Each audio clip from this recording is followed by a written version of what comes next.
Imagine starting your day in a tedious factory, surrounded by robots, when an unexpected alert changes everything. Suddenly, you're teleported into a chaotic world where you must face giant orcs, fierce wyverns, and hellhounds. Along the way, you meet people in need, a guy riding a bike in the weirdest way, and you begin unlocking powers that might be your only chance at survival. All this while searching for your missing family and relying on the most unlikely mode of transport to outlast the apocalypse. But before we dive into the video, don't forget to subscribe to the channel. It really helps us keep bringing you more content like this. Already subscribed? Alright, let's get into the video! The main character of this manhwa is one of the most unremarkable individuals you'll ever meet, working at a logistics center to make ends meet. Kim Jeong-gyeom isn't too fond of his job, and you'll soon understand why. When he attempts to make small talk with the robot beside him, the machine simply ignores him and gets straight to work. That's exactly what he dislikes about the place. The entire logistics center is filled with advanced AI robots that handle most of the labor. Jeong-gyeom is responsible for overseeing everything, but there's no one around to chat with. He often feels down, missing the warmth of human interaction, and sometimes wonders if he's in the wrong place. This all began 2 months ago, right after he was discharged from the military, marking the start of a streak of bad luck. The first blow was when his parents relocated to Wojongbu. As a discharge gift, they paid the deposit and 6 months' rent for his small apartment, leaving him to live alone near his old school. Thus, his solitary life was forced upon him. Though financially stable thanks to government support and his parents covering rent, he took his time searching for a job, hoping to find the perfect opportunity without rushing. Unfortunately, things didn't go as expected, and he faced rejection after rejection before even getting a chance to prove himself. After a month of job searching, he was going stir-crazy from boredom. One day, while venting to his sister about being the unemployed brother, she teased him mercilessly. During their conversation, she mentioned that many people were working as operators for delivery companies using AI robots to make things easier. His interest was piqued, which led him to this lifeless place where there's literally no one to talk to. Just as I'm narrating this, someone else calls out to him. This person looks rather grumpy and unpleasant at first glance, someone who could easily pass for the manager. Anyway, the senior worker informs Jeong-gyeom that they're out of tuna stock, despite the system indicating there's still some. He tells Jeong-gyeom to check the warehouse for any missing stock, and of course Jeong-gyeom agrees with a forced smile. Let's be honest, he finds the robots much warmer than his cold-hearted senior. As Kim enters the warehouse, the door behind him begins to close. He quickly searches for the tuna, eventually spotting it, climbing up to retrieve it. Just then he hears the door slam shut with a loud thud.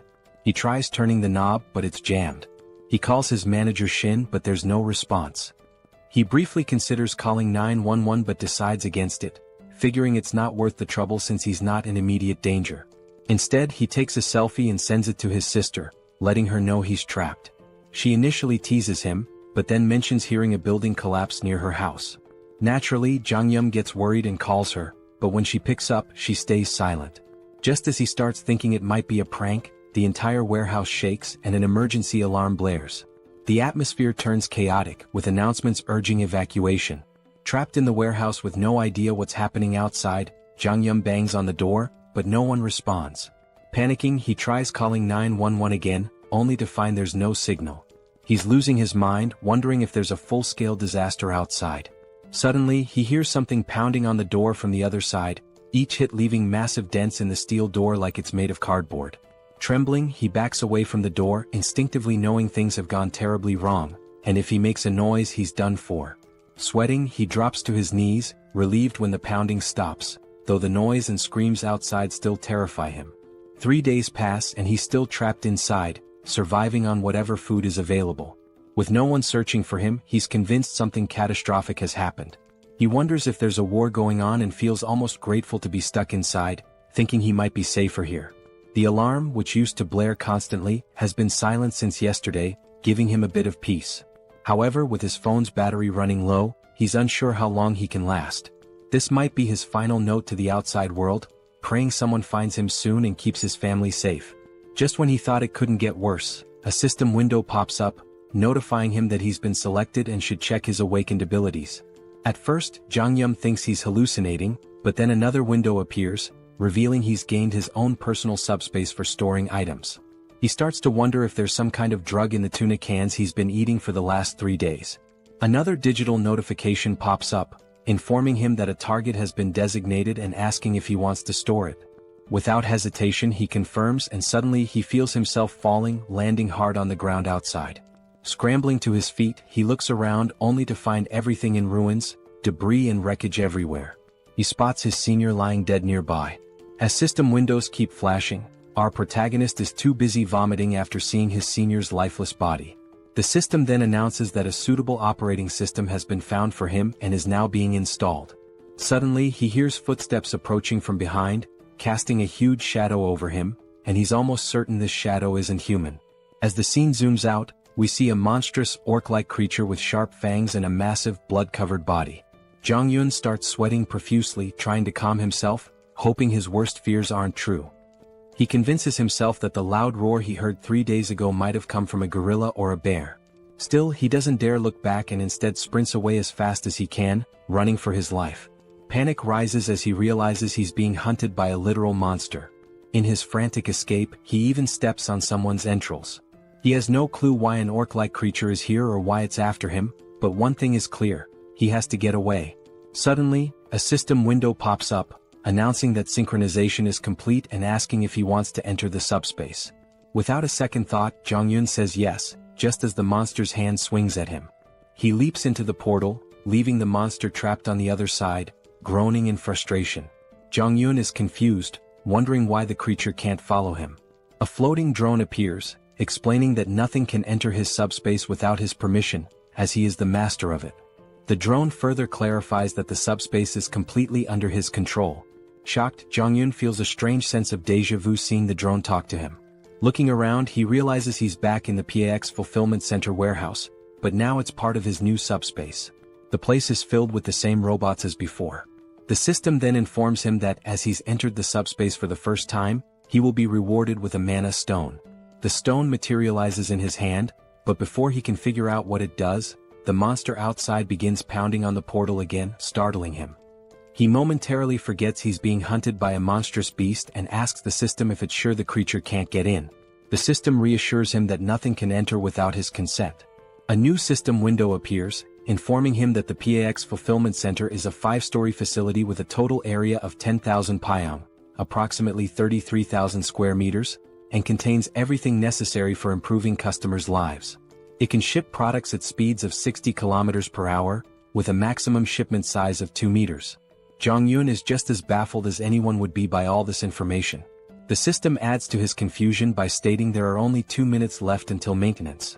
Jong-yun, still disoriented, asks if the facility will shut down after 2 minutes. The drone confirms this and explains that he can use the mana stone to power the facility and maintain operations within the subspace. With 1 mana stone he can keep the facility running for 24 hours. Impressed by its efficiency, Jong-yun listens as the drone explains that when the PAX Center was stored in the subspace, its energy system was modified to run on mana stones. Jong-yun, still skeptical, asks if this is even real or just some sci-fi nonsense. Suddenly, the facility's lights shut off, and the drone begins flashing warnings. The PAX system explains that the power has been cut, and if energy isn't restored, PAX fresh products, items like fresh vegetables, meat and pre-prepared meals, could begin to spoil. Jong-yun realizes that in a chaotic world like this, where outside is a war zone, food is essential for survival. The power outage in the freezers and refrigerators could be a huge problem. He asks the drone if the mana stone can really replace electricity. The drone confirms this, so Jong-yun inquires how he can get more mana stones. The drone replies that mana stones can be obtained from creatures of other worlds. Clearly, Jong-yun isn't thrilled at the idea of confronting a muscle-bound monster that could easily tear him apart. He tells the drone to use the mana stone for now, then rushes into the facility to gather weapons. Inside he grabs as many weapons as he can, but a system window flashes their prices. With limited resources, he's worried he might run out of stock if he throws everything at the monster too quickly. He's also unsure whether these blades can even pierce the monster's thick skin. He figures that wounding the monster slowly rather than trying to kill it outright might be a smarter strategy. Since the creature can't enter his subspace, there's no rush to finish it off in one go. He'll focus on injuring it little by little, ensuring he doesn't waste resources or run out of weapons too quickly. Jong-yun hurls an axe at the monster, but it only grazes its body, which only enrages the creature further. With his original plan failing and aware that his weapon supply is limited, he decides to give the heavy axe another try, hoping it will have a more noticeable effect this time. He asks the system how many axes are left in stock, and to his surprise, he's told there are 15 remaining. He was expecting far fewer, so the number takes him off guard. He quickly checks the location of these axes, and upon reaching the storage area, he's shocked to discover that the axes are duplicating infinitely. The system explains that the items are produced through a process that allows them to be duplicated endlessly. While they can be damaged or altered, they cannot be fully depleted. This revelation leaves Jeong-gyeom stunned. If the system is right, he has an endless supply of weapons at his disposal. Surprisingly, the system confirms this. With this newfound knowledge, Jeong-gyeom feels relieved, knowing he no longer needs to worry about running out of weapons. He can throw as many as he wants at the monster without fear of exhausting his stock. He realizes that his shoulders will probably give out before the monster does, but at least he has a seemingly unlimited arsenal. The system then reveals another useful detail. He doesn't even have to throw the weapons himself. He can automate the process, shipping items from the subspace to the outside world. The system clarifies that shipping can only occur every 30 seconds, but this speed can be increased by leveling up his skills. Jeong-gyeom quickly asks how to launch the weapons, and the system tells him he only needs to think of the registered item and say ship to have it automatically sent out. As soon as the system explains this, Jeong-gyeom says ship, and an axe hurtles through the air at incredible speed, slamming into the monster's grotesque face and bringing it down instantly. The axe was launched by the drone, and when Jeong-gyeom asks about the speed of the throw, the system replies that the default shipping velocity is 60 km per hour. Finally, Jeong-gyeom understands what the system meant earlier by shipping speed. The system then informs him that he can adjust the speed to a maximum of 75 km per hour, but anything faster will require skill upgrades. Naturally, Jeong-gyeom asks how to upgrade his skills, and the system explains that he can do so by using mana stones. At this point, Jeong-gyeom remembers the monster he just defeated and realizes that he'll need to fight more creatures to progress. He quickly gears up inside the facility. First, he grabs lightweight combat boots priced at about 50,000 KRW and matching tactical pants for 78,000 KRW. Once he's suited up, he also buys a detailed map of the Seoul metropolitan area and a permanent marker. He marks a circle around Gwangjin district, then highlights surrounding areas in a specific order. With his route planned, he decides to start with the nearest district and gradually work his way toward his final goal, Ijeongju, where he hopes to reunite with his parents. Since he's starting from Gunpo and doesn't have a car, Jeong-gyeom knows the journey will be long. Even though it's not as fast as a car or motorcycle, a regular bicycle is incredibly valuable in a post-apocalyptic world, and in this situation it might as well be a Lamborghini. He hops on the bike and pedals through the desolate landscape. After around 30 minutes, night falls and Jeong-gyeom has already taken down nearly 12 orcs. He reveals that he's learned a valuable lesson from defeating them, but before he can explain, a new monster appears and tries to attack him. Jeong-gyeom quickly retreats to his subspace, leaving the creature outside. While the monster is stuck, he uses the shipment ability again to launch an axe at high speed. Unfortunately, the axe only hits the monster's shoulder, wounding it but not finishing it off. With the cooldown period of 30 seconds before he can ship again and a range limit of 10 meters, Jeong-gyeom realizes that his abilities, though impressive, need more refinement, and that he can further improve them by collecting mana stones. Beyond shipment, Pax's ability has other applications, and we'll soon discover what those are. Suddenly, the monster notices movement and turns around, only to see the axe flying back into the portal and then returning, striking it in the face again and finishing it off. This is actually the second function of Pax's shipment ability, known as product retrieval, which automatically brings back dispatched items, just as useful as the shipping ability itself. Jeong-gyeom uses the retrieval function once more to claim the mana stone from the monster, all while wondering why he can't simply retrieve the mana stone without killing the creature first. He then asks Pax the same question and learns that he can only use his retrieval skill on the stone after killing the monster, as it belongs to him at that point. Regardless, Jeong-gyeom steps out of his subspace and shares another vital piece of information about this apocalyptic world. It turns out that the strange orcs aren't the only creatures wreaking havoc. There are also winged monsters, and he knows it will be a serious challenge to hunt one of those. Suddenly, he hears cries for help, but before he can identify the source, the scene shifts to a man named Choi, desperately fleeing. He's so exhausted that each step feels heavier than the last, and a flying creature is chasing him. The monster swoops down, slamming into Choi from behind, sending him crashing to the ground in agony. There's another person behind Choi, but before he can help his fallen friend, the monster lands right in front of him, blocking his path. Its fierce, drooling mouth suggests that human flesh is the most appetizing thing around. However, strangely, the monster doesn't attack the man standing before it. Instead, it fixes its gaze on Choi, who is writhing in pain on the ground. The man, confused as to why the monster is ignoring him, realizes it has been targeting Choi all along, likely because he seems like an easier victim. He feels helpless, unsure of what to do with only a small knife in hand, doubting whether it could even distract the monster. Just then, the sound of a bicycle bell rings through the air, and not surprisingly, it's our boy speeding toward them, though these two have no idea who or what is approaching. Before they can process what's happening, they witness the monster that was hunting them get struck by a projectile, sending it sliding across the ground from the force of the impact. The creature was felled by a single axe throw, leaving both men in stunned disbelief. Jong-yun quickly checks if they are okay, but they're still in shock, their mouths agape as they try to understand how someone on a bicycle managed to defeat a flying wyvern with just an axe. They immediately ask Jong-yun if he's a soldier, bowing their heads in gratitude for saving their lives. Jong-yun, glad they're safe, points to his uniform in response to their question. He explains that he's an employee of PAX FC, and they notice he's wearing the company's gear. This revelation shocks them even more, as they had assumed he was a trained soldier, given his impressive skills and presence. Even though he's not a soldier, his abilities are so extraordinary that if they hadn't seen it themselves, they wouldn't have believed someone could take down a wyvern with just an axe throw while riding a bicycle. Jong-yun is surprised to find out that these people are already familiar with the concept of abilities. One of them confirms this, mentioning that he himself has an awakened ability, though it's just a simple driving skill, which he hasn't had much chance to use under the circumstances. Choi then laughs, admitting that he's a bit jealous because he hasn't awakened any ability of his own. Jong-yun asks if there are more survivors nearby, and Choi explains that there aren't.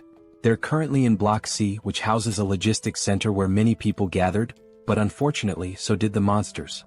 Most of the people were attacked, killed, or devoured, leaving only around 10 to 15 survivors who are now hiding in the underground terminal of Block E.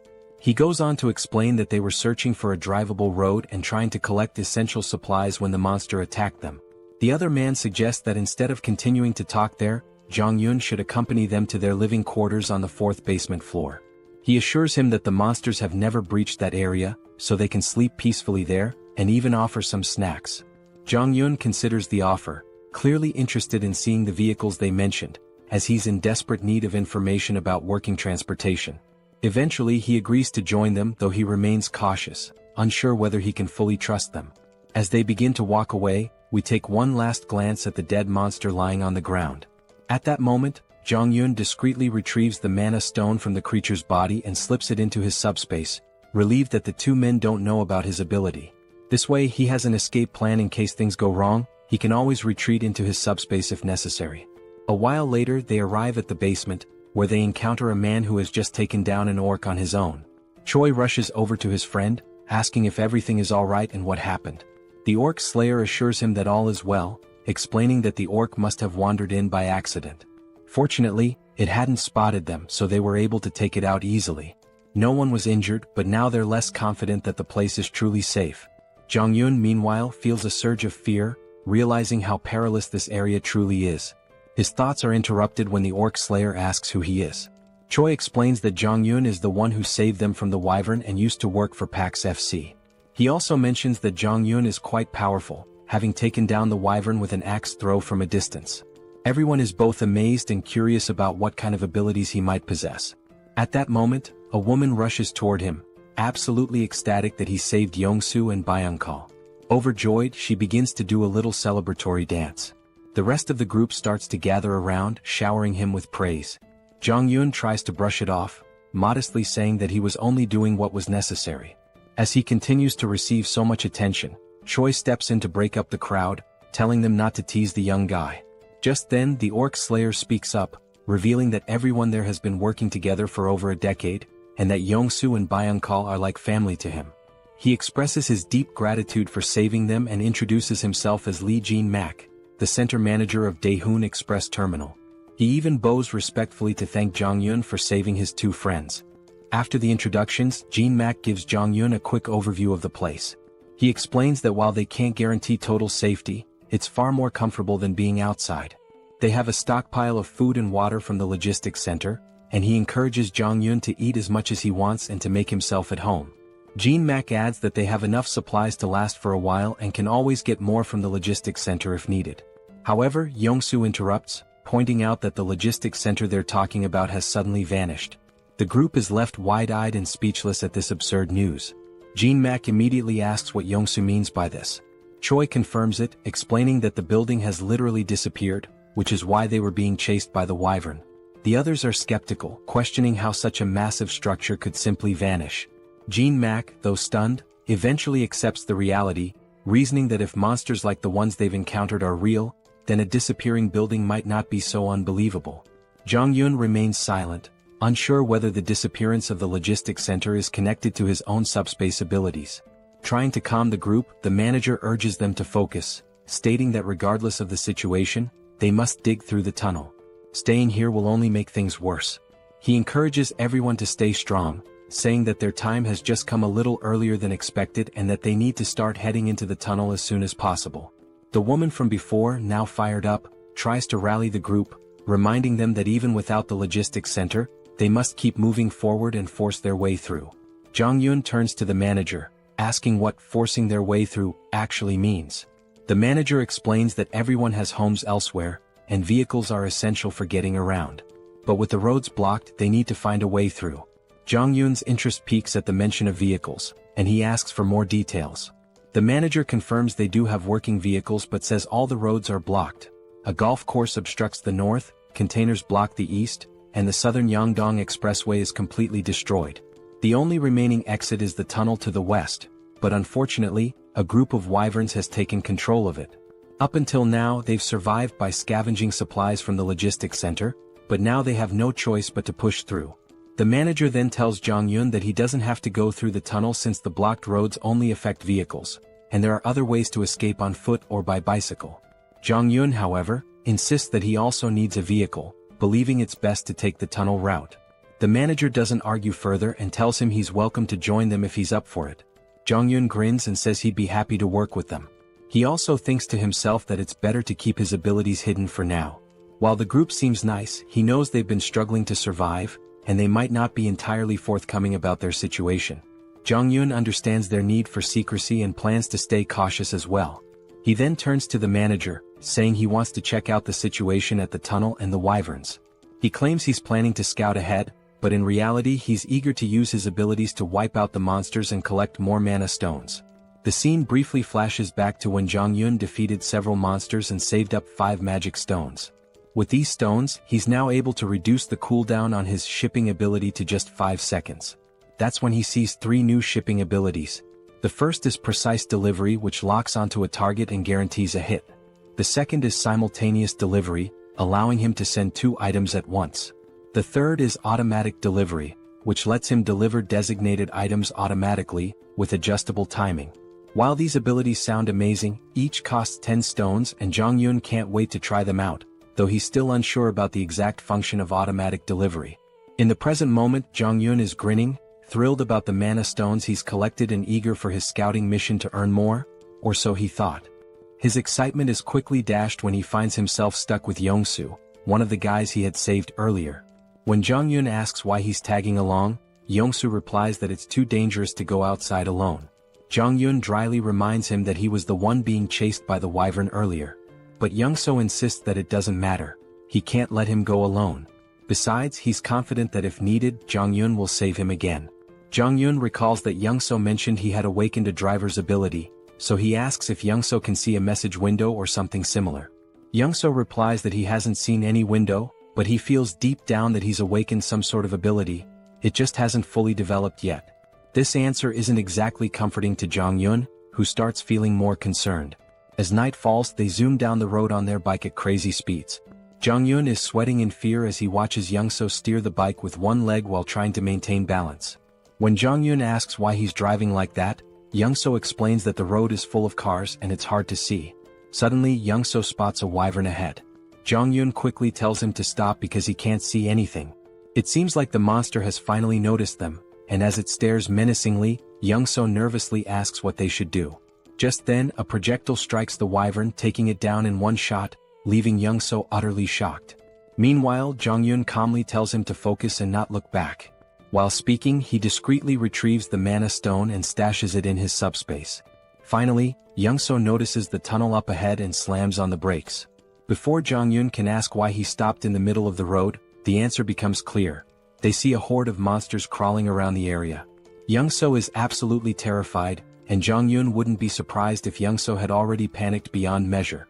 As one of the monsters starts advancing toward them, Young-so is convinced their time is up. Even with the electric bikes, there's no way they can outrun so many wyverns. Just as Young-so braces for the worst, Jong-yun realizes he has no choice but to use his subspace ability. He quickly pulls up his system and dumps his mana stones to reduce the cooldown from 30 seconds to just 5 seconds. Confused, Young-so asks what Jong-yun is doing, but he doesn't explain. Meanwhile, the monster roars and every nearby creature starts converging on them.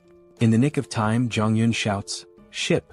and a projectile drops, taking out the monster and saving Young-so. Looking back, still panicking, Young-so's eyes widen as he spots a portal behind them.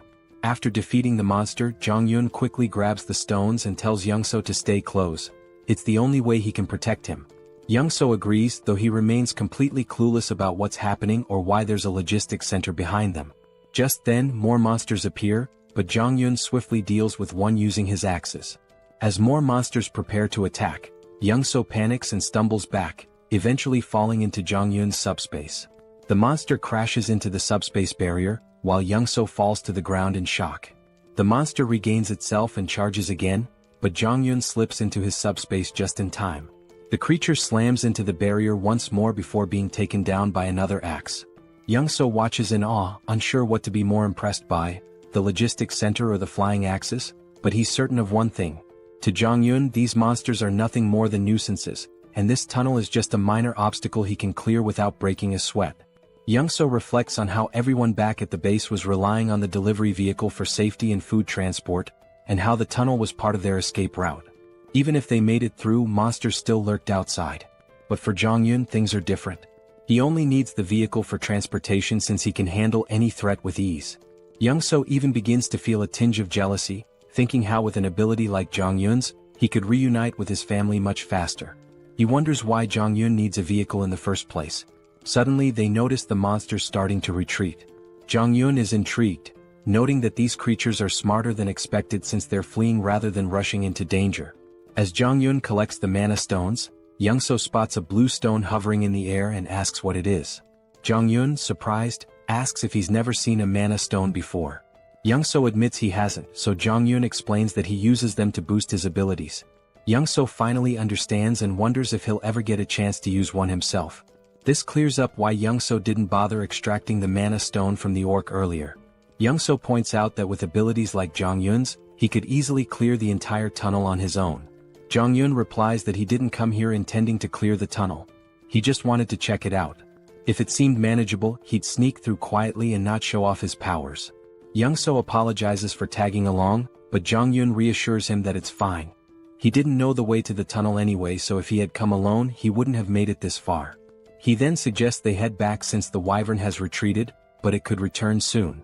At that moment, Young-so asks how far Jong-yun plans to travel that he feels the need for a vehicle.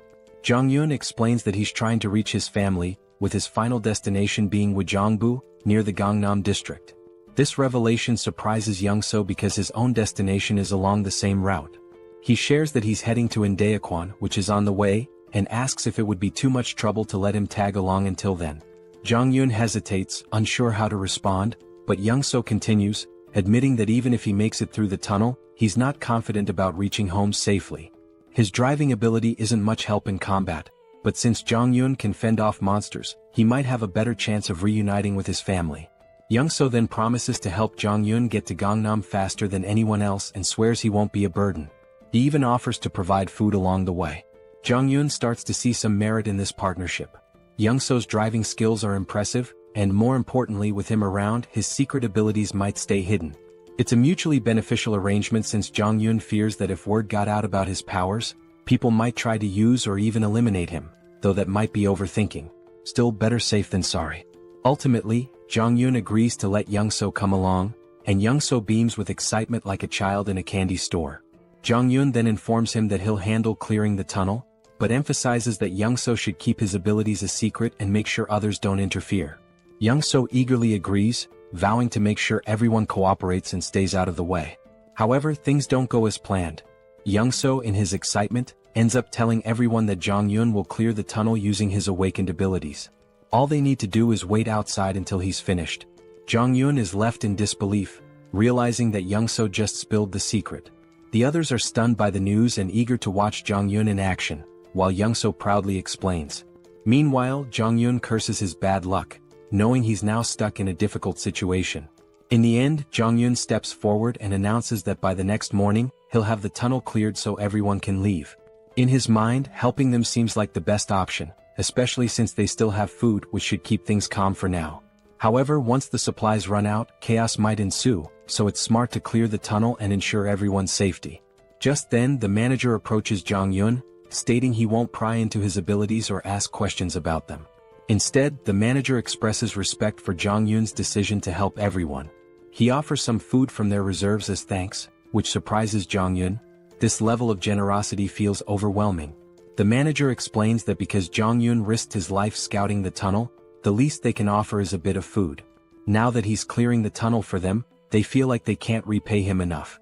They apologize, saying that all they can offer is their gratitude.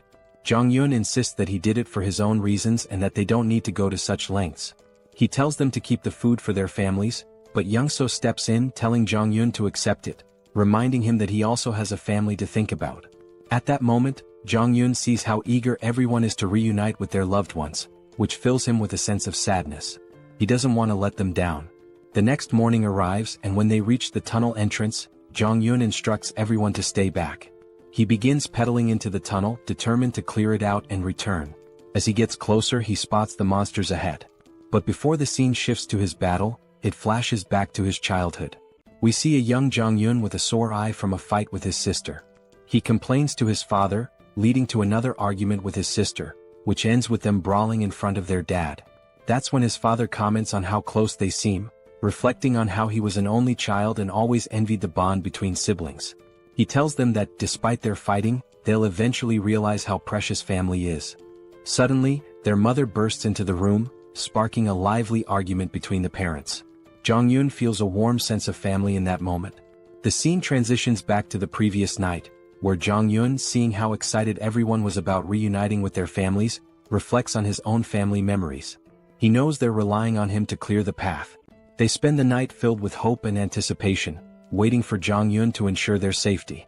After midnight, as everyone sleeps, Young-so wakes up to use the bathroom.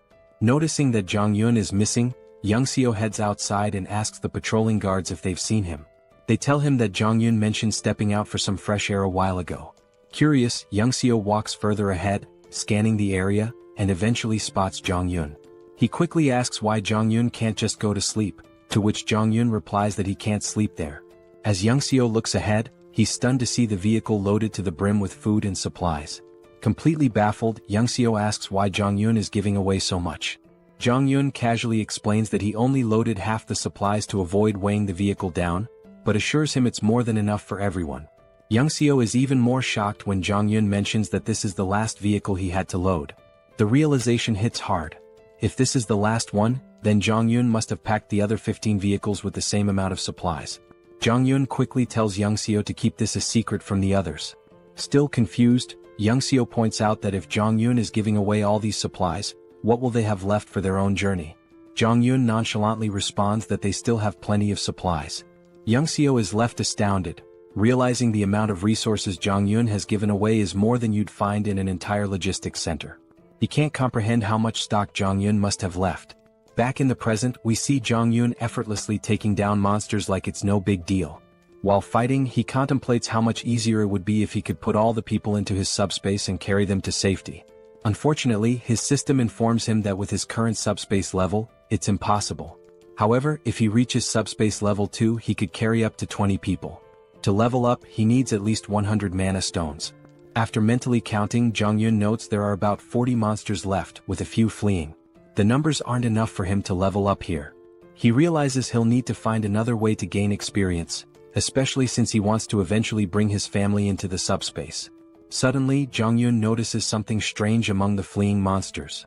A closer inspection reveals a stronger, more imposing version of a wyvern, clearly some kind of boss-level monster.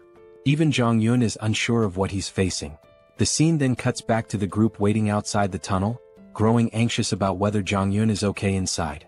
Finally, they see him emerge, pedaling his bike effortlessly, as if he's been out for a leisurely ride. His uniform is stained with blood, and the group anxiously watches until they see him smile. They burst into celebration, relieved that their mission was successful. It's finally time for everyone to part ways and reunite with their families. They thank the manager for sticking with them and wish him a safe journey home. Jong-yeon hints that if they face any trouble, they should open the cargo hold. He's left a little surprise that might help. Curious but eager to continue, they get into their trucks and slowly make their way through the traffic. After crossing the tunnel, they wave their final goodbyes before heading in different directions. In the truck, Jong-yeon sits in the passenger seat, still thinking about the monster he saw in the tunnel. He's unsure if it was really a wyvern since it fled before he could get a good look. He wonders if it was a leader or just an adult version of the monsters they've been fighting. His thoughts are interrupted by a disturbing crunching noise from under the truck. Looking near the tires, they see they've run over some corpses, and the driver's face is full of sorrow from hearing the bones break. Even Jong-yeon notices the regret in his friend's expression, but they have no choice but to keep moving. The road is filled with bodies and wreckage, leaving no clear path. Jong-yeon reflects on how, if his discharge had been delayed by just 3 months, he might have ended up as one of those dead soldiers. The situation is even worse than they imagined, with monsters still feasting on the remains. Suddenly, Young-seo calls out to him, snapping him out of his thoughts.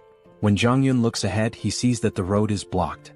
Young-seo points out that the barbed wire looks like it was set up by the military to block something, and they'll need to find another route. He suggests they try crossing another bridge, but just then Jong-yeon notices something at the far end of the blocked bridge. Upon closer inspection, they see a new type of monster they've never encountered before, and it becomes clear what the military was trying to contain. While Young-seo panics and considers turning back, Jong-yeon sees this as a perfect opportunity to level up his subspace.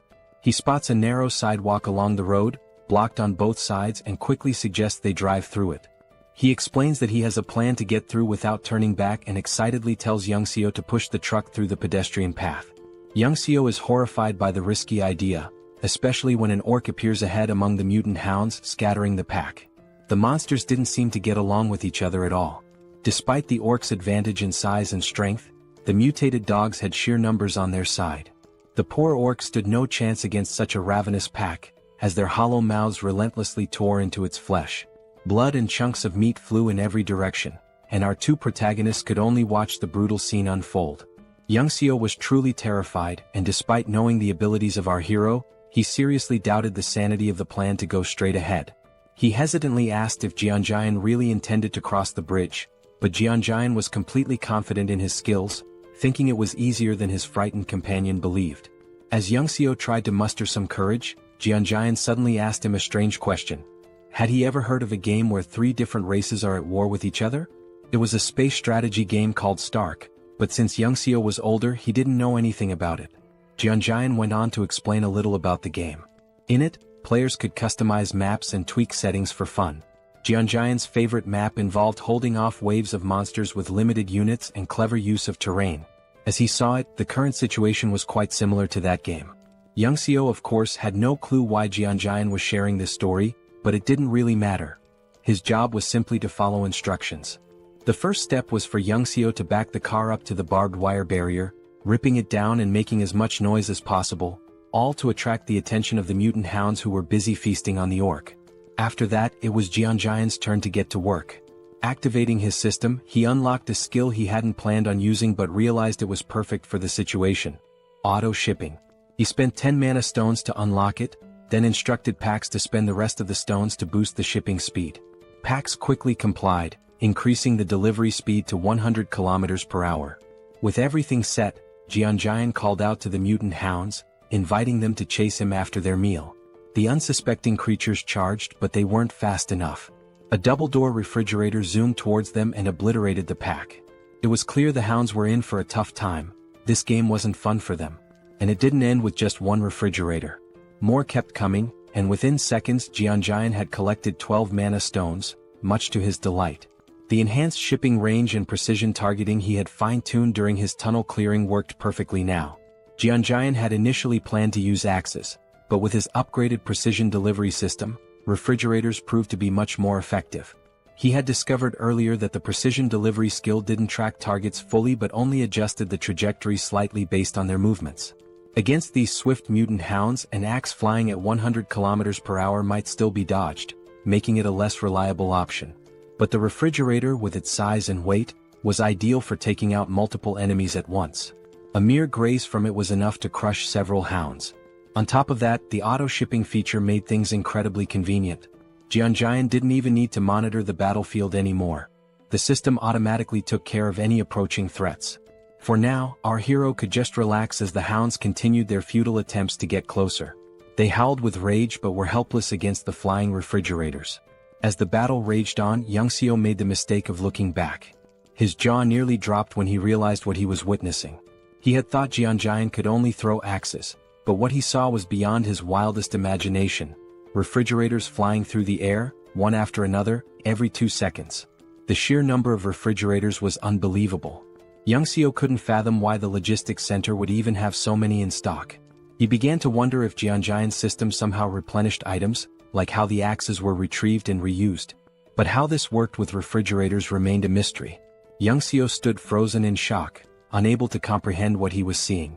He didn't even notice when Jeonjaen came up to him and casually asked if he wanted something to eat. Yongsoo finally pieced things together and asked a question to confirm his suspicions. He wondered if it was possible that Jeonjaen's supply was actually infinite. Jeonjaen was a bit taken aback by the question, assuming Yongsoo had figured it out long ago, but clearly he hadn't. All this time, Yongsoo believed Jeonjaen was simply collecting the axes after each use to recharge them.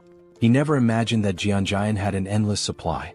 In reality, Jeonjaen did collect the axes with his system, but only to prevent them from lying around and accidentally harming someone. Even after hearing this explanation, Yongsoo still found it hard to grasp the concept of infinite items. Once he gathered his thoughts, Jeonjaen asked again if he wanted anything to eat. Having endured an emotionally exhausting day, Yongsoo felt that a Coke Zero and a donut would be more than enough for him. As they quietly enjoyed their food, behind them, the delivery system was relentlessly scattering the mutant hounds. Yongsoo felt a bit embarrassed for underestimating Jeonjaen's abilities and his own naivety, but he was still grateful for the meal, even if it came from an endless stock. Jeonjaen was happy to share and thanked Yongsoo for trusting him from the start. He told Yongsoo that if he ever needed anything he should just ask since he had almost everything in stock. However, Yongsoo wasn't keen on overusing someone else's generosity. Jeonjaen had already done enough by clearing the path of monsters and helping him get home faster. Once they crossed the bridge, it would only take an hour for Yongsoo to reach his house. Jeonjaen was glad to hear his friend would soon be reunited with his family, though he could sense Yongsoo's worry about what might be waiting for him there. Yongsoo hoped his family was safe, and Jeonjaen understood the concern all too well. He was worried about his own parents and sisters as well. Wanting to give Yongsoo a gift, Jeonjaen noticed his friend's tattered clothes and thought he shouldn't return home like that. Plus, with the hounds still lingering, they had time to resolve the clothing issue. The only question was what style Yongsoo would prefer. Feeling a little uneasy about receiving even more help, Yongsoo didn't refuse. He knew Jeonjaen probably had what he needed: aviator glasses and a cool jacket, the perfect outfit for a top-class driver navigating the apocalyptic landscape. Just in time, the last few hounds were almost dealt with. Yongsoo's new look gave him a boost of confidence, and with renewed assurance in the truck's durability, he was ready to get going. He moved with speed and precision that would make even Formula One drivers envious. Jeonjaen barely had time to grab on before Yongsoo floored the gas pedal. The remaining hounds didn't stand a chance as they sped down the narrow road. Yongsoo handled the driving with lightning speed, so much so that it seemed like they'd reach his home in just 20 minutes. But Jeonjaen had to hold on for dear life as the truck zoomed over broken roads as if they were smooth highways. Jeonjaen desperately asked Yongsoo to slow down, but it was futile. It seemed like he was about to be sick. Fortunately, the wild ride didn't last too long. They finally arrived at Yongsoo's destination, or rather what was left of it. His home was now nothing more than a ruin. Yongsoo stands in front of his house, looking out at the wrecked buildings through the window. The destruction is overwhelming, and he tries to reassure himself that these buildings were just old. That's why they crumbled. But deep down, Yongsoo's hands are shaking. He's right at his own doorstep, frozen with fear, dreading what might be inside. The thought haunts him: what if his family isn't there? What if he opens the door to find their lifeless bodies? The fear feels suffocating. He keeps repeating that they're safe, that when he opens the door, everything will be okay. But his hands won't move. He's paralyzed, unable to turn the handle. Kim, standing behind him, watches, understanding exactly what Young-so is feeling. He had driven like a maniac, covering a journey that would normally take an hour in just 20 minutes, fueled by the hope of reuniting with his family. It shows just how desperate he was to get here. But now, standing before the door with the potential of finding something horrifying, Young-so can't bring himself to move. He knows that if he finds death behind that door, it might destroy him too. Sensing this, Kim steps forward, places a supportive hand on Young-so's shoulder, and offers to open the door for him. Young-so freezes, frustration and fear etched on his face. Almost on the verge of tears, he pleads with Kim to do it. Kim, understanding the fear of facing one's worst nightmare, steps up to the door. If he were in Young-so's position, he'd be scared too, wanting someone else to open it for him. Turning back to reassure Young-so one last time, Kim tells him he's about to open the door. But before Kim's hand reaches the handle, the door opens from the inside. Both Kim and Young-so freeze in shock. Young-so's eyes widen as he sees his wife and daughter standing there. His wife calls his name softly, her voice warm, and his daughter shouts, "Daddy?"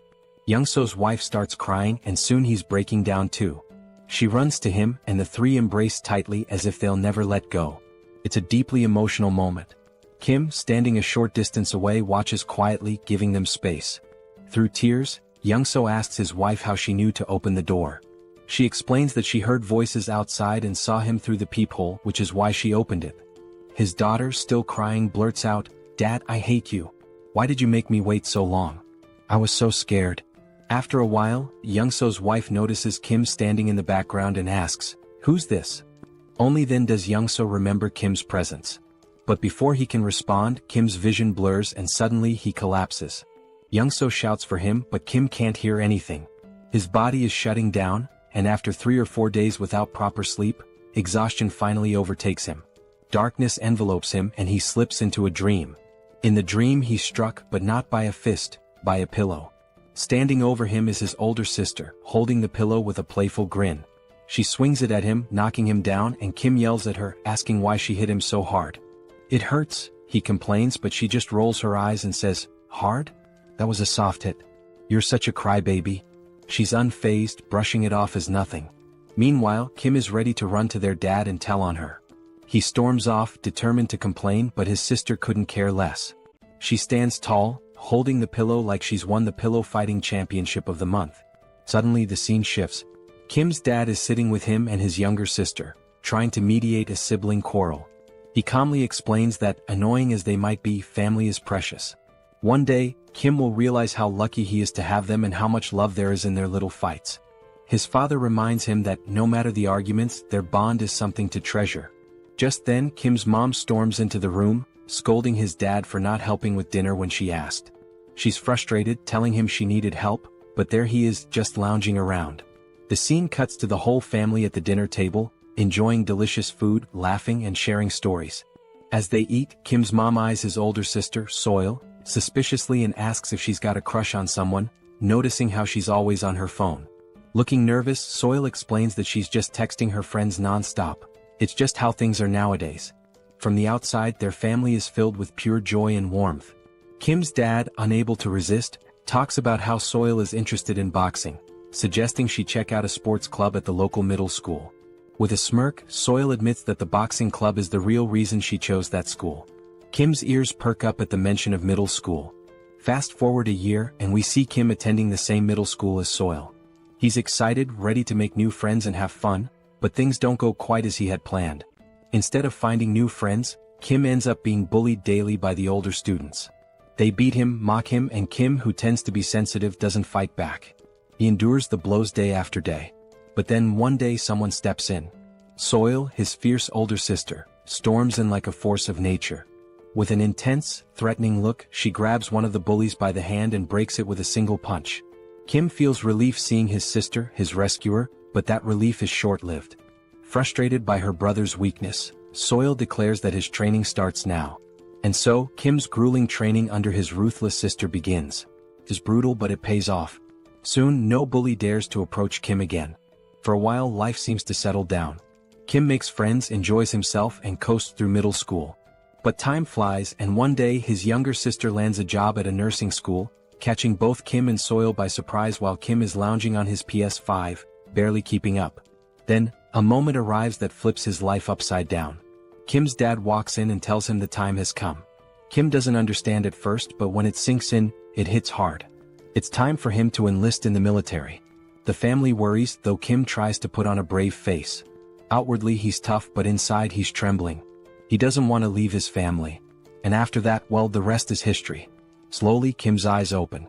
He feels disoriented and a bit afraid, lying in an unfamiliar bed. He remembers collapsing, standing outside Youngso's door, meeting his family, but after that, nothing. His mind races. Did Youngso betray him? Instinctively, he opens his portal and pulls out a heavy axe, gripping it tightly. Suddenly, a calm, warm voice interrupts his thoughts.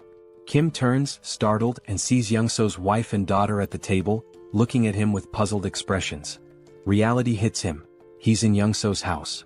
Looking to the side, he spots Youngso sound asleep, completely out. It dawns on Kim, he must have been so exhausted that he collapsed at the door.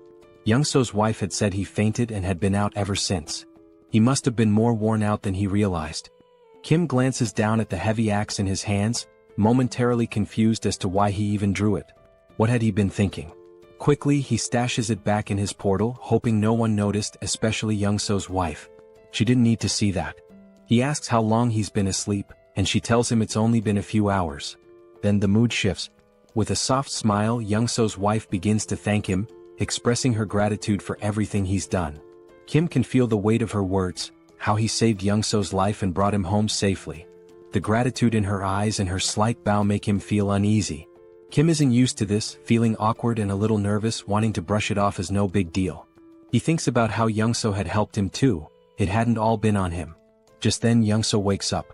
Still groggy, he chimes in to back up his wife, insisting that Kim had done far more than he lets on. Youngso makes it seem like driving Kim here was nothing compared to Kim saving him again and again. To Youngso, Kim was a true lifesaver. Even if Youngso hadn't made it, he believes Kim would have come through on his own. Then Youngso's wife changes the subject, saying everyone must be hungry. The atmosphere shifts once again as Kim's stomach growls, reminding him he hasn't eaten in what feels like ages. She mentions that Youngso had refused to eat without him, waiting until Kim woke up. Kim can't help but smile. Youngso, with that goofy grin, is all about eating together. With a warm chuckle, they decide it's time to dig in. Suddenly, Kim finds himself staring at a bowl of kimchi stew in front of him. The sight alone makes his mouth water. The smell pulls him back to memories of his mom, filling him with a bittersweet sense of warmth. The food isn't fancy. Youngso's wife even apologizes for the limited ingredients. But to Kim it doesn't matter. This is his favorite meal. After everything he's been through, nothing feels as comforting as kimchi stew. The first bite? Pure bliss. The moment the stew touches his tongue, it's like fireworks going off in his mind. Every cell in his body feels alive. The flavor, the warmth, it's almost unreal. And just like that, he's taken back. Back to when he'd sit down to meals with his family, back to simpler times. But as the meal ended, Kim felt a wave of sadness. For the first time in 3 months, he'd had a meal that reminded him of home, of family, and the ache of missing them overwhelmed him. The others noticed his quiet sadness, which shifted the conversation back to their journey. He mentioned their next stop was Gangnam, and Kim froze, realization hitting him. He was stunned, unable to fully grasp what Youngso was saying at first. It all felt strange. Then Youngso laid it out. He'd already discussed it with his wife, who insisted that since Kim had helped Youngso reunite with his family, he should return the favor. Kim was still confused. Even if Youngso took him to Gangnam, how would he safely return on his own? They stepped outside to get some fresh air, and that's when Youngso explained his plan. He'd drive Kim to Gangnam in his truck, and Kim would leave his electric bike with him. Once they reached Gangnam, Youngso would use the bike to get back home. Hearing this, Kim started to feel more at ease, but something still didn't sit right with him. Why was Youngso risking so much to help him? Sure, Youngso was an amazing driver, and with the bike he could avoid most threats. But Youngso didn't have any fighting skills, so if he encountered a large monster, it'd be over. With a truck full of supplies and his family safe, why was he risking it all? Unable to shake his doubts, Kim finally asked the question that had been weighing on him. Why was Youngso putting himself on the line for him? Youngso smiled knowingly, like he'd expected the question. Then he revealed his reason. Why had Kim helped him in the first place? Kim hadn't asked for anything in return or demanded any favors. He just helped. Without Kim, Young-so wouldn't have survived that tunnel. Now he wanted to return the favor because they were in the same boat. Kim might have special powers, but that didn't make his life any less challenging. Young-so understood what it felt like to be desperate, clinging to the hope that his family was safe somewhere. That's why he'd risked the tunnel, and now he wanted Kim to feel that same happiness of reuniting with loved ones. With a sly grin, Young-so reassured Kim that he wouldn't take unnecessary risks. He was confident his driving skills would get him out of any tough spots, so Kim didn't need to worry. Then Kim had a flashback to when he first set out for the tunnel and saw a car with keys inside. Young-so could have left the group behind, but he didn't. He stayed and helped. That's when Kim realized Young-so wasn't about to leave him. He just didn't want to admit how far he'd go to help. Kim smiled and agreed, but with one condition. If Young-so was coming with him, he had to bring his family along. Kim explained he'd upgraded his subspace, allowing him to bring others inside. Young-so's family would be safer there than staying behind. Without hesitation, Young-so put on his signature shades and gave a confident grin, ready to drive with his top-tier skills. Meanwhile, Kim had upgraded his subspace to level 2, using 16 out of his 116 mana stones, allowing it to hold up to 20 people. The system informed him it would cost 6 mana stones per day to maintain, but he didn't mind. The system also asked if he wanted to enable external presence in the portal, and he agreed. A few months later, Young-so, his wife and daughter entered the subspace, astonished at what they saw. The expansive Logitech Center was stocked with endless resources. Kim introduced PAX to Young-so's family, and Young-so assured them that PAX would handle anything they needed. Everything was available in abundance and they could use it freely. Young-so's wife looked astounded as if she couldn't believe it. Kim told them he had some tasks to attend to and encouraged them to enjoy the place for now. Young-so then turned to his daughter, asking if she wanted to play princess with him, and they looked so happy together. Kim couldn't help but smile as he watched. Then something new happened. Kim unlocked a new ability, a laboratory where he could combine, classify, and transform any item in his subspace. Instantly, the possibilities seemed endless. Kim sat there, his mind racing as he began to wonder if his powers were truly what he had thought all along. He remembered the first time he'd unlocked his ability, which he called subspace. Back then, it simply allowed him to store anything he wanted. If he stored an apple, it would stay in his subspace permanently. But then, due to a strange accident, he ended up storing the entire Logitech Center, which caused his ability to evolve. His subspace merged with the Logitech Center, taking his powers to a new level. Now, nobody could enter his subspace except him. But that wasn't even the craziest part. The PAX AI from the Logitech Center had also merged with his system, transforming the once emotionless AI into something almost human. And just when he thought things couldn't get any stranger, the Logitech Center's systems, like its shipment functionality, upgraded as well.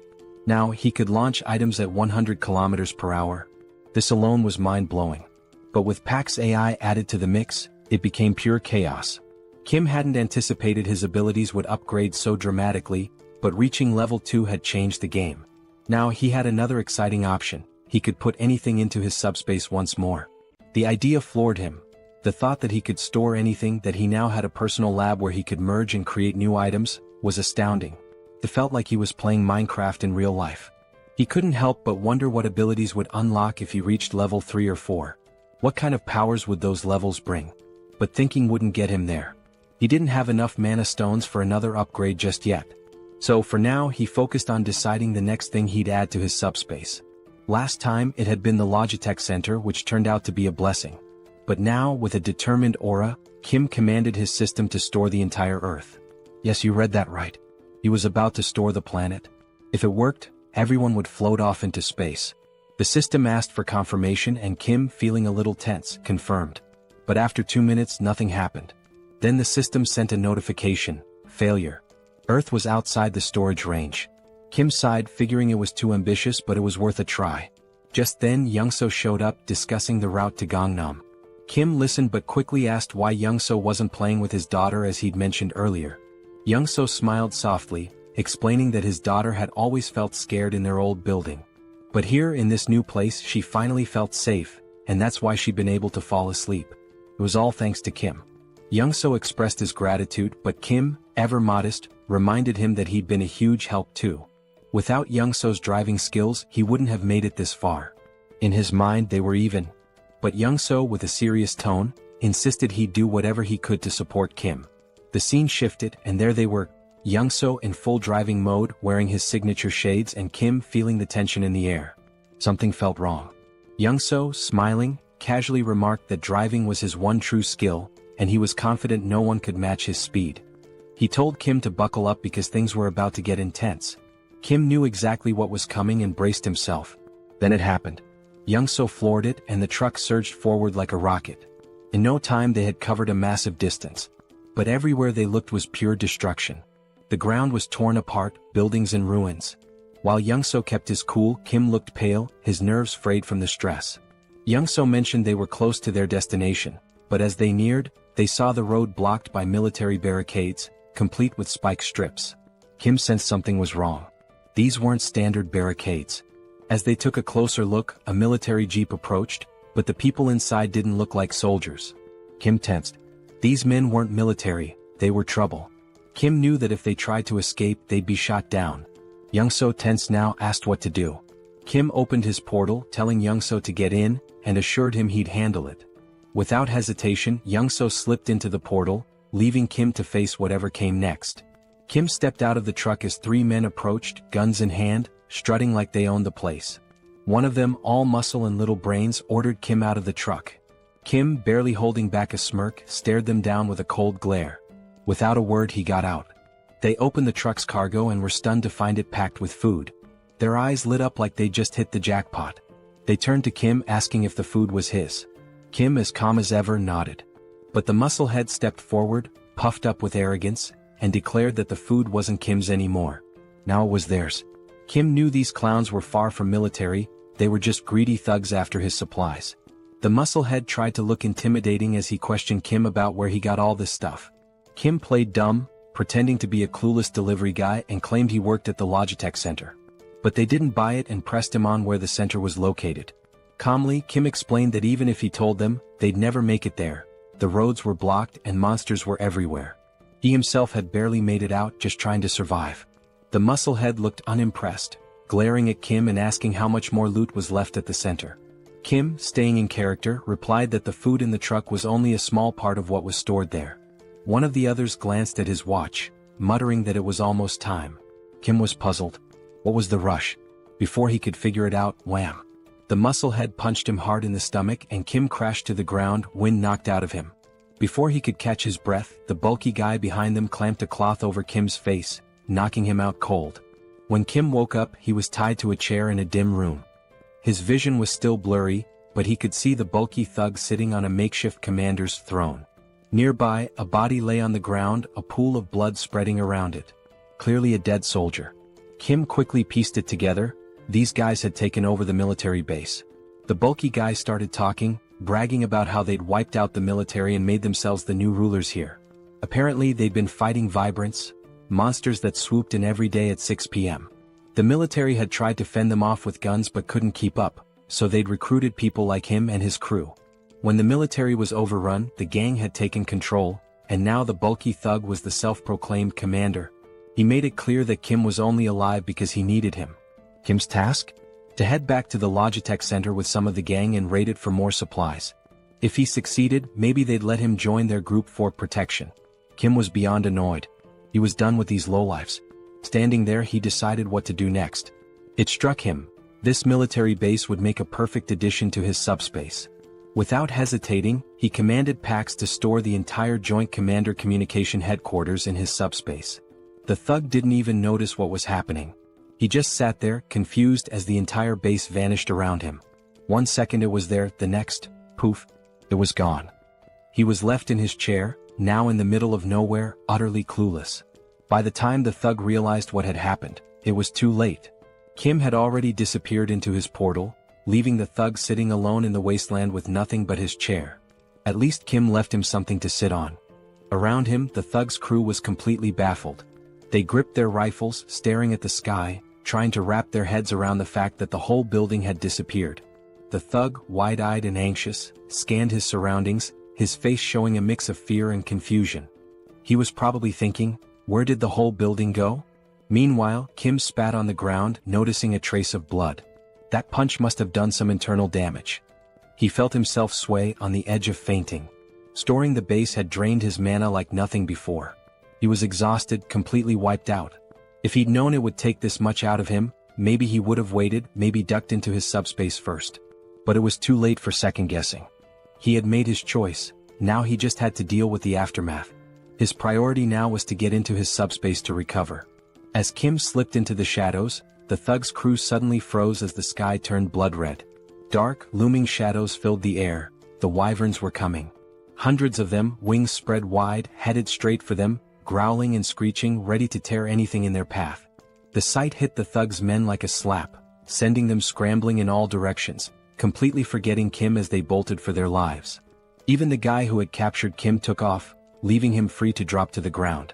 The thug was furious, shouting at his crew to hold their ground.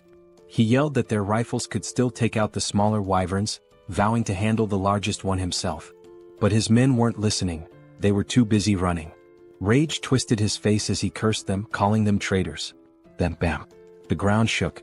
Something huge landed behind him, shaking the earth. He turned slowly, terror contorting his face, only to see a massive wyvern towering over him. This one wasn't like the others. It stands a solid 20 feet tall, with black scales gleaming under the blood-red sky, and its piercing yellow eyes locked on him with deadly focus. This wyvern is 20 times larger than any he's ever encountered, a real monster brought to life. Amidst the chaos, we see Kim slipping into his subspace, bringing along an injured soldier.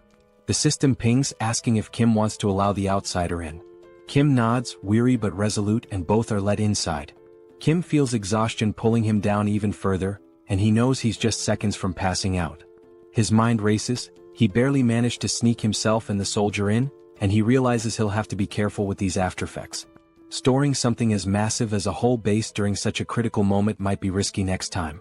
The black-scaled wyvern is still looming behind, its fierce gaze fixed directly on him, making Kim wonder why it's so intensely focused on him. Meanwhile, Pighead stands confidently before the wyvern, boasting about his new physical enhancement power, bragging he can shatter boulders with a single punch. Without hesitation, he swings at the wyvern, but to the enormous creature, it's nothing more than a mosquito's tickle. The wyvern doesn't even react. Suddenly, a bone-crunching sound fills the air. Kim, dreading what's happening, turns around slowly to see Pighead's fate, eyes widening in shock. With a single chomp, the wyvern swallows Pighead whole. Just like that, he's gone. Young-soo rushes over to Kim, checking if he's okay. Kim assures him, though he's clearly drained, his energy barely hanging on. He managed to bring the injured soldier along, who looks worse for wear.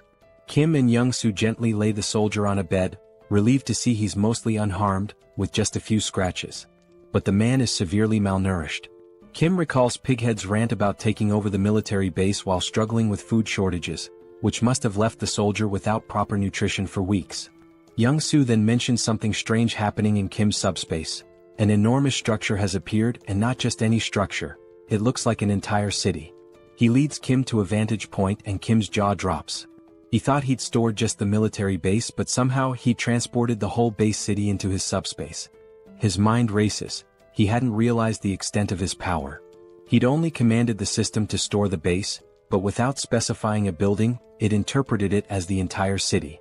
Young-soo is equally stunned, staring in awe at this impossible sight. Kim realizes he needs to explore the military base thoroughly. Young-soo agrees to watch over the soldier and let Kim know when he wakes.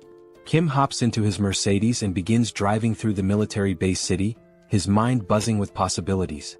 Weapons, ammo, gas masks, military vehicles, even tanks. It's the ultimate jackpot for surviving the apocalypse, but there's a catch. Unlike the Logitech Center, where PAX handles everything and can send supplies directly, this sprawling city means he'll have to locate and retrieve each item himself. As he drives, Kim starts to grasp just how huge this place really is, realizing he has a massive job ahead of him to map out every corner. If he'd known it was this vast, he might have stored all the weaponry and supplies directly in his subspace. Now he's planning his next move. Once he identifies the locations, he'll send Young-soo to retrieve ammo and weapons, while he prepares to strike from his portal. Then a crucial thought hits him: supplies here aren't endless.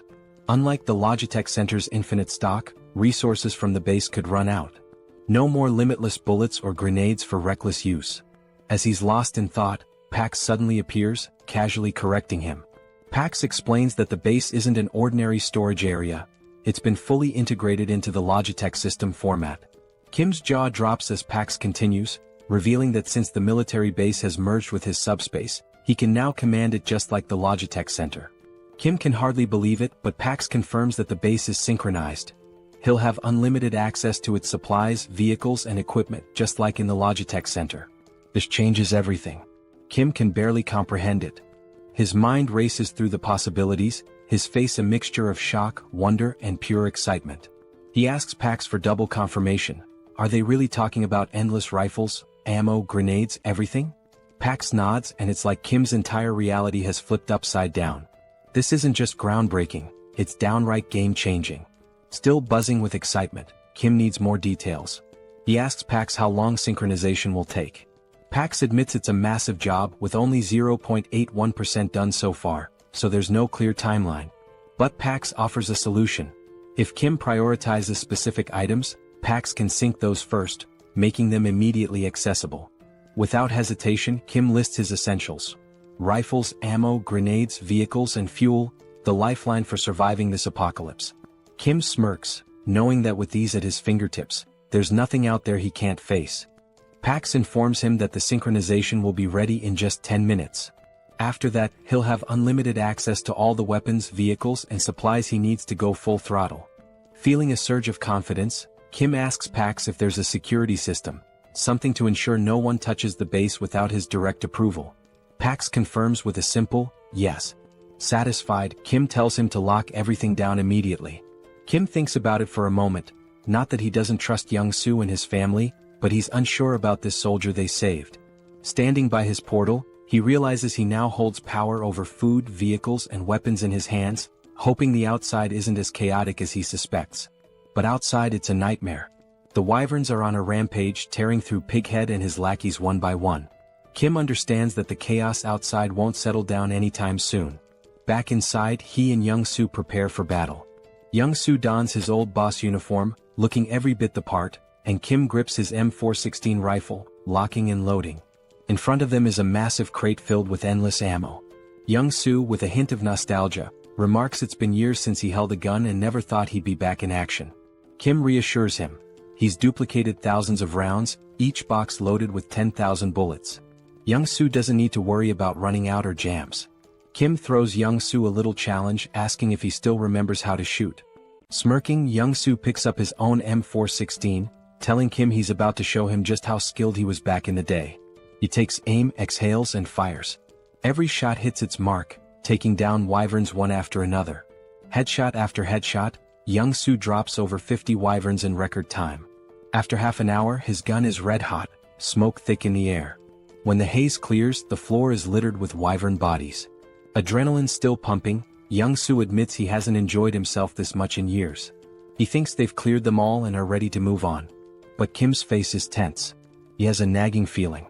Kim warns Young-soo, saying not all the wyverns are dead. Young-soo looks around, confused. Every wyvern he can see is down. But Kim mentions a massive black-scaled wyvern he saw earlier, unique and ominous. Young-soo is skeptical, but then the scene shifts, revealing the creature Kim described. Hidden in the shadows behind Kim's portal, the black dragon waits, silent but fierce, as though it knows Kim and his team are inside and is simply waiting for the right moment to strike. Young-soo peers outside, squinting but sees nothing. He wonders if Kim is just being paranoid. Then Kim shares an idea. What if these massive creatures are lying in wait, hidden and ready to pounce the second they step outside? From what he observed, that black wyvern seemed too smart for comfort. Young-soo agrees, noting that in this post-apocalyptic world, caution isn't just smart, it's survival 101. Then Young-soo has an idea. Could a remote-controlled car serve as bait? Would that huge beast chase a small moving target? They decide to give it a try. The scene shifts, showing both men with remote-controlled cars, each with a humanoid doll mounted on top. With a deep breath, they count to 3 and send the cars forward. The dolls roll out of the portal, looking like humans stepping into the danger zone. In an instant, a massive wyvern swoops down, claws piercing the doll's torso and ripping it apart. Young-soo's jaw drops in disbelief. He can't believe the wyvern was actually lurking back there. His eyes widen in terror as he watches the beast tear the doll apart, its massive teeth glinting in the light, each one nearly the size of Young-soo himself. In the next instant, the wyvern turns, its glowing eyes fixed on the portal. Without hesitation, it lunges forward, trying to force its way inside. Kim's heart skips a beat. He shouts for Young-soo to start firing. Together, they unleash every round of ammo they have on the beast. For 15 solid minutes, they pour bullets into it, the room filling with thick smoke. They think maybe they've taken it down. But as the smoke clears, those glowing eyes remain fixed on them. The wyvern, undeterred, shoves its head closer, drool dripping as it tries to devour the portal itself. Young-soo and Kim stumble back, horrified. They can see every detail of the wyvern's mouth, its deadly teeth just inches away. Young-soo is stunned. How is this creature still standing after all this firepower?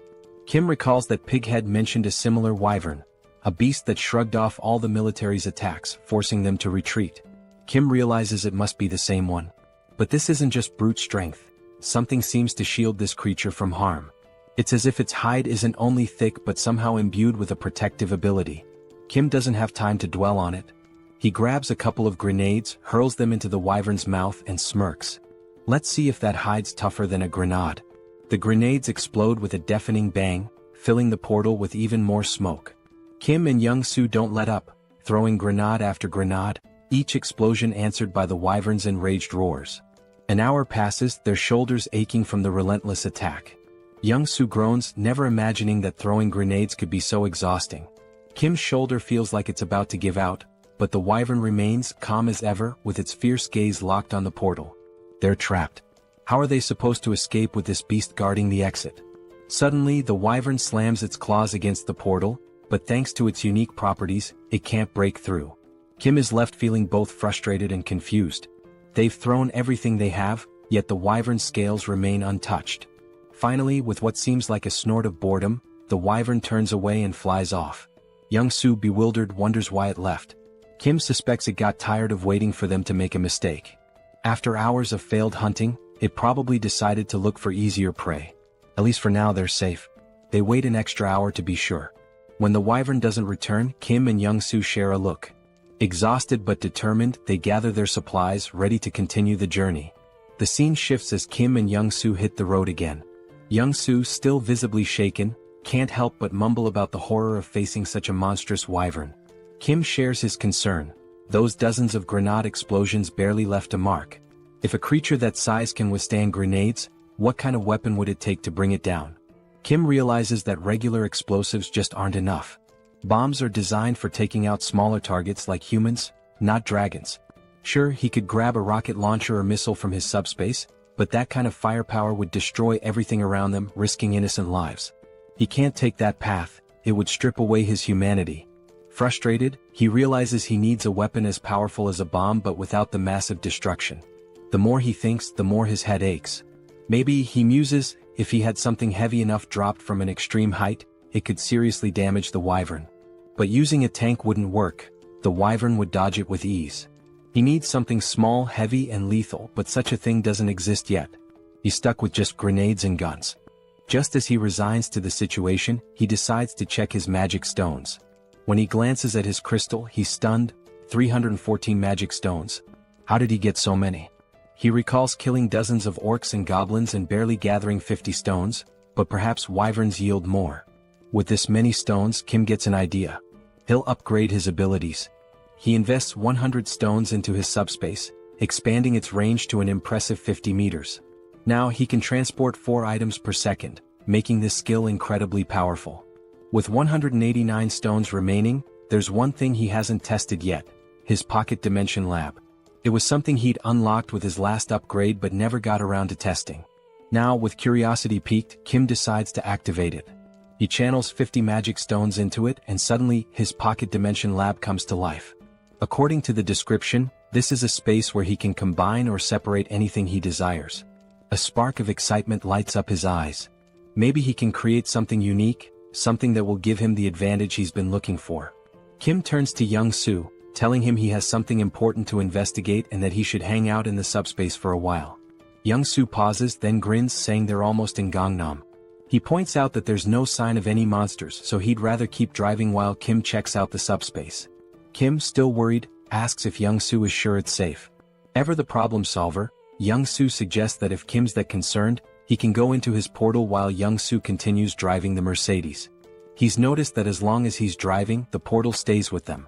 Intrigued, Kim ducks into his portal and sure enough, as Young-soo drives, Kim realizes he's moving right along with him. Impressed, Kim agrees to the plan, though he still feels a bit tense. He steps into his newly unlocked pocket dimension to explore.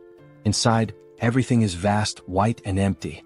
He wanders around, testing the space when his system chimes in, explaining the capabilities. He can combine or separate objects here. He can merge multiple items regardless of their type, or break them down into components. Kim's mind races. This could change everything. Could he, for example, merge a rifle with its magazine to create an endless ammo feed so he wouldn't need to reload? Pax confirms that this idea is completely possible. Then Kim wonders if he could pull a grenade safety pin while storing it, so it would explode the moment he sends it out. Pax confirms again. Eager to test it, Kim has Pax remove the pin and create a new item, costing him 15 magic stones. He's fascinated by the result, but he knows a single grenade won't be enough for the wyvern. He needs something far more powerful. A smirk forms as Kim begins crafting a secret weapon. Meanwhile, Young-soo encounters a massive barricade, a wall of stacked cars blocking the road like some post-apocalyptic obstacle. He wonders who would create such a barrier. At that moment, Kim steps out from his subspace and asks how much longer to Gangnam. Young-soo explains that there's no monster trouble, but someone's blocked the road entirely with cars. He suggests they'll need a detour. Kim stops him. No detour is needed. He's got a new weapon to clear the way. Just as Young-soo is about to ask what he means, metal plates, each weighing 20 kilograms, start flying like bullets, slamming into the cars at incredible speed and scattering them like toys. Young-soo watches in shock. It's a stack of plates fused together, flying at 150 kilometers per second, creating a barrage of 500 kilograms that obliterates anything in its path. He's awestruck, yelling, "What on earth did you make?"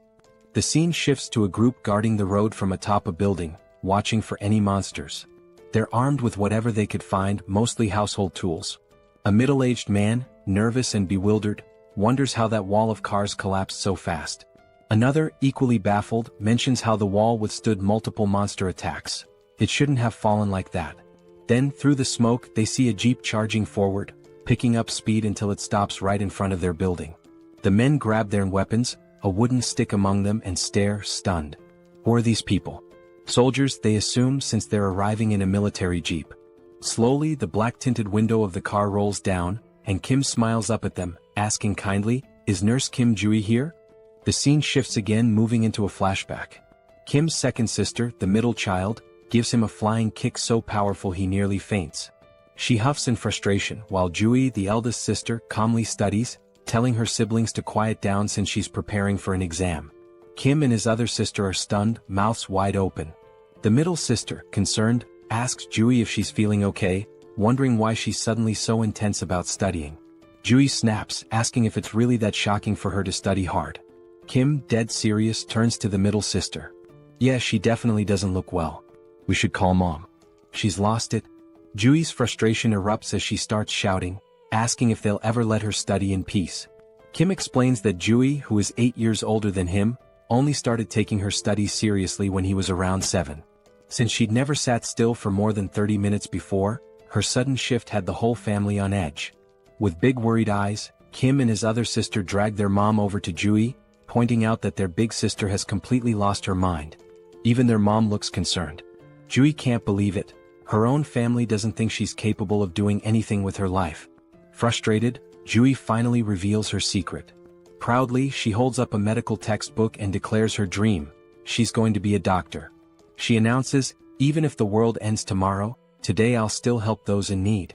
Her face glows with pride, her eyes shining with determination. The whole family is stunned. They just stare at her, speechless. Kim and his other sister turn to their mom, whispering that Jui's condition is getting worse. Maybe she needs a mental hospital ASAP. The house erupts into a family brawl, everyone yelling, laughing, the whole scene chaotic. Days pass, and they assume Jui's passion will fade like a teenage phase, and that her ambition to be a doctor will pass. But no, her grades soar. She skyrockets through high school, and before anyone realizes it, she's accepted into the top nursing school she applied to. Her dad, mom, Kim, and her other sister are shocked. Juri, who once couldn't sit still for 30 minutes, has achieved the unthinkable. In the present, Jui stands frozen in shock, staring at Kim, who's come back to find her. It's all real, her journey, her family, her dream, and now this reunion. Tears start streaming down Jui's face, her cheeks red with emotion. Kim stands before her, his eyes filling with tears too, overwhelmed. Barely able to speak, Jui, still sobbing, asks Kim how he made it this far and if he's hurt. Kim, equally emotional, tries to reassure her, saying he's fine, nothing happened. Young-soo, watching from behind, smiles warmly, whispering to himself, grateful that Kim's sister is safe. Kim and Jui finally embrace, holding each other tightly, letting the weight of the world fall away, if only for a moment. Once they calm down, Kim wipes his tears and introduces Young-soo, explaining how much he helped him get here safely. Young-soo bows respectfully, introducing himself, and Jui, deeply grateful, introduces herself as Kim's older sister, thanking Young-soo for protecting her little brother in this apocalyptic nightmare. With a small, mischievous smile, Jui suddenly reaches into her pocket and tells Kim she has something for him, figuring he hasn't eaten well in all this chaos. She hands him a chocolate bar, but Kim stops her, saying, "I'm really full, sis. Actually, I've got enough chocolate to last me a lifetime."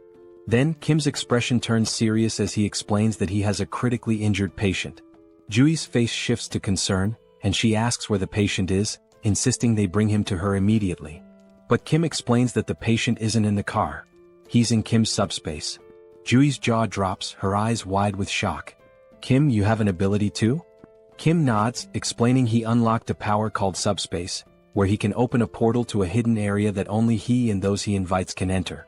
He laughs a bit nervously, noting that it might scare people if they saw it, so he suggests they find somewhere private. Jui agrees, noting the people around, and they decide to head inside the hospital for privacy. Slowly, Kim, Young-soo, and Jui enter the hospital, and the sight is heartbreaking. People clutching nothing but wooden sticks for protection, hollow-eyed and starving, sprawled across the floor like lifeless bodies. They finally reach Jui's private room. Young-soo closes the door behind them, leaving only the three of them. Kim then opens the door to his subspace, and as he does, Jui stands in shock, her eyes wide, mouth open, as she gazes at the vast city-like area before her. "What is this?" Jui asks in amazement. "Are all these buildings part of your ability?" Kim reassures her, promising to explain later, but for now she needs to follow him. They make their way to where Kim has kept the injured soldier. Jui rushes to his side and begins examining him. Kim, still anxious, asks, "What do you think, Jui? Will he make it?" Jui, dead serious, asks how long he's been like this. Kim explains he's not sure, but it couldn't have been too long since he found him on the way there. He suspects the man was beaten and tortured. With a solemn expression, she tells Kim that this man may not survive much longer. Upon hearing this, both Kim and Young-soo freeze, fear visible in their eyes. They had been holding on to hope that the man could be saved. Desperate, Kim asks, "Is it really that bad?" Jui's tone then shifts. She smiles and explains that under normal circumstances, his chances would be slim. But then, her hands begin to glow with a green aura, and she grins confidently. "Isn't it cool?" she says, "I've awakened as a healer." She places her glowing hands on the soldier's chest, the green light spreading over his body. She warns them that her skill level is still low, so a full recovery is unlikely, but he won't die. After 5 minutes, Jui finishes the healing. The soldier's wounds close and his breathing stabilizes.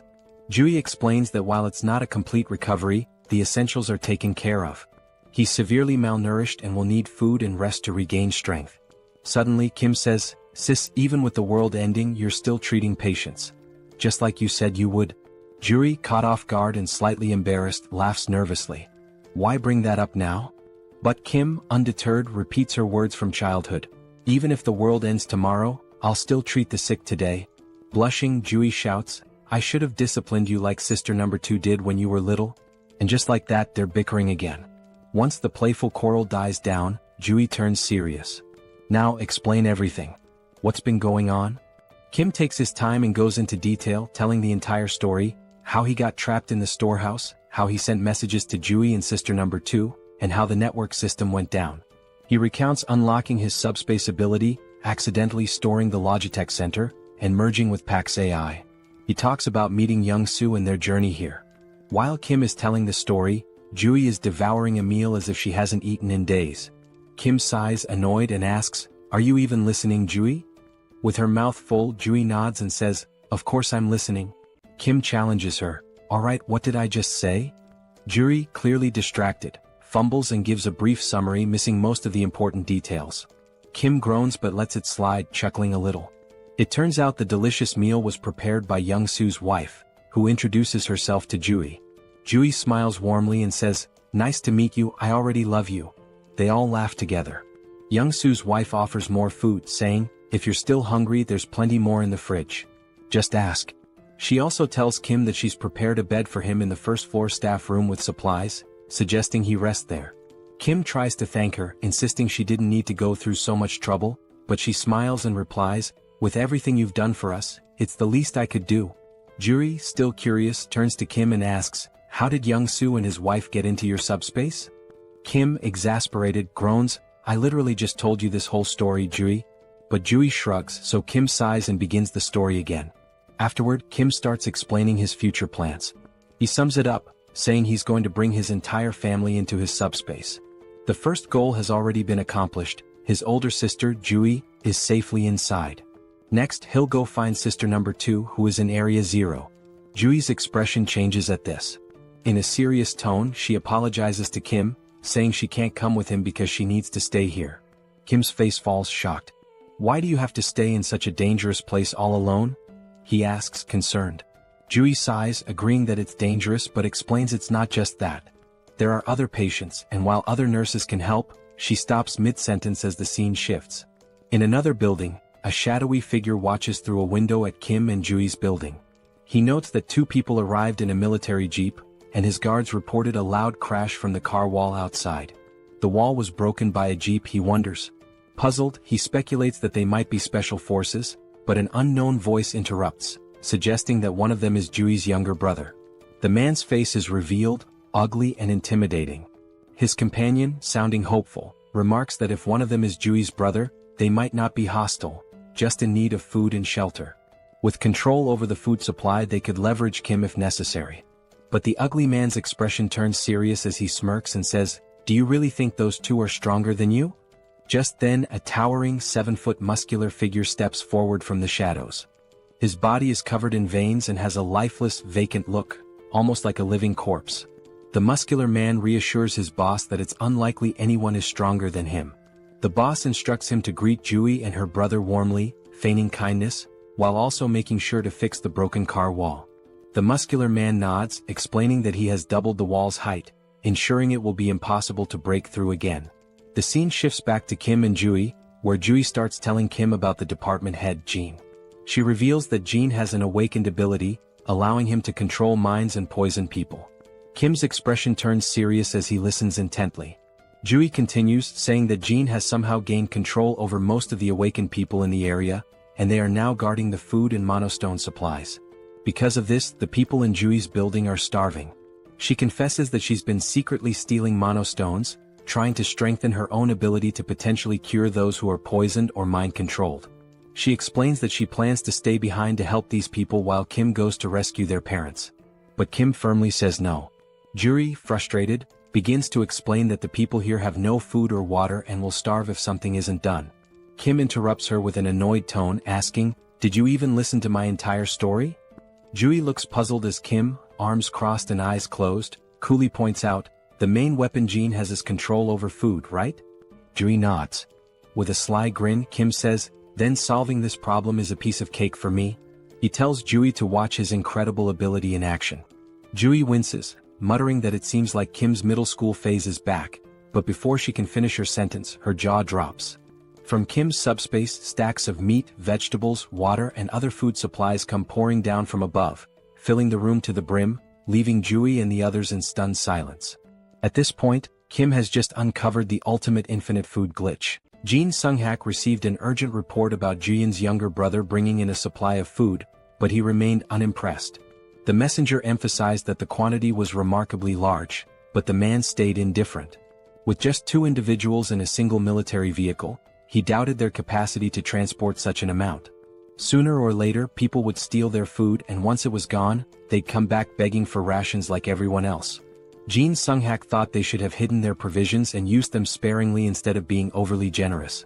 Yet, this generosity might eventually play to the villain's advantage, making things easier than anticipated. The messenger added that the newcomers had brought in more supplies than the entire hospital had managed to gather so far. This revelation sent a chill down Jin Sung-hak's spine. No matter how one looked at it, it was physically impossible for two people to collect such a large quantity of food for everyone. The hospital's current stash had been gathered by their scouting team, enough to fill an entire truck. Jin Sung-hak speculated that the newcomers possessed some sort of ability to duplicate items or manipulate object sizes. Whatever the case, they clearly relied on an ability to secure those provisions, and the hospital needed to recruit them. Jin Sung-hak prepared his signature drug and tasked his strongest subordinate, Song Hyun-gu, with the job of getting Joo-hyun's younger brother addicted to it. If the plan failed, they could simply kill the boy. There was also the driver to consider. Late at night, Yong-hyun distributed food among the hospital's residents, all while searching for someone in the crowd. He believed that finding this person would simplify matters significantly. A short while earlier, he had shared his strategy for neutralizing all of Jin Sung-hak's weapons.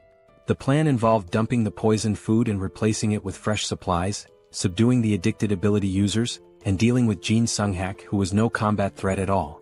Yong-hyun tried to gather as much information as Joo-hyun had. Most of the abilities possessed by the addicted users were trivial. One could reseal cans and another could automatically do laundry. In general, very few awakened abilities were combat relevant, with the exception of one individual in the hospital. That person was Song Hyun-gu, whose presence alone was intimidating. After the world descended into chaos, Hyun-gu traveled from Iljiro to Gangnam, concerned for his mother in the hospital. Joo-hyun didn't know much about Hyun-gu's ability other than that he was unnaturally strong. His massive frame was impossible to miss, and the car wall protecting everyone had been built by him with his bare hands. Now, that giant of a man had finally come face to face with Yong-hyun for a private conversation. Although Yong-hyun felt nervous, he had some business to settle with the muscle-bound man, making this encounter ideal. Hyun-gu couldn't fathom what kind of business the younger man had in mind, but it no longer mattered. The two stepped outside near the car wall that started it all. Calmly, Hyun-gu presented Yong-hyun with two options: either drink the medicine willingly or face a painful death. He strongly advised against trying to flee as it would be futile. It became clear why Hyun-gu had chosen such a secluded location for their meeting. Yong-hyun, however, never planned to run. He knew he'd be caught if he did. Instead, he opted for a secret third choice, trapping Song Hyun-gu on the spot. Provoked by the young man's defiance, Hyun-gu lunged to grab and crush him. Before he could, his fingers touched an immovable barrier. Yong-hyun had disappeared, leaving behind only a strange portal to the logistics center. At first, Hyun-gu couldn't make sense of what he was seeing. By the time he noticed the drone hovering before him, it was already too late. A professional-grade high-speed bowling ball struck him in the stomach, winding him. Yong-hyun wondered if a 90 km/h bowling ball was excessive but decided mercy wasn't an option. He followed up with another strike, this time targeting Hyun-gu's right leg. The attack left Hyun-gu groaning in pain, unable to move effectively. When the muscleman demanded to know what ability Yong-hyun was using, the young man responded by launching a barbell plate stack to the ground. Immobilized, Hyun-gu was warned to stay put. The plates, though slowed, were still heavy enough to shatter bones or end lives. Refusing to stay idle, Hyun-gu charged at one of the stacks and managed to grasp it firmly, surprising Yong-hyun. The brute began lifting the stack, disrupting Yong-hyun's plan. But while Hyun-gu focused on lifting the stack, he unknowingly triggered the metal trap. Yong-hyun apologized for the cramped conditions of the makeshift prison and promised to release Hyun-gu once the situation was resolved. For now, all Hyun-gu could do was endure the heaviest cell ever devised. Yong-hyun was extremely anxious, worried he might have seriously harmed the big guy. Thankfully, the man was incredibly resilient. Back inside, Nurse Joo-hyun hurriedly let her brother in. She had heard a loud noise outside and feared her little brother had encountered the muscle-bound man. Yong-hyun casually confirmed her suspicions as if it were nothing. He gestured outside, allowing his sister to see where he had left the biggest threat. Joo-hyun peeked out and was shocked by the bizarre metal structure she saw. Yong-hyun calmly explained that Song Hyun-gu was now his temporary prisoner. With the most dangerous obstacle neutralized, they only needed to wait for Yang-soo to arrive. Right on cue, the East's best driver made his appearance. However, as Yang-soo came into view, the siblings froze. Yang-soo was limping, holding his head in pain, drenched in sweat, and complaining of an intense pounding headache. The symptoms were eerily similar to those of poisoning. It seemed the enemy had gotten to him somehow. Yang-soo's last memory was handing out food to survivors and receiving some words of gratitude. Joo-hyun noticed a tiny puncture wound on his finger, a likely delivery method for the poison. The culprit must have pricked him while pretending to thank him. For now, Yang-soo needed rest and confinement in the subspace. He would have to be isolated for a while. Jung-hyun hadn't anticipated this turn of events. He felt responsible for failing to protect his friend. Without knowing how the poison worked, the situation could become even more complicated. Finding Jin Sung-hak quickly was now their top priority to secure a cure. They prepared the break room in Sector 1 as a confinement space, blocking all windows and doors just in case. However, before Yang-soo could step into the portal, the system detected and blocked an unidentified energy from entering. Since subspace was an independent domain, external energy connections were impossible. Yang-soo, confused, looked to Jung-hyun for answers. Miraculously, the pounding headache disappeared as soon as he placed a finger into the portal. To test this further, they decided to try the method on the most prominent poison victim, Song Hyun-gu. Jung-hyun opened a portal beneath the muscle man's feet, pulling him into the subspace against his will. Once inside, the poison in Hyun-gu's system was neutralized. Afterward, Jung-hyun removed his access, returning him to the real world. When Hyun-gu reappeared, his complexion was healthier, and his expression showed clarity as if he had awoken from a deep slumber.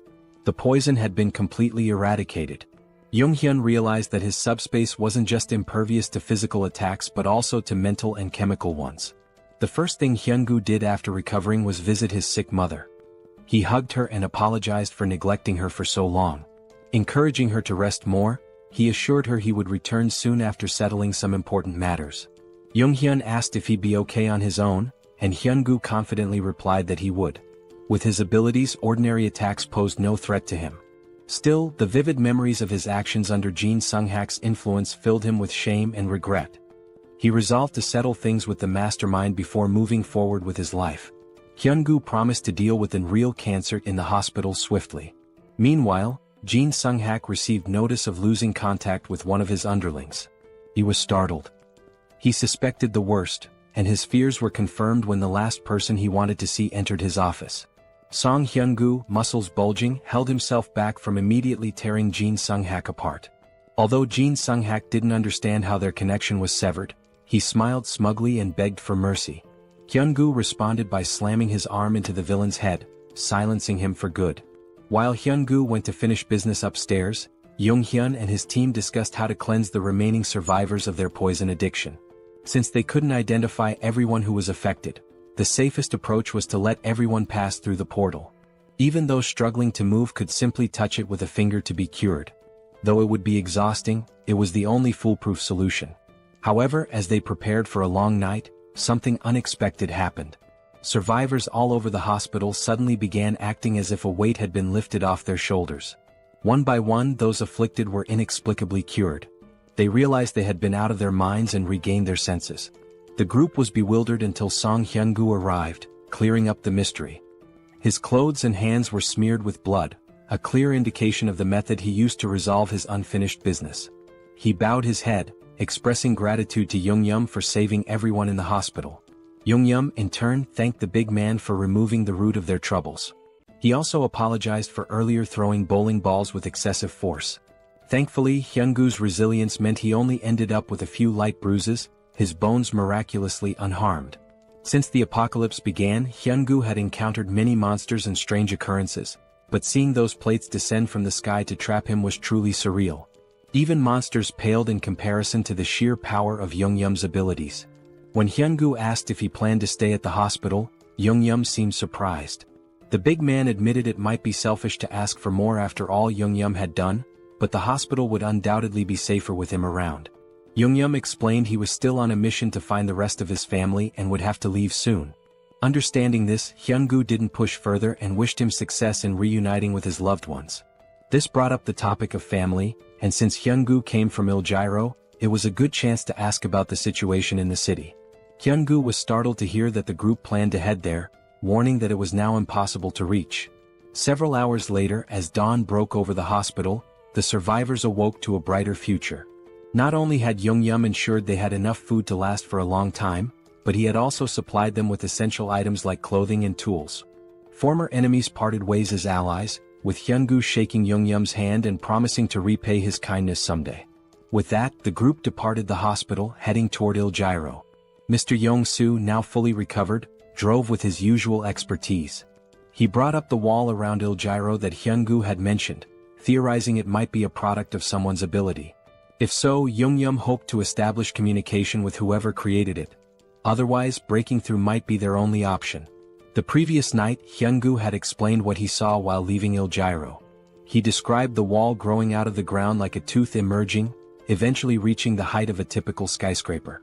This meant ground travel was nearly impossible. Hyungu also mentioned something peculiar about the monsters in Il-Gyro. Unlike those in Gangnam, the city was infested with undead creatures, skeletons that reanimated even after being destroyed.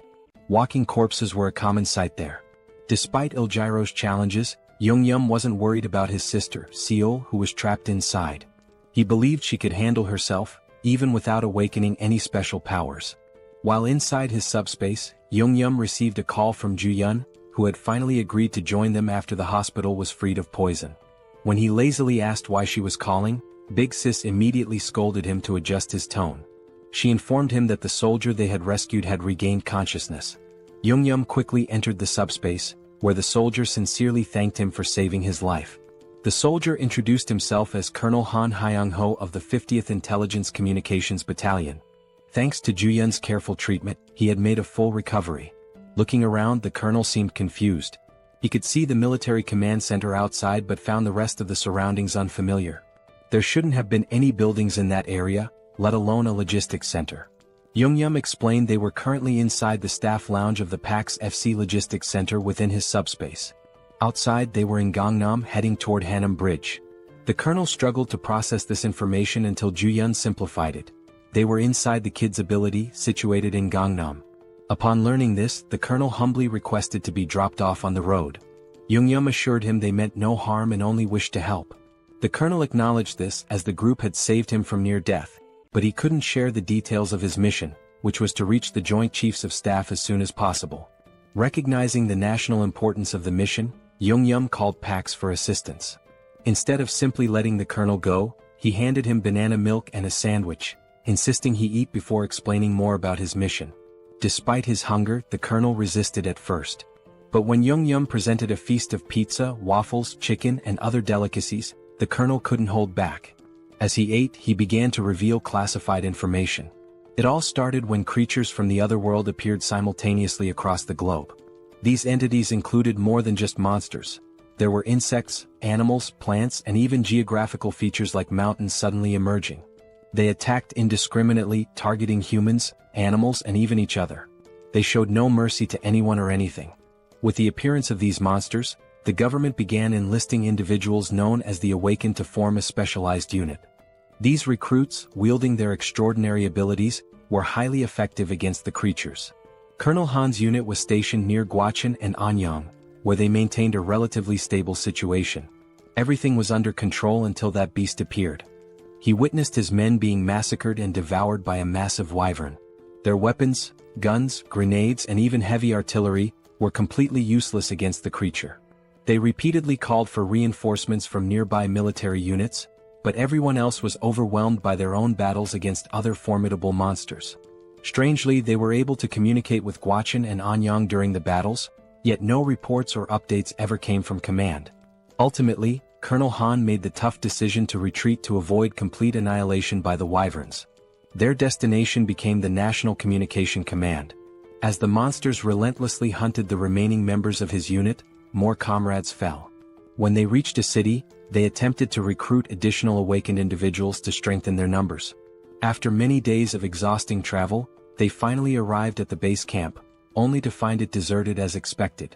The reason for the abandonment became evident soon after. While searching the command center, they discovered suspicious documents containing references to a coup. It appeared a rebellion was unfolding.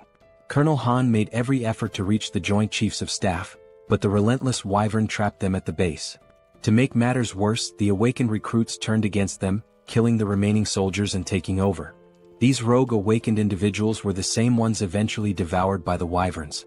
Colonel Han suspected the First Corps was deliberately sabotaging government attempts to regroup, with their commander likely siding with the rebellion. In the midst of the apocalypse, even a coup felt oddly unsurprising. Since Jeong-gyeom's group was heading toward Yeoljiro, he assured the colonel they'd drop him off when they crossed the Han River Bridge. The colonel expressed his gratitude while continuing to savor the gourmet meal in front of him. Jeong-gyeom instructed Yong-soo to increase their speed slightly, though not to maximum, given the time-sensitive situation. As the colonel pondered, he realized the young man had likely encountered the wyvern at the military base as well. He was just beginning to wonder how Jeong-gyeom managed to evade such a persistent monster when his eyes widened in shock. A terrifying ogre was furiously pounding on the portal's barrier, desperate to break through. Yet Jeong-gyeom and Yong-soo appeared completely unbothered. While the colonel was paralyzed with fear, the rest of the group acted as though it were just another mundane day. Suddenly, a stack of heavy barbell plates shot out of the portal, striking the ogre and sending it flying like a lifeless ragdoll. The colonel watched in disbelief as the barbell stacks splattered the ogre's blood across the streets. Meanwhile, Jeong-gyeom and Yong-soo remained utterly unfazed, accustomed to such scenes. The colonel, however, had stopped mid-bite, unable to process what he was witnessing. When Jeong-gyeom summoned a military vehicle from thin air, the colonel nearly choked in shock. The duo exited the subspace, leaving the colonel with instructions to eat and rest. Jeong-gyeom left the portal open so the colonel could monitor the situation on the road if he wished. Launching pillars of discs at incredible speeds and conjuring vehicles out of nowhere clearly highlighted the overwhelming power of Jeong-gyeom's ability. What once were fearsome ogres now became trivial enemies, easily defeated in a single attack. Jeong-gyeom's method was simple: hurl stacks of discs at the monsters, crushing them instantly. Colonel Han was so captivated by the ogre massacre that he leaned closer to observe. He saw magic stones from the slain ogres being effortlessly absorbed into the subspace. At first he doubted his eyes, but it was all happening before him. The portals were indeed propelling heavy objects at breakneck speeds, obliterating enemies at a rate of 4 per second. The trajectory of the discs could even shift mid-air, while magic stone collection had been streamlined through an automated system. Anyone could see that Jeong-gyeom's subspace ability was nothing short of broken when used this efficiently. Eventually the group reached Banpo Bridge, only to find it completely destroyed by some unknown force.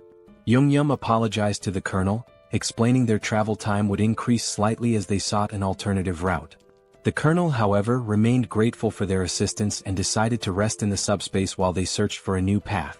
Even with the detour and the constant monster attacks, it was remarkable that they had reached Banpo Bridge from Gangnam in just an hour. Although Jeong-gyeom's ability played a significant role, most of the credit belonged to Yong-soo, who was in the driver's seat. Jong-soo might seem like a bit of a clown at times, but his driving skills were absolutely top-notch. Even from the passenger's seat, watching him navigate the roads was enough to make one's head spin. When the colonel experienced it for the first time, he was so startled that he almost threw up in the back seat. It didn't take him long to figure out that staying inside the comfort of the subspace was the only way to avoid serious motion sickness. The colonel's evaluation of Jeong-gyeom and Jong-soo was nothing short of stellar. Both young men were incredibly skilled and resourceful. After more driving and monster slaying, the group reached another bridge. It looked worn and unstable, but at least it was still intact.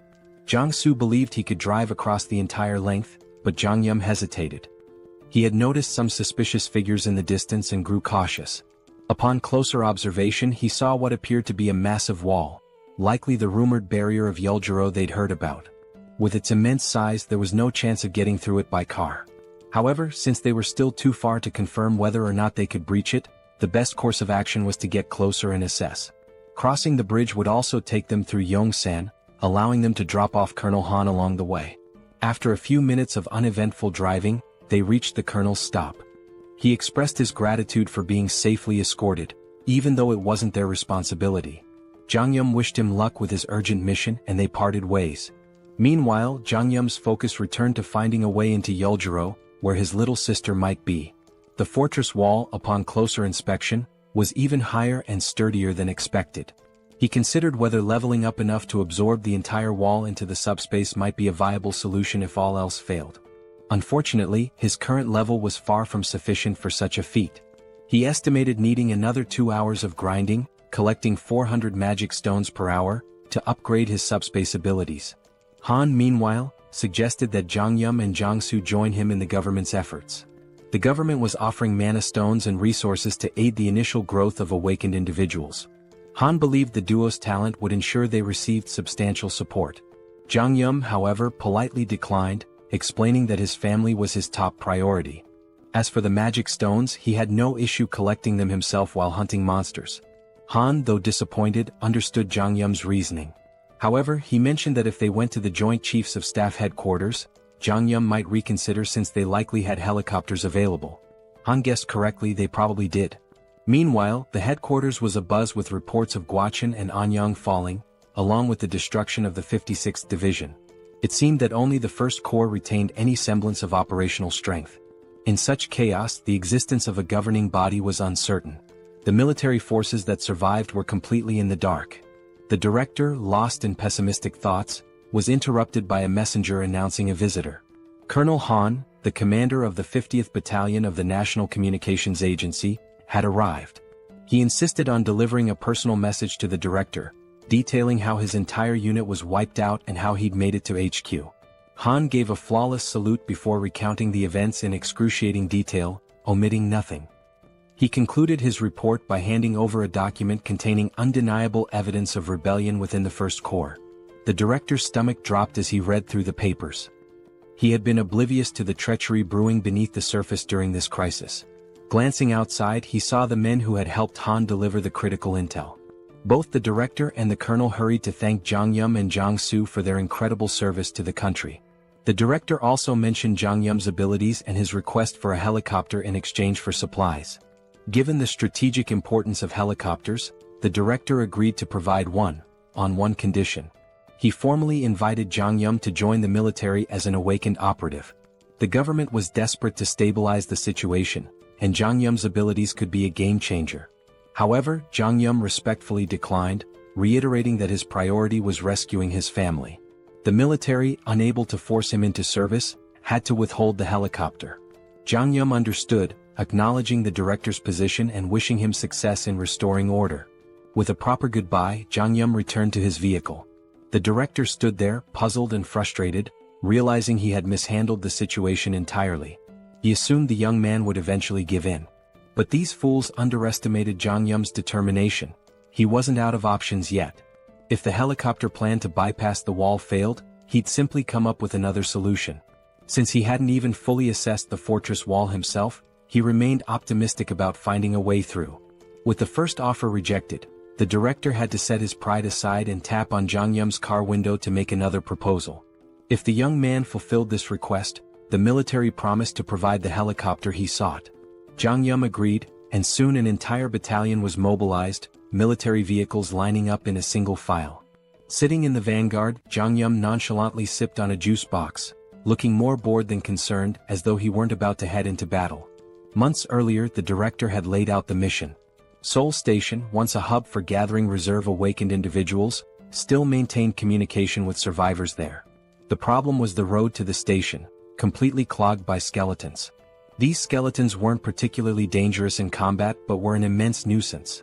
They were numerous, tricky, and almost impossible to permanently destroy without targeting the core located at the base of their last right rib. Failing to crush this core meant they would regenerate endlessly. Jeong-gyeom's task was to clear a path through the skeletal hordes and rescue the stranded awakened individuals. With his flying barbell discs, he made quick work of the mission. For him, it was a straightforward job, but for the soldiers watching his abilities for the first time, it was mind-blowing. The operation they had dreaded for weeks was effortlessly executed by a young man with an unusual power. When they finally reached Seoul Station, the awakened survivors erupted in cheers, overjoyed to see their rescuers. The military swiftly evacuated the survivors into armored vehicles. Once everyone was accounted for, the director gave Jeong-gyeom and Jong-soo the signal to leave. Thanks to Jeong-gyeom's skill, the skeletons posed no significant threat during the escape. For the soldiers, fighting skeletons was grueling, requiring near-perfect precision to hit the cores with their firearms. Jeong-gyeom, however, dispatched them with ease. But there was something the young man hadn't yet encountered, a rare and formidable enemy among the skeletons, the Skeleton Knight. The military had a standing order to avoid the creature at all costs. Engaging it was considered futile as it was deemed indestructible. As usual, Jeong-gyeom opened his portal and sent a barbell disc hurtling toward the enemy. This time, though, it wasn't an ordinary skeleton standing in the middle of the road, it was the Skeleton Knight. The menacing figure stared down the convoy, its piercing gaze fixed on them. To everyone's shock, the creature began speaking in an unfamiliar language. Though unintelligible, it was clear the knight was trying to communicate. Then, it plunged its sword into the ground and pulled out a magic stone, crushing it in its skeletal hand and sprinkling the resulting dust onto the ground. With that, the skeleton knight began speaking human language, introducing itself as Sir Gawain, one of the 12 knights serving the Night King. He greeted the humans, referring to them as otherworlders, but Jeong-gyeom seemed more intrigued by the magic stone trick than by Gawain himself. Sir Gawain admitted that being greeted with flying chunks of metal was unusual and asked if Jeong-gyeom was a mage. He also questioned the humans' presence in skeleton territory, noting the importance of maintaining proper etiquette in negotiations, even in this chaotic world.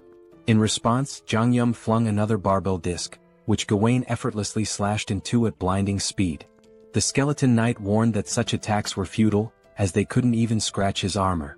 But Jeong-gyeom wasn't listening. He sent another barrage of discs, prompting Gawain to roll and dodge with precision, stabbing his sword into the ground for leverage and launching a counterattack. Frustrated, the skeleton knight muttered about the human's preference for violence over diplomacy. Unfazed, Jeong-gyeom launched 4 more barbell stacks at the indignant knight, showcasing his resolve to handle the encounter his own way.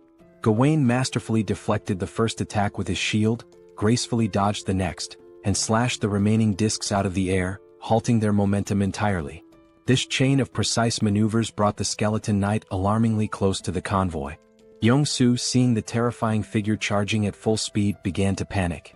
Meanwhile, Jeong-gyeom was more intrigued than scared, marveling at how easily the knight could slice through 500 kilograms of steel as if it were butter. However, he noticed that Gawain was cautious, clearly trying to avoid taking any direct hits. If I can land a solid blow, Jeong-gyeom thought, we might have a chance. Determined, he gritted his teeth and spent 50 magic stones to unlock tracking delivery for greater precision. As a test, he launched a single stack directly at the skeleton knight's chest. The massive steel disc shot out of the portal like a cannonball, aimed with pinpoint accuracy. Gawain scoffed, mocking Jeong-gyeom for using the same trick repeatedly and calling him a fool by a mage's standards. Confidently bragging that he could dodge any projectile thrown at him, Gawain was blindsided when the disc suddenly adjusted its trajectory midair. Instead of the usual straightforward attack, this one veered sharply, homing in on Gawain's chest just as Jeong-gyeom intended. Though the attack struck, the skeleton knight managed to absorb most of the impact with his armor, batting the disc away after the initial hit. "You're getting ahead of yourself, boy," Gawain growled. "I was merely caught off guard. It won't happen again." But before he could finish his sentence, a bowling ball came hurtling out of nowhere, slamming into his head and knocking him to the ground. Gawain recovered quickly, lifting his head with newfound wariness. Yet, before he could react, another bowling ball struck him square in the skull, eliciting the first hint of fear the skeleton knight had felt in ages. The fear froze him momentarily, giving Jeong-gyeom another opening to unleash a relentless barrage. Inside the car, Jeong-gyeom chanted commands like a gamer inputting cheat codes. Left head, back head, crown, front head, right head, left head. Each command sent a bowling ball flying in a pre-aimed direction, creating an automated assault. Though his jaw ached from issuing rapid orders, Jeong-gyeom didn't let up. The skeleton knight, struggling under the ceaseless rain of projectiles, found himself cracking, literally. Jeong-gyeom noticed fractures spreading across Gawain's skeletal frame and decided it was time to act decisively. He suggested the military convoy retreat while the enemy remained disoriented. But before they could leave, Gawain's curses turned to pleas. Fragments of his bones scattered in all directions as the relentless impacts took their toll. Seizing the opportunity, Jeong-gyeom ordered simultaneous disc attacks from all sides, left, right, front, and back. The coordinated strikes shattered the skeleton knight's form, marking the end of the formidable foe. Even in defeat, Gawain maintained his dignity, commending Jeong-gyeom as a remarkable mage. He issued a grave warning: "This is not the end. Skeleton knights do not die. Even in death we serve the Night King." As his body disintegrated, 3 magical shards fell, a pair of large blue mana stones and a small red reinforcement shard. Jeong-gyeom swiftly secured the loot through his portal. The soldiers trailing behind were dumbfounded. They had just witnessed a young man defeat a skeleton knight, a creature impervious to tank shells, with nothing but flying discs and bowling balls. At the rear, the survivors erupted into cheers, chanting Jeong-gyeom's name in celebration. The unkillable knight had been slain, and their victory deserved to be celebrated. Back at HQ, the director listened to the report with astonishment. He had explicitly instructed Jeong-gyeom to avoid engaging the skeleton knight at all costs. Yet, the young man had not only ignored the order but triumphed spectacularly. Despite his initial disapproval, the director realized the importance of having Jeong-gyeom and Yong-soo on their side. Swallowing his pride, he practically begged the duo to join the military's efforts. But Jeong-gyeom, unwavering in his resolve, politely declined. His quest to reunite with his family remained his top priority, leaving the military forces to wonder how to move forward without him. Thankfully, the director was a pragmatic man and chose to step back. Still, the offer remained open. He hoped that once Jeong-gyeom completed his mission to reunite with his family, the young man would reconsider the military's proposal. At present, the armed forces already regarded Jeong-gyeom as an irreplaceable ally to the nation. For now, the director's priority was to honor his promise and provide Jeong-gyeom with the helicopter he'd earned as a reward. Jeong-gyeom wasn't exactly thrilled with the weight of expectations being placed on his shoulders. It was just another layer of pressure. Still, he could understand their perspective. After all, he had just taken down an unkillable skeleton knight that had been a nightmare to deal with. Truth be told, his victory was far from flawless. He barely scraped through. If there had been even one more adversary as skilled as Gawain, their mission would have been doomed. The harsh reality was that this rescue could have ended in disaster. What's more, there were at least 11 other skeleton knights like Gawain out there. After all, he'd called himself one of the 12 knights. And then there was Gawain's ominous warning. Skeleton knights don't truly die, even in death. Jeong-gyeom couldn't ignore the implications. If the skeleton knights were that strong, their master, the Night King, had to be even more terrifying. It was time to rethink his arsenal. The pillar stacks, while powerful, had barely left a dent. On the other hand, the bowling balls, for reasons that defied logic, had managed to crack Gawain's near-impenetrable armor. But then again, logic had ceased to exist in this world long ago. As they ascended to the helipad, the director asked if Jeong-gyeom was really planning to head to Yeoljiro. From the HQ, everyone could see the high walls encircling the area. The military had already dispatched a unit to investigate the nature of these mysterious walls, but contact with the team was lost. Since then, aerial reconnaissance missions had been conducted whenever feasible. These expeditions confirmed that people were still active inside the walls. The director believed his troops, and perhaps Jeong-gyeom's family, were safe within. Jeong-gyeom appreciated the director's optimism, though he felt a twinge of guilt. He had almost forgotten that his sister might be in danger. To be honest, he wasn't worried about her at all. That girl was more of a monster than anything he'd encountered since the apocalypse began. The director shared another peculiar observation. The top of the wall appeared to be growing and curving inward, as though it were forming a roof. While they couldn't estimate how long it would take for the structure to fully enclose, the director was relieved they could provide Jeong-gyeom with a helicopter before it did. At last, after a long climb to the rooftop, they arrived at the helipad. Jeong-gyeom's gaze landed on a battered, worn-out helicopter that looked like it had been plucked from a battlefield. Did I really go through all that trouble for this? He thought. Trying to convince himself it would suffice, he reasoned that as long as it could fly over the wall, it didn't matter how it looked. But the director quickly redirected his attention to the other side of the rooftop. There, parked at the far end, was a pristine cutting-edge helicopter, gleaming brilliantly under the fading sunlight. Jeong-gyeom and Yong-soo were momentarily stunned into silence. Meanwhile, the director allowed himself a smug smile, finally able to prove his usefulness. Yong-soo burst into laughter, his excitement palpable. With his aviator sunglasses and Top Gun jacket, he now looked perfectly at home next to the sleek, powerful aircraft. Kim was equally taken aback. At the same time, the director began explaining something, but Yong-soo interrupted with loud laughter. Turning to the director, Yong-soo expressed how touched he was that the director was lending them a Black Hawk helicopter in such a desperate situation. He was already thrilled at the prospect of flying it. The director chuckled, remarking that he had been wondering who would pilot the Black Hawk, but it seemed Yong-soo had prior experience with such aircraft. Before the director could finish, Yong-soo interjected, "I've never flown a Black Hawk before." Yong-soo then glanced at his system notification and explained that while he'd never flown a helicopter, he felt confident about piloting this one. As he inspected the Black Hawk, a notification appeared on his system. It stated that by using 50 magic stones, he could register the helicopter into his system, which would instantly transfer all the knowledge necessary to fly it directly into his mind. Excited, Yong-soo enthusiastically shared this discovery with the group, explaining his unique ability, Best Driver. This skill allowed him to operate any vehicle effortlessly. Until now, he had believed his ability only worked with vehicles he'd already driven, but this moment revealed something new. Instead of leveling up his skill traditionally, Young-soo realized he could register new vehicles to his system individually. This revelation exhilarated him. Kim was equally amazed, and things began to fall into place.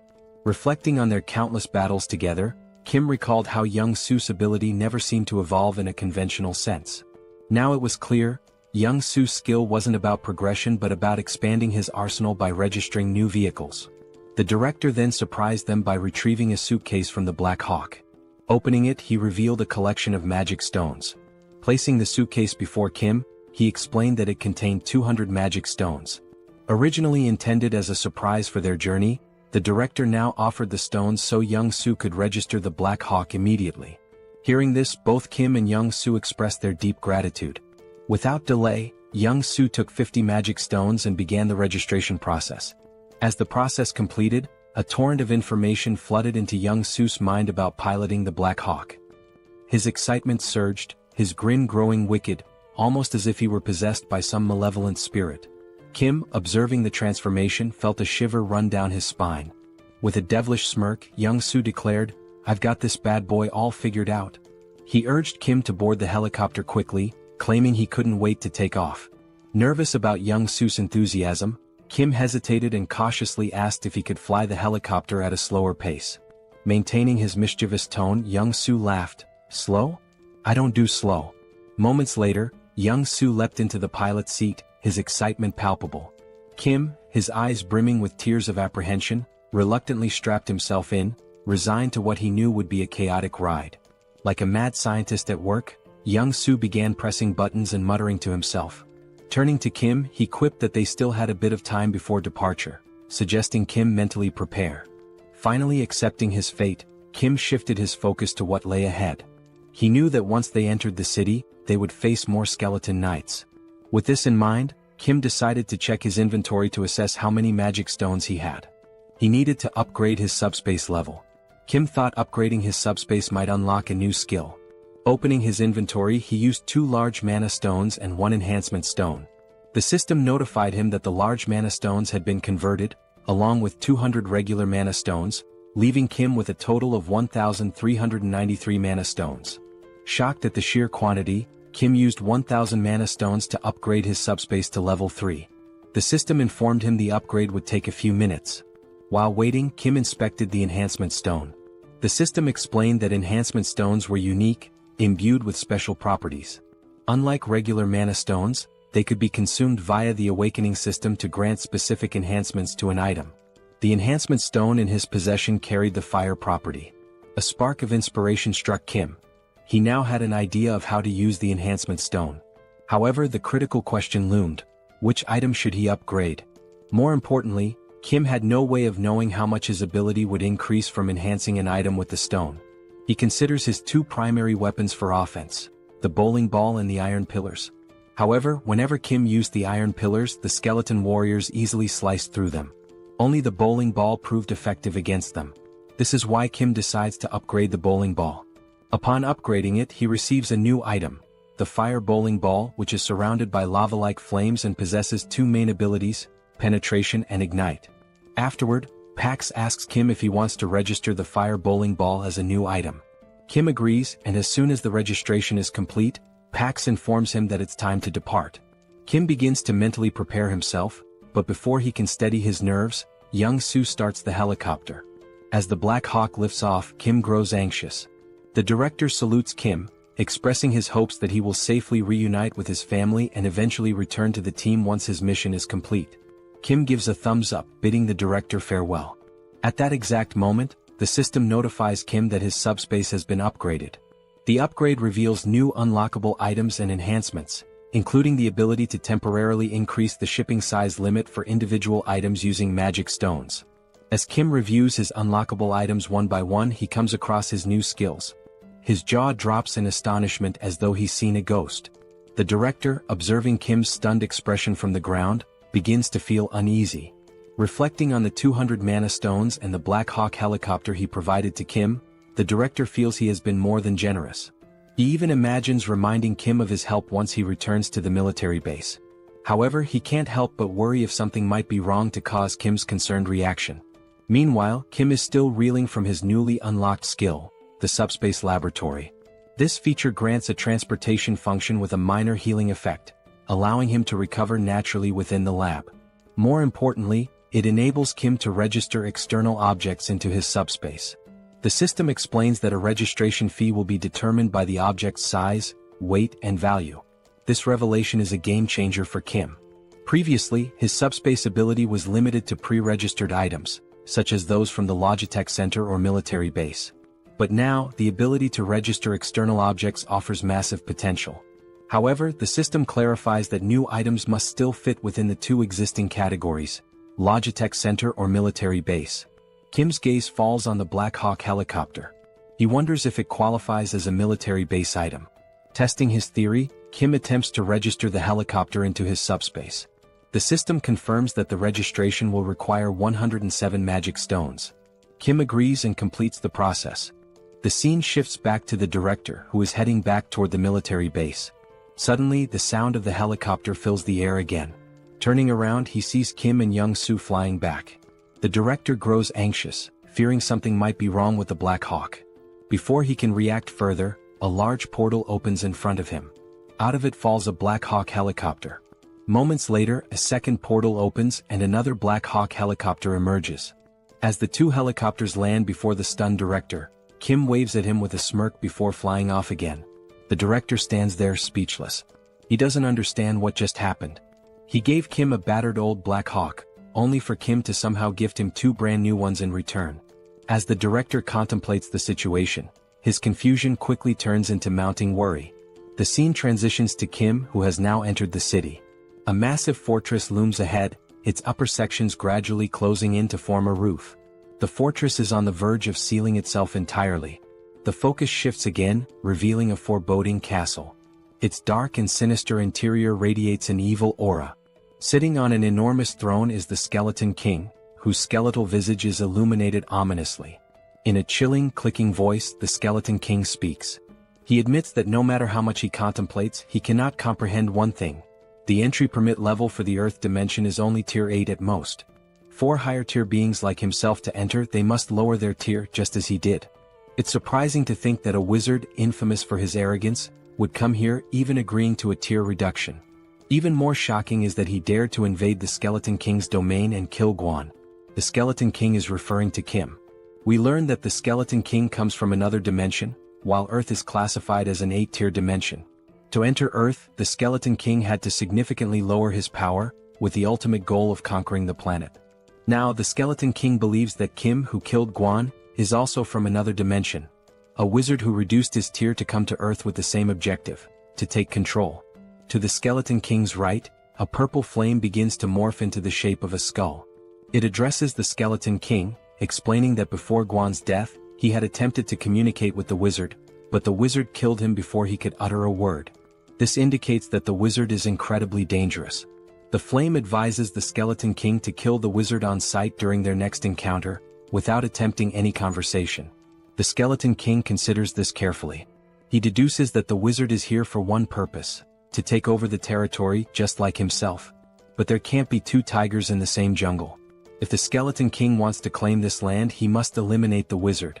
He mentions that the harvest is nearly complete, and once it is finished, they will launch an assault on the wizard.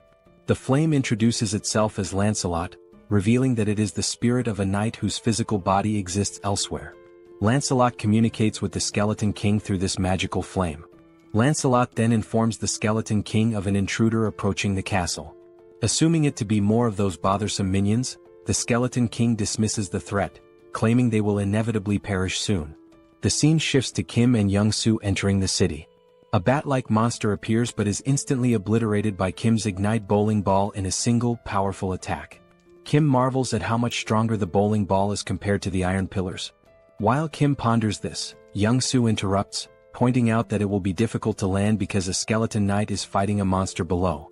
Kim looks down and spots another skeleton knight, similar to the one he killed before, but this one wields a lance instead of a sword, like the kind knights used in ancient justs. The skeleton knight enhances his lance with powerful magic and unleashes a devastating attack on his opponent. As the camera focuses, we glimpse the figure of a human, a female silhouette. When Kim notices her, he reacts with a mixture of irritation and disbelief.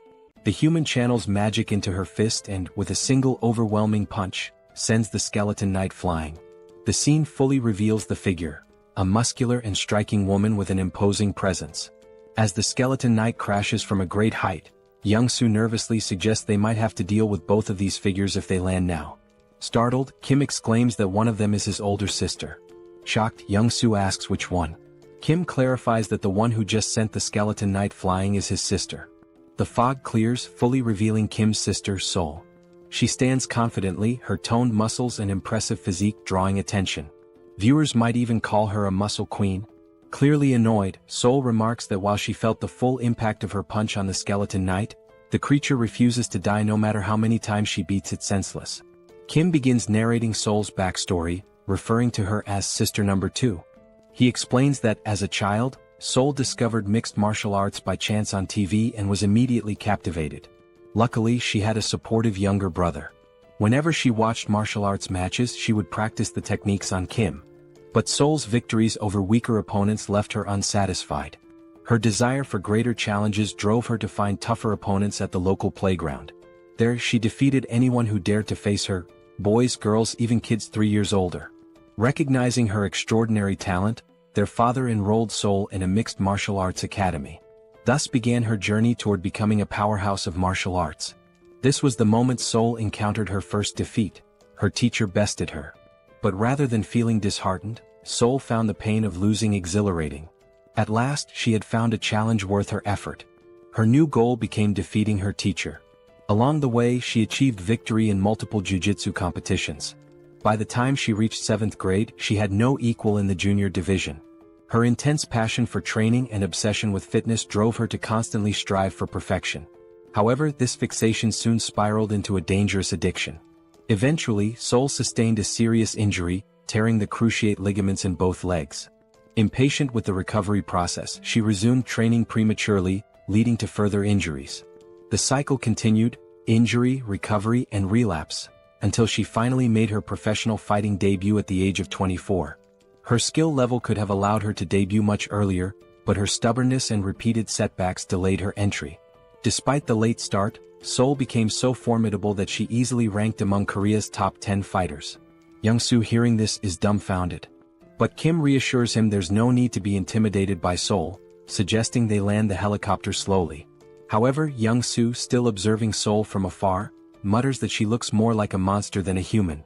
Meanwhile, the skeleton knight approaches Seoul, his sword in hand, and with a rattling voice, questions why his attacks are failing to connect. Seoul replies nonchalantly, "Isn't it obvious? Your movements are too slow." The skeleton knight counters, claiming his speed is no less than hers and accusing her of using some incomprehensible trick. Seoul chuckles and explains it's not a trick but simply martial arts. She delivers the explanation so casually that it leaves the skeleton knight bewildered. Hearing this, the skeleton knight compliments Seoul, remarking that people like her are rare. He suggests that if Seoul were to raise her rank, she could become the greatest knight. Seoul, however, is unimpressed and confused, muttering about how all this talk of skeletons, knights, and rankings makes no sense.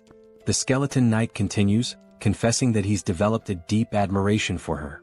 He promises to speak to the skeleton king to ensure she's the only one spared in the city. But before he can finish, a flaming bowling ball comes hurtling out of nowhere, smashing into him with a deafening crash and shattering his body into fragments. His remains scatter around Seoul. Moments later, the fiery bowling ball rolls to a stop at her feet. Seoul, puzzled, wonders how this strange bowling ball managed to obliterate the skeleton knight when her martial arts couldn't. As she contemplates this, 2 large mana stones and an enhancement stone emerge from the knight's remains. The stones are swiftly drawn into a mysterious portal, which appears to be controlled by a device resembling a piece of corn. At the same time, a helicopter hovers overhead and slowly descends. Kim steps out with a smirk, greeting Seoul with a playful, well, long time no see." He teases her, saying, "As expected, you're still kicking asses, Sister Number 2. Seoul stands frozen, mouth agape, stunned to see Kim after all this time. The scene shifts to a table laden with delicious food, fried rice, pizza, burgers, and an assortment of mouth-watering dishes.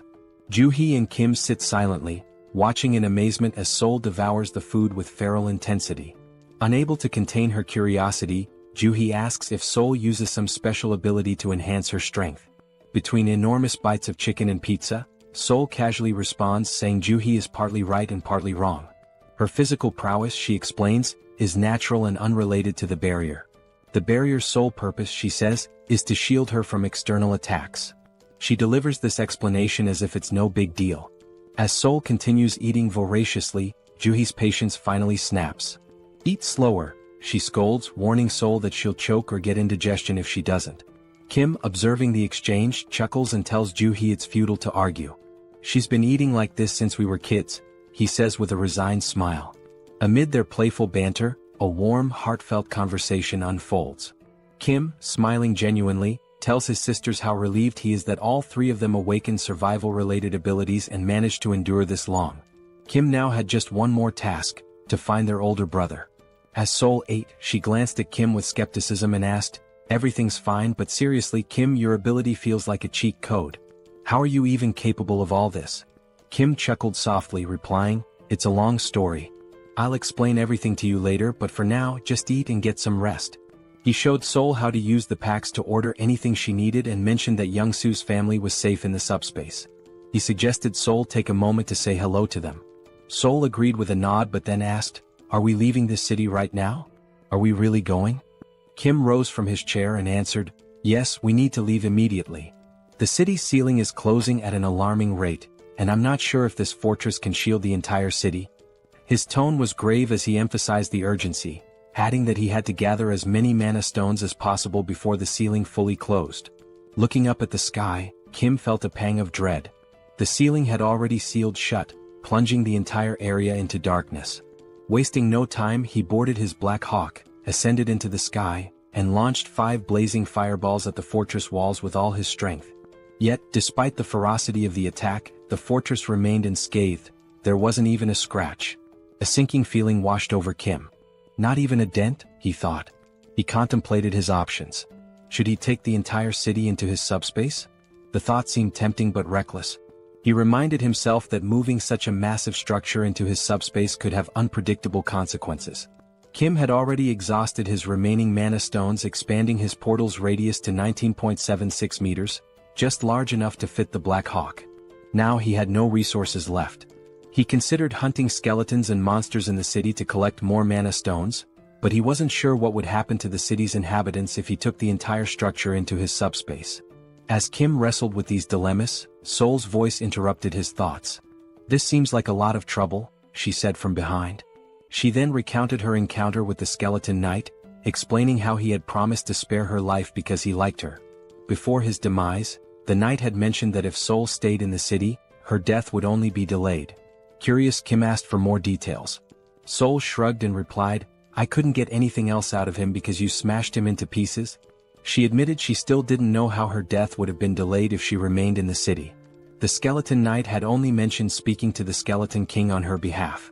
Kim realized then that if they wanted to escape, he would have to confront the skeleton king directly. The challenge was figuring out where to find him in such a sprawling city. Before Kim could devise a plan, the demon king within Young-soo awakened. With a wicked grin, Young-soo announced, "I only need 5 minutes. In 5 minutes, I'll locate the skeleton king's castle." Kim immediately sensed the impending chaos. "Stop yelling, Young-soo," he shouted, but it was too late. Young-soo had already transformed into his demon form. Cackling wildly, Young-soo did something reckless. He flipped the helicopter into a full 360-degree spin and declared, "I'll scour every corner of this city." The helicopter twisted and dove like a snake, zigzagging through the air as it covered every inch of the city. Inside the cockpit, Kim clung to his seat, nauseated and dizzy, while Seoul remained calm watching the chaos outside. The scene shifted to the Skeleton King's castle. Lancelot informed the Skeleton King that Lionheart had been destroyed by Kim's fireball. He reported that the knight was obliterated in a single strike, suggesting their opponent was exceptionally powerful. Enraged, the Skeleton King bellowed, "The harvest is so close, and now this intruder is meddling in my plans again." His anger boiled over as he vowed to personally kill the intruder. He demanded to know the enemy's location, but Lancelot calmly replied, there's no need to search. The intruder is coming here. At this, the Skeleton King let out a deep, ominous laugh. From his vantage point within the castle, he watched Kim's helicopter approaching. Initially, he assumed it was a wizard's trick, but after studying Kim more closely, the Skeleton King murmured, "This doesn't look like a wizard. It seems undead." For a moment, the irony hung in the air. When even the undead think you're undead, things have clearly gone awry. Yet, the Skeleton King dismissed his confusion. His focus remained on annihilating the intruder no matter what. Wizard or undead, whoever dared to ruin his plans would not leave alive. The scene shifts again to reveal a massive door leading into the Skeleton King's chamber. Inside the castle, bat-like monsters cling to the walls, poised to ambush any intruder. The huge door creaks open and Kim stumbles into the room, looking barely alive, almost ghostly. In a faint voice he mutters, "I'm never getting on a helicopter again." The motion sickness was on another level. Suddenly Seoul notices something behind Kim. She bolts forward, calling his name, but before Kim can react, he sees a massive, muscular bat monster with razor-sharp teeth lunging at his neck. Just in time, Seoul leaps into action. With a devastating punch, she obliterates the bat monster, tearing it apart in one blow. The attack jolts Kim out of his dizziness. He quickly thanks Seoul, but she rolls her eyes and tells him to stop being so formal. However, her attention soon shifts elsewhere. Something feels off. Seoul scans the dimly lit chamber with a serious expression. "There's more," she mutters. Kim looks around, confused. To him, the hallway ahead seems empty. But then, out of the shadows, countless glowing red eyes emerge, glaring menacingly at them. Kim's heart pounds as he realizes the danger. He turns to Young Soo and urgently says, "Retreat to the subspace." Kim knows he can't handle this alone, but then remembers he doesn't have to. Seoul, the martial arts enthusiast, is with him. A wicked grin spreads across Seoul's face as she watches the flood of monsters advancing. "Now this is more like it," she says, her excitement growing. One monster wasn't enough for her, it would have been too dull. With a wild smile, Seoul dashes into the dark hallway at incredible speed. Before Kim can react, she leaps into the air and lands with a thunderous crash, crushing a bat monster's head beneath her foot. Her movements are graceful yet ferocious, each attack filled with precision and power. One by one, Seoul annihilates the monsters, slashing, punching, and smashing with almost playful fury. When a bat monster sneaks up from behind and sinks its teeth into her neck, she doesn't even flinch. Instead, she grabs it by the head and slams it into the ground with enough force to shatter it completely. The blood-soaked ground becomes a testament to Seoul's relentless rampage. Her laughter echoes through the chamber, unhinged and chaotic. The remaining monsters tremble, their resolve crumbling in the face of her ferocity. Kim watches from the sidelines, torn between awe and concern. He knows Seoul is in her element, but he's also aware of the risks. He retreats to his portal, an idea forming in his mind. Inside the subspace, Kim begins constructing a strange device. A high-powered electric pest repellent designed to lure and eliminate the bat monsters. As the machine powers up, it emits a strong current that draws the monsters in. One by one they are electrocuted, falling lifeless to the ground. Seoul notices the device and glares at Kim, irritated. "Is this your idea of fighting? It's boring," she yells. Kim responds calmly, "I'm just trying to help you." Seoul, clearly annoyed, retorts, "Stop interfering. I can handle this myself." Their argument intensifies, even as chaos rages around them. Kim shouts back, "Fine. But be careful and stop taking stupid risks." Meanwhile, outside the chamber, Lancelot reports to the Skeleton King. The wizard is struggling, Lancelot begins, but he's not alone. There's another warrior with him, someone as strong as I am. Lancelot adds that the wizard is using unconventional tools and seemingly limitless resources. Hearing this, the Skeleton King's irritation grows. He growls in frustration, realizing the fight is far more complicated than anticipated. Defeating a wizard was one thing, but now he had to deal with another formidable opponent, and that was no small challenge. The Skeleton King, deep in contemplation, mutters that he has no alternative. Lancelot warns him, however, that summoning additional power might provoke the wrath of the Chamber of Commerce. Ignoring the warning, the Skeleton King insists he has no choice. After all, the wizard is at least an 8th-tier rank, the same as himself. While the Skeleton King might stand a chance against the wizard alone, the presence of another 8th-tier warrior drastically shifts the odds. He knows he cannot triumph by himself and resolves to summon Lancelot. Extending his hands forward, the Skeleton King begins chanting an ancient incantation. The holographic image of Lancelot's skull vanishes, replaced by 3 reinforced stones instead of the usual one. He rotates the stones around the projection of Lancelot's skull as a surge of mana gathers, signaling the powerful summoning ritual. Meanwhile, in the team SUBSPACE, electric appliances and tangled copper wires are scattered everywhere. The group is hard at work constructing a new weapon. Wrapping thick copper wire around an aluminum rod, they create the electric repellent bat, a semi-rare grade weapon crafted specifically for Seoul. Holding the new weapon, Seoul's face lights up with excitement. The bat, infused with an electrified ability, delivers double damage to enemies. Seoul twirls the bat skillfully, testing its weight and power, clearly thrilled by its potential.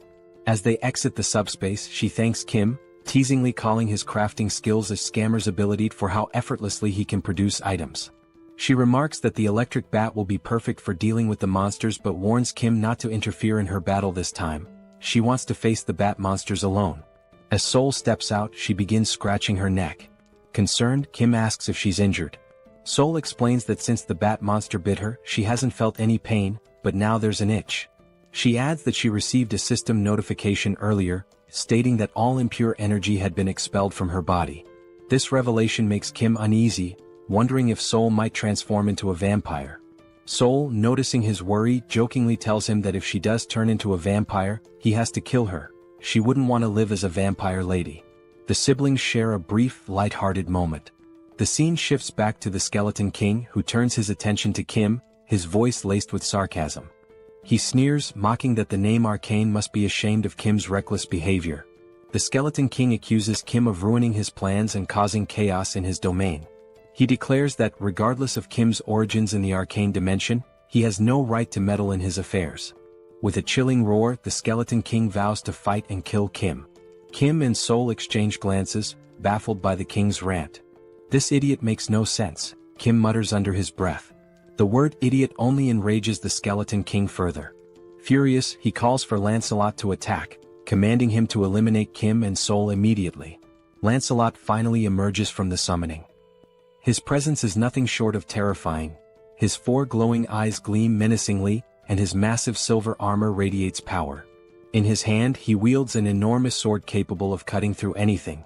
Seoul, seeing Lancelot, grins with excitement. She had grown tired of weak monsters and was ready for a real challenge. She turns to Kim, warning him again, "Don't interfere in this fight. If you do, it won't end well," before charging straight at Lancelot. Before Seoul can make her move, Lancelot lunges forward, hurling his sword with lethal precision, aiming to cleave her in half. Reacting quickly, Seoul dodges the attack and counters with her electrified bat. The clash sends shockwaves through the room, the force so strong that even Kim feels it from a distance. As the battle intensifies, Seoul notices that Lancelot's strikes are slowly slicing through her weapon. Realizing the danger, she retreats just as Lancelot delivers a devastating blow, splitting the electric bat in 2. Seoul looks back at Kim and jokes, "My bat wasn't weak, it's just that Lancelot is ridiculously strong." Despite losing her weapon, Seoul remains undeterred. Lancelot, now fully revealed, stands as a fearsome and nearly invincible knight. Watching from afar, the Skeleton King boasts about summoning Lancelot, his most powerful knight. Meanwhile, Kim reflects on Seoul's words. It's rare for her to acknowledge an opponent's strength, and that fact alone tells him how formidable Lancelot truly is. If Seoul acknowledges Lancelot's strength, then he is indeed a formidable and dangerous opponent. Watching Seoul, Kim proposes a deal. If she manages to kill Lancelot, would she give him Lancelot's magic stone? Kim argues that he used up all his own magic stones to craft weapons for her, and since Lancelot destroyed those weapons, it's only fair to repay him with the stone. Seoul, however, flatly refuses, declaring that whoever lands the killing blow will claim the magic stone. With a confident smirk, she adds that Lancelot won't be able to stop her. Determined to contribute, Kim activates his Ignite bowling ball and hurls 5 fiery high-speed projectiles toward Lancelot. Yet Lancelot remains unfazed, standing casually as if unbothered. Drawing his sword, Lancelot effortlessly slices through all the bowling balls with a single slash. The shattered projectiles ooze a molten, lava-like liquid, but even this does not affect Lancelot. Refusing to give up, Kim launches more bowling balls from different angles, hoping to overwhelm him, but Lancelot cuts through every single one with the ease of slicing tofu. Kim's jaw drops in shock as he watches. He can't believe how effortlessly Lancelot counters his high-speed, magic-infused attacks. While Lancelot focuses on cutting the projectiles, Seoul sees an opening. She charges forward and punches Lancelot in the face with all her strength, but to her dismay, it doesn't even cause 1% damage. In retaliation, Lancelot swings his massive sword, narrowly missing Seoul's neck as she dodges. She counters with punches to his face and chest, but the strikes are completely ineffective. Kim seizes the moment and launches another ignite bowling ball, this time aimed directly at Lancelot's head. The impact sends Lancelot flying, but when he rises, he remains unscathed, glaring at Kim with glowing, menacing eyes. A growing sense of unease washes over Kim. Something feels terribly wrong. He recalls a similar ominous feeling from his battle with the Black Wyvern. Trusting his instincts, Kim quickly activates his subspace and pulls Seoul into it. Furious, Seoul demands an explanation for Kim's interference. Kim explains the overwhelming sense of danger he felt. Even after using his most powerful attack, Lancelot emerged unscathed. He compares the situation to previous battles, where his strongest move could split the Skeleton King in half, yet it did nothing against Lancelot. Begrudgingly, Seoul admits she cannot defeat Lancelot alone. Outside the subspace, Lancelot wastes no time. In a flash of insane speed, he vanishes from his position and reappears in front of Kim's barrier, slamming his massive sword against it. Kim is genuinely terrified by Lancelot's speed and strength, while even Seoul admits the knight is extremely dangerous. If the fight continues, both of them will die. Despite Lancelot's relentless assaults, the barrier holds firm. Kim notices something crucial. Lancelot is standing dangerously close to the barrier. An idea forms in his mind. If he launches his ignite fireballs at such close range, Lancelot won't have enough time to dodge. Acting quickly, Kim unleashes 5 fireballs at point-blank range. To his horror, Lancelot effortlessly slices through every fireball, even at such proximity. The situation grows more dire. Lancelot isn't just strong, he's unstoppable. Kim is baffled. None of their attacks are effective. He watches in disbelief as Lancelot cuts through every projectile with precision, as if the heavy metal were nothing more than butter. Meanwhile, the Skeleton King observes the battle from afar, finding it dull. With a smug grin, he taunts Kim, mocking how long he plans to cower behind his barrier. He declares that Lancelot is a 7th-tier warrior, immune to all of Kim's abilities. According to the Skeleton King, no matter what Kim tries, he cannot defeat Lancelot. Seated arrogantly on his throne, the Skeleton King begins reminiscing. He reveals that he poured all his resources and wealth into coming to Earth and believed summoning Lancelot was the only way to survive against Kim and Seoul. Now, watching their futile efforts, he expresses disappointment. Had he known how weak they truly were, he wouldn't have taken the risk of summoning Lancelot. As the Skeleton King observes, something unusual catches his attention. Kim is no longer using magic. Instead, he's pulling strange, unconventional items from his portal in an endless stream. Realizing this, the Skeleton King's eyes gleam with inspiration as an idea begins to take shape. Meanwhile, Kim is at a complete loss. He checks all of his abilities: subspace laboratory, replicate, extra-large subspace life support, but none seem useful in defeating either the Skeleton King or Lancelot. Desperate, Kim resorts to repeatedly throwing ignite bowling balls at Lancelot, but Lancelot slices through them with ease, leaving Kim genuinely stuck. Suddenly, the Skeleton King bursts into loud laughter. He commands Lancelot to stop attacking, announcing that the 2 individuals in the portal are not wizards, but rather potential allies for his future plans. Obeying the command, Lancelot ceases his assault and steps back toward the Skeleton King. The Skeleton King rises from his throne and approaches Kim's portal. Initially, he had assumed Kim and Seoul were wizards, but as he observes Kim more closely, he realizes they are ordinary humans. Even more intriguing, Kim possesses a unique ability. Confused, Kim wonders what the Skeleton King is referring to. With a cunning grin, the Skeleton King begins to explain. He mentions that Kim must have encountered and killed 2 skeleton knights to acquire reinforced stones. These stones, the Skeleton King reveals, can only be produced within Camelot Castle by sacrificing living beings. The Skeleton King elaborates on his original plan: to sacrifice the inhabitants of the nearby city to mass-produce reinforced stones, which he would then use to summon an army of skeleton knights. However, he proposes an alternative: a business partnership with Kim. The Skeleton King suggests that Kim, with his unlimited replication ability, could duplicate the reinforced stones, allowing them to dominate not just Earth, but the entire universe. Kim stands silently processing the offer. As the Skeleton King laughs sinisterly, envisioning his grand scheme, Kim suddenly begins laughing and crying simultaneously, leaving the Skeleton King perplexed. Kim thanks him, explaining that the Skeleton King has unknowingly solved all of Kim's problems. Before the Skeleton King can react, Kim utters 4 decisive words. Pax, put Camelot in subspace. Instantly, the entire Camelot castle vanishes before the Skeleton King's eyes. The Grand Fortress, once the source of his power, shrinks and disappears into Kim's subspace. The Skeleton King and his skeleton knights are left standing outside, bewildered and enraged. Looking around in disbelief, the Skeleton King tries to comprehend what just happened. Meanwhile, the castle reappears in Kim's hands, now reduced to the size of a toy. Seoul, observing the shrunken structure, casually remarks how small and insignificant it looks. Overcome with fury, the Skeleton King roars, "How dare you 9th-tier slaves!" He accuses Kim and Seoul of destroying his life's work and vows to annihilate them. Enraged, he summons a dark purple orb of energy, brimming with the souls of the dead.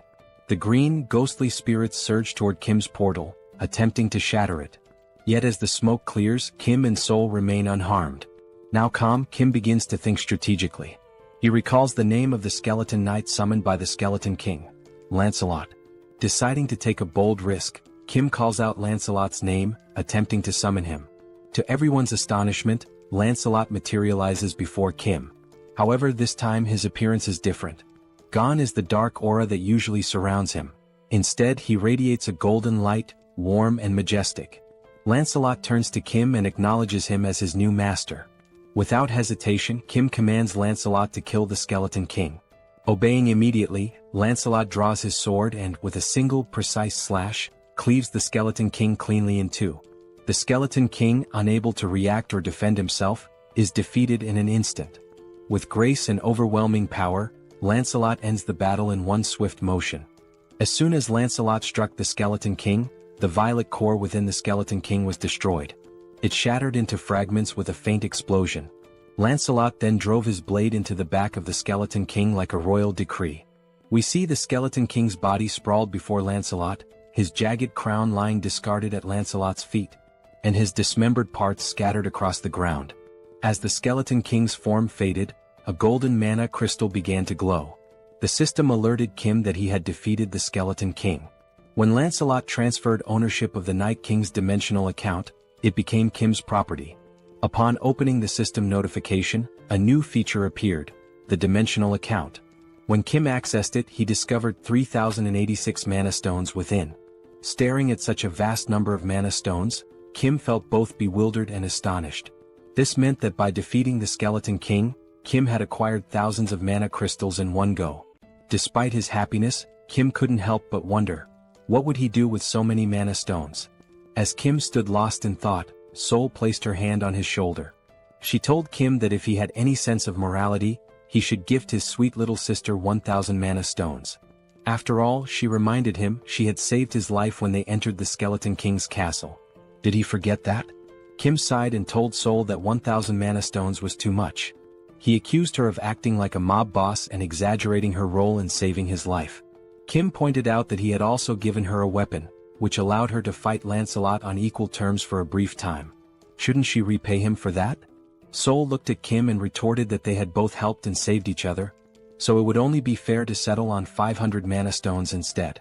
Kim smirked and said that if she wanted to assign a price to everything, then she should also start paying rent for living in his subspace free of charge. Did she think she could live and sleep safely without contributing anything? Taken aback, Seoul called Kim a miser. She asked if he was so stingy that he couldn't even spare 500 mana stones. Frustrated, Kim finally handed over 500 mana stones to his sister, not wanting to argue further. Seoul smirked, thanked Kim and declared the argument over. But with a serious tone, Seoul asked Kim what he planned to do next. Both Kim and Seoul turned to their left. From Kim's subspace, Lancelot emerged. Towering at 10 feet tall with eyes glowing red, Lancelot approached them with heavy, deliberate steps. Seoul glanced at Kim and asked what he intended to do with Lancelot. Meanwhile, Lancelot reached Kim and in a deep, resonant voice, called him his lord. Lancelot informed Kim that he had carried out his command and cleaved the Skeleton King in two. Now he awaited Kim's next order. Kim stood silently, pondering what to do with Lancelot. The scene shifted, and Kim narrated that no one could have foreseen what happened next. We saw Lancelot standing still. Sitting atop his helmet was Young-soo's daughter, clutching tightly to one of its feathers. Lancelot gently moved to keep her entertained while, from behind, Kim, Joo-hee and Seoul watched in astonishment. Kim thought to himself how unimaginable it was that one of the most fearsome knights could end up in such a situation. Meanwhile, Young-soo and his wife stood in front of Lancelot. Young-soo's wife was beaming with joy as she watched her daughter play happily with Lancelot. She apologized to Lancelot, explaining that her daughter was usually shy and didn't enjoy playing with strangers. But this was the first time she had played so freely with someone she had just met. To her, this meant her daughter genuinely liked Lancelot. While Young-soo's wife was overjoyed, the same couldn't be said for Young-soo. He stood there, stunned, his mouth agape as though his entire world had crumbled. His face reflected despair, like someone who had just received a dire sentence. Lancelot, meanwhile, continued playing with Young-soo's daughter. He calmly assured Young-soo's wife that aiding the Lord's companions was equivalent to serving the Lord himself. She apologized repeatedly, worried that her daughter would keep bothering Lancelot to play. But Lancelot, in his commanding voice, reassured her that it was no bother at all. He said he loved children and saw her as if she were his own. From afar, Kim, Joo-hee and Young-soo watched this touching moment. Joo-hee, with a warm smile, turned to Kim and remarked that it was impossible not to admire someone so considerate. She commented that Lancelot wasn't just strong but also kind and compassionate, someone anyone would look up to. But Kim didn't share her sentiment. With a side eye, he muttered that calling Lancelot a person felt strange. After all, Lancelot was a skeletal knight, and no one really knew what lay beneath his armor. Yet, after a moment of reflection, Kim admitted that Lancelot was never truly evil. He realized that Lancelot had simply been following the Skeleton King's orders. The true villain had been the Skeleton King all along. Now, with Lancelot under Kim's command, away from his former master's dark influence, Kim saw that Lancelot displayed qualities of goodness and loyalty. This made Kim reconsider his initial judgment, allowing him to trust Lancelot at least for now. Joo-hee, noticing Kim's thoughtful expression, turns to him with a serious tone and asks, "Are you planning to go to Daebongu City right now?" Kim glances at Joo-hee and replies that he intends to head to Daebongu City immediately since their older brother's new home is located there. Hearing this, Joo-hee looks visibly concerned. She tells Kim that she has observed from the start how tirelessly he's been working, without taking proper rest for days. With a worried expression, Joo-hee warns Kim that, while she understands his urgency, what if he collapses or falls ill? She pleads with him to prioritize his health, cautioning that overworking himself could lead to severe problems. If that happens, she asks who will look after him. Joo-hee insists that it's already too late to leave tonight. She advises Kim to rest and wait until sunrise to set out and rescue their brother. Kim listens to her advice and nods in agreement. He then turns to look at his wife and daughter. His daughter is still perched atop Lancelot's head, while Young-soo is trying all sorts of ways to coax her down. With a mix of exasperation and humor, Young-soo tells his daughter to climb down from Lancelot and sit on his shoulders instead. He even volunteers to play the role of a brave knight. However, Young-soo's daughter begins playfully hitting Lancelot's head and declares that her father is boring. She loudly proclaims she wants to play with a real knight, not a pretend one. Hearing this, Young-soo feels a bit hurt, though he hides it behind a strained smile. Meanwhile, Young-soo's wife teases her husband, joking that even she wouldn't want to play with a fake knight like him. Instead, she quips she'd rather choose Lancelot, the real deal. And yet, despite the humor, Kim finds himself momentarily distracted by a ridiculous thought. Why, of all things, is he imagining Lancelot playing with Young-soo's wife? Kim shakes his head, silently cursing his own wandering mind. Watching this heartwarming scene, Kim pauses for a moment, his face softening into a warm smile. He announces that they will take the night to rest, enjoy the moment, and set out in the morning to rescue their brother. The scene shifts to Young-soo carrying his now sleeping daughter on his shoulders, her face peaceful after hours of play with Lancelot. Young-soo wears a contented smile, as if this moment alone fulfills him completely. Kim suggests that Young-soo take his wife and daughter to a private room to rest for the night. Young-soo agrees, nodding appreciatively before leaving with his family. As time passes and the room empties, Saul smirks mischievously. Slowly, he removes his shirt and walks toward Kim, suggesting with a sly grin that now, with everyone asleep, they can begin their real work. Kim responds with a knowing smile and turns to Lancelot, asking if he needs a place to rest. Kim summons the Camelot Castle, and a miniature version of the castle materializes in his hand. The system notifies Kim that this artifact is a unique grade item known as the Palace of the Cursed Knight. It explains that the castle's size depends on the number of mana stones invested. The system further details its 3 powerful abilities. Blood Sacrifice. By sacrificing livestock, Kim can create reinforcement stones. Summon a Ghost. Using mana crystals, Kim can call forth ghosts from the castle. Knight Investment. By combining ghosts with reinforcement stones, Kim can forge knights as powerful as Lancelot. Kim marvels at the artifact's capabilities, deeming them both overpowered and fascinating. However, he notes that the castle's size scales directly with his investment. For example, 500 mana stones would result in a 500 square foot castle, while 1,000 stones would yield a 1,000 square foot one. After some deliberation, Kim decides on a size sufficient for housing 12 knights, opting for a 300 square foot castle. He invests 300 mana stones, and the Camelot Castle grows and expands to its new dimensions. The now enlarged castle stands before Kim, Lancelot, and Saul. As Kim observes the structure, a slight unease creeps in due to its eerie appearance. He turns to Lancelot and asks if the castle's size is adequate for 12 knights like him. Lancelot, with a calm demeanor, responds that he doesn't care about the size as he can adapt to any space. Then, with a wry sense of humor, Lancelot jokes that the castle is as tiny as the Skeleton King's little PP, adding that, compared to Kim's vast subspace, this castle is nothing. Lancelot explains that when Kim summons more skeleton knights in the future, they will reside in his subspace, while Camelot Castle will primarily serve as a summoning hub. Saul meanwhile looks stunned. She realizes how large the Skeleton King's castle must have been, at least 30 times the size of Kim's. This revelation leaves her wondering just how many mana stones the Skeleton King had used to build his massive fortress. Lancelot, overhearing the conversation, confirms that while he doesn't know the precise number, he remembers the Skeleton King using tens of thousands of mana stones to construct Camelot Castle. Hearing this, Saul is even more astonished, realizing the immense effort and resources the Skeleton King devoted to building his massive fortress. Meanwhile, Kim begins to reflect. Even though he stored such a large structure in his subspace, there were no side effects. Kim wonders if it's because the castle is initially small, but this thought leaves him uneasy. Camelot Castle is practically a city in itself, yet storing it caused no disruptions in his subspace. Deciding to set aside his concerns for now, Kim turns to Saul and asks why she hasn't gone to rest yet, mentioning that the night is long and she should take a break. Saul, however, explains that she has something personal to ask Lancelot and has been waiting for the right moment to do so. That moment, she declares, has finally arrived. With an eager gleam in her eyes, Saul turns to Lancelot and, striking a confident pose with her hands on her hips, announces her request. She wants to learn his swordsmanship. Saul boldly asks Lancelot to teach her his techniques.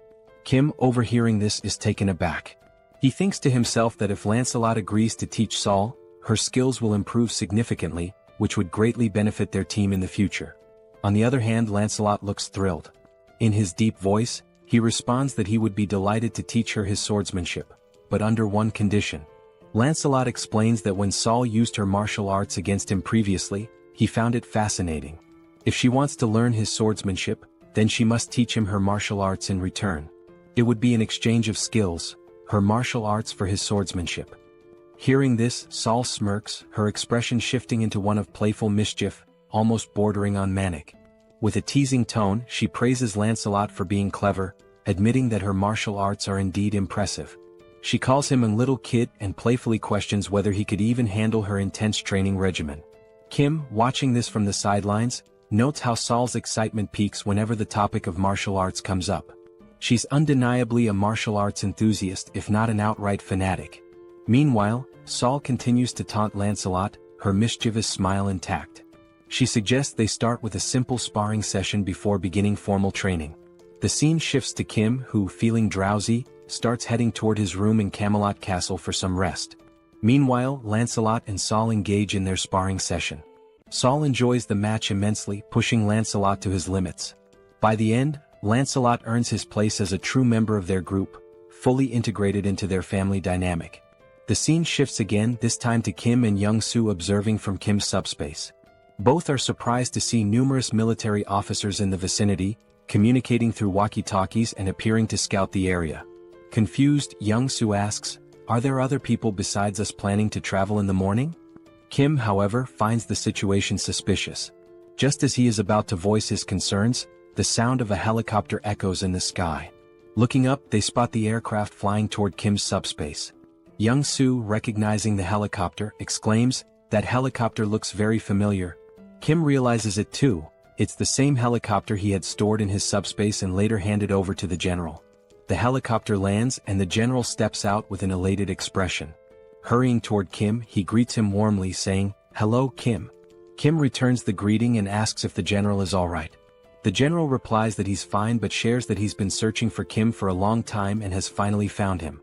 He explains that when the wall of Yeoljoro City vanished, he suspected it was Kim's doing. Kim, now irritated, cuts to the chase, asking if the general is here to convince him to join the military.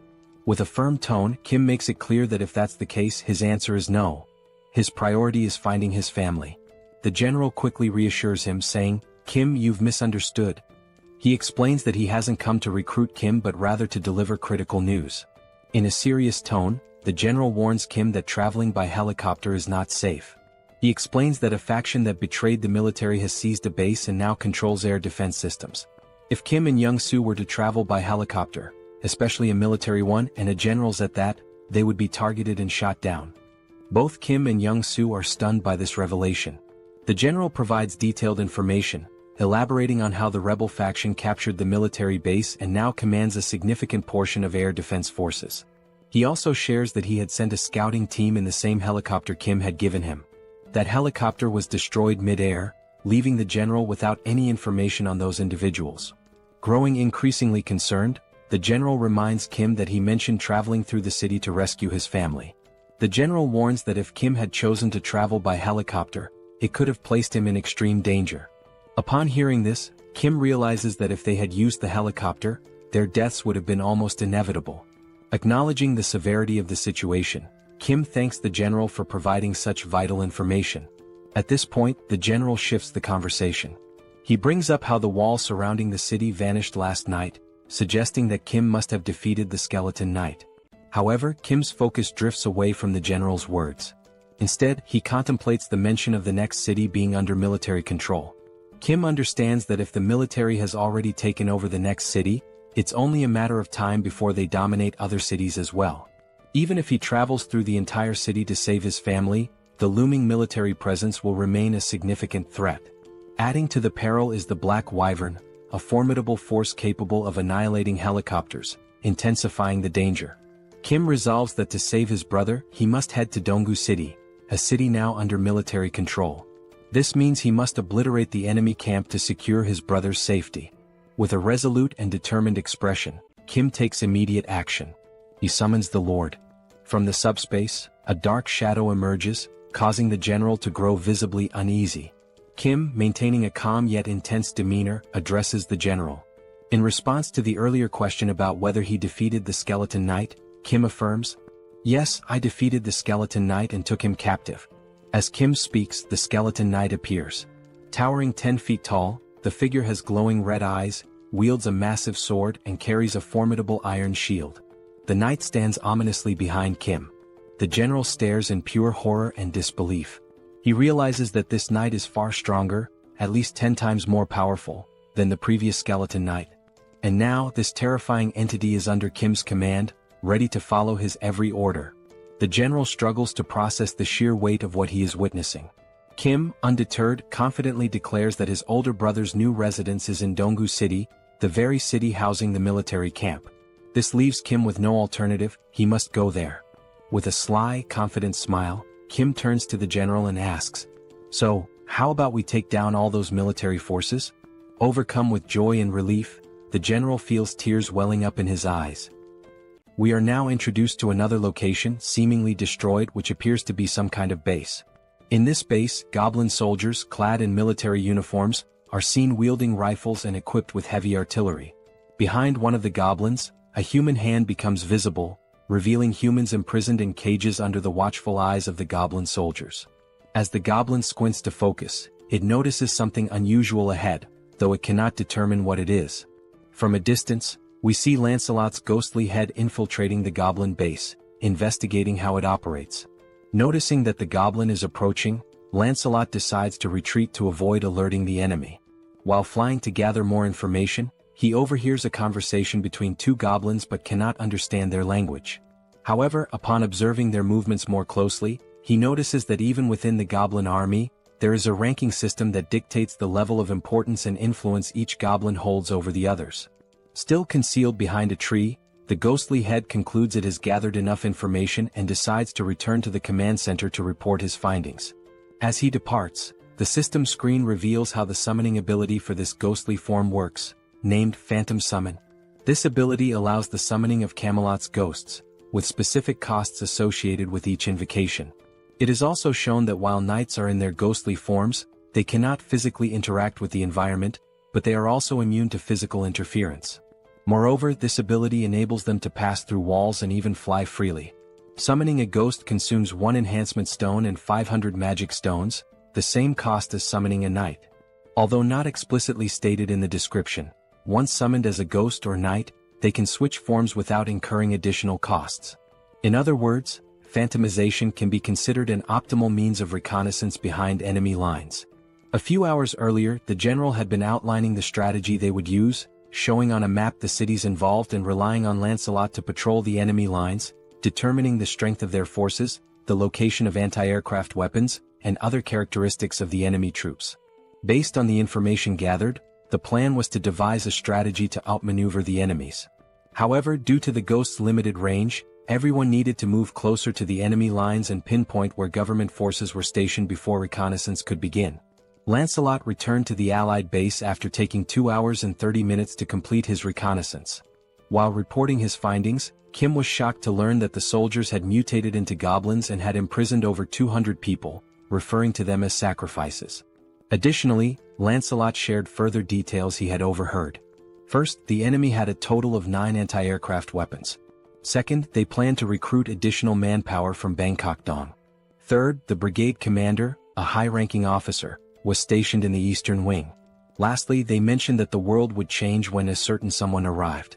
Lancelot confirmed the accuracy of this information, leaving the 4 members listening utterly astonished.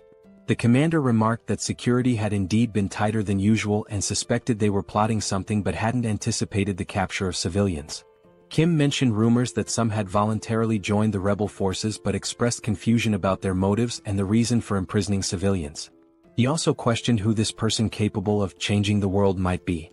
Lancelot's ghost replied that he didn't know who this individual was but speculated that the reason for capturing people was likely to gain repulsive force. He explained that all beings across dimensions have a classification system known as hierarchy. Repulsive force is the power granted by this hierarchy, essentially the right to be protected from lower-ranked beings. The lower the hierarchy number, the stronger the repulsive force, preventing attacks from lower ranks, e.g., a 9th rank attack cannot affect an 8th rank being.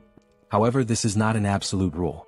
At this point, Kim recalled the attack by the skeletal knight. The sister asks if they are sacrificing people to achieve this hierarchy. Lancelot, based on prior information, confirms it, stating that this method is instinctively used by beings with lower intelligence as a shortcut. With a serious expression, he explains that when this method is used in a lower dimensional hierarchy, it signifies that contact has been made, and possibly an agreement, with a higher-ranked being. Intrigued, Kim asks what kind of agreement this could be, but Lancelot admits he doesn't know the specifics. Seoul, now furious, says that since they are sacrificing people, they're undoubtedly up to no good and suggests going to the base to eliminate them all. Kim responds that if it were that simple they would have already done it. The colonel adds that these enemies seem extremely dangerous. The colonel also notes that the information provided by Lancelot has been excellent. They now know the positions of the brigade commander and the anti-aircraft cannons, which increases their chances of success. However, he emphasizes that the enemy's defensive line is much stronger than expected.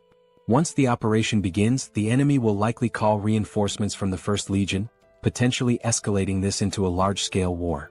Given that they don't know the full strength of the 1st Legion, it's crucial to capture the enemy before reinforcements arrive. This will require requesting support from nearby units to handle such a large-scale target with sufficient weaponry and troops. Deep in thought, Kim realizes they don't have time to wait for reinforcements. Moreover, Bangkok Dong, where his brother lives, is at risk, making it imperative to finish the mission before the enemy moves there. He also remarks that since Lancelot is of the 7th hierarchy, he could theoretically eliminate the enemy on his own, but the area is too vast for him to cover alone, giving the First Legion's reinforcements enough time to arrive and turn this into a full-scale war. Lancelot suggests that if the anti-aircraft cannons are a problem, Kim could simply summon another knight, and points out that summoning requires both enhancement stones and magic stones. While they have enough magic stones, they are short on enhancement stones. Kim also mentions that while he could unsummon Lancelot and summon another knight, it wouldn't increase their overall strength, making it an unwise move. More importantly, he feels it wouldn't be right to dismiss Lancelot just to summon someone else. Frustrated, Kim says it would be ideal if they could duplicate the enhancement stones and magic stones in their subspace. Lancelot then recalls that after defeating the Skeleton King, they acquired another enhancement stone. Surprised, Kim admits he doesn't remember this, but upon reflection, he recalls that Lancelot did indeed retrieve a stone. Now, with everyone staring at Kim in judgment, he apologizes, saying anyone can have a lapse in memory. He then asks which knight should be summoned. Lancelot explains that all 12 knights of Camelot are exceptional, possessing both skill and loyalty. He assures Kim that regardless of who is summoned, it will be a good choice. However, there is one knight in particular who would be the most logical choice: Bedivere. He describes Bedivere as a genius archer unparalleled in skill, specializing in long-range attacks.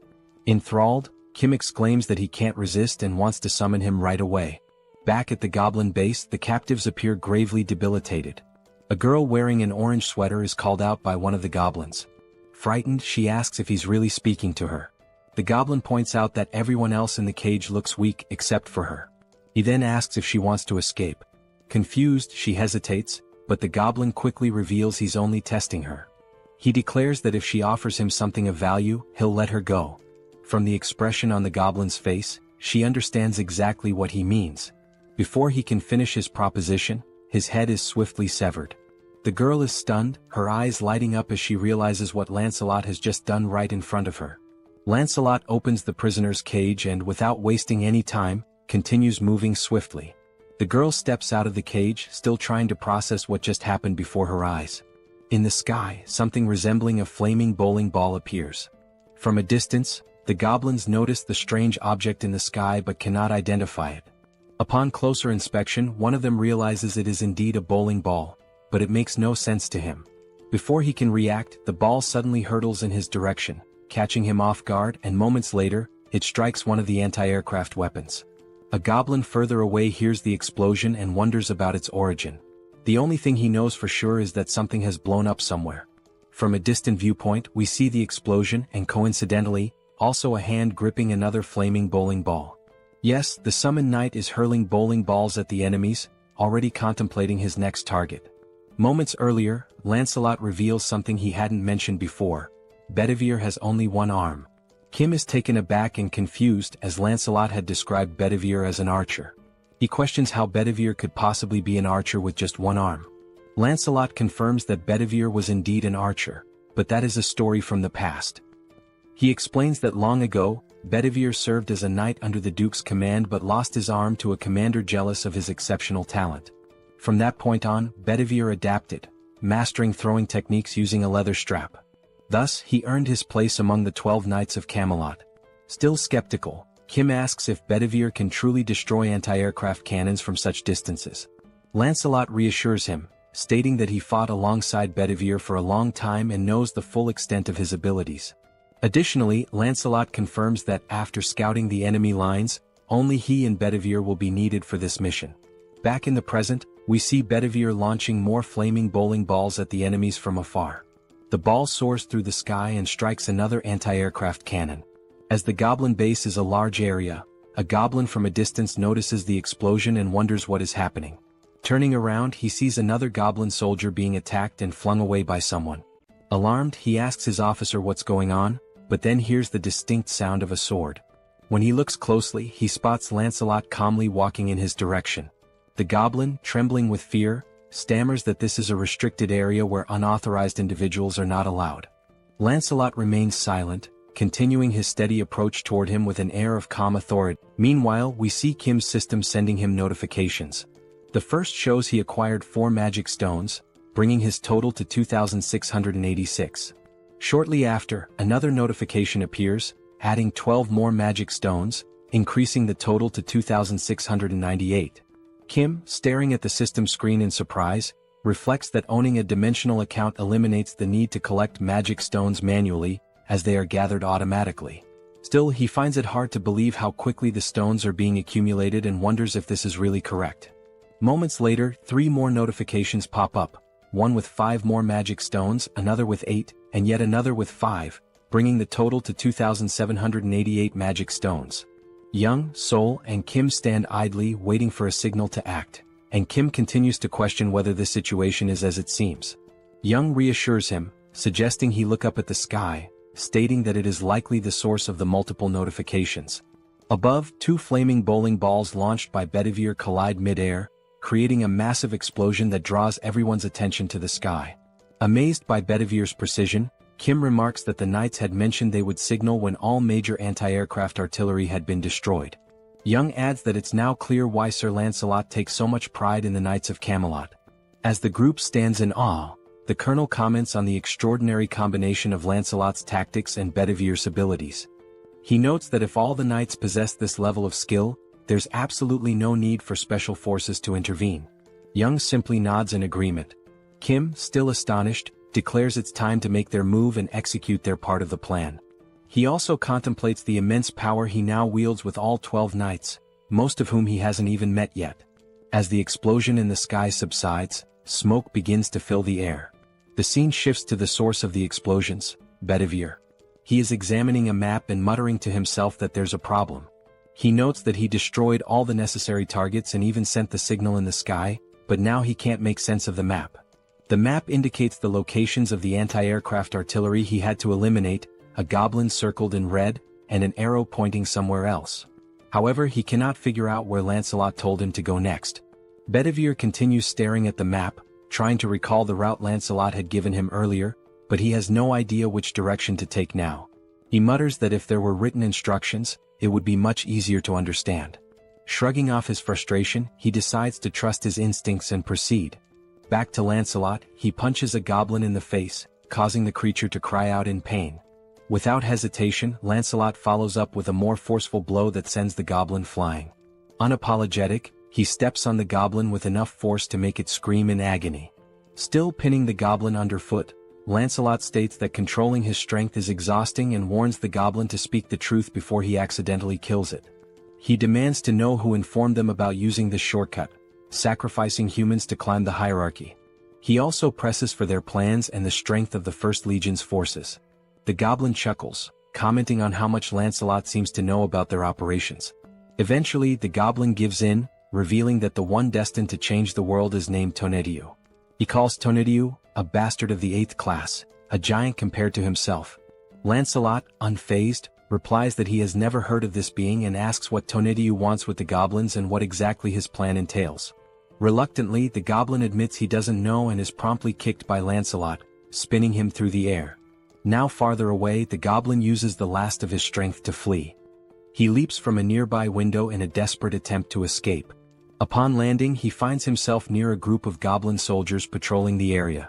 Unfortunately, he lands awkwardly, injuring his foot. The goblin soldiers rush to him, asking if their commander is all right. Wincing in pain, the commander urgently orders them to fetch his bicycle. One goblin obeys and runs to retrieve it while the commander hobbles away slowly on his injured foot. Suddenly, he hears a sound behind him. When he turns to look, he sees Lancelot leaping from the building in pursuit. Calm and determined, Lancelot declares that attempting to flee is futile.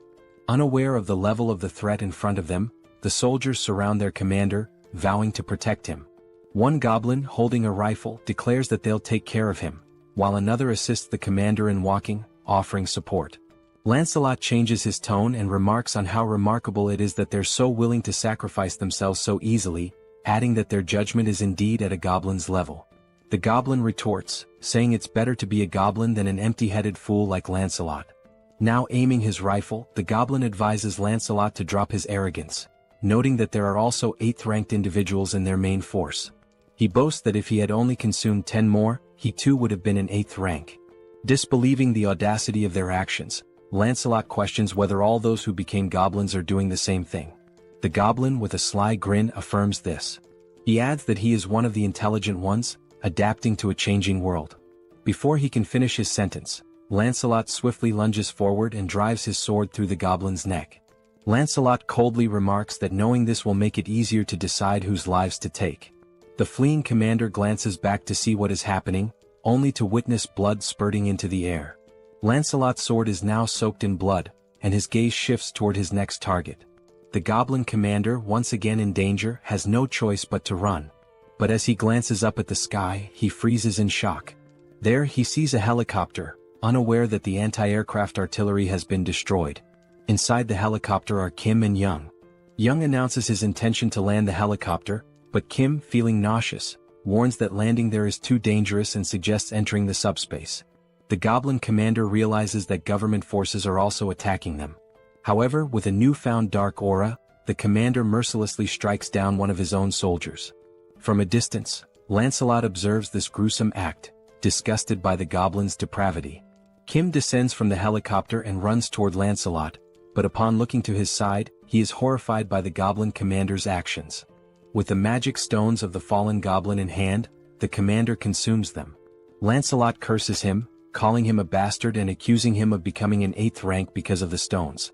From behind, we see the goblin commander now transformed into a monstrous figure with long hair. As he turns, his glowing red eyes burn with rage. Kim asks Lancelot if the commander truly abandoned his humanity to become an 8th rank. Lancelot replies that the commander tried to ascend ranks too quickly and dismisses it as nothing more than a cheap trick. Now consumed by fury, the mutated goblin roars and charges forward to attack. Calmly, Kim asks Lancelot about his rank. Lancelot replies that he is 7th ranked but assures Kim there's no need to intervene since Bedivere can handle it with ease. On the rooftop, Bedivere readies his weapon to launch another flaming bowling ball. He comments that he's glad he trusted his instincts and found the correct location. The mutated goblin's blood sprays far and wide. The system notification flashes, showing that Kim has acquired 322 magic stones, bringing the total to 3,542. Moments later, government reinforcements arrive. The head of operations acknowledges that thanks to the knights, the removal of enemies and the rescue of civilians is progressing much faster. Kim feels a wave of relief hearing this. A soldier asks where the commander is, and Kim directs him to look to the side, where the lifeless body of the goblin commander lies. The head of operations is stunned. Kim asks Lancelot if he has uncovered more information about their plans. Lancelot apologizes, stating that the only piece of information he managed to extract was the name of a high-ranking being, Tonetiuh. He adds that it's the first time he has ever heard that name. Kim remarks that everything remains a mystery. The head of operations suggests searching the building's documents for clues. Lancelot points to the shattered windows on the 4th floor, explaining that the commander was staying in that room. He notes that there are numerous documents to sort through in that area. The chief of operations thanks them for their service, but Kim quickly interjects, asking if the PX system is capable of storing all the military documents from the building. Pax confirms and immediately begins calculating the number of documents and the cost to process them. The system reveals there are 5,086 documents, with a cost of 120 magic stones. Kim gives the order to proceed. The chief of operations remarks that such measures weren't necessary, but Kim explains that PX will handle it efficiently, and he needs to locate the family as quickly as possible. Soon after, the system alerts him that an unsuitable document has been detected among the military files, labeling it as an incompatible item. Confused, Kim tries to understand what an incompatible item might be. Now holding the document, he attempts to read it. It turns out to be a registration form for dimensional beings. Lancelot clarifies that it's a document capable of increasing someone's rank. Examining the two documents in hand, Kim notes that one is in poor condition. Lancelot explains that the pristine document is the official form, while the damaged one is a shortcut. He further elaborates that the soldiers likely turned into goblins because they failed to register properly using the official method. To add to this, Sir Lancelot explains that registering a dimensional being requires magic stones and a dimensional account. He states that Earth's dimension is still in its early stages of exploration, and no one currently meets these conditions, except for Master Kim, who defeated an 8th rank being possessing a dimensional account. Kim and the Colonel fail to grasp much of what he says, but Lancelot continues, emphasizing that despite the oddity of the document's existence, Kim should register since he meets the requirements. This suggestion catches Kim off guard. However, Lancelot assures him that by completing the official form, Kim will avoid becoming a goblin. He also explains that dimensional being registration is automatically adjusted for each dimension, and the reason Kim can read it in a standard language is that it's the official document. Holding the document, Kim scans the fine print and notes that the process would consume only 1,000 magic stones. Without hesitation, he signs his name on the form. The system announces that the dimensional being registration is complete, leaving Kim with 2,422 magic stones. After signing, the document begins to glow and disintegrates into dust. Jokingly, Kim remarks that he's curious to know where the system wants him to submit the documents. Outside, someone arrives on a motorcycle, calling out to the commander and apologizing for the delay. The individual explains that the holdup was due to something being incredibly heavy to carry. However, upon taking a closer look around, they are baffled by what happened to the goblins in the area. From atop the building, Bedivere watches the scene with curiosity, wondering aloud if the vehicle the goblin is riding might be a horse. Meanwhile, back in the document room after the PX scan, they manage to retrieve not only the contract but also approximately 40,728 pages of military documents. Kim informs the colonel that he remains worried about his family and won't be able to review the documents himself since he's heading out to search for them. He adds that the director of operations will handle the verification and assures the colonel that once he finds his family, he will return to assist the government forces. The colonel thanks him and wishes him good luck. As they leave, Kim tells Lancelot that the plan is to enter without the rebels mistaking them for government troops. However, they learn that Dobongu has been occupied by the rebels, making it too dangerous for Yong-soo to drive. Kim decides to take the wheel instead. He considers that, for now, it's safer for him and the two knights to travel in unassuming vehicles to avoid drawing attention and being identified as enemies. However, a significant problem arises. Upon inspecting the subspace inventory, they discover that only military vehicles are available, which completely disrupts the plan. Kim wonders how they will resolve this issue, convinced there must be a non-military vehicle somewhere. Determined, he decides to search thoroughly to find something usable. Descending the stairs, he acknowledges that the task will be slow and dangerous but accepts that there is no other option. He also expresses hope that they will locate a drivable vehicle. As they step outside, they are startled by the sound of a roaring engine. Looking ahead, they see Bedivere perched atop the motorcycle previously owned by the goblin. Suffice it to say, he looks incredibly stylish. Stunned, Kim, still processing what he's seeing, asks why Bedivere is on a motorcycle. The newly self-proclaimed rider explains that he thought it was a horse.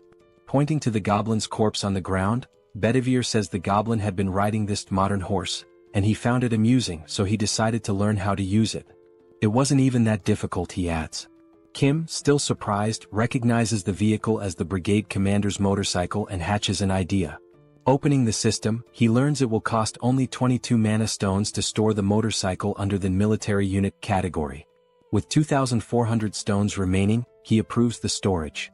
A while later, goblin soldiers armed with rifles notice something unusual approaching them. One goblin, puffing on a cigarette, asks what the hell that thing is. As it gets closer, the goblins realize it's a motorcycle, but they don't feel alarmed. Another goblin asks if they're expecting any visitors, to which the first responds he hasn't heard about any. They decide to point their rifles and shout at the approaching figure, demanding to know who they are and where they came from, warning them to stop immediately. One goblin adds that, regardless of who they are, no one can enter without proper authorization. Seconds later, before the goblins can react, one of them is struck by a bowling ball, leaving only the cigarette burning in his hand.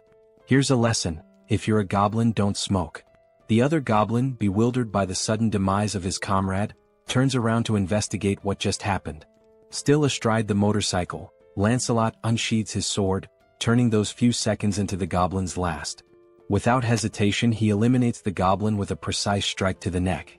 The group continues forward, now riding two motorcycles, Kim and Lancelot on one with Bedivere piloting the other, steadily distancing themselves from the scene. A goblin watching from afar notices the suspicious movement and remarks that he's never seen anyone ride motorcycles like that before. Eventually, they seem to reach their final destination and decide to stop. All signs suggest this is Kim's brother's apartment. Inside, on the 14th floor, Kim knocks on the door of apartment 1405, calling out for his brother, Hyung, and asking if anyone is inside. He keeps calling, but the silence hanging in the air suggests no one is there. Worried, Kim decides to open the door using the handle, and to everyone's surprise, it's unlocked. Inside, amidst the destruction, they see wedding photos of Kim's brother and his new wife hanging on the walls, alongside apparent bullet marks on the TV. Kim freezes at the doorway, calling out to his brother and sister-in-law once more, but still there's no response. Concerned for Kim's safety, Lancelot, ever the loyal servant, asks for permission and declares that he will take the lead. They decide to enter, and as Kim looks around, he notices something odd. It doesn't seem like they were attacked. Instead, it feels as if they abandoned the house and evacuated somewhere else. While searching for clues, he spots a letter on the bed and decides to read it. The paper contains a message from his brother addressed to Kim or their sisters. It explains that the phones weren't working, so he left the letter in case one of them came looking for him. In the letter, his brother writes that they decided to head to Uingbu but admits he's uncertain about their safety given the current situation. He mentions that his wife's family is also nearby. He adds that he doesn't know when they might read the letter but assures them there's no need to risk facing danger to look for him. He explains that outside, soldiers have been forcefully removing people from their homes and abducting them. As Kim reads, Bedivere and Lancelot finish their sweep of the house and confirm there's nothing unusual inside. The letter continues, describing how people are being taken indiscriminately, adults and children, regardless of gender. It warns that the situation is perilous but expresses hope that they'll survive somehow and urges Kim to do the same. Finishing the letter, Kim feels a sense of relief, thinking it's likely his brother and family managed to escape before the First Legion occupied the area. Kim calls Bedivere over, hands him the letter, and orders him to show it to his sisters in the subspace. He wonders when his brother, Hyung, wrote the letter and fears that if the Legion occupied this area, they might soon target where his brother is now. Turning to Lancelot, Kim declares they'll leave immediately, urging haste and stating he'll take the lead this time. Lancelot complies but asks if Kim is alright. Lancelot expresses concern that Kim may have developed a phobia, suggesting he let Lancelot drive. Before they can act, a helicopter suddenly appears outside the window, its turret aimed directly at them. The goblin piloting it reports via radio that he's identified an unknown individual and a skeleton at the location and is preparing to open fire. The turret roars, unleashing a barrage toward the two until its ammunition is depleted. For a moment, it seems like Kim and Lancelot have vanished. As the smoke clears, Kim reappears, grimacing and commenting that the attack hurt more than he expected. With a touch of humor, he confirms the phobia. Somehow, Kim commands Pax to store the Black Hawk helicopter in the warehouse, noting that its maintenance hadn't been completed and its weapons were for demonstration purposes only. The system confirms the operation will consume 141 mana stones. The goblin, utterly shocked, demands to know who they are, bewildered that they survived being hit by the turret. When the goblin asks if they are rank 8, the helicopter suddenly vanishes into subspace, leaving the pilot panicked as he realizes he's about to fall from a considerable height. Kim turns to Lancelot, emphasizing that they can't waste any more time. Meanwhile, they hear the goblin scream until it abruptly ends with a splat. Kim reflects on how many rebels they've eliminated along the way but hadn't expected them to have a Black Hawk in their possession. He silently hopes his brother and family are safe. The scene shifts to a group of goblins having a conversation. They discuss how the high priest promised to distribute rewards based on the number of offerings they've collected. It's been several days since then. One goblin mentions there's only one building they haven't managed to destroy and questions if it's really necessary to interfere like this. He adds that another lieutenant's team has already captured 300 offerings. Another goblin scratches his head, admitting it's not easy to take down that building unless you're rank 8. The goblin lieutenant chastises him, saying they should have asked for reinforcements or figured out another way. He criticizes the others for risking their lives to collect more offerings while they lag behind. Declaring he'll handle things personally from now on, the lieutenant tells the goblin to work harder to make up for the delay. The subordinate obeys. Turning to the side, the lieutenant asks another goblin if he heard the instructions and orders him to destroy the building. The monstrous goblin growls furiously but doesn't reply. The mutant goblin charges toward the building, but abruptly halts as he notices strange movement coming his way. Alongside the mutant, all the other goblins in the area stop in their tracks, watching as the figures draw closer. The goblin lieutenant hears shouting but can't make sense of it, bewildered by the approaching shapes. As they get closer, Kim bellows furiously, commanding the filthy goblins to leave immediately, declaring that this is his home. Lancelot, right behind him, unsheathes his sword and prepares to do what he does best. In mere moments, striking a dramatic pose, he wipes out all the goblins before they can even react. Wasting no time, Bedivere hurls a single flaming bowling ball at the mutant goblin, striking its head and defeating it instantly. With the goblins swiftly dealt with, the building in the background comes into full view. The structure bears the name Jeong-gyeom Tool Shop, a clear indication it belongs to Kim's family. Inside, peeking through a hole in the wall, a few people anxiously observe the scene outside. Someone asks if things are truly as bad as they appear. Another voice questions the father, wondering what's going on and why he's hesitating. The father, seated in a chair and spying on the commotion, reassures them not to worry. He explains that Kim has arrived on a motorcycle, accompanied by skeletons, leaving everyone utterly confused.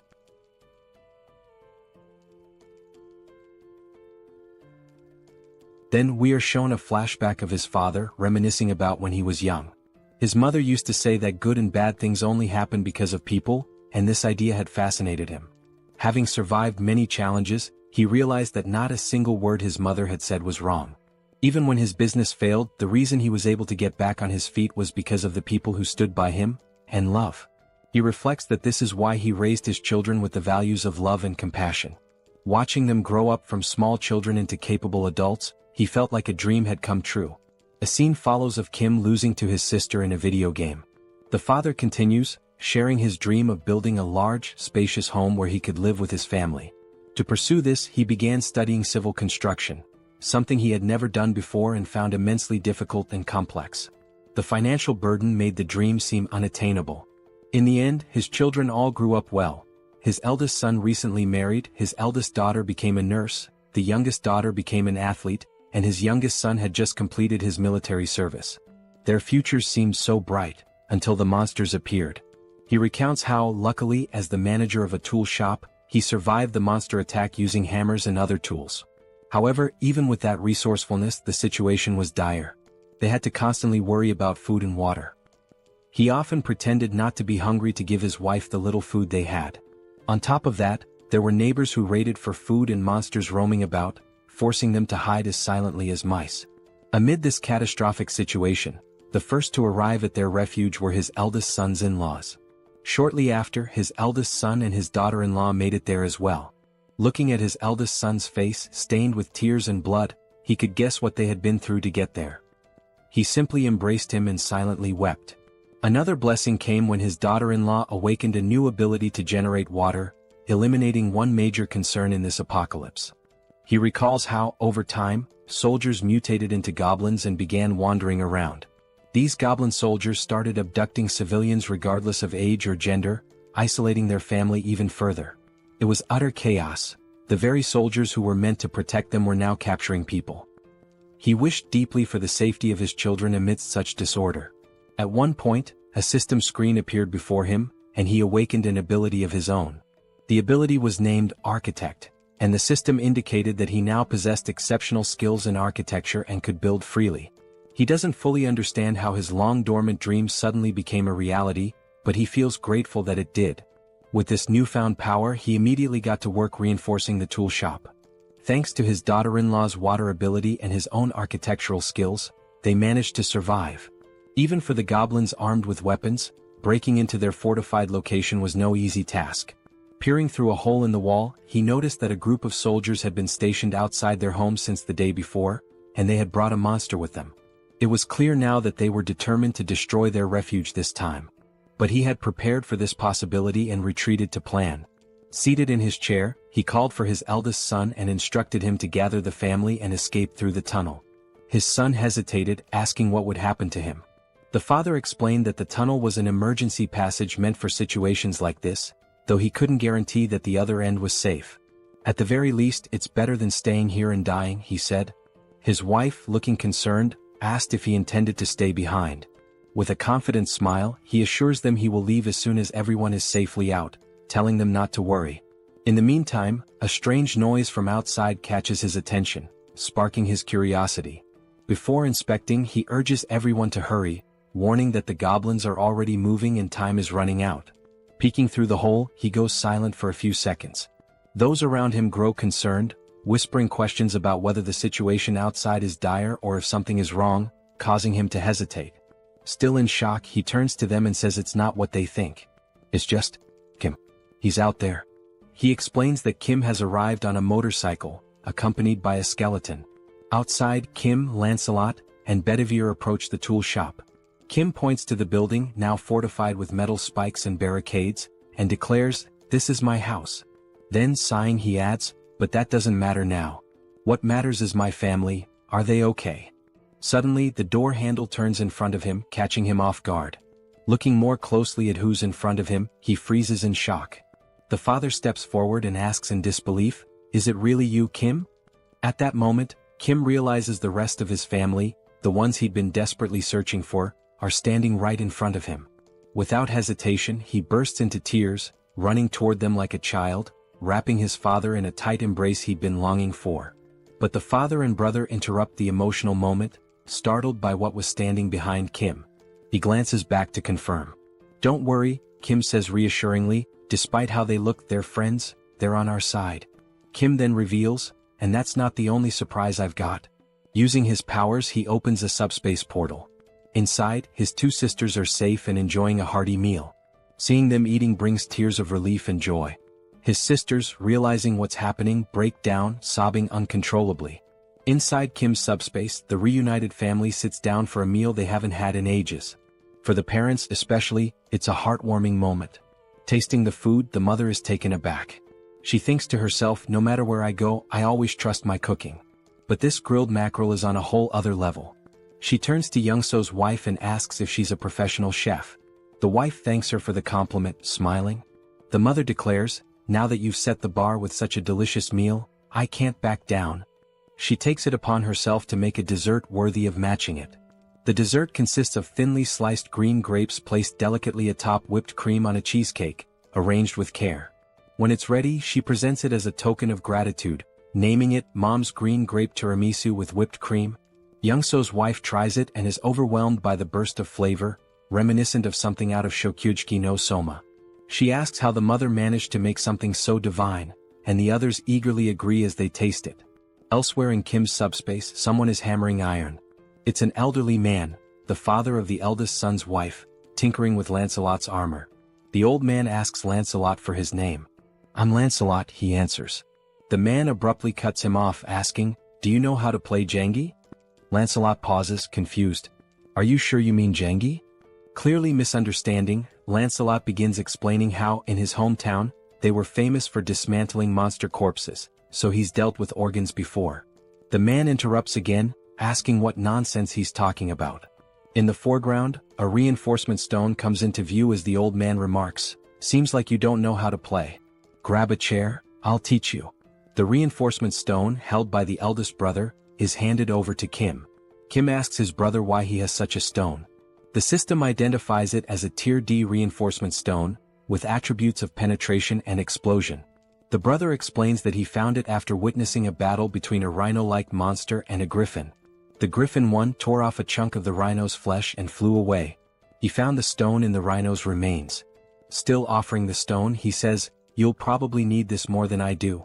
Kim gratefully accepts, promising to put it to good use. Completing his thought, Kim mentioned he should express his gratitude and reminded them that, as he had said before, if anyone needed anything, whether it was furniture or something else, they should just let him know.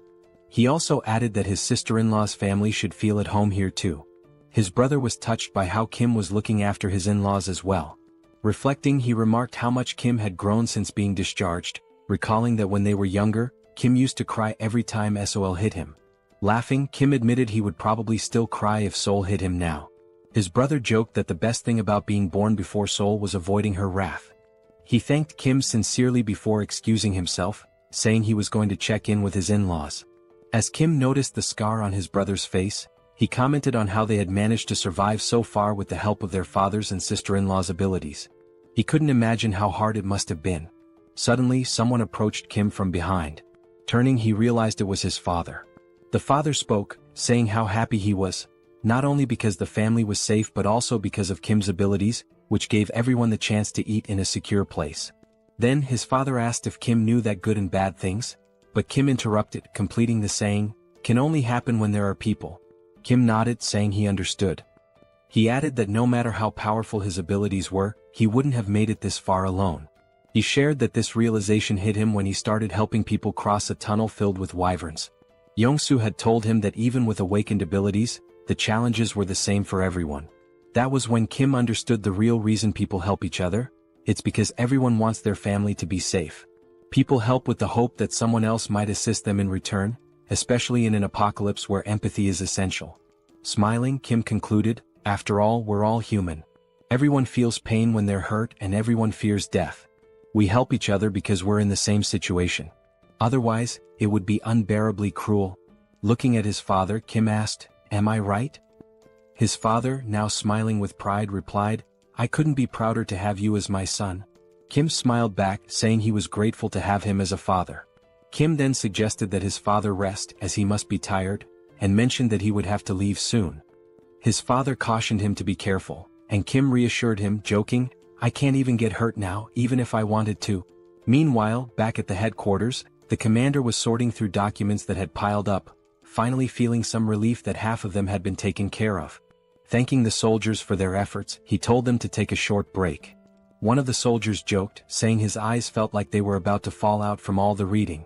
At that moment, another soldier entered, reporting that a short while ago, a skeletal knight riding a motorcycle, who introduced himself as Bedivere, delivered a message. Kim had already departed for Payu. The colonel, puzzled, asked why Kim would go to Payu. The commander thought for a moment before realizing with growing alarm that the First Corps was stationed there. After a brief pause, panic overtook him as he realized Kim intended to confront the First Corps alone. The scene shifted to a sunset, showing Kim and his team heading into battle. Riding his motorcycle, Kim commented on how pleasant the weather felt at that moment.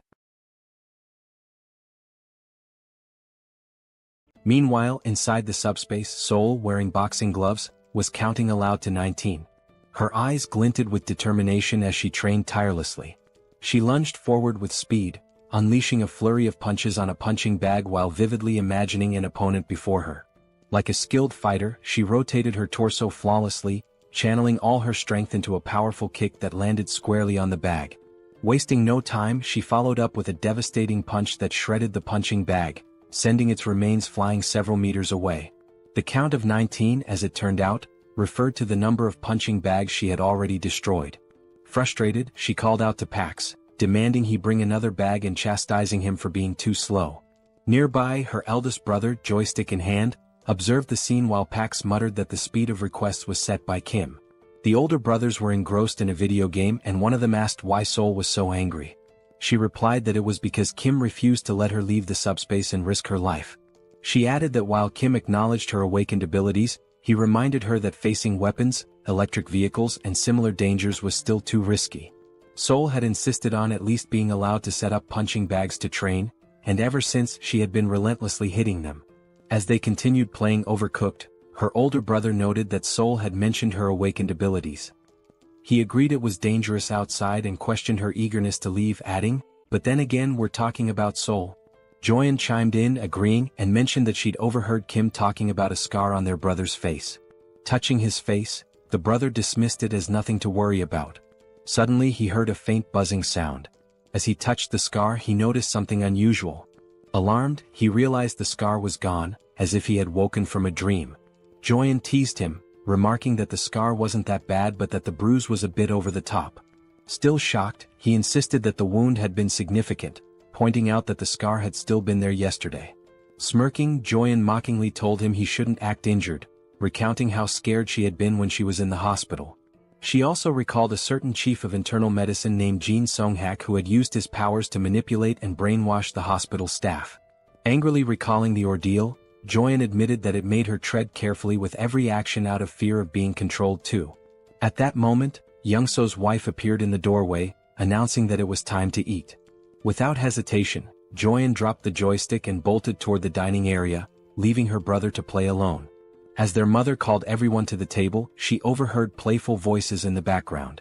Someone declared themselves the devil of the underworld, while another announced, "I'm Yu Jong, the magical girl who's going to defeat you." The voices belonged to their father, Youngso, and his young daughter, who paused their game and acknowledged they were on their way. The mother announced that today's menu was kimchi stew and mentioned she had already served the black rice, urging them to eat while she joined them shortly. She turned to ask where Grandpa was, and the father replied that he likely wouldn't be eating just yet.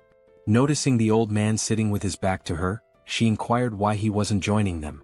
He was focused on the board game he was playing with Lancelot, visibly intrigued. It was the first time he had ever encountered such a game. He marveled at how Lancelot, despite never having played before, could be so skilled. No matter how hard he tried, he couldn't find a single weakness in Lancelot's strategy. He resolved to ask Lancelot to explain his methods when he returned, impressed by the brilliance of his gameplay. Back on the battlefield, the scene shifted to war tanks rolling steadily toward an unknown destination. Suddenly they stopped and opened fire, their shots striking a target ahead. Another volley followed, resulting in a massive explosion at the impact site. From the devastation, a radiant blue light emerged, illuminating the entire area where the tank's shells had landed. As we approached, we noticed that the blue light was actually Kim's subspace, which had been struck by the attacks. In retaliation, Kim launched several missiles. The system screen displayed the status of the missiles, noting that they were ranked rare and had the ability to penetrate and explode. The missiles struck the war tanks, destroying them in the blink of an eye with small explosions. One by one, all the tanks that had previously been attacking Kim were now obliterated. Observing the situation, Kim remarked that he had avoided using high explosive weapons to prevent any harm to civilians who might be nearby. However, according to Lancelot's information, the First Legion had divided its forces between the locations where civilians were detained and the stronghold of the main rebel force. In line with Lancelot's plan, he himself would handle the rescue of the hostages, while Kim was tasked with attacking the primary rebel force. Given this, Kim no longer needed to hold back, as there were no civilian hostages at the rebel base he was currently targeting. Fortunately, he had stored a Black Hawk helicopter equipped with missiles. Using the subspace lab and the enhancement stone his older brother, Hyung, had given him, Kim was able to upgrade individual features. Additionally, he improved the basic functionality of Pax's deployment system, which he had been procrastinating on for some time. The upgrades extended the range to 100 meters, and the maximum deployment speed increased to 300 kilometers per hour. What was already powerful now packed even more destructive force. Inside the subspace, as he studied the system screen, Kim realized that while the missiles were already powerful on their own, they could be upgraded to become far stronger. With this level of power, he could gather numerous magic stones in the blink of an eye. Looking again at the system display, he saw that 10,000 magic stones were required to upgrade the subspace to level 4. By now, he calculated he should have collected 2,000 magic stones. But when the system displayed the actual count, it showed only 1,890 stones. Puzzled, Kim questioned why the number was so low, insisting he should have more. The system then displayed a message stating that, according to the platform's terms and conditions, 45% of the revenue was deducted as a fee paid to Tonatiuh from the Mexica dimension. Additionally, the regulations required that 25% of the magic stones acquired be allocated to Priest Bongsu. Confused, Kim remarked that the names Tonatiuh from the Mexica division and Priest Bongsu sounded familiar. At that moment, he recalled a conversation with Lancelot in which Lancelot had revealed that the goblins had made contact with a high-ranking entity known as Tonatiuh. This memory startled Kim as he began piecing together the facts they had uncovered earlier. Suddenly, something appeared before him. It was Lancelot, addressing Kim as "my lord" and reporting that he and Bedivere had destroyed all the fields. Lancelot mentioned that Bedivere was helping people escape and that he had come alone for now. He asked if Kim was injured. Kim thanked Lancelot for his excellent work and assured him he was uninjured. Turning to Lancelot, Kim brought up the earlier conversation where Lancelot had mentioned a high-ranking entity named Tonatiuh that had contacted the rebels. Lancelot confirmed this and asked why Kim brought it up. Kim explained that both Tonatiuh and Priest Bongsu were taking his magic stones. He added that Tonatiuh was from the Mexica division and asked Lancelot what the Mexica division was. Lancelot explained that Mexica likely referred to the name of the planet or civilization from which Tonatiuh originated, using the example that their own location was referred to as the Earth dimension. He further stated that Priest Bongsu was sacrificing people to other planets and noted that a traitor was worse than someone betrayed. The scene then shifted to show a mutant goblin from behind, with a system screen open in front of it, displaying the same message Kim had just seen. The goblin tinkered with the system, questioning what he was doing to sound so crazy, remarking that this behavior was unusual. As he continued to look at the system, he wondered how the magic stones could be deposited into the dimensional account so quickly. He also mentioned that there had been massive explosions some time ago. The scene shifted to reveal where the goblin was, a setting resembling a sacrificial altar. He muttered that he hadn't heard the sound of helicopters or jets, much less any gunfire, which made him question where such powerful weaponry had come from. As a light approached him, he commented that, despite everything, none of his soldiers had come to report anything amiss. That light turned out to be a missile launched by Kim, which pierced the goblin's body like a donut. Due to the upgraded missile speed, the goblin had no time to react. After being struck, the goblin was hurled backward, landing hard on the ground. Moments later, Kim arrived, calling the goblin by his name, Priest Bongsu. Lancelot and Kim climbed to the altar, with Kim exhausted and joking that the stairs had nearly killed him. Kim also remarked that he had long wondered who Bongsu was, then asked if he was the commander of the legion. The goblin lay on the ground, pierced like a donut, with smoke rising from the hole left by the missile. While writhing in pain, the smoke seemed to have a regenerative effect, beginning to heal the goblin's wounded body. Kim, astonished by the sight, asked what was happening. Lancelot explained that the goblin was recovering from his injuries. As the goblin rose to his feet, Lancelot remarked that he had been curious about the blackish red smoke that had been rising throughout the camp. Kim, still stunned, asked if such a thing was possible. Now fully healed, the goblin smiled and revealed his sharp claws. He yelled at the two, saying this was more surprising than he had imagined. In front of him stood a human and a skeletal knight, with the latter being loyal to the former. Kim, equally surprised, remarked that he didn't know goblins could talk. The mutant goblin responded, saying that they must have already encountered his goblin soldiers. He explained that the goblins had recklessly consumed magic stones, transforming themselves into goblins. This transformation was a side effect of trying to gain power too quickly before their bodies could adapt. He added that he had given them guidelines, but their greed had led them astray.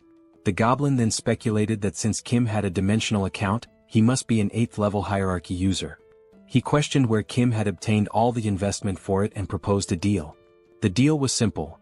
Kim and his allies should cease their destruction and leave the area, and in return the goblin would refrain from harming them. Brimming with arrogance, the goblin declared that, as they had seen, they couldn't kill him. If he wanted, he could kill both Kim and Lancelot right now. However, the only reason he hadn't done so yet was that it would cost him some damage. Priest Bongsu concluded by saying that fighting at a time like this was nothing but a waste of time.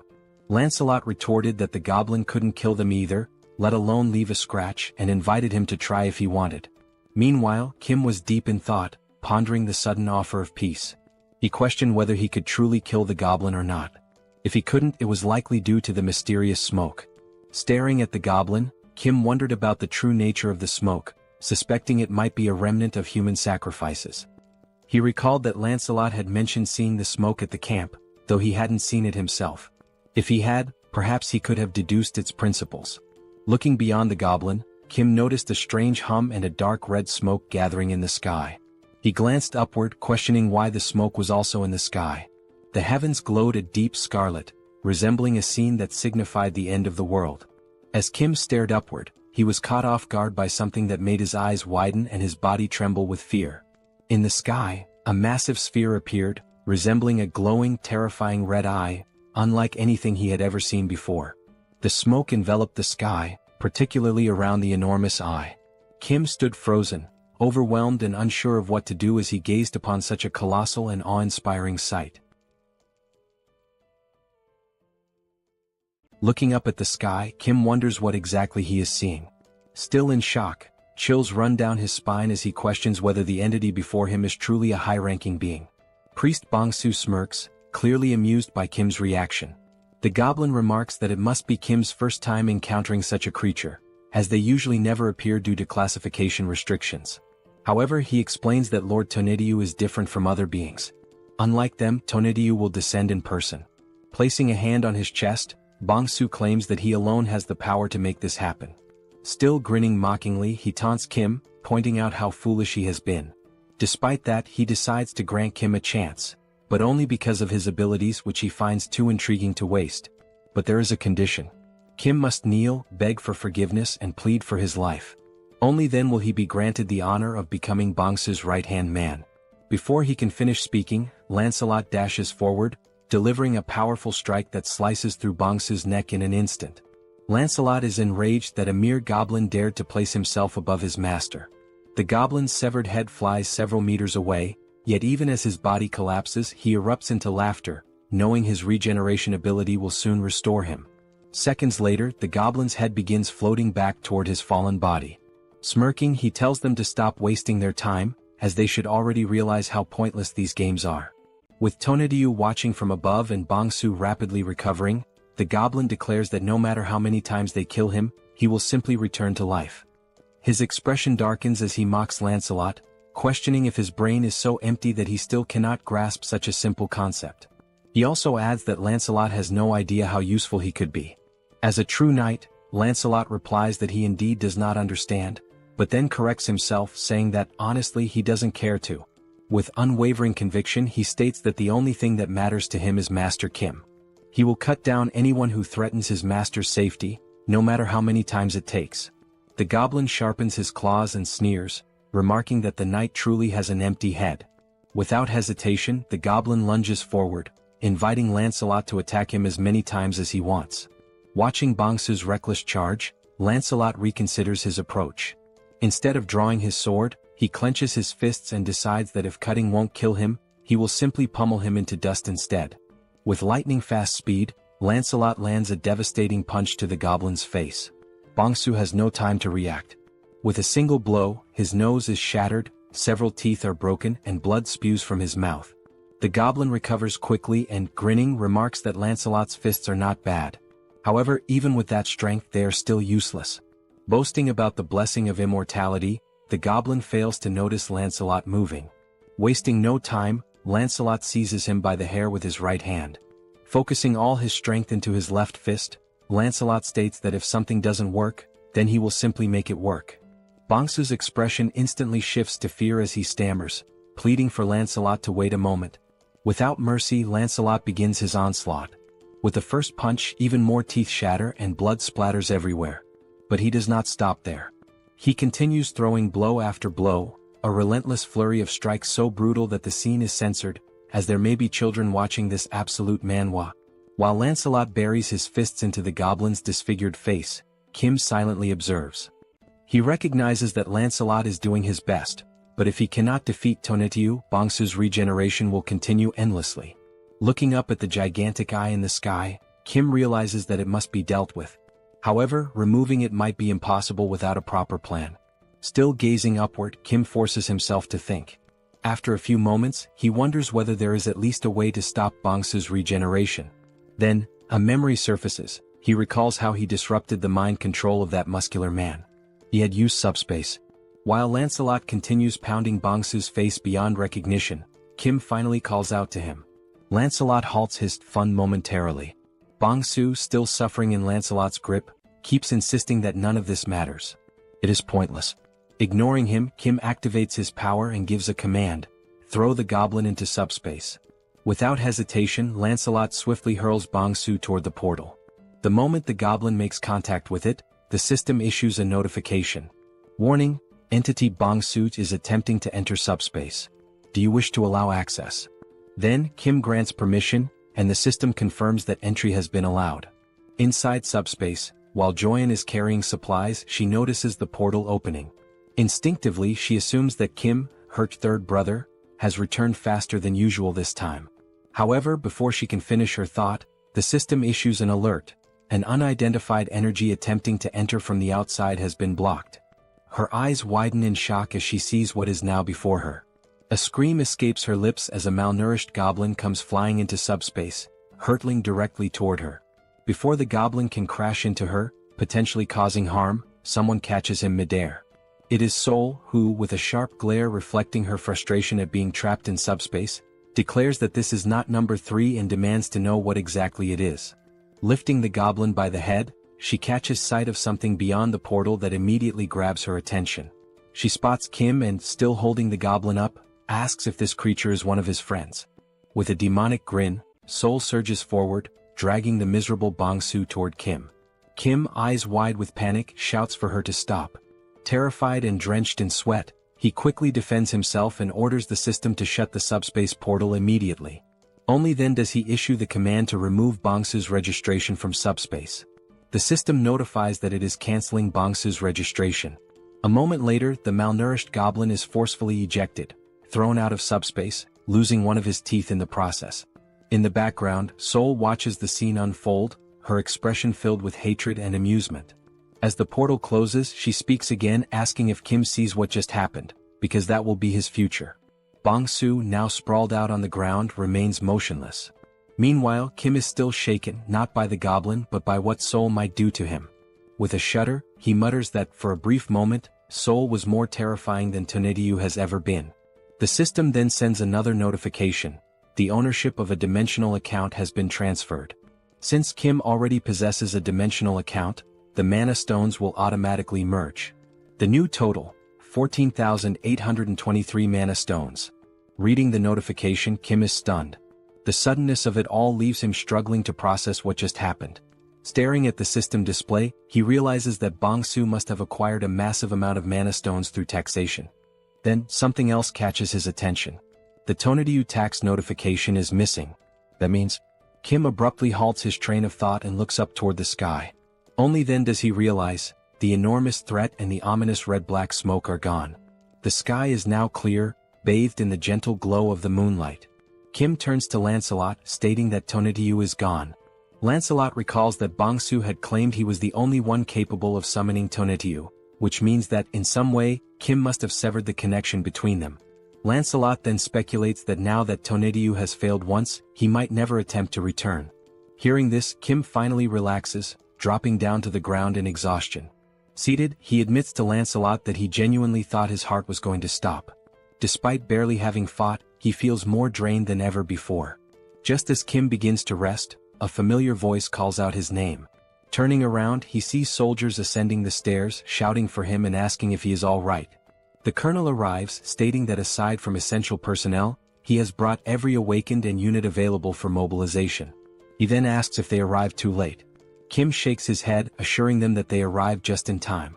However, deep down, he knows that these soldiers must have endured immense hardship climbing all those stairs under such extreme conditions. As the colonel approaches, he inquires about the Legion commander's whereabouts. Only then does he notice the malnourished goblin's body lying motionless on the ground. Examining the goblin closely, the colonel questions what could have possibly reduced him to this state. Realizing that the fight is truly over, the colonel holsters his weapon, recognizing that it will no longer be needed. Kim watches him and remarks that it's been a while since he's seen someone carry their weapon on their back like that. Just then, the colonel receives a radio transmission. It is from Captain Deok Yong, the commander of the second company, reporting on the reconnaissance of the first area. He states that all the rebels have been found in a condition resembling mummified corpses. After thorough confirmation, they are all dead. The first area has been neutralized. Over. The colonel acknowledges the transmission and orders his forces to remain on high alert, prioritize civilian rescues, and begin clearing the area. Turning back to Kim, he sighs and admits that he has no idea how Kim pulled this off. But in the end, Kim was the one who resolved the situation once again. Long live the power of protagonism. Kim states that he was the one who put an end to the situation, but he lacks sufficient knowledge about the mummified transformation the rebels underwent. The colonel bows and expresses his gratitude to Kim for everything he has done so far, acknowledging that his contributions have been immeasurable since the very beginning. Kim, caught off guard by the sudden gesture, widens his eyes in surprise. Turning toward the colonel, Kim gestures and tells him that such formalities weren't necessary out of nowhere. The colonel responds that he should have said something much earlier. Continuing, the colonel admits that when he initially asked Kim to join the military, he now realizes how foolish that request was. At the time, they believed they were offering Kim something beneficial, but in reality the so-called benefits meant nothing to him. They had underestimated his power and influence, viewing him merely within the framework of military service. As Kim decides to stand up, the colonel continues, stating that the military should not have been this incompetent. Even if it is shameful to admit, he remains bowed and asks if Kim is still willing to help the people, even though requesting such aid now is undeniably disgraceful. Many people are still in dire situations. Some have lost loved ones, others are gravely injured, and many remain anxious due to their inability to awaken their abilities. Kim extends his hand, and the colonel firmly affirms that the damage was worsened by the government's incompetence, which is precisely why he seeks Kim's help. With the composure of a gentleman, Kim clarifies that this is not a deal, but a voluntary act of assistance. He insists on doing it from the front lines without any intention of joining the military. Moreover, whether he chooses to help or not is his own decision. He adds that he only says this to make everything clear, all while keeping his hand extended toward the colonel. Upon hearing this, the colonel smiles, realizing the depth of Kim's kindness, his willingness to help without expecting anything in return. Only then do the two shake hands, signifying mutual agreement. The colonel reassures Kim that he doesn't need to worry. Reaching for his radio, the colonel pauses before activating it and asks Kim to wait for a moment, promising to ensure that he will always have military support whenever needed. Activating the radio, the colonel makes an official announcement to the troops. In recognition of Kim's significant contributions to strengthening the armed forces and neutralizing the rebel army, he declares through this broadcast that Kim Jeong-gyeom is now granted the title of honorary colonel. As Kim listens, he becomes increasingly uncertain about everything being said over the radio. The colonel continues, stating that from this moment forward, all military personnel without exception must show full respect to the newly appointed honorary colonel, Kim Jeong-gyeom, and cooperate with him whenever necessary. He adds that a response is not required, but whenever possible, everyone who hears this message should pass it along to others. Over. Still in shock, Kim mutters that there was no need to take things this far. Then, the colonel salutes Kim and, with a cheerful tone, states that the soldiers will handle the cleanup and resolve the rest of the situation. He then orders Kim to rest, noting that it is getting late. Hearing this, Kim's face flushes red, and he protests, saying that he is not a soldier, so there is no need for such formalities. The colonel responds that if it makes him uncomfortable, he should simply ignore it, but reiterates once again that Kim has done an outstanding job. As the colonel steps back to rejoin the rest of the military personnel, Kim, still slightly flushed, comments on how exhausting everything is. He then tells Lancelot to rest as well, acknowledging that he too has worked hard. Lancelot responds by saying that Kim also did a great job and, by the way, asks if there is any news about Bedivere. Kim agrees, realizing that in his exhaustion he hadn't even thought about it. However, he suddenly smiles upon remembering that the subspace has a recovery function for lost items. He immediately gives the command for the system to retrieve the items. The system then notifies him that the recovery function does not work for items that have been moved beyond a certain distance, instructing him to stay close to the item and use the ability again. Disappointed, Kim realizes the limitations of the ability upon reading the system message. Thinking back, he recalls that when he used it with Seoul, she was practically right next to him. Since he cannot use the ability at the moment, they need to move. Calling out to Lancelot, Kim asks him to come along, suggesting that on the way they can also upgrade Pax's level. Lancelot nods in agreement, saying he understands. The system then confirms that 10,000 mana stones have been used to level up the subspace, noting that abilities can still be used during the upgrade. The remaining mana stone count is now 4,823. Meanwhile, in another area, soldiers begin mobilizing to assist the survivors, instructing them to form slow and orderly lines. They reassure the survivors that if they need anything else, they should speak up, as the military can provide food and water as necessary. At the same time, Kim turns to Lancelot, mentioning that he just thought of something. Since the soldiers are focused on helping the survivors, he wonders what Bedivere might be doing at this moment. The scene shifts to Bedivere, who is holding a document in his hands. While examining it, he mutters that he has found it, admitting that it was a good idea to change routes. After all, who would have guessed that entering a random building out of boredom would lead to the discovery of documents like these? Now crouching as he reads through the papers, Bedivere remarks that Kim will definitely be pleased when he brings these findings back. However, he can't help but wonder what kind of place this is, given the sheer number of documents. This is already the third one he has come across. Some time had passed, and in the meantime the system continued displaying the progress of the subspace upgrade, now at 45%. The documents that Bedivere had found all turned out to be dimensional being registration requests. Now holding the documents in his hands, Kim asks Bedivere if he was the one who found all of them, to which Bedivere confirms. Kim thanks him, thinking that these might have a good use after all. He spends some time considering what exactly he can do with them. Then he opens a portal to the subspace and sees Seoul waiting for him inside. However, just like the last time, she still has a terrifying expression and immediately tells Kim that she has been waiting for him, asking if he is ready. Joyeon, noticing Seoul's intent, urges her to hit Kim, saying that he left everyone worried. Seoul smiles and agrees to do just that. Kim quickly tries to calm them down, presenting the dimensional being registration document to Seoul, who at first does not understand what it means. Kim explains that he prevented her from leaving and kept her confined because he feared she might get hurt. However, with this document she can now fight alongside him without any worries. He also adds that he wants to see her kicking the monster's asses, making it clear that he didn't keep her locked up just to provoke her. As Seoul listens and reads the document, Kim feels relieved, thinking that saying this to her might have just saved his life. After reading it, Seoul points out a problem. For her to obtain the registration, she needs a dimensional account. Kim immediately acknowledges that she is right. As Kim admits that he had forgotten this detail, a fist slams into his chin before he can even finish his thought. Seoul punches him with full force, sending him flying and spinning through the air. But it doesn't stop there. Before Kim can even hit the ground, Seoul charges after him. Kim catches himself with one hand on the ground, preparing to run. As Seoul chases him down with an intimidating aura, Kim feels a sense of relief, because despite the sheer impact of the punch, it didn't hurt at all.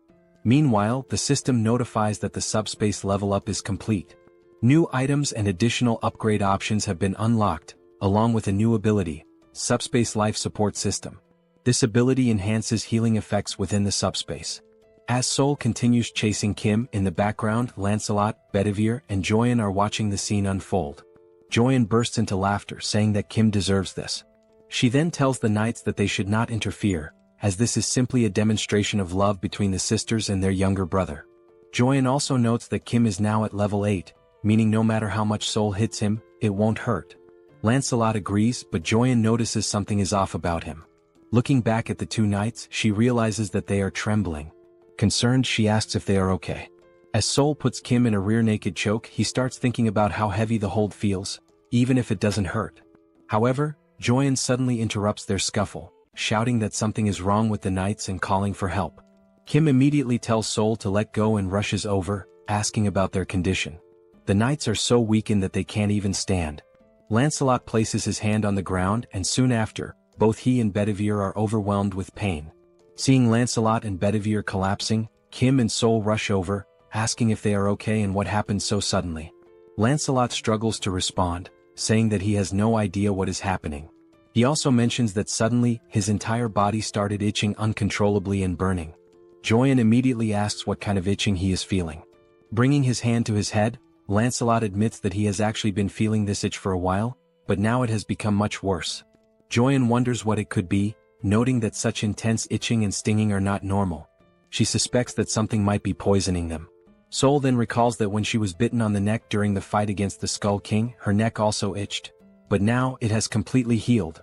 As Seoul describes how unbearable the itch was back then, Kim starts thinking hard, trying to figure out what could have caused the poison. Kim recalls the system messages, where it indicates that there is a slight healing effect applied within the subspace. It also states that external objects that fit into the subspace category can be registered. However, a separate registration fee is charged based on the value, size, or weight of the object. Another message regarding the completed subspace level up appears, stating that new, previously unknown items and additional upgrade options are now available. Additionally, it confirms the activation of a new subspace support ability, which slightly enhances healing effects within the subspace. Upon remembering this last part, Kim is shocked, realizing that the healing effect might be restoring the knights. Looking at them on the ground, he begins to wonder if this form they are in is not their original state and questions what he should do, since leaving them outside the subspace may not be the right choice. As he contemplates, Lancelot suddenly mentions the name Camelot, leaving Kim confused. Lancelot then says that he feels a little better whenever he is in Camelot. The system then displays a skill called Blood Ritual, which allows him to generate random enhancement stones by either aging or extracting the vitality contained within them. Now in Camelot, the red ceiling emits a strong glow. A stone falls from above, hitting Lancelot on the head before dropping to the ground.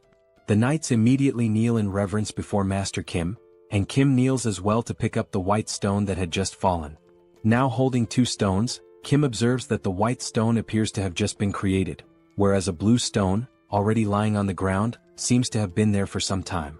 The system displays the statuses of both stones. The white stone has a resistance option, while the blue stone possesses electric attributes along with penetration and shock effects. The two knights speculate that the blue stone must have been there for a while. Now holding both stones, Kim realizes that the Camelot ability, Blood Ritual, does not only activate manually but also functions automatically.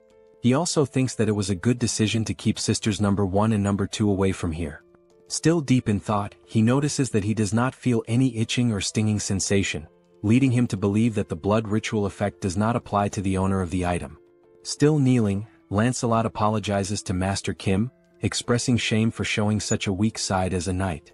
As Kim stands up, he reassures them that there is no need to worry, acknowledging that they must have been in great pain. He also states that he should be the one apologizing for being careless. Kim then asks if they feel better when inside Camelot, to which Lancelot firmly confirms that it is definitely much better. Hearing this, Kim smiles and declares that from now on, whenever they enter the subspace, they should remain in Camelot for their own well-being, and for his as well. Lancelot, realizing that simply resting there allows them to be of help, expresses his happiness, while Bedivere also gives his gratitude. Seeing both knights kneeling before him, Kim asks them to stop with the formalities, stating that he is the one who is truly grateful for everything. Looking at the stones in his hands, Kim reflects on how the subspace life support system and Camelot's vitality extraction, two systems with completely opposite properties, somehow create a fantastic harmony of perpetual motion. Closing his hands around the stones, he comes to an exciting realization. He now has the ability to produce enhancement stones infinitely, increasing his abilities as he strengthens these superpowered capabilities and expands their applications. He then remembers Tonitiyu in the sky with that enormous red eye, and acknowledges that he is still not strong enough to deal with it. Kim understands that he must become stronger to defeat higher-level enemies. Furthermore, he needs to fully understand his abilities and learn to use them effectively. Determined, he sets off, thinking that now that the subspace level has increased, he should check what new functions were added in this upgrade. Meanwhile, outside the subspace, in the real world, two military officers are having a conversation. The colonel asks if it is really true that the rebels disguised themselves as the national army, raised the national flag, and used it to lure people in for sacrifices. The other soldier confirms that it is indeed true, adding that they even had a reward system, offering magic stones to those who brought in more sacrifices. The colonel remarks that it is fortunate Colonel Kim handled the situation, as it was on the verge of a coup, and only now does he realize it. The colonel also states that he will inform Kim about the additional supplies as listed and that the essential troops should be selected while the rest are sent back. The other man agrees, salutes and leaves. After that, something catches the colonel's attention. Looking toward the horizon, he sees a bright light descending from the sky. It is only then that he realizes morning has arrived, and there is still much work to be done. At that moment, the system screen appears before him, prompting him to read it.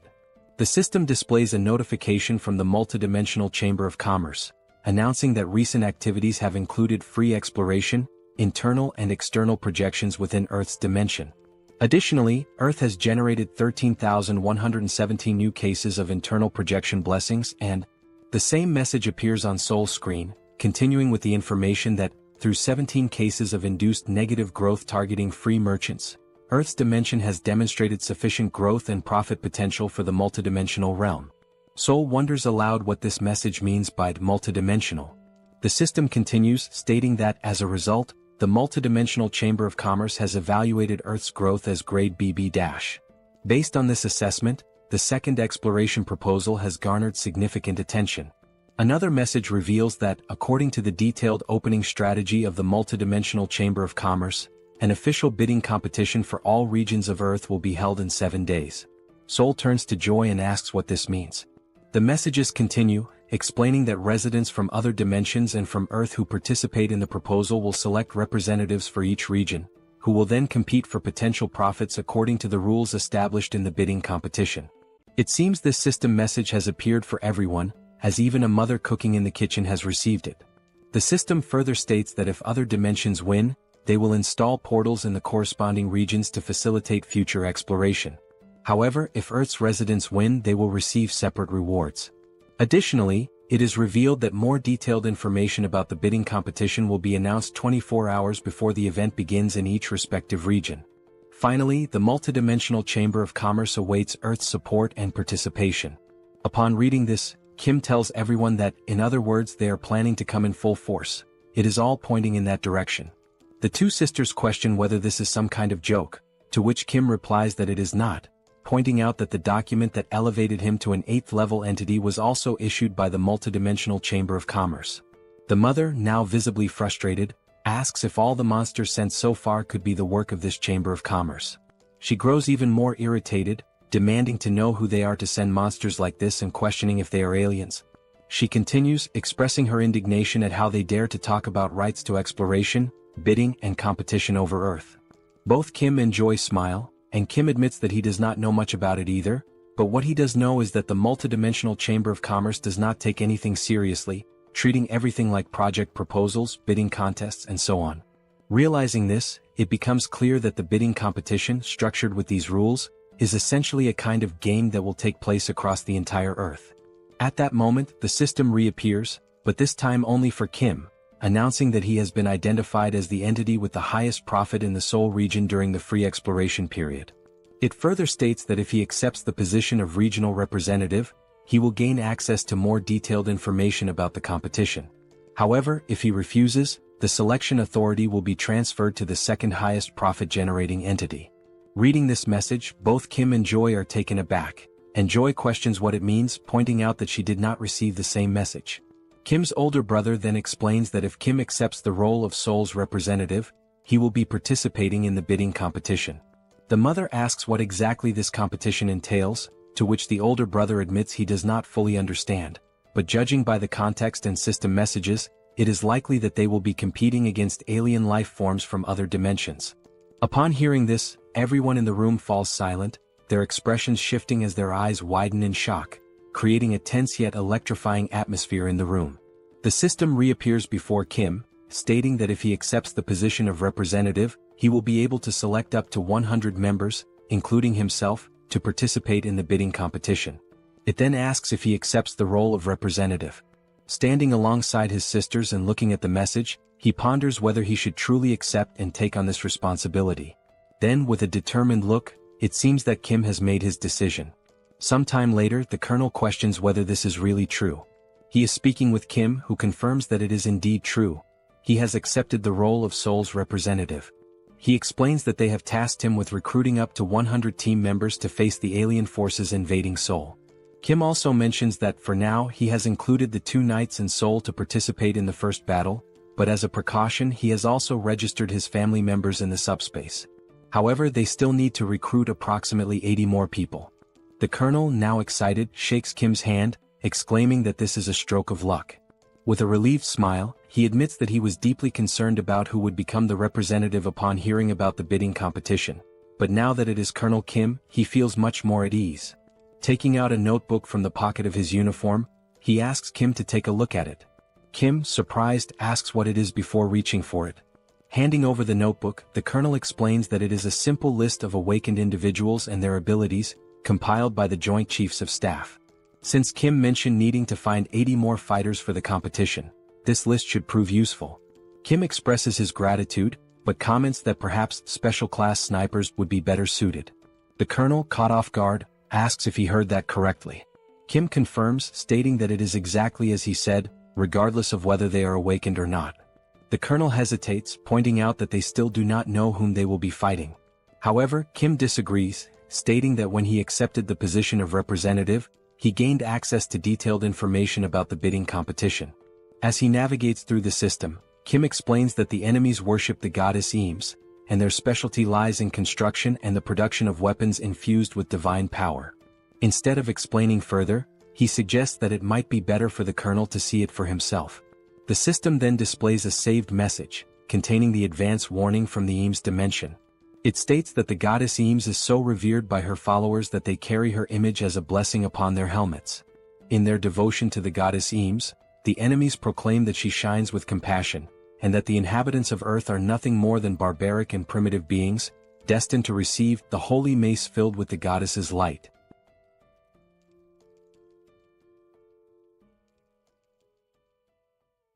After Kim shows the video to the Colonel, he opens another system screen to display the list of participants from the Eames dimension. The list includes 4 8th-rank knights, which means that the participants from Eames are not weak. Kim tells the Colonel that the alien life forms they will be facing are sacred knights clad in shining armor and wielding radiant weapons. The Colonel then asks how they are supposed to fight against these alien life forms. Kim begins explaining the details of the bidding competition, which he confirmed when accepting the position of representative while reviewing the information alongside his sisters. He starts summarizing what he saw, stating that 1 hour before the bidding competition begins, both sides will take their positions and enter a combat readiness phase. During this period, a barrier will be formed, making it impossible for either side to attack. This combat readiness phase serves as a preparation period before the battle. The Eames dimension will bring in a gate core, and once the competition starts, the gate core will automatically hatch after 12 hours. Destroying this gate core before it hatches is the victory condition for Earth's dimension, whereas the Eames dimension wins if they successfully protect it. Kim turns to the Colonel and states that, in other words, for Earth to win, they must simply destroy the gate core. He also adds that the Eames forces will not merely focus on defending the core. Kim explains that just as they can see the participant list from Eames, the enemies will certainly be able to view Earth's participant list as well. Since most of Earth's participants are 9th rank, the Eames forces will likely assume that Earth's main advantage lies in speed and attack power. The Colonel understands and states that, in reality, both Kim's team and the military must reinforce their offensive strategy to try to destroy the core simultaneously. Kim states that the attack strategy can involve his team, Lancelot, and Seoul, meaning the offensive side will not be an issue. However, the real challenge lies in defense as they need to block the assaults of 8th rank enemies. The Colonel then states that long-range weapons will be effective in holding back enemy attacks, and only then does he realize why Kim specifically requested expert snipers. However, he warns that standard military weaponry may not be effective against 8th rank alien forces. Kim gives a smile and tells the Colonel not to worry about that, explaining that he increased his ability the night before. The scene then shifts to Kim thinking the previous night about the need to become stronger, but in order to achieve that, he must first gain a deeper understanding of his ability to utilize it effectively. He opens the system and reviews possible enhancements that can be made. Options include the ability to send up to 8 products simultaneously, access information about improvement results or combinations in advance, run simulations for upgrades or product combinations, and even create new categories to be included in the logistics center, with a limit of up to 2. After examining the abilities, Kim states that no entirely new functions have been added, but there are supplementary features to enhance existing abilities, such as the 2 available options in the SUBSPACE laboratory. With this function, he is able to manipulate objects to briefly assess their performance and view the completed form of a product through a simulation before actually creating it in the SUBSPACE laboratory. He then grabs a mug and starts sketching ideas to determine what kind of weapon he should create using this function.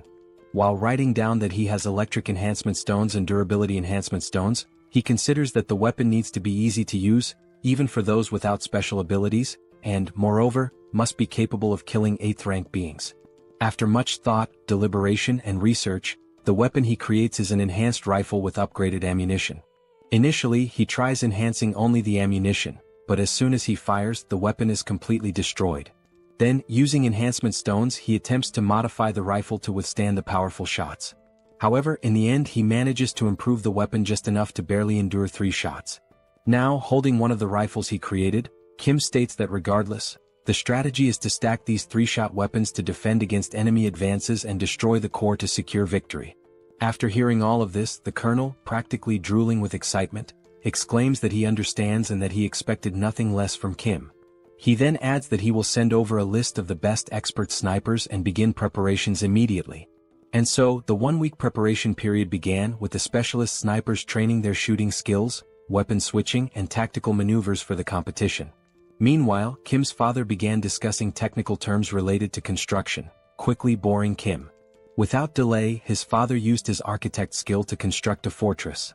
Seoul, along with the attack team, strengthened their abilities using magic stones obtained from exterminating monsters. As a result, Seoul became capable of extending her barrier beyond her body to a certain distance, leaving Kim astonished. Additionally, Joy mentioned that she had also managed to level up her ability to level 2 and could now use healing with an area of effect impact. Seeing everyone's dedication and progress, Kim felt reassured, realizing that his team was now incredibly strong and that everyone could utilize their awakened powers. Time passed quickly, and now only 1 hour remained before the competition was set to begin. At the National Assembly building, a portal opened, and soldiers began emerging from it. Numerous warriors from the Eames dimension clad in the shining armor Kim had described earlier. However, among them, one soldier held the gate core, the key element that would determine the winning side in this battle. Observing from a distance through binoculars, Kim carefully analyzed the scene and concluded that the glowing orb was indeed the core. His father asked what he was seeing, and Kim responded that it was exactly as shown in the video he had displayed earlier, except for one odd detail.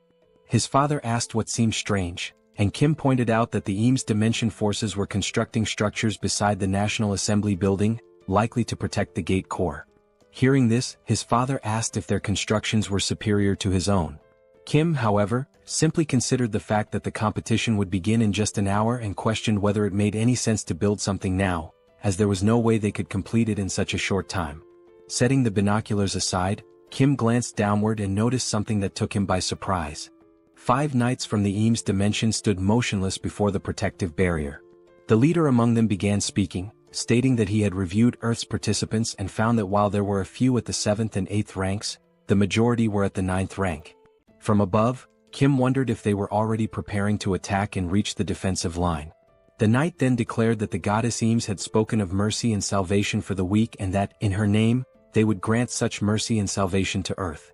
Suddenly, the knight's expression twisted into one of hatred as he proclaimed that their mercy would come in the form of tearing out the tongues of Earth's people while they were still alive, ensuring that no one could ever speak ill of them again. Their salvation would be granted by allowing them to repent for their sins through hard labor. From his vantage point above, Kim observed the scene and noted that it was quite the impressive speech, fitting for holy knights, but, glancing at the system screen, he commented that they were underestimating them simply because they were ranked 9th. The system screen then displayed a notification indicating that the bidding competition was about to begin. Down below, the leader of the Eames Knights gave the order to advance. Like primitive warriors, they charged forward, shouting that their actions were in the name of the goddess Eames. The colonel, seeing the enemies advance, immediately commanded all soldiers to open fire. The troops, armed with the rifles Kim had developed, took their positions and began shooting. A barrage of gunfire struck the approaching Eames Knights, the bullets carrying electric attributes. The shots pierced through their armor, leaving the knights stunned and confused as they struggled to understand what was happening. One of the soldiers, bewildered, questioned how it was possible for 9th rank fighters to accomplish such a feat. Another knight shouted an order to use their shields for protection and continue advancing. One among them activated a barrier skill to block the gunfire and called for everyone to deploy their Eames barrier abilities. Their leader bellowed that, although they had no idea what kind of weapons they were up against, their shields were undoubtedly stronger. He ordered them to hold their ground and maintain their defenses. Believing himself to be insightful and strategic, one of the knights remarked that since their enemies were relying on long-range weapons, they would eventually run out of ammunition. If they could endure long enough, victory would belong to the Eames Dimension. Meanwhile, up above, countless rifles were lined up, ready for use as the soldiers assisted each other in switching weapons after each rifle broke from firing its 3 allotted shots. The pile of discarded weapons had grown massive, prompting the military to inform Kim via radio that approximately 20% of the total weapon stock had already been used. Hearing this, Kim put away the radio and remarked that things were going much better than expected. He instructed them to keep up the momentum, as the attack team would soon begin their advance. The attack team, consisting of Lancelot, Seoul, and Kim, set out on 2 motorcycles to carry out their mission. The bikes moved at such incredible speed that they passed through the knights before they even had a chance to react or block their advance. One of the knights mentioned having seen 3 individuals heading toward the gate core, but another dismissed the concern, stating that it didn't matter and should be ignored since the core wouldn't be destroyed anyway. While defending with his shield, he shouted that their current priority was to hold the line and maintain their position. He acknowledged that the enemy appeared to have far more weapons than expected but reassured everyone that, once reinforcements arrived, they would be able to advance little by little. As a way to encourage his fellow knights, he urged them to endure just a little longer, assuring them that reinforcements would be there soon. Ignoring the knights entirely, Bedivere began hurling his infamous flaming bowling balls toward the battlefield. His absurd precision allowed the balls to curve perfectly through the air before striking their targets. His targets were none other than the Eames reinforcements advancing through the center of the battlefield. One of the knights, casually walking forward, noticed something unusual approaching but couldn't quite make out what it was. Then the flaming bowling ball struck, triggering a massive explosion that sent the Eames Knights flying in all directions. Upon hearing the explosion, Kim hit the brakes on his motorcycle. He already knew exactly what had happened. It was Bedivere's handiwork, expertly carrying out his task of intercepting the enemy in the middle of the battlefield. Refocusing on the attack line, the final objective remained. There they stood, Lancelot, Seoul and Kim, stationed in front of the massive statue of the goddess Eames, awaiting the signal to launch their assault and destroy the core. Gazing up at the colossal statue before him, Kim recalled his initial thoughts when he saw them constructing something earlier. At the time, he had dismissed it as nothing important. Now, however, he couldn't help but wonder, how the hell had they managed to build such a massive structure at such an absurd speed? Still baffled by the sheer impossibility of it, he launched several missiles toward the statue. The missiles struck their target, resulting in a powerful explosion. However, as the smoke slowly cleared, the statue remained completely unscathed, not even a single scratch. Kim was taken aback. Even after being hit by enhanced missiles, the only visible effect was a radiant glow. Then he chuckled and came up with an idea. He remarked that, in moments like these, it would be rather interesting to store such an object inside the subspace. The system immediately prompted a question. Would you like to store the unfinished statue of the goddess Eames in subspace? At that moment, a soldier from the Eames army bellowed that Earth would be nothing more than pastureland for the Eames and that Kim and his people were nothing more than two-legged cattle. An elder, his voice hoarse from shouting, declared that they should be grateful and should bow to the sacred feet of Eames. He then questioned the foolishness of launching missiles at the statue. The soldiers accompanying the elder urgently warned him that it was too dangerous and urged him to retreat inside. However, the elder refused, insisting that he had to spread the words of the goddess Eames and cleanse the evils of Earth's dimension. As the elder spoke, something else caught Kim's attention. One of the knights advised the elder that, if he truly wanted to continue his speech, he should do so from inside. The elder, offended, demanded to know if he had committed some kind of sin to warrant such treatment, questioning why he wasn't allowed to speak outside. However, Kim was no longer listening. His focus had shifted to something else entirely. In the distance, Kim had spotted something interesting. While the elder argued with the knights, Kim's gaze locked onto a warehouse stocked with construction materials. A wide grin spread across his face as an idea took shape in his mind, an exceptionally good one. With a menacing aura and practically drooling with excitement, he ordered packs to store the warehouse. The system immediately responded, storing the temporary construction material warehouse of the Eames dimension in subspace. After that, the elder noticed something unusual in the surroundings. Looking back, he and the two knights realized that the warehouse filled with construction materials had vanished. Only then did he finally grasp who was responsible for this. Kim entered subspace and approached Young, who was lounging comfortably, asking if he was interested in piloting a helicopter again after so long. Young questioned the sudden request. He responded that he would love to fly and asked how he could help. Kim clarified that it wouldn't involve much flying, he just needed to ascend as high as possible. Excited, Young expressed his eagerness to give it a try. Meanwhile, Lancelot and Seoul sensed something off and immediately went on alert. Within moments, they noticed several spears descending from the sky, hurtling toward them. Seoul attempted to use her newly developed barrier ability to halt the incoming spears. However, the materials used to create objects in this dimension were far too strong, and the barrier could not withstand the impact. The spears shattered through the barrier, perfectly aligned to strike Seoul, who was momentarily frozen in place. Reacting swiftly, Lancelot stepped forward, using his sword to deflect the spear that was about to hit Seoul. She turned to Lancelot, questioning whether these were no ordinary spears. She explained that her ability had evolved to the point of stopping even Kim's enhanced bullets, yet she had failed to block these. Lancelot confirmed that these were far from ordinary spears, though it wasn't a matter of enhancement. Hearing this, Seoul became puzzled and asked what made them so special. Lancelot explained that he had heard of something like this before. A certain dimension had developed a technique that produced an effect similar to item enhancement. The knights then realized that Kim's group had been the ones who looted the warehouse. Enraged, they shouted the order to attack and continued hurling spears. Preparing to defend, Lancelot explained that this technique was referred to as a blessing, and that the construction materials likely carried such a blessing, which was why they had resisted Kim's attacks. With his sword, Lancelot skillfully deflected another spear aimed at them. The deflected spear soared toward Seoul, who caught it midair. Now holding the spear in her hands, Seoul grinned and remarked that, regardless of the origin, this spear was incredibly powerful. Inside the helicopter, Kim observed everything happening below. Young noted that the number of incoming spears had decreased and announced that he was about to take off. Kim acknowledged the update and instructed him to ascend as high as possible. Still watching from the window, Kim set his sights on the enormous statue. It was undoubtedly the source of the enemy's increasing strength. As the helicopter approached the statue, he declared that he would bestow a blessing in the form of a gift to the Eames dimension.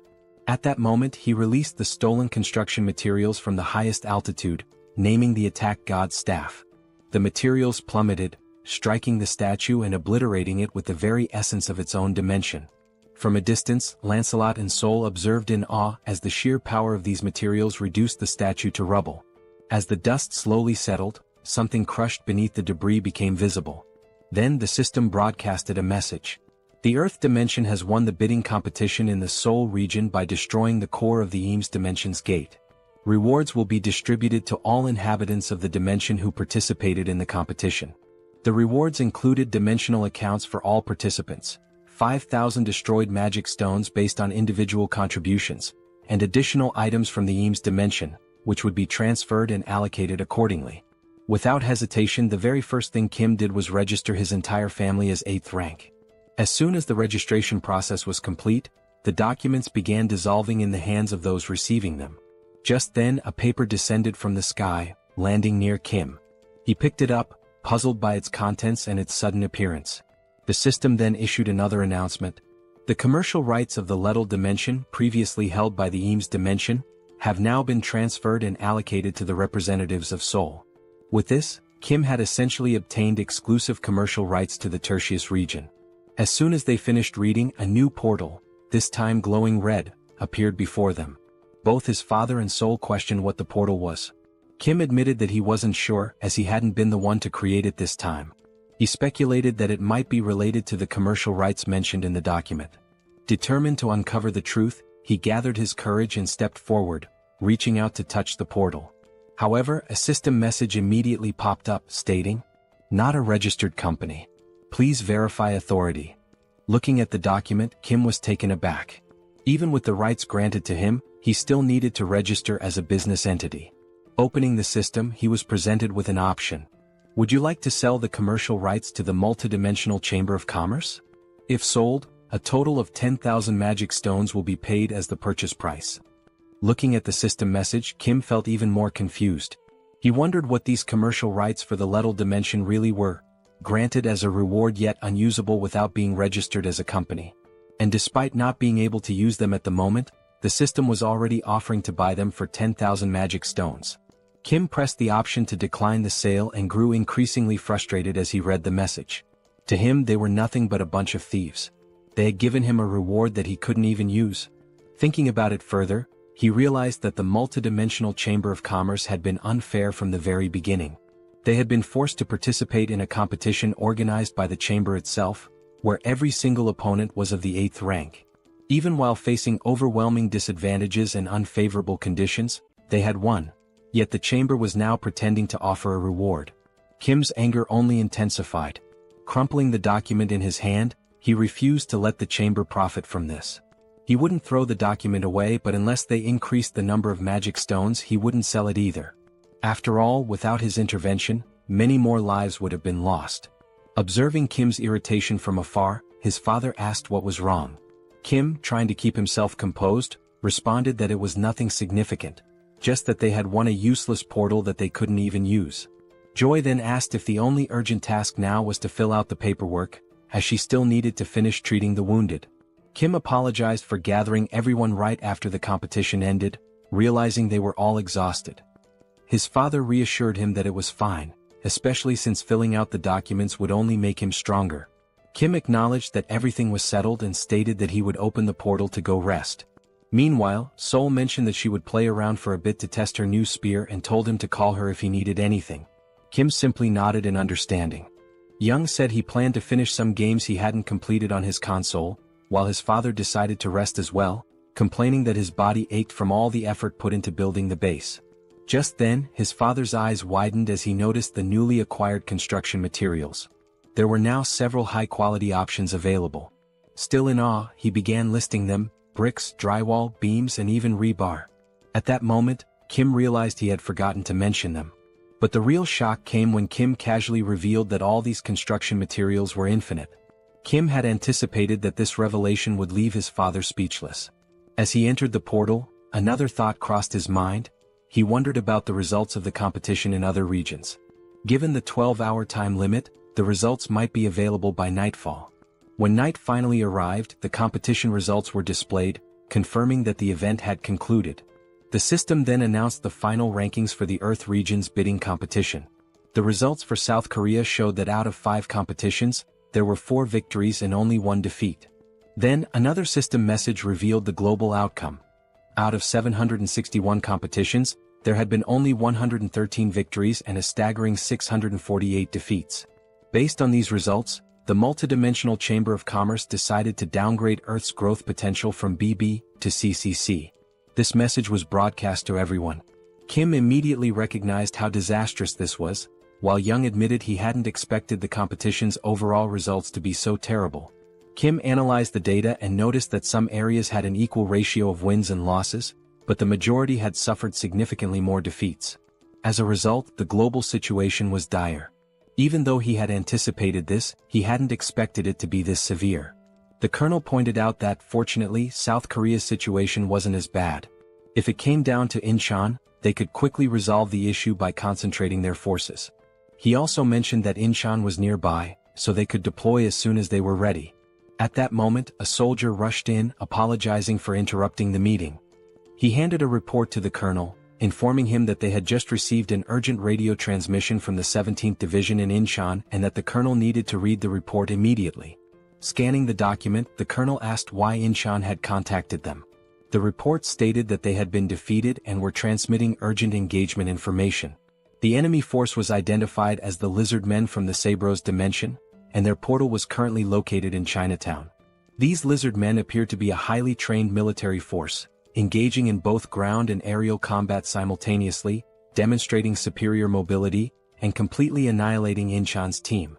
The battle had ceased approximately 2 hours before the end of the competition, and after the fighting had stopped, the Lizard Men began organizing their forces, with even more troops emerging from the portal.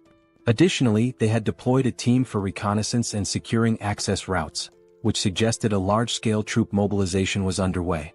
The reason for the urgent transmission was that, based on their movements, their next target was Seoul, which was exactly what the colonel confirmed in the report. Kim was surprised that they were heading directly for Seoul.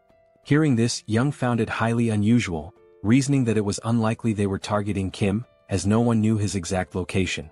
Seoul remained deep in thought, while Young pointed out that furthermore, there was no bounty on Kim's head. Looking at the map, Lancelot noted that, given the proximity of the 2 cities, the Lizard Men were already close. Kim turned back to the system interface, where a new message appeared. From this moment onward, the names of the regional representatives who had emerged victorious in the Earth Dimensions competition would be displayed above their heads. Seoul also read the message and questioned what it meant, commenting on how random this was. If this actually happened, then Kim's name would appear above his head, and she wondered if there was any kind of badge instead. Kim instinctively looked up, trying to see if a name was displayed above him, but found nothing. He then questioned whether he was truly the regional representative. However, Lancelot countered, stating that if Kim wasn't the representative, then the entire competition made no sense. Kim, still confused, asked why it wasn't visible if that were the case. Seoul reread the system message and another announcement appeared. Starting now, 7th rank beings were partially allowed to travel through all installed portals on Earth. Furious, Seoul clenched her fists. She had just reached the 8th rank, yet this rule was exclusively for those of the 7th rank, meaning she would be trapped inside the subspace again. The system message continued, stating that dimensions that had acquired commercial rights by winning the competition could now establish portals in the corresponding regions to eliminate the Earth Dimension's regional representative. Everyone read the new rule and immediately felt outraged. This was incredibly unfair. The colonel then spoke, stating that from now on, they would have to face 7th rank beings and that the regional representatives would likely be the primary targets of these attacks. He compared the situation to a game of territorial conquest, but what stood out was that Kim did not have a name displayed above his head. At that moment, Lancelot had an idea of what might be happening. He asked for a moment to confirm something. Lancelot walked toward the window while Kim, confused, asked what was going on. Stepping outside the building, Lancelot held onto the window frame and looked up. What he saw left him stunned. The words "Seoul Representative" were massive, displayed not above Kim's head, but hovering above the entire building for all to see. Lancelot calls Kim over to take a look, and upon stepping outside, Kim is left speechless, not expecting something this conspicuous. Realizing what had happened, Kim remarks that the tag wasn't missing. It was just so high up that no one had noticed it. Seoul points out that something this massive makes it the perfect target for the lizard men, with Kim himself being the obvious objective. A strange feeling washes over Kim, a bad premonition settling in. The lizard men were organizing their forces to attack Seoul, even though there had been no bidding competition. Turning to Seoul, he connects the dots, pointing out that a wonderfully convenient new rule had just been added, and questions whether it feels like they had prepared in advance, knowing these rules would come into effect. Seoul hesitates but admits that it is strange. Lancelot, however, is certain they knew these rules were coming. However, instead of targeting the representative from the beginning, they had been preparing for battle. Lancelot further suggests that perhaps they have experience in these bidding wars, meaning they had likely anticipated this rule and were familiar with it beforehand. Regardless, the situation is dire as there is little time left to prepare for their attack. Kim, running a hand through his hair, admits that he had a bad feeling about all of this, but he never expected them to be this experienced. Seoul, concerned, asks if there's anything they can do to prepare and whether everyone could just stay inside Kim's subspace for safety. Lancelot, in his usual wisdom, quickly dismisses the idea. It won't be that simple. While defeating Master Kim would be impossible for them, they could take hostages and force them out of subspace, or worse, they could divide their forces and overrun other regions first. Kim murmurs in frustration, acknowledging that he's right. This wouldn't be defending, it would be hiding, and they wouldn't even be able to attack from within the subspace. No matter how they looked at it, the lizard men would have to be defeated in the end. Then a thought occurs to him. If he himself were the target and his location were exposed, it would undoubtedly draw them in. In that case, he could lure them into a place where they would be at a disadvantage. A heavy silence falls over the group as they contemplate possible strategies. The colonel finally speaks up. If they could anticipate the enemy's movements, mobilize their troops faster than the lizard men, set up weapons and defensive lines before the attack, then this would be the best course of action. He adds that speed will be the key. Young reassures them that there's no need to worry about movement, as he can cut down travel time significantly, then asks if they should move now and where they should go. Kim admits that this is the problem. He hasn't chosen a location yet. The five of them exchange thoughtful glances, trying to determine a battlefield that would give them an advantage. Then an idea strikes Kim. A place he had been to before, where he had defeated several hellhounds using refrigerators. He recalls that the terrain there could minimize damage to them while causing significant harm to the enemy. In other words, Gyeong Bridge was an ideal battleground, no civilians would be involved, and its straight, narrow layout would work against the lizard men. Additionally, due to its limited space, their mobility would be restricted, and the surrounding area was an ecological park, free of residential buildings, meaning they could launch attacks at full power without concern for collateral damage. Kim further points out that even if the lizard men attempted to cross from another bridge, Bedivere could scout ahead, as there were no tall buildings nearby to obstruct visibility. Moreover, with the materials obtained from the Eames dimension combined with his father's construction skills, fortifying the area using Pax's features would be easy. On top of that, the sacred lances from Eames had arrived along with the material warehouse, and Kim's father had the idea of using them as barricades. Seoul mentions that she has already learned how to wield the lances. Looking at the sacred lances in front of him, Kim suddenly recalls that Lancelot had mentioned Bedivere's proficiency with dart throwing, which means these lances could certainly be put to good use. At another moment, Seoul grips a lance while Bedivere is already scanning the surroundings, keeping an eye out for enemy movements. The two of them stand atop the newly built defense tower, which Kim's father had constructed using the new materials. Meanwhile, his father remains hard at work, building at full speed. Given the urgency of the situation, the structure itself had been prioritized, with guards deployed first, and beams were reinforced to create defensive walls. Additionally, barricades made of the sacred lances had been erected around the tower, serving as an additional barrier to slow the enemy's advance as much as possible. Observing the preparations, Kim recalls the enemy report, which stated that the lizard men were fast both on the ground and in the air, which meant that blocking their ground approach was an absolute necessity. At this point, a total of 4 hours had passed. Kim acknowledges that his father had exceeded expectations, as these 4 hours had been nothing short of miraculous, thanks to his architectural skills and Pax's assistance. It is only then that Kim realizes they had overlooked two critical details. The first, reptiles are excellent swimmers, meaning the lizard men could approach unnoticed via the water. And the second thing is that the surrounding bushes had grown faster and were lusher than he had expected. And yes, the lizard men were doing exactly that, taking advantage of the gaps. One of the lizard men then remarks that he cannot understand how the warriors of the Eames dimension lost to these people from Earth. Even though they seem weak, their defense is something to be considered, and with this construction they wasted a lot of valuable materials. The lizard man pauses and says that, for now, he will not be able to hold his head high in the multidimensional battlefield, but perhaps he can extract something more. This lizard man is a general named Lakis. He states that last time he took a spear and this time he will take armor. The lizard man soldier informs him that the other general, Yatu, is also ready. Back at the bridge, Bedivere is closely observing everything, trying to detect any suspicious movement. Then he notices a strange noise and Seoul also senses that something is wrong. Looking carefully, Seoul is taken aback. The lizard men, armed with spears and mounted on giant lizards, are advancing to attack the tower. From afar, Kim and Lancelot hear a shout, warning that the enemies have appeared. Turning their heads, they see a battalion of lizards charging toward them, both on land and in the air. As they advance, the lizard men cry out that this is revenge for the people of the Eames dimension. Kim is startled, wondering how they managed to get so close so quickly. Wasting no time, the soldiers atop the defense tower begin opening fire. The shots manage to take down some of the mounts, slowing the lizardmen's advance. Additionally, objects are being launched by the packs at relatively high speeds. One of the lizardmen soldiers warns his comrades to be careful, noting that they are using materials from the Eames dimension. One of the lizardmen generals, wielding a spear, skillfully deflects and counters all incoming attacks. A soldier calls out to General Lakis, stating that the enemies are throwing materials from their brother dimension, Eames, and that it will be difficult for the awakened to use them effectively. He urges them not to fear and to keep pressing forward. Enduring the attacks, the lizard men declare that now is the time to persist, not to retreat.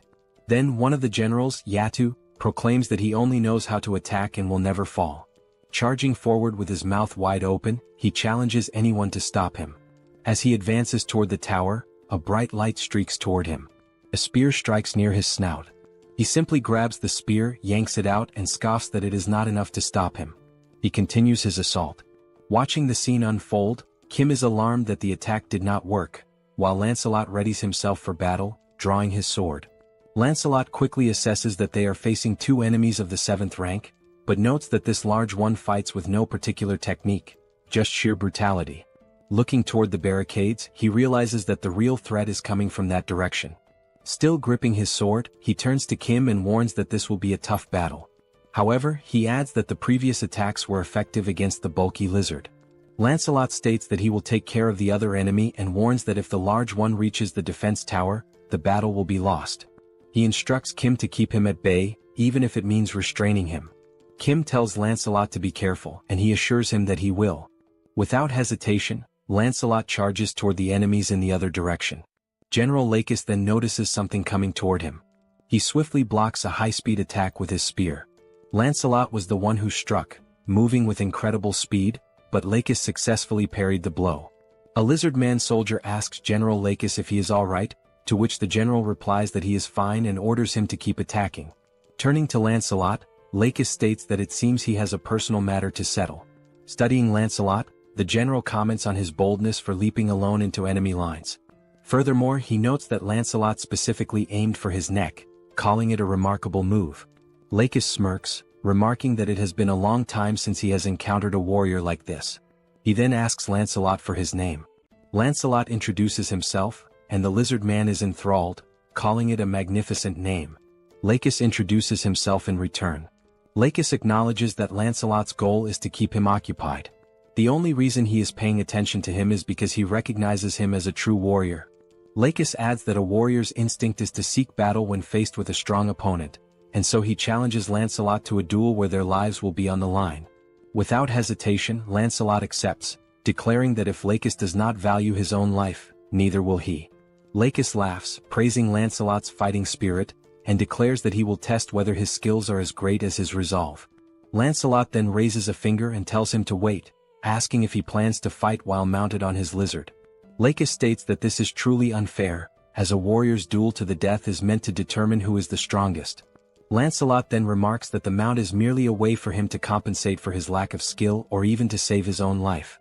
He goes on to say that even if he loses, he will not complain, urging the lizard man to come at him. Hearing this irritates Lakis and a tense atmosphere floods the area. Dismounting, Lakis begins walking toward Lancelot, who then asks if they are now evenly matched and ready to engage in a battle where their lives are at stake. Meanwhile, on the other side, the soldiers continue firing toward the lizard men. Their bullets find their marks and some of the reptilian warriors are hit, tumbling from their mounts amidst the chaos.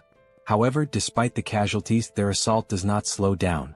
Determined, the lizard men keep advancing toward the defense tower, ignoring the danger and pressing forward.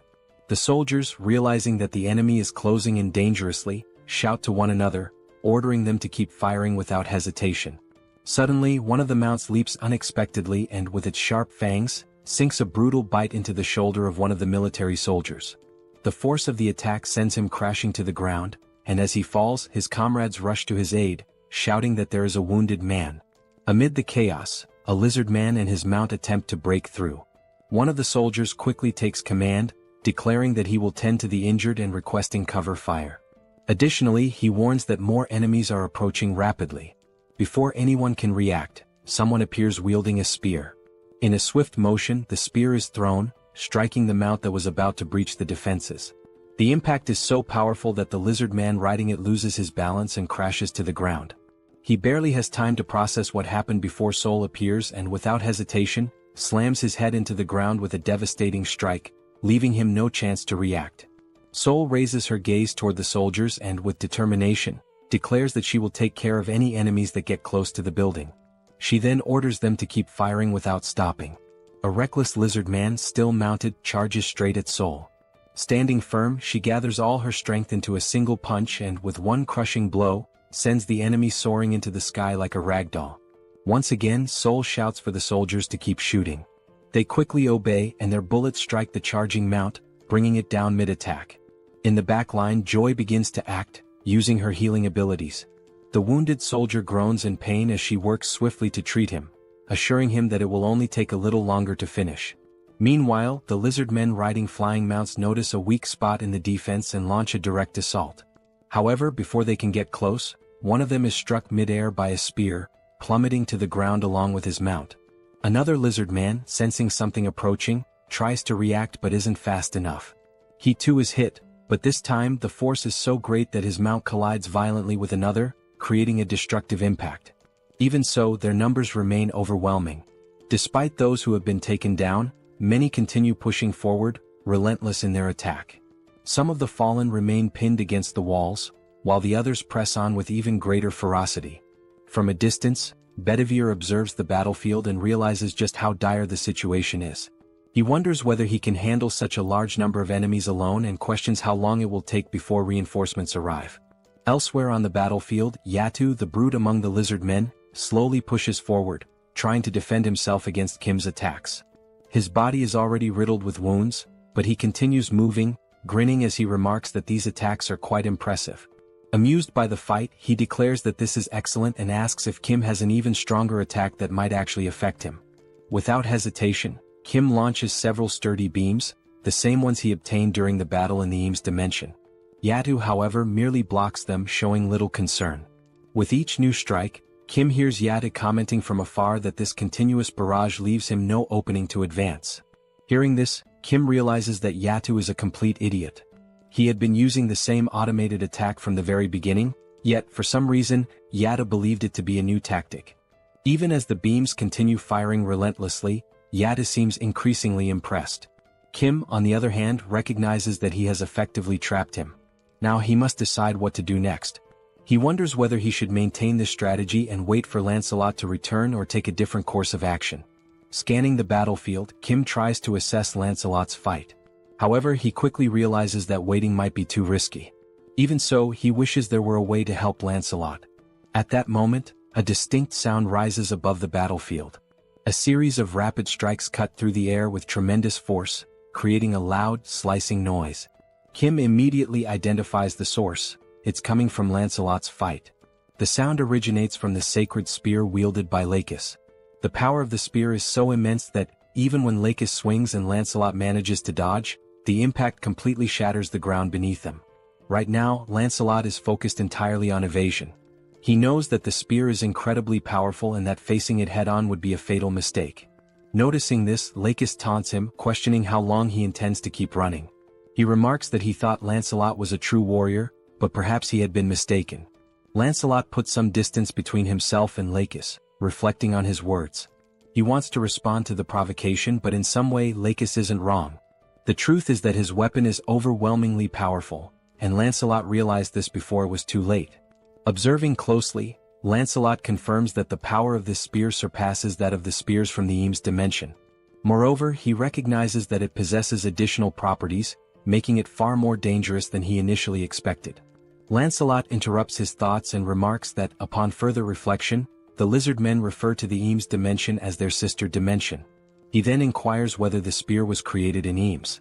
In response, Lakis immediately denies it and adds that the spear was actually forged in the Suburos dimension. However, he explains that the people from Eames provided a special enhancement to it. Lancelot states that he suspected as much and then mentions that he has a proposal. However, he quickly corrects himself, calling it a question instead, which causes Lakis to hesitate momentarily. Without missing a beat, Lancelot then taunts Lakis by questioning whether that weapon is merely a means to conceal the lizardman's lack of skill. Hearing this, Lakis gives a faint smile and calmly states that he is not foolish enough to fall for Lancelot's provocation a second time. Without a moment's hesitation, Lakis charges forward, aiming to strike Lancelot with his spear. Lancelot evades the attack with ease. However, in the midst of his assault, Lakis abruptly alters the direction of his strike. Yet, as if anticipating this maneuver, Lancelot is already prepared and successfully defends against the blow. The sheer power of the spear proves overwhelming, pushing Lancelot several meters back upon impact. Not allowing him a chance to recover, Lakis presses the attack, determined to prevent Lancelot from regaining his footing. However, Lancelot is already prepared, kneeling on the ground with his sword pointed forward in defense. Lakis deflects the strike effortlessly with his spear. Seizing the opportunity to counterattack, Lakis declares that Lancelot may be a warrior, but his life will end here. Lancelot remains still, watching the incoming strike without any visible reaction. Just as the attack is about to land, ending the fight once and for all, something entirely unexpected occurs. The spear begins to tremble violently, as if resisting the act of striking Lancelot. With an immense effort, his face flushing red from the strain, Lakis demands to know what is happening to the sacred spear. Suddenly, the spear wrenches itself free from Lakis's grasp, leaving him utterly shocked. This has never happened before. To his astonishment, the spear then soars through the air in a completely different direction. This was Kim's doing. The spear had been pulled into subspace. A notification from the system appears, stating that 238 magic stones were used to store the spear under the category Eames Dimension Construction Materials. Kim stands momentarily stunned, realizing that his plan had actually worked under such circumstances, and that, in doing so, he had also saved Lancelot. Even so, he does not fully understand why such a powerful weapon has been classified under construction materials. Regardless, he expresses his gratitude and resolves to make good use of it. Back on the battlefield, Lancelot remains kneeling as Lakis turns his furious gaze toward Kim, struggling to comprehend what has just happened. Frustration growing, Lakis demands to know why Kim has chosen to disgrace a duel between sacred warriors in such a manner. Redirecting his anger back toward Lancelot, Lakis accuses him of speaking so much about lacking skill, when in reality, Lancelot himself is the disgraceful one. Lancelot swiftly denies the accusation and explains that Sir Kim took the spear because he clearly had a purpose for doing so. He then warns Lakis not to speak so recklessly. Lakis's irritation only intensifies. His voice dripping with anger, he asks whether Lancelot is making a joke out of this situation. With a smirk, Lakis then raises his index finger, pointing it directly at Lancelot. His voice is laced with mockery as he questions whether this so-called master whom Lancelot follows is truly so dishonorable that he does not even understand the concept of honor. Lancelot, unshaken, demands that Lakis take back his words. His tone shifting, Lancelot declares that he now fully understands his opponent. He states that the reason Lakis is so enraged is not because of the duel itself but because he fears losing his spear. However, Lancelot reassures him that there is no need to worry, after all he himself is a warrior. With that, Lancelot drives his sword into the ground, proclaiming that whether he perishes by decapitation or by being beaten to death, the end result remains the same. Now raising his fists, ready for a hand-to-hand battle, Lancelot asserts that one fact remains unchanged: Lakis will die. The lizard man smirks, remarking that Lancelot has quite the nerve for someone who was nearly killed just moments ago. Accepting the challenge, Lakis takes a step forward. Lancelot stands firm, calling his enemy to battle.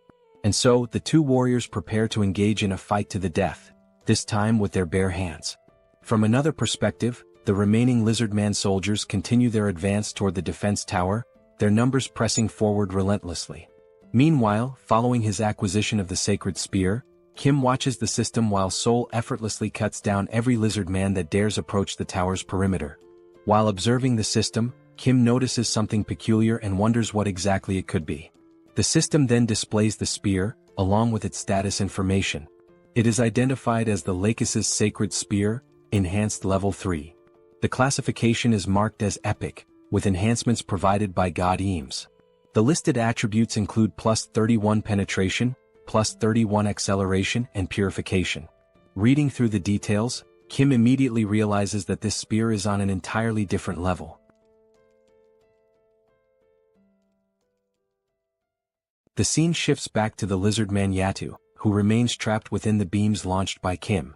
With a smirk, Yatu questions Kim, asking why he has suddenly stopped attacking. His gaze filled with arrogance, he assumes that Kim must have been overwhelmed by the sheer might of the great Yatu. He convinces himself that this must be the case. After all, his body is incredibly resilient. Kim must have exhausted himself trying to attack, realizing that he simply cannot bring Yatu down. He then asks Kim if he is aware that, in the 7th hierarchy, there are only two individuals, Brother Costes and the other lizard man, Lakis. They are the only ones who have ever succeeded in halting Yatu's advance. Never in his life has he encountered warriors like them. Given this, Yatu assures Kim that it is inevitable. Kim will die without ever being able to stop his advance. However, at the very least he made an attempt. Once again Yatu grins, declaring that for a warrior, death is an honorable fate. He asserts that Kim should feel proud to perish by his hands, as once the dust settles, he will end this battle swiftly. As Yatu revels in his own strength, something suddenly strikes his hands, rendering him completely speechless. His eyes widen in shock. Looking down at his now pierced hand, he stares at the wound and realizes that it is the sacred spear of Lakis embedded within it. Confusion floods his mind as he wonders why that spear is in his hands. Before he can even comprehend what is happening, multiple strikes follow. His body is pierced in several other places, leaving him unable to react. Kneeling to the ground, Yatu's strength quickly fades, and with one final breath, he collapses, succumbing to the devastating assault of the sacred spear. As his eternal rest begins in the background, Kim's SUBSPACE remains active, launching the spears at an astonishing speed. At that moment, the system notifies Kim that Yatu's dimensional account has been transferred to him.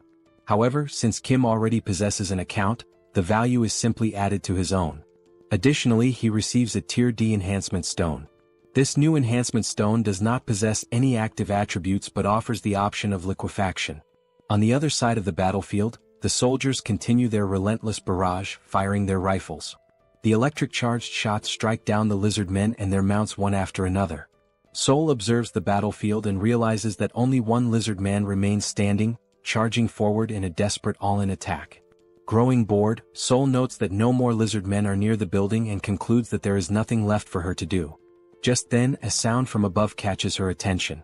As she tries to make sense of the situation, she hears a wyvern's piercing cry from high above. Only at that moment does she remember, she had completely forgotten about Bedivere, leaving him alone up there to deal with all the lizard men riding wyverns. Rushing up to the defense tower, the first sight that greets her is Bedivere sitting on the ground, surrounded by lifeless lizardmen, all of them pierced through by spears. Sensing someone behind him, Bedivere turns to see who it is. Locking eyes with Seoul, he calmly remarks that she is quite late. He then asks what they should do next now that there are no more lizard men left. Back on the battlefield, the duel between Lakis and Lancelot continues. Lakis swings his tail in a powerful strike, but Lancelot effortlessly dodges, maintaining a safe distance. With swift footwork, Lancelot closes in, keeping his guard up, and delivers a solid punch to Lakis's face. Following the initial strike, Lancelot immediately plants his foot firmly on the ground, rotating his torso to throw another powerful punch, this time, landing directly on Lakis's abdomen. Still dazed from the first hit, Lakis finds himself taking blow after blow, unable to react as Lancelot's relentless barrage continues across his entire body. After a brief moment as his consciousness begins to return, Lakis finally registers another incoming punch. However, just as Lancelot's fist is about to make contact, it swings through empty air. Lakis manages to evade at the last second by ducking low to the ground. Seizing the opening, Lakis lunges forward, attempting to counterattack. But Lancelot, quick to react, drives his knee straight into Lakis's face. Now down on the ground, Lakis's thoughts race. He cannot believe that he has been brought to this state.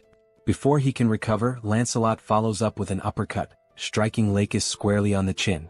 The impact is so forceful that Lakis momentarily lifts off the ground, nearly standing upright again, only for Lancelot to deliver another crushing punch. This final blow sends Lakis flying several meters away. Lying motionless, Lakis realizes that this is the end. He has no strength left to stand. Slowly, Lancelot approaches the fallen lizard man. Standing over him, he asks if Lakis has any final words. Still on the ground, drained of all energy, Lakis calls Lancelot a true warrior and acknowledges that it was a splendid duel. Lancelot agrees, admitting that it was indeed a good fight. Summoning his remaining strength, Lancelot clenches his fist and delivers a devastating punch to Lakis's face, slamming him into the ground. The impact is so brutal that blood splatters across the battlefield. The fist of the now victorious Lancelot remains stained with the blood of his fallen enemy. From atop the tower, the soldiers observe the battlefield, and the commander, seeing the outcome, states that it is finally over. At that moment, one of the soldiers calls out to him. The soldier informs him that they have just received an urgent message from the Joint Chiefs of Staff headquarters, causing the colonel to feel a slight unease. As the battle comes to an end, Kim takes a moment to process the difficulty of the fight. The lizardmen had proven to be formidable opponents, and the strategies initially devised had not worked as expected. However, what matters now is that the portal to the lizardmen's dimension remains open. As long as it stays that way, there is always a risk of more enemies returning, potentially in even greater numbers. With that in mind, the time has come to launch a counterattack. Sometime later, Kim sits inside a helicopter, his system interface displayed before him. The system indicates that he is currently using 1,000 magic stones to unlock a new ability, granting him the capacity to send up to 8 items simultaneously. Beyond that, Kim still ponders over the best way to utilize the new enhancement stone he obtained after defeating the crocodilian enemy. The stone possesses the liquefaction property, and it is becoming increasingly clear that the time has come for Camelot to begin mass-producing enhancement stones. At that moment, Youngso informs him that they are about to land, catching Kim off guard with how quickly they have arrived at their destination. Before disembarking, Kim acknowledges the urgent need for more intelligence, information regarding the exact location of the lizardmen's portal, their numbers, the defensive lines, and any other strategic details. Additionally, he also requires data to determine the ideal location for launching the counterattack. As he steps off the helicopter, one of the soldiers suddenly calls out, instructing the others to salute Colonel Kim. Watching the scene unfold before him, Kim scratches his head, feeling slightly uncomfortable. He has always found these formal salutes to be rather embarrassing whenever he receives them. A soldier steps forward, introducing himself as Park Inbo, Lieutenant Colonel and Operations Officer of the 17th Division of Incheon. He states that he has heard many impressive things about Kim, particularly how he managed to halt the lizardmen's assault without a single casualty. He mentions that he received this information directly from the Chief of Operations, who unfortunately could not be present due to urgent business matters. Kim recalls that the Chief of Operations had received a wireless message and had immediately sprinted off without offering any explanation. Thinking back, Kim vaguely remembers overhearing something about insects attacking headquarters as the officer rushed away. Shrugging off the thought, Kim comments that it is probably nothing too serious. He also recalls that the colonel mentioned having some unfinished business to handle at the Joint Chiefs of Staff. Lieutenant Colonel Park nods, expressing relief that the situation is not a major issue, and then invites Kim inside to discuss the matter further. Once inside, Lieutenant Colonel Park wastes no time, opting to get straight to the point. He reveals that they have discovered the location of the enemy's gate. However, there is one major issue. The core of the gate remains unknown.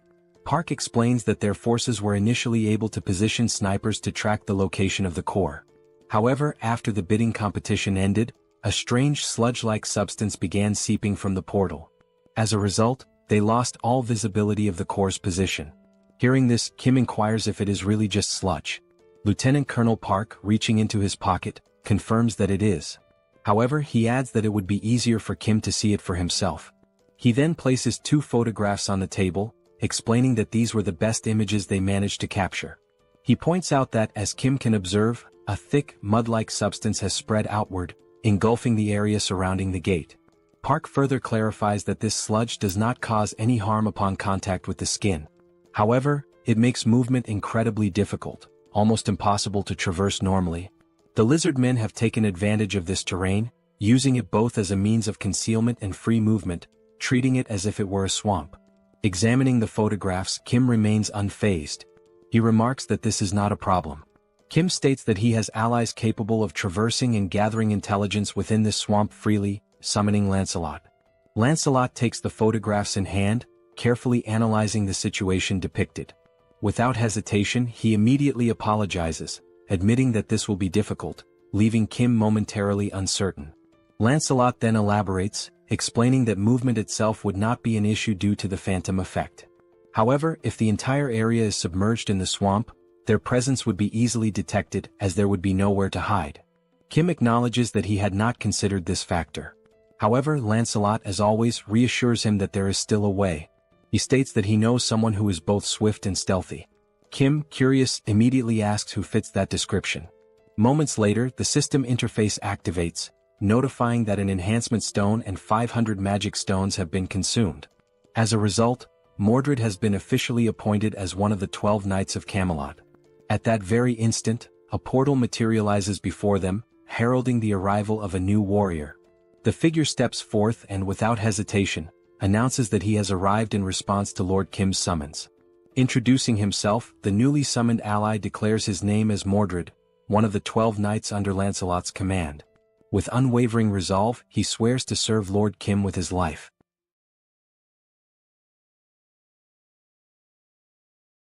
Unlike the other knights, Mordred rarely fought on the battlefield. His true battlefield was deep behind enemy lines, where he used his skills in infiltration, assassination, and theft. It was through these talents that he earned his place as one of the 12 Knights of Camelot. The reason he distinguished himself as an assassin was not only due to his exceptional skills and intelligence but, above all, because of his unique ability, an ability that allowed him to eliminate his targets without being noticed.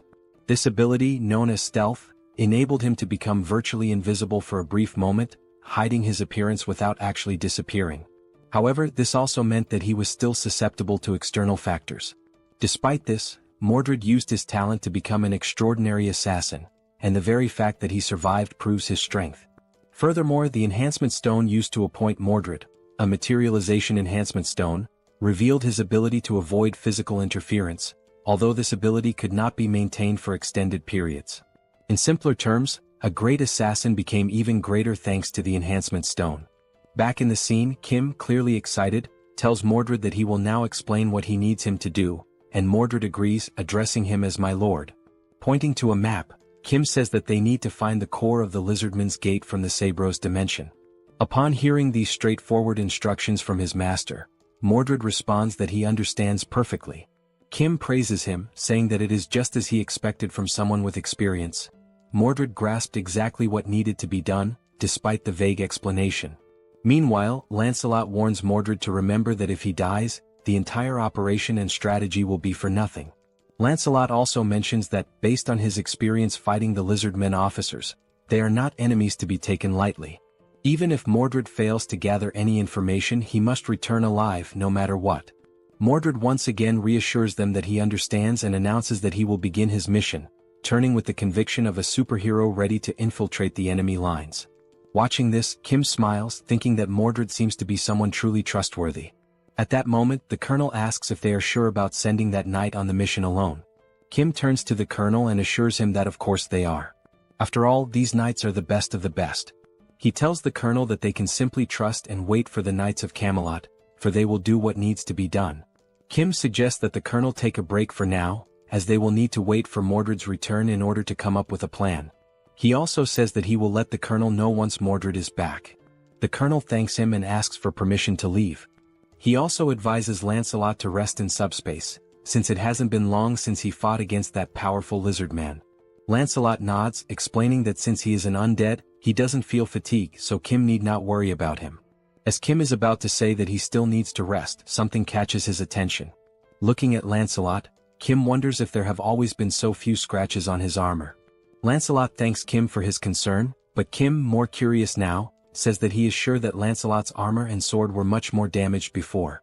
Lancelot responds, explaining that even if the armor or weapons are damaged, they regenerate within Camelot. This revelation leaves Kim astonished, as he never knew that Camelot had such a function.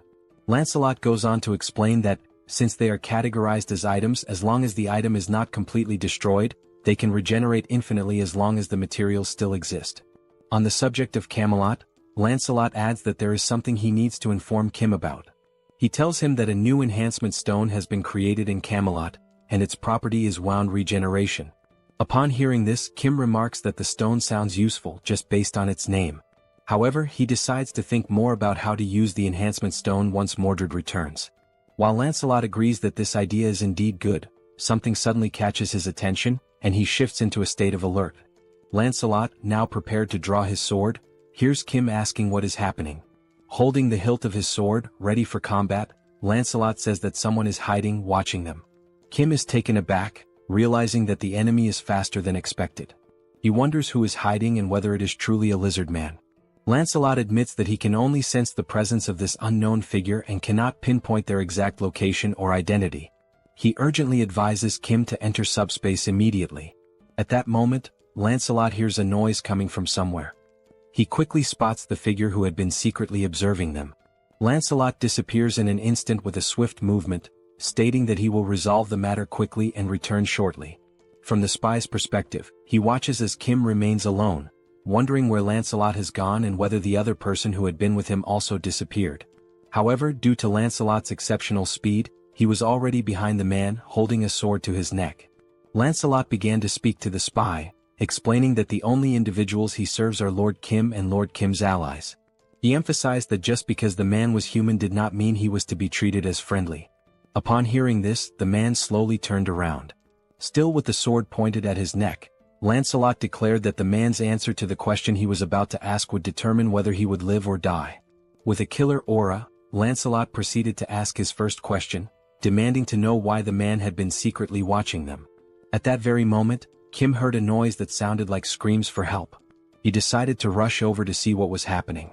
As he approached the scene, Kim could only see Lancelot holding the man by the neck, the man screaming in pain. Lancelot calmly explained that it was this man who had been watching them. He assured Kim that if he waited just a bit longer, he would find out who was behind all of this. Still gripping the man's neck and tightening his hold, Lancelot warned the man that this was his final chance, stating there was no more time to wait. He asked the man if the lizard men had sent him there to spy on them. Crying and struggling to breathe due to the pressure on his neck, the man attempted to speak but he couldn't. However, upon seeing Kim, he managed to call out Kim's name. Lancelot, visibly angered, demanded to know how the man dared to call out Lord Kim's name in this situation. He informed the man that he would now die in agony and that he would make sure he suffered before his death. Kim, looking perplexed, told Lancelot that he didn't know what was going on, but the man Lancelot was strangling was actually one of his friends. Lifting the man by his neck, now turning purple from lack of oxygen, Lancelot asked if that was truly the case. Meanwhile, in the enemy area, the entire area was covered by something that looked like sludge. All the buildings, cars, and even some lifeless lizard men lay scattered on the ground. At that moment, Mordred realized that the lizard men were a warrior race that considered dying in battle an honor, meaning they were often exposed to the smell of blood and became desensitized to it.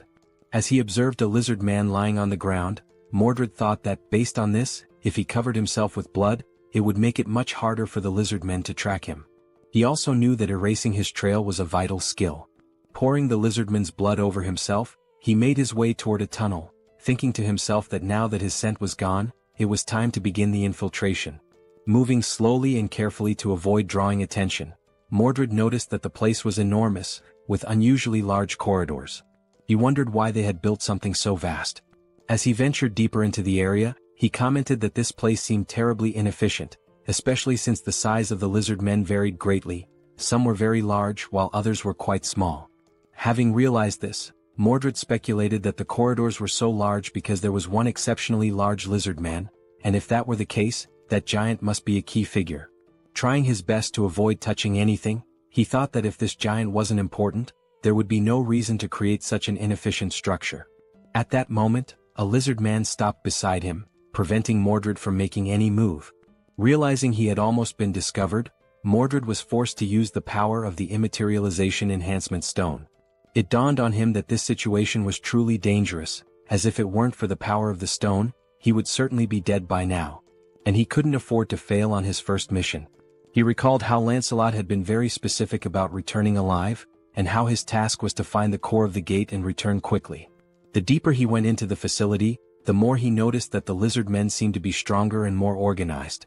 However, there was a creature unlike anything he had seen before. This new creature was purple, with an enormous round head and only one eye. Hidden and observing everything, Mordred muttered to himself that he had finally found it. He saw the one-eyed creature conversing with a bald man who was reading some kind of book. The bald elder called the creature filthy and asked if it was trying to interrupt his magical studies. The elder warned that if the creature continued to disturb him, he would be forced to imprison it. At that moment, another voice suddenly emerged, expressing irritation at the elder's words and asking if Solzen had forgotten about the agreement between them, addressing him by the name Solzen. Solzen, the elder, responded that he had only agreed to protect the core of the gate, but at no point had he agreed to allow anyone to enter there. Closing the book he had been reading, the elder said that he would seal the core of the gate without causing any damage to it. He added that if he had time to worry about the core of the gate, perhaps he should start thinking about the subordinates who had already died. The voice replied once more, stating that it understood that, a long time ago, Solzen had indeed been an incredible arcane mage, but now he had been exiled and was desperately clinging to them in order to survive. As something moved towards him, Solzen remarked that there was no need to bring up such a topic so suddenly. The thing, which resembled a tail, started wrapping around the elder's neck, and the voice spoke again, warning Solzen to understand his place, unless he wanted every bone in his body to be crushed to death. At that moment, it became clear that the voice was coming from a giant lizard man, who was the leader of all those present there. After this, Solzen acknowledged the situation, stating that he understood and perhaps had misspoken. He then asked the giant lizard man not to be so harsh. Still hidden and observing everything that was happening, Mordred noted that just by looking, it was evident that this was no ordinary lizard man. He wondered whether this elder, Solzen, was truly an arcane mage. Mordred then reflected on what the giant lizard man had said, that Solzen was an arcane mage but was no longer one. Mordred began to ponder the connection between the arcane mage and the lizard men, especially considering that Solzen had been entrusted with guarding the core of their portal. Unable to see everything clearly, he questioned whether the elder was talking to a tail or a tentacle. Not noticing what was beside him and listening to the conversation, Mordred could tell by the tone of the voice that it was authoritative and oppressive, clearly indicating that the giant creature must be the leader of the lizard men. A giant chameleon had blended into the environment so well that even Mordred hadn't noticed it, leaving him vulnerable. At that moment, Mordred realized that, from where he was standing, he could not fully see the entire shape of the massive creature, but it was enormous, and he speculated that the large corridors might exist solely because of that creature. Mordred mentioned that the lizardman's defenses didn't seem so strong, so perhaps he could move a little closer to confirm the size of the creature. But just then he sensed something strange. Despite not being able to see anything or notice the giant camouflaged chameleon, he felt something pressed against his leg. The chameleon then launched its enormous tongue in Mordred's direction. A strange sensation made him turn to look, trying to understand what had just happened. By the time he realized it, something had already wrapped tightly around his arm, leaving him no chance to escape. As he was dragged by the chameleon's tongue, Mordred understood in that instant that everything had gone horribly wrong. The chameleon hurled the stealthy knight against the wall, giving him no opportunity to react. Upon impact, Mordred's camouflage began to fade, leaving him exposed in enemy territory and completely vulnerable. At that moment, the enemies also noticed something unusual and turned to investigate. The giant lizard called out to the arcane mage, demanding to know what was going on. Solzen, who had already understood what needed to be done, responded without hesitation, stating that someone had infiltrated their domain and had been spying on them. The bald elder then activated one of his red aura spells, summoning several scrolls into his hands. Unrolling one of them, he prepared to unleash an arcane spell. Without hesitation, he cast a magic missile, sending multiple powerful projectiles, imbued with a crimson aura, flying straight toward Mordred, who was still in the process of recovering. Seeing the attack rushing toward him, Mordred tried to react quickly. His eye gleamed, possibly as he activated his materialization ability to avoid being hit. At that moment, a flashback emerged. Kim's friend mocked his uniform, calling it pathetic and asking if he had pulled it out of the trash, pointing out how tattered it was. Kim thought back to the very first impression he had of this guy, and how it made him want to buy him a new pair of glasses.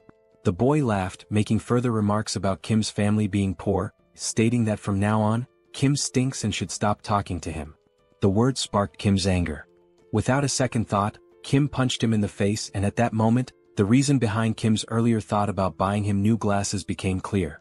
Sometime later, the same boy was seen playing on a handheld console.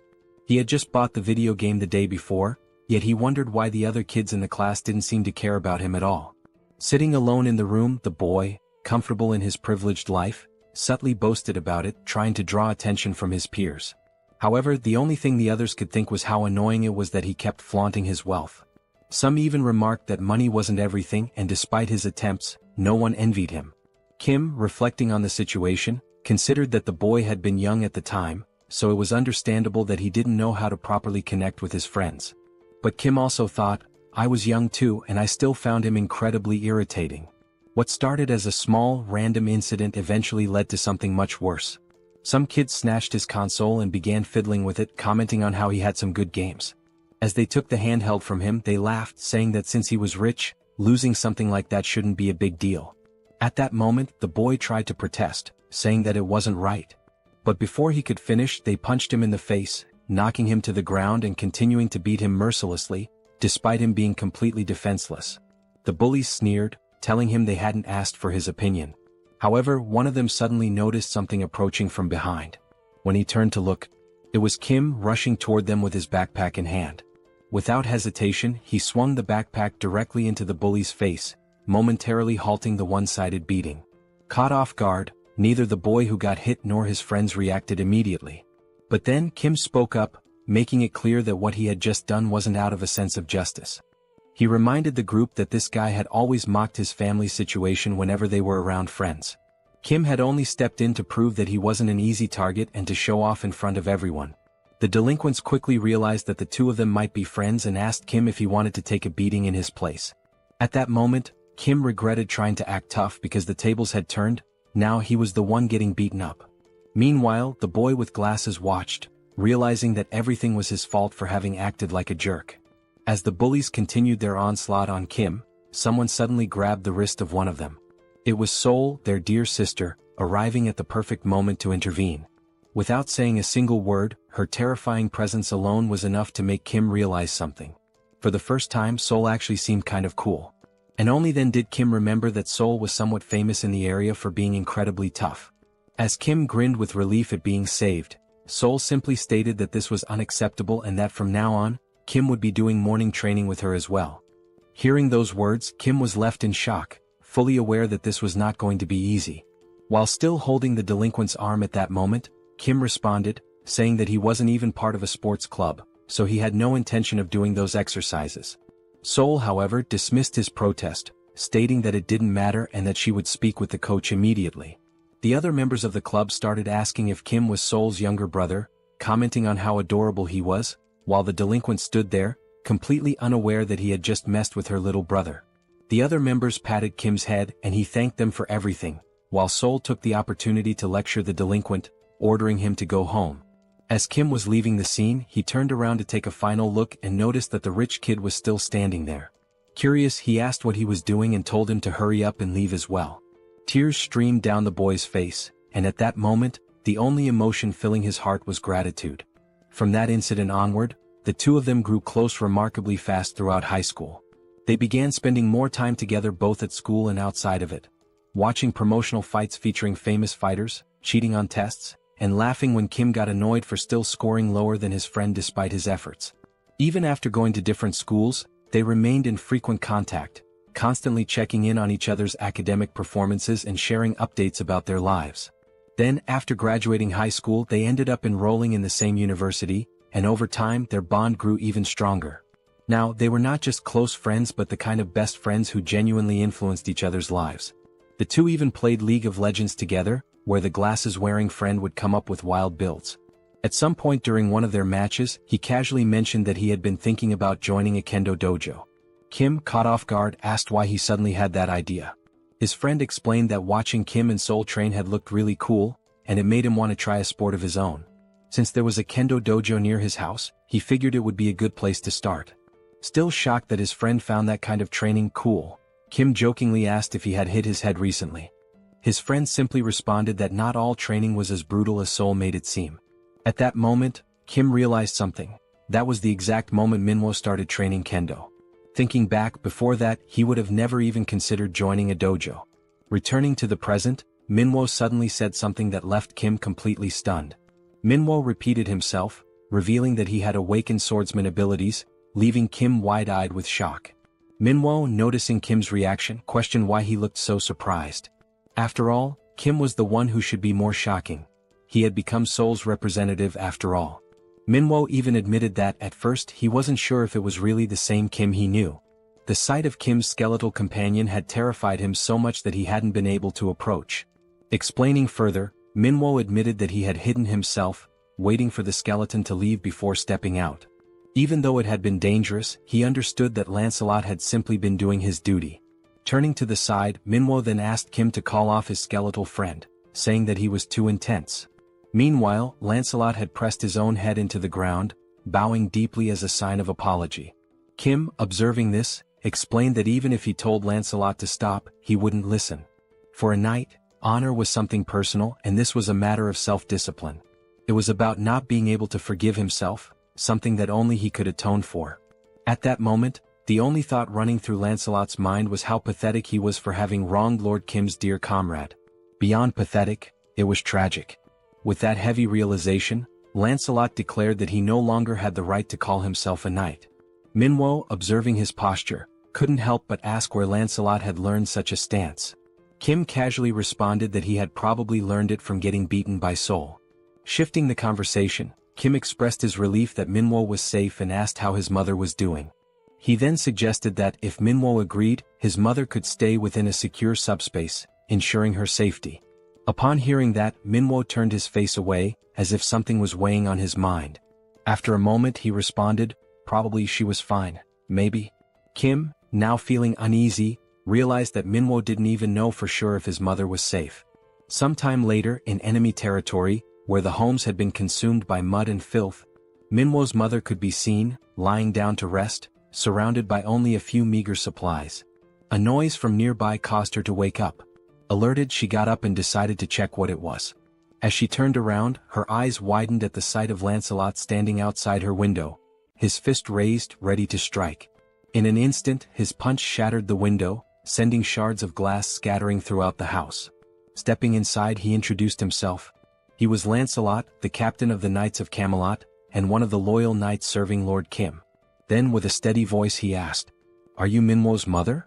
The woman responds affirmatively, confirming that she is Manhwa's mother, but immediately questions what all of this is about. Lancelot then states that, from this moment on, he will personally ensure her safe passage to where her son is waiting. Manhwa then recounts how, shortly after the apocalypse began, a bidding war ended with a transparent barrier tragically separating him from his mother. Desperate to see her again, Manhwa even offered himself as a participant in another bidding war, hoping to reunite with her. However, he lost. The barrier eventually disappeared, but due to the terraforming, he still couldn't reach his mother. He explains that terraforming occurs when an environment from one dimension flows into another, altering its landscape and accessibility. Depending on which dimension the terraformation originates from, it may not necessarily be dangerous. In this particular case, while the environment was difficult to access, it wasn't inherently lethal, meaning there was still a strong chance that his mother had survived. Filled with renewed hope at the thought that his mother might still be safe, Manhwa's excitement grows. However, Lancelot tempers that optimism, warning that despite these conditions she may not be as safe as they assume. While this terraforming event may not have been toxic or deadly, the reality remains that this territory belongs to another dimension. In other words, it is still enemy territory. That is precisely why, as Lancelot carries Manhwa's mother on his back, he speaks with unwavering conviction. Even if the risk of failure is high, even if the mission is arduous and dangerous, he must prove himself worthy of being called a knight. And so, Lancelot declares that he will not repeat the failures of his past. At that moment, Lancelot notices a sudden increase in noise nearby. Glancing to the side, his eyes catch sight of someone running while shouting his name. The voice grows clearer as the person calls out, addressing him as Captain, while sprinting toward him. Focusing on the approaching figure, Lancelot recognizes Mordred, running frantically and yelling that he doesn't know why Lancelot is here, but that he needs to hurry. Mordred, looking increasingly desperate, pleads once more for Lancelot to run and look behind him. For a brief moment, Lancelot struggles to process the urgency in Mordred's words. Then, making the decision to turn around, he finally sees it. A wave of enemies surging toward them at full speed. The advancing enemies, their voices filled with pure hatred, declare that under no circumstances can they let that rat escape. It is only now that Lancelot fully realizes the grim reality before him. The plan to rescue Minwo's mother quietly has completely fallen apart.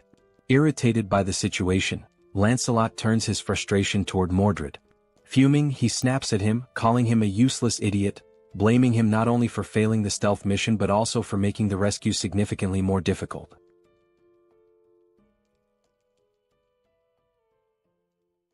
Mordred approaches, urgently requesting help from Captain Lancelot. Remaining calm, Lancelot addresses Mordred by name and asks how many of the approaching enemies belong to the 7th tier. Mordred replies that he isn't sure about the exact number, but confirms they are dangerous. Lancelot responds that he can sense that much himself, and that it's significant. In addition to an aerial assault, there are also new enemy types he has never encountered before. If the situation continues like this, escape will become impossible, as it's only a matter of time before they are overtaken. Understanding the gravity of the situation, Lancelot instructs Mordred to return immediately and deliver all the gathered intel to Lord Kim. From this point forward, Mordred will take over the mission to rescue Minwo's mother. While lifting her gently onto Mordred's back, Lancelot identifies her and explains that the mission is to escort her back safely. Placing a hand firmly on Mordred's shoulder, Lancelot tells him he will try to buy as much time as possible, and expresses his hope that Mordred will complete the task without harm.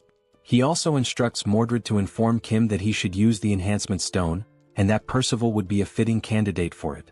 Just as Mordred is about to question something, Lancelot cuts him off, saying there is no more time and commanding him to go immediately.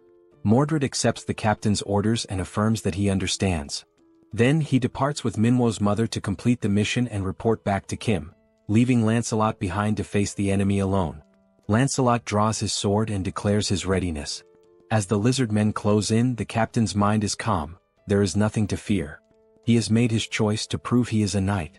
All of this is in the name of Lord Kim, even if it means facing every enemy alone. The scene shifts.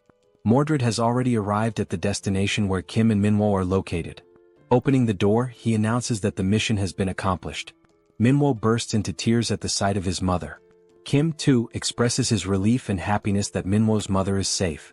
Kim recalls that Lancelot had vowed to bring her back and asks whether Mordred is alright or if he was hurt somewhere. At that exact moment, Kim senses something is off as a system notification appears out of nowhere. The message reveals that the ghost of Camelot, Lancelot, has disappeared. Outside, Mordred begins recounting everything he witnessed and what happened after the split. Upon hearing this, Kim realizes that Lancelot must have sacrificed himself to complete the mission. And thanks to that sacrifice, Mordred was able to deliver the vital information, and Minwo's mother was saved. Kim then reflects that Lancelot may not be truly gone, as he could be revived by naming him once again using the enhancement stone and the magic stone. Even so, the thought leaves Kim uneasy. Being able to revive and being able to survive are not the same thing. He begins to question whether he placed too great a burden on Lancelot, now realizing that perhaps such a sacrifice wasn't necessary at all. Kim continues to reflect that he shouldn't have let Lancelot go like that. Even if Lancelot didn't want to listen, Kim should have told him that everything was alright, and that he didn't need to give up his life to prove his worth as a knight. Interrupting Kim's thoughts, Mordred recalls that Captain Lancelot specifically asked him to say that the enhancement stone would be well suited for Percival. This reminds Kim of the conversation he once had with Lancelot regarding the proper use of the enhancement stone, which possesses healing attributes. Kim acknowledges to himself that Lancelot truly thought of everything in advance, strategically and efficiently, even considering how best to use the enhancement stone. Once again lost in thought, Kim pulls himself back to the present and orders Mordred to share the rest of the information he gathered. With a look of unwavering determination, Lord Kim states that Lancelot's sacrifice will not be in vain, and that they will now formulate a plan to close the gate used by the lizard men. Back in the enemy's hideout, we see Lancelot's helmet, shattered and battle-worn, lying as the only remnant of the fierce fight that claimed his life. The bald old man, Sozen, is shown to be manipulating the helmet through the use of his magic. As he observes it closely, Sozen realizes that it belonged to an undead knight, and begins to wonder if there is a sorcerer somewhere responsible for creating such beings. While the old man is still deep in thought, he hears a voice commending him for a job well done. The voice belongs to the giant lizard man, who says that although the infiltrator was lost, they managed to capture someone else in his place. The old man responds dryly, saying that in situations like this, it's not about saying well done, but about offering a proper thank you, since it was the giant lizardman's duty to capture intruders in the first place. The lizard man admits that it's no easy task, and the old man then asks what he plans to do with the enhancement stone they obtained after capturing Lancelot. The giant lizard man says that for now he'll put the matter aside. Originally he would have handed it over to Lakis or Yatu, but since both are dead, the old man takes the opportunity to suggest that, since there's no one else to use the stone on, perhaps the stone could be invested in him instead. The lizard man then asks what he would gain in return if he were to invest in the old man. Still levitating Lancelot's broken helmet, the old man now begins levitating a scroll as well. He takes hold of the scroll and describes it as remarkable. He explains that, as the lizard man should know, scrolls can be used even by those without magical abilities, single-use items that allow anyone to cast magic. The value of each scroll, he says, depends on the type of magic imbued in it. At the very least, they're worth more than 3D tier enhancement stones. The lizard man grunts in response, stating he can vouch for that. He also says he's heard rumors that the old man crafts his scrolls by embedding living people into them, which he finds disgusting. He adds that he much prefers the weapons and armor from the Eames dimension, as they are more efficient. The old man replies that the lizard man doesn't understand the artistry of creating scrolls using uncivilized beings. The giant lizard man then questions whether he too would be considered an uncivilized brute just for not understanding the old man's customs. He declares that arcane mages are themselves uncivilized beings. He goes on to say that they're barbaric sorcerers, and asks what it feels like to be powerless and exiled. He concludes that the enhancement stones will be used to acquire equipment from the Eames dimension, while the revolting scrolls will continue to be made using the prisoners they capture.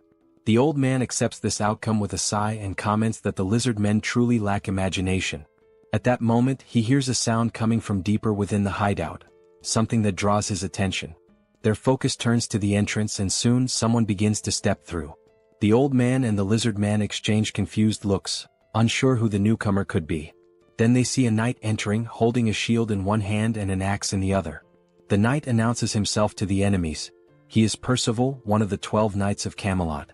The old man demands to know who this man is, and once again the knight identifies himself as Percival. The old man scoffs, saying it doesn't matter, and asks if he's come to avenge his fallen comrade. Wasting no time, Sozen casts a flame spell using one of the scrolls and tells Percival to try and endure it. A fireball crashes into Percival, but after the blaze dissipates he stands completely unharmed, having blocked it entirely with his shield, without even taking a step back. Seeing the hulking figure standing firm before him, Sozen mutters that Percival is far tougher than he expected. Then, wondering whether the knight can withstand the next spell, Sozen prepares another attack, moving his fingers to control more scrolls. But nothing happens. Turning to look at the scrolls, he sees a portal sucking them all in, every last one of them at once. Sozen freezes in disbelief. This is the first time he has ever seen scrolls behave this way. At that exact moment, the system sends a notification to Kim, stating that all magical scrolls have been stored, at the cost of 3,914 magic stones, leaving only 1,843 remaining. Kim, currently inside a helicopter with Yong-soo, confirms that the scrolls have all been safely stored and says he'll leave the rest to the team.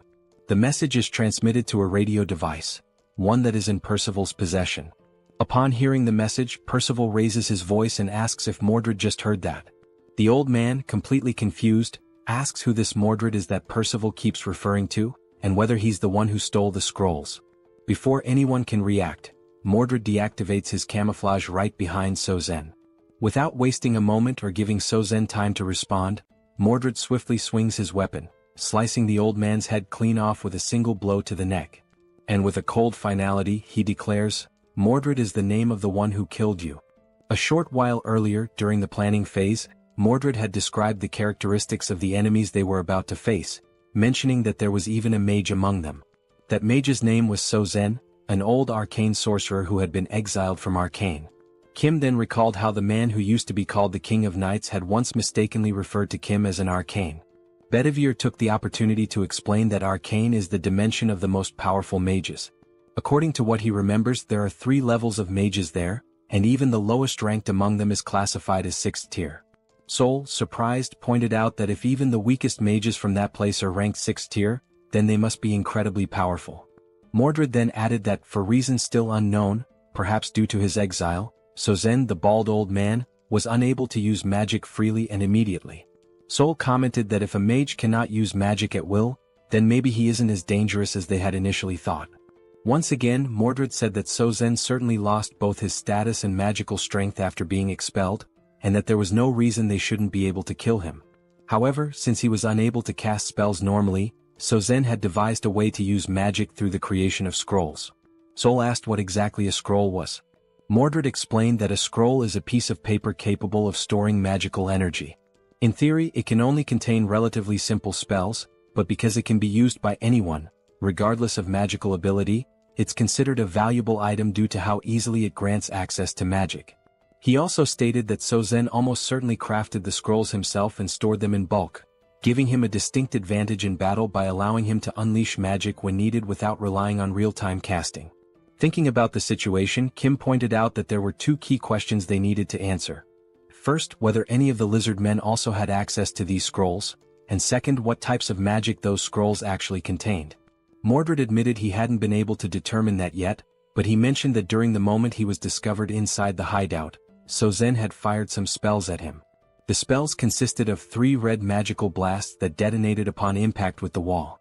Mordred had been saved only thanks to the materialization of the enhancement stone. The only thought running through Mordred's mind at the time was why a mage would be so dependent on scrolls instead of simply casting spells himself. At that moment, the sound of the explosion drew the attention of a nearby lizard man, who came running and asked what was going on, inquiring whether the commander was safe. The commander, who happened to be a chameleon, responded that there was an intruder in the area. The lizard man then asked where the intruder was. The chameleon said the intruder could disguise himself and that they needed to warn the others as quickly as possible. The soldier responded with a nod, saying he understood. Mordred considered the idea of simply slipping away and escaping undetected, but he couldn't bring himself to leave without understanding why a mage wouldn't use his own magic. The lizard man stated that the first priority was to block the entrance to prevent the intruder from escaping. The chameleon agreed, saying they needed to act quickly. As soon as the chameleon finished speaking, Mordred revealed himself and swiftly decapitated the lizard man. As Mordred's camouflage gradually faded, the chameleon stared in horror, realizing that the intruder was still there. Mordred thought to himself that he needed to gain some sort of strategic advantage and gather more information. Without wasting a moment, he struck again, this time slashing the chameleon's throat with a clean swipe of his dagger. As the chameleon collapsed to the ground, convulsing and gasping for his last breath, Mordred turned his head upon hearing a voice shouting insults at the fallen lizardmen, calling them idiots and bastards. It was the bald old man, Sozen, floating in the air and ranting that the lizardmen were too stupid to catch a single intruder. Still hovering, Sozen complained that he had to take matters into his own hands and write a new scroll himself, which was a difficult task. He looked at Mordred and stated that he was also unlucky because regardless of what happened, he would eventually be caught. At that moment, Mordred didn't quite understand what Sozen meant by that. Reflecting on the past, Mordred later explained that what surprised him the most was that Sozen had been able to track him even after he'd successfully escaped the cave. It was only because of this pursuit that Mordred was able to learn the extent of both the lizardman's and Sozen's abilities.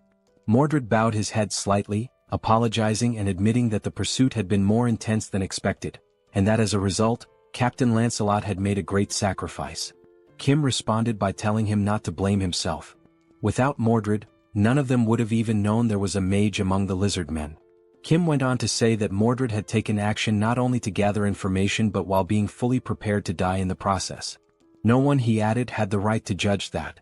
And once again he told Mordred not to feel guilty, because it was Kim's responsibility to act and make decisions. Right now, the top priority was to shut down the lizardman's gate. Bedivere then commented that it was very likely Sozen was reluctant to produce more scrolls, possibly because they were not simple to create. Because of this, Bedivere believed the probability of scrolls being distributed among other lizard men was quite low. The military officer then confirmed the names of the enemies and of the bald mage, stating that they were likely hiding in a cave because it would be easier to conceal the portal's core there. He went on to say that Sozen was almost certainly the main defensive force guarding the portal, which meant he would not be leaving the cave. And this indicated two things. First, that the strength of the enemy forces was insufficient, and Sozen had no choice but to step forward himself. Second, that the full power of the Guardian mission needed to be deployed, and that the leakage of any information had to be avoided at all costs. Kim then pointed out that if they could just take out the old mage, the rest of the operation would become significantly easier. The real issue, however, was figuring out how to neutralize such a mage. The officer agreed. Kim said that, in his opinion, there was a good way to deal with that, and it involved using his newly unlocked level 3 subspace abilities. He referred specifically to the category skill, which allowed all items stored in the subspace to possess their own distinct properties and to be automatically classified according to specific criteria. The categories were of a higher tier, but the downside was that it was not possible to create or edit new categories at that level. Kim remembered a time when he tried to register a car as a categorized item, but the system didn't allow it as there were no matching categories available. So, only items that already fit into one of the existing categories could be stored, and even then only by paying a cost. He also recalled that he was only able to store the Sacred Spear of Lakis because it fit under the Eames Construction Materials category. It hadn't been long since he had managed to evolve the subspace to level 4, after killing the traitorous goblin Bongso. After this upgrade, it became possible to create new item categories, though the system still limited the number of custom categories to a maximum of 2. At that moment, Kim realized that since the mage couldn't use magic freely and relied on scrolls instead, there might be a workaround. While adjusting the system, he thought about adding a new category for the scrolls, with the intention of removing Saozen's access to them. Kim mentioned that Pax's ability could be used from a relatively long distance, and that even if Sozen was hidden deep inside a cave, the ability would still be able to reach him. Once the plan was finalized, an assault group was dispatched to the cave. This group was composed of Seoul and Percival, the newly appointed tank knight. Seoul teased him, asking whether he was the leader of this operation, to which he answered affirmatively. She said she was eager to see what he was capable of, and Percival also added that he was looking forward to it. However, as soon as the action began, Percival realized that Seoul never really had a chance to take the lead, and Kim decided to keep her inside the subspace to avoid any unnecessary complications. Inside the subspace, Seoul was furious, yelling that she wanted to fight too.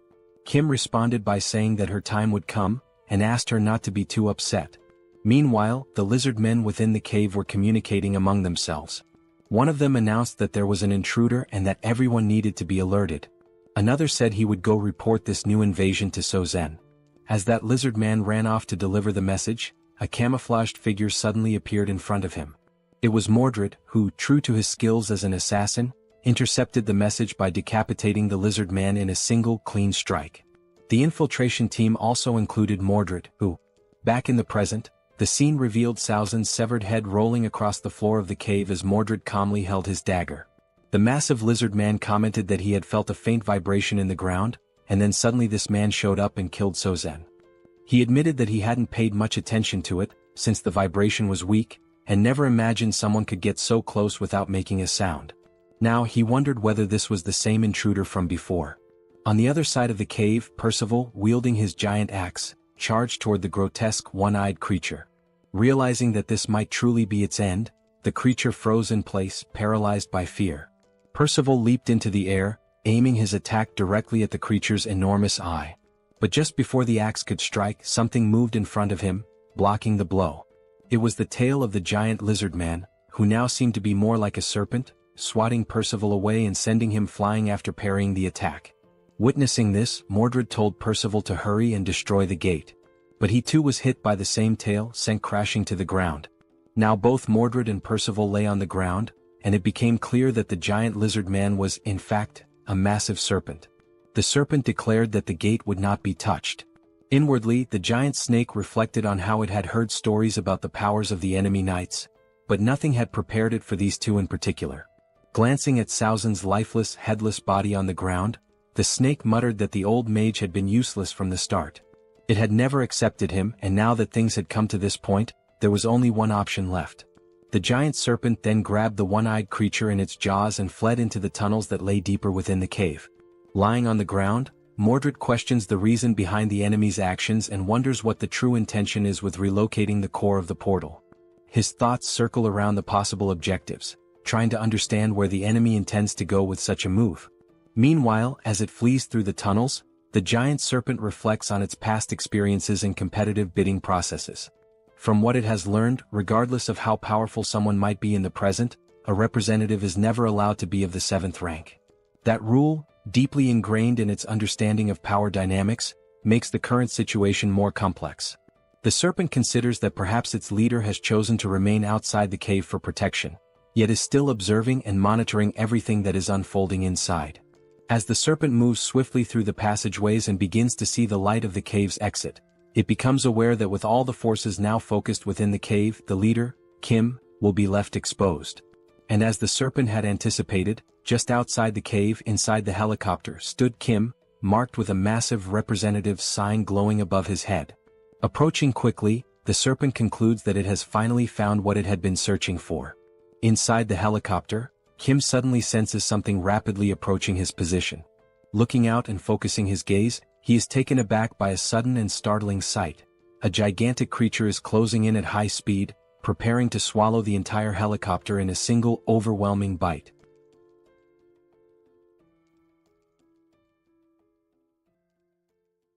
Kim notices that the massive serpent is getting closer and closer.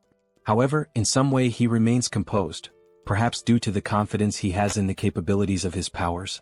Recognizing the imminent danger, he calmly instructs Pax to throw something at the enormous creature approaching the helicopter.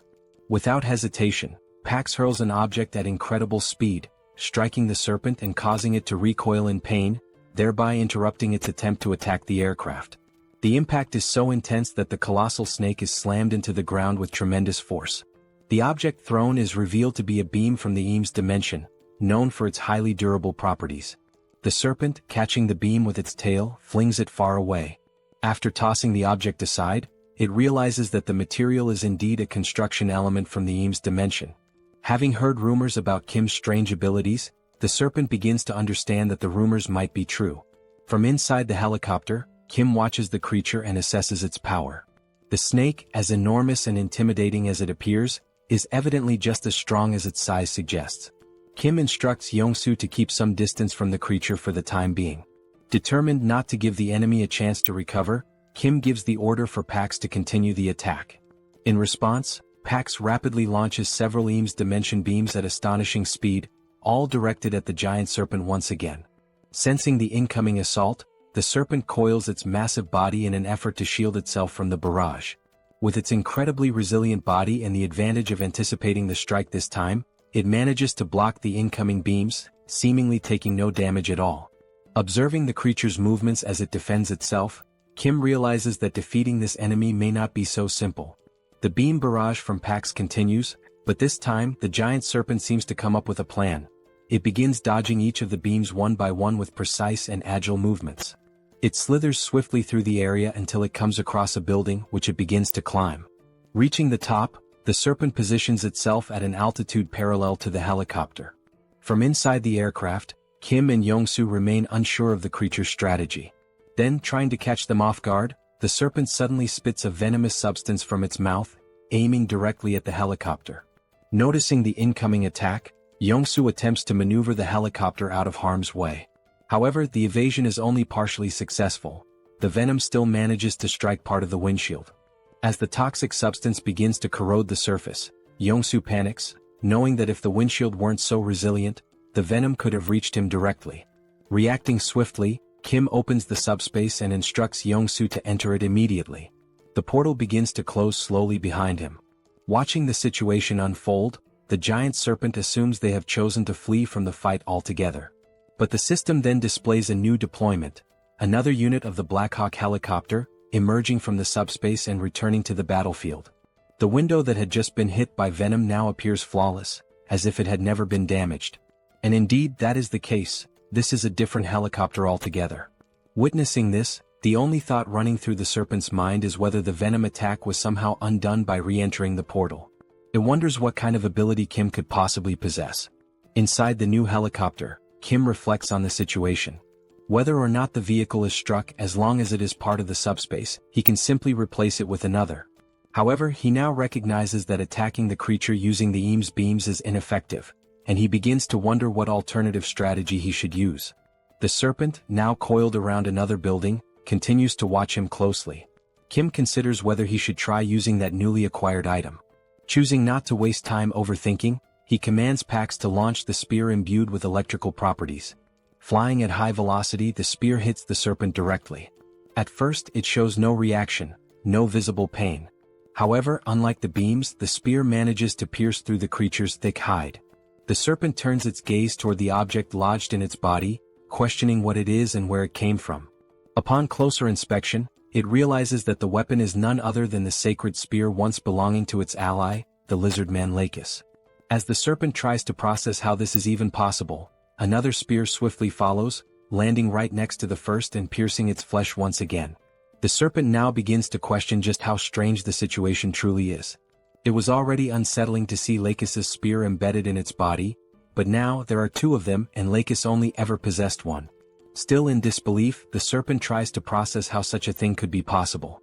Meanwhile, yet another object is rapidly approaching, clearly intended to strike it as well.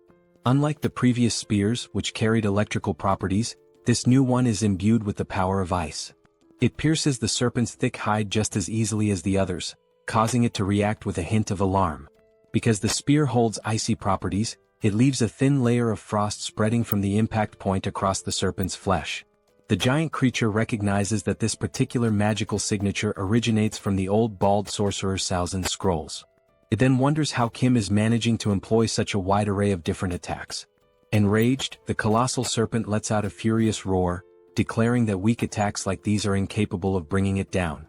Then, in a swift and aggressive motion, it lunges once again toward the helicopter, bearing its enormous fangs. Inside the aircraft, Kim notices that the area surrounding the squad has become slightly frozen due to the latest spell's effects. Reacting quickly, he opens the subspace once more and steps through, thereby avoiding the serpent's assault. In addition to the helicopter, Kim also pulls others into the subspace. Mordred and Percival, who were still hiding, and Bedivere, who had been watching everything from afar. All of them are sucked through the portal in a single motion.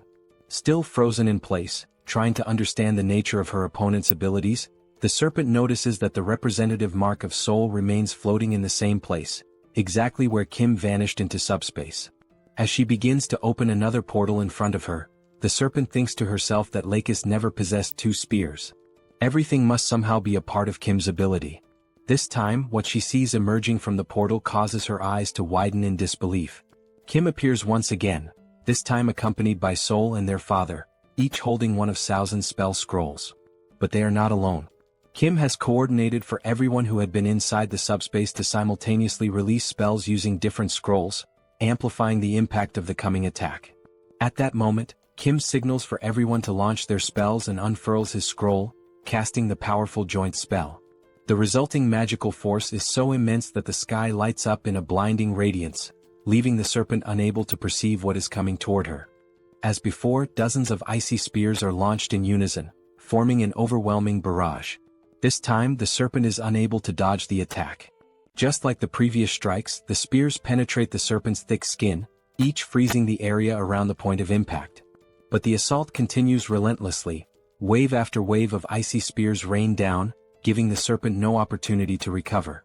Overwhelmed by the sheer number of piercings and the accumulating frost, the serpent finally collapses to the ground, its body unable to withstand the brutal combination of wounds and freezing effects. Observing the fallen creature, Kim announces that it has gone down and instructs everyone to fall back. He also tells Pax to deploy a new Blackhawk. Within seconds, a Blackhawk materializes in front of them, and Kim calls out to his pilot, Yongsu, preparing for departure. They board the helicopter and exit the subspace together. Looking out the open door, Kim sees the serpent writhing in pain on the ground, clearly struggling to rise. He remarks that for now the massive beast won't be moving anytime soon. Opening another portal to subspace, Kim gives a sharp command for everyone to launch more scroll-based spells. Now, each person within the subspace is seen holding scrolls of different colors, ready to cast once more. Realizing what's about to happen, the serpent reflects on what it could have done differently. Now its body is frozen and it can no longer move. Once again, the sky erupts in a blinding flash, caused by the immense power of the many scrolls being unleashed at once. At that moment, the system begins displaying multiple notifications, each indicating a different type of attack being launched at the serpent. This powerful, multifaceted magical strike heads straight toward the immobilized creature, which can do nothing but watch as the wave of destruction closes in. Thus, spells of various elements and properties strike the serpent with full force. Sometime later, as the dust finally begins to settle, Kim cautiously approaches the area. He states that he only has one question to ask. Then, looking ahead, he calmly asks why the enemies have been so desperate to launch their invasion. The serpent then states that things had to unfold exactly the way they did. Kim asks why. The serpent replies that he would not understand the reason, at least not now. Kim questions why he wouldn't be able to understand it. The serpent continues, explaining that the Earth's dimension is not far, and that, in time, Kim will realize that instead of simply defending himself as he is now, he will eventually become the one hunting other dimensions. It finishes by saying, "The universe, that is how the system was designed from the very beginning." And with those words, the giant serpent speaks for the last time. At that very moment, the system displays a notification stating that the dimensional account has been transferred, along with a total of 5,911 magical stones. Another screen appears, confirming that since Kim already holds a dimensional account, the values are combined, bringing his new total to 17,668 magical stones. Mordred, approaching silently like the assassin he is, comments that the serpent does indeed appear to be dead.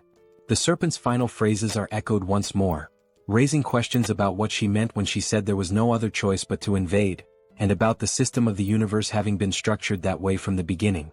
Mordred explains that although the leader of their enemies is now dead, the core of their dimensional gate is still intact.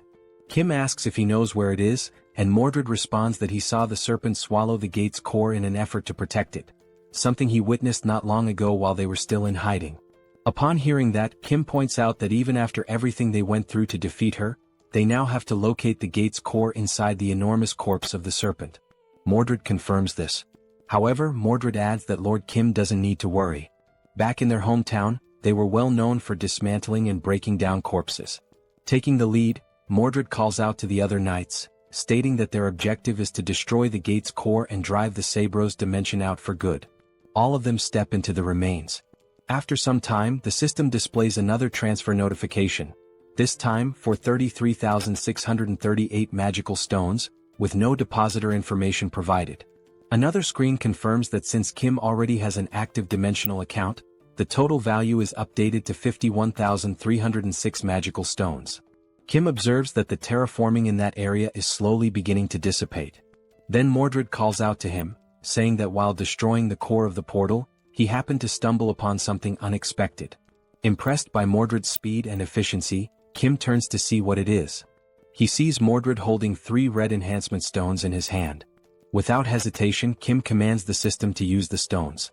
The system then displays a message. The 3 enhancement stones are being consumed, along with 500 magical stones, to designate Lancelot as one of the 12 Knights of Camelot. The enhancement stones begin to float, enveloped by a glowing red aura. Then a voice resonates. "Knight Lancelot, I swear to serve you with unwavering loyalty and devote my life to you, my lord." The system reveals Lancelot's updated stats. He is now a level 7 knight, one of the Knights of the Round Table.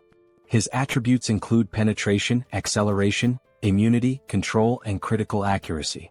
Lancelot is summoned once again, though now he may be in a factory reset state with no memories of his previous self, but stronger than ever before. At that very moment, a system notification appeared, announcing that the Sabros dimension had officially lost its commercial rights over the Incheon region. The message indicated that, because of this, Incheon had now been fully restored as part of Earth's territory.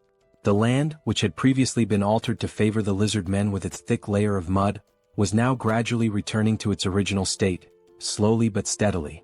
Lancelot stood quietly, taking in the scene unfolding before his eyes, while someone nearby remarked that all of this was happening thanks to him. The comment caught Lancelot's attention. As Lancelot turned to face Kim Kim said that although it might be a little late to say it, he was grateful for everything Lancelot had done. Lancelot paused for a few seconds, falling silent. Then finally he spoke, not to deny the gratitude but to apologize, explaining that he had only done what was required of him as a knight. Kim responded by acknowledging how hard it must have been to do what needed to be done. He added that, regardless of whether Lancelot was good or bad, simply saying thank you would be better than offering an apology. Lancelot seemed ready to apologize again, but he stopped himself midway and instead offered a sincere, heartfelt thank you to Kim.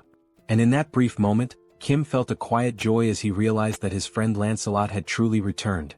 He had not been reset from scratch, but was genuinely himself once again.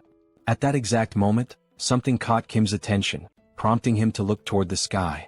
There, multiple helicopters were approaching in formation, heading in their direction. The city was no longer covered in mud. Throughout Korea, only Incheon had lost the bid for territorial rights. And now that it had been recovered, it meant that all the monsters who had attempted to conquer Korea had been successfully eliminated. Of course, this did not mean that the situation was entirely safe. Primitive monsters such as orcs and wyverns still roamed the land. Those remaining threats would need to be dealt with before the country could truly resume its normal functions, and that process could take a very long time. The helicopters completed their descent and landed at the site. The head of operations disembarked and addressed Kim as Colonel Kim, a title that made Kim pause for a moment, slightly puzzled by being called Colonel. The operations chief explained that they had not arrived earlier due to the ongoing terraforming process, but now additional helicopters were on their way transporting supplies. As he looked up at Kim, who stood atop the massive serpent's corpse, the chief remarked that this enormous creature had to be the leader of the lizardmen, and asked how something that size could even exist. Kim replied that he hoped the other head of operations was doing alright, since the last time they met, that man had fled the scene, claiming he had been attacked by insects. Sometime later, within the subspace, it was finally time for a meal. Plates were being served to everyone, and Kim couldn't help but think about the strange contrast, being served Chinese food in a world where monsters still roamed the streets. He wondered where the dish had even come from. The story had begun shortly after Minwo's mother had been rescued and received care from Joy inside the subspace. Minwo's mother had mentioned that she should offer food to express her gratitude to everyone, but Joy reassured her that she was fine. She had eaten a lot lately, though she would gladly accept the offer as a kind gesture. Curious, Minwo's mother asked how Joy had managed to eat so much food in a place like that. In response, Joy asked if she really didn't know. That was how Minwo's mother came to learn about Kim's abilities, specifically his power to produce infinite ingredients. She then mentioned that she had a friend who was an excellent cook. With materials provided by PX, dishes were prepared by the owner of a renowned Chinese restaurant located in Chinatown. This chef cooked with joy in his heart, because even in such a ruined world, he could still prepare food for others. It made him feel blessed to serve people again. And that was the story behind the Chinese dish. Thanks to the kind heart of the chef, it had become possible to enjoy a meal of such quality even in the midst of the apocalypse. Of course, even if the ingredients were unlimited, it was still questionable how the chef had prepared so much food alone. In truth, he had made only one dish, and from that single plate PX had duplicated the rest. Seoul, known for her large appetite, devoured the meal and repeatedly asked Kim to bring more food, faster. Hearing this, Kim told her to slow down, commenting that it didn't even look like she was chewing. The women around them were astonished, still wondering how food could possibly taste that good. Meanwhile, Kim reflected on everything that had happened. He had defeated the lizard men, reclaimed Incheon, and now, everyone was able to sit down and enjoy delicious Chinese food together, and celebrate. And there was one more reason to celebrate. At that moment, Kim's sister-in-law, his older brother's wife, was not feeling very well. Joy asked her if she was okay, suggesting she might have caught a cold or something like that, since she hadn't eaten much. Looking down at her nearly full plate, the sister-in-law told them not to worry. But Joy continued, asking whether she had been feeling more nauseous lately, if her urination had decreased, if her mouth felt dry, and whether she experienced dizziness when moving quickly. The sister-in-law responded affirmatively, clearly confused as to how Joy could know all of that. Then Joy said something that took everyone by surprise, even the sister-in-law herself. She explained that those were early symptoms of pregnancy. Shortly after the meal, this information was shared with the rest of the family. Song, Kim's older brother, called everyone together for an important announcement. He explained that after Joy's suspicions, his wife had taken a test, and it had confirmed the pregnancy. Everyone congratulated them with smiles and heartfelt joy. Yangso turns to Kim and congratulates him as well, acknowledging that Kim is now about to have his very first nephew. At that moment, even though the baby's gender is still unknown, Kim suddenly feels as if he has crossed into adulthood, an inner shift he wasn't expecting. As the family gathers, their thoughts begin to wander toward the future of the baby. They start wondering about what the baby will wear, whether PX includes children's clothing, and which sport the child might eventually take up. Joy and Seoul are equally excited about the baby's arrival, filled with anticipation and happiness. However, just as with many things in life, wherever there is joy, there can also be looming concerns. The moment of celebration and happiness proves to be brief. A soldier approaches Kim and speaks quietly, informing him of an urgent radio transmission coming from the chief of the Central Operations Command. He suggests that Kim should hear it immediately. Kim heads over to the transmission line and confirms to the operations chief that he is now listening. After receiving several initial details, Kim explains that the terraforming has disappeared from Incheon and asks if the chief will be returning soon. The chief of operations then reports that, through the remaining direct communication lines with both China and Japan, he is currently sharing the developing situation among the nations. He explains that terraforming is now occurring on a large scale in those areas, and its effects are slowly spreading. He adds that the impact varies from country to country. At the moment, they are facing specific dangers. Toxic gases are pouring from the Beijing Gate, while poisonous water is erupting from the Fukuoka Gate. Kim realizes that being in Korea, China and Japan are neighboring countries, practically next door. He asks which of the two is currently experiencing the most severe damage. The operations chief responds that neither situation is minor, but among the two, the most urgent threat is definitely the toxic gas leaking from the Beijing Gate. While the colonel continues speaking to Kim, a shot reveals a massive insect, already dead, lying on the ground. He explains that the toxic atmosphere hasn't reached them yet, but the arrival of these giant insects shows it's only a matter of time before the real danger begins. The colonel emphasizes that closing the toxic gate in Beijing is now the highest priority. He explains that troops are being organized for deployment, but this isn't a problem that can be solved through military might alone. That's why he has remained calm until now. Admitting he feels a bit ashamed, the colonel says he needs to ask Kim for a favor. Kim tells him there's no need to feel embarrassed. If they do nothing, the entire Korean peninsula could soon become a living hell. Wanting to understand the situation more deeply, Kim offers to fly directly to China by helicopter and asks whether that would be acceptable. The colonel instructs him to first visit the 3rd Guard Brigade before heading to China. Kim confirms the order, says he will leave tonight, and ends the radio transmission with the colonel. Now driven by the thought that he cannot allow his future nephew to grow up in a world filled with giant insects, air pollution and poison, Kim feels an even deeper determination to resolve these problems and restore balance to Earth. He gives the command for PAX to increase the level of the subspace. Immediately, the system displays the progress. 30,000 magic stones are consumed to raise the level, leaving 20,000 stones remaining in the system's reserves. As night falls, the system finally notifies that the subspace level upgrade has been completed, unlocking new features and enhancements. One of these newly unlocked functions is the installation of a fixed portal, different from the general portals seen so far. Kim gives the command to install this new portal. As stated in the skill description, this new type of portal is distinct from all previously summoned portals. There are several key differences.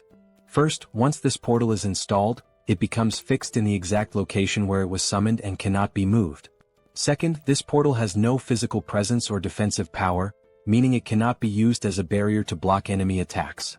However, for those granted access, they are able to pass through the portal and enter the subspace, effectively allowing them to avoid enemy assaults altogether. This portal differs from the summoning-type portals used until now. The ability to enter and exit the subspace and collect necessary items through a single fixed location is, without a doubt, a remarkable capability. Watching all of this unfold, Manhwa comments that this is indeed an amazing skill, one that could easily be used for fraud if someone had bad intentions.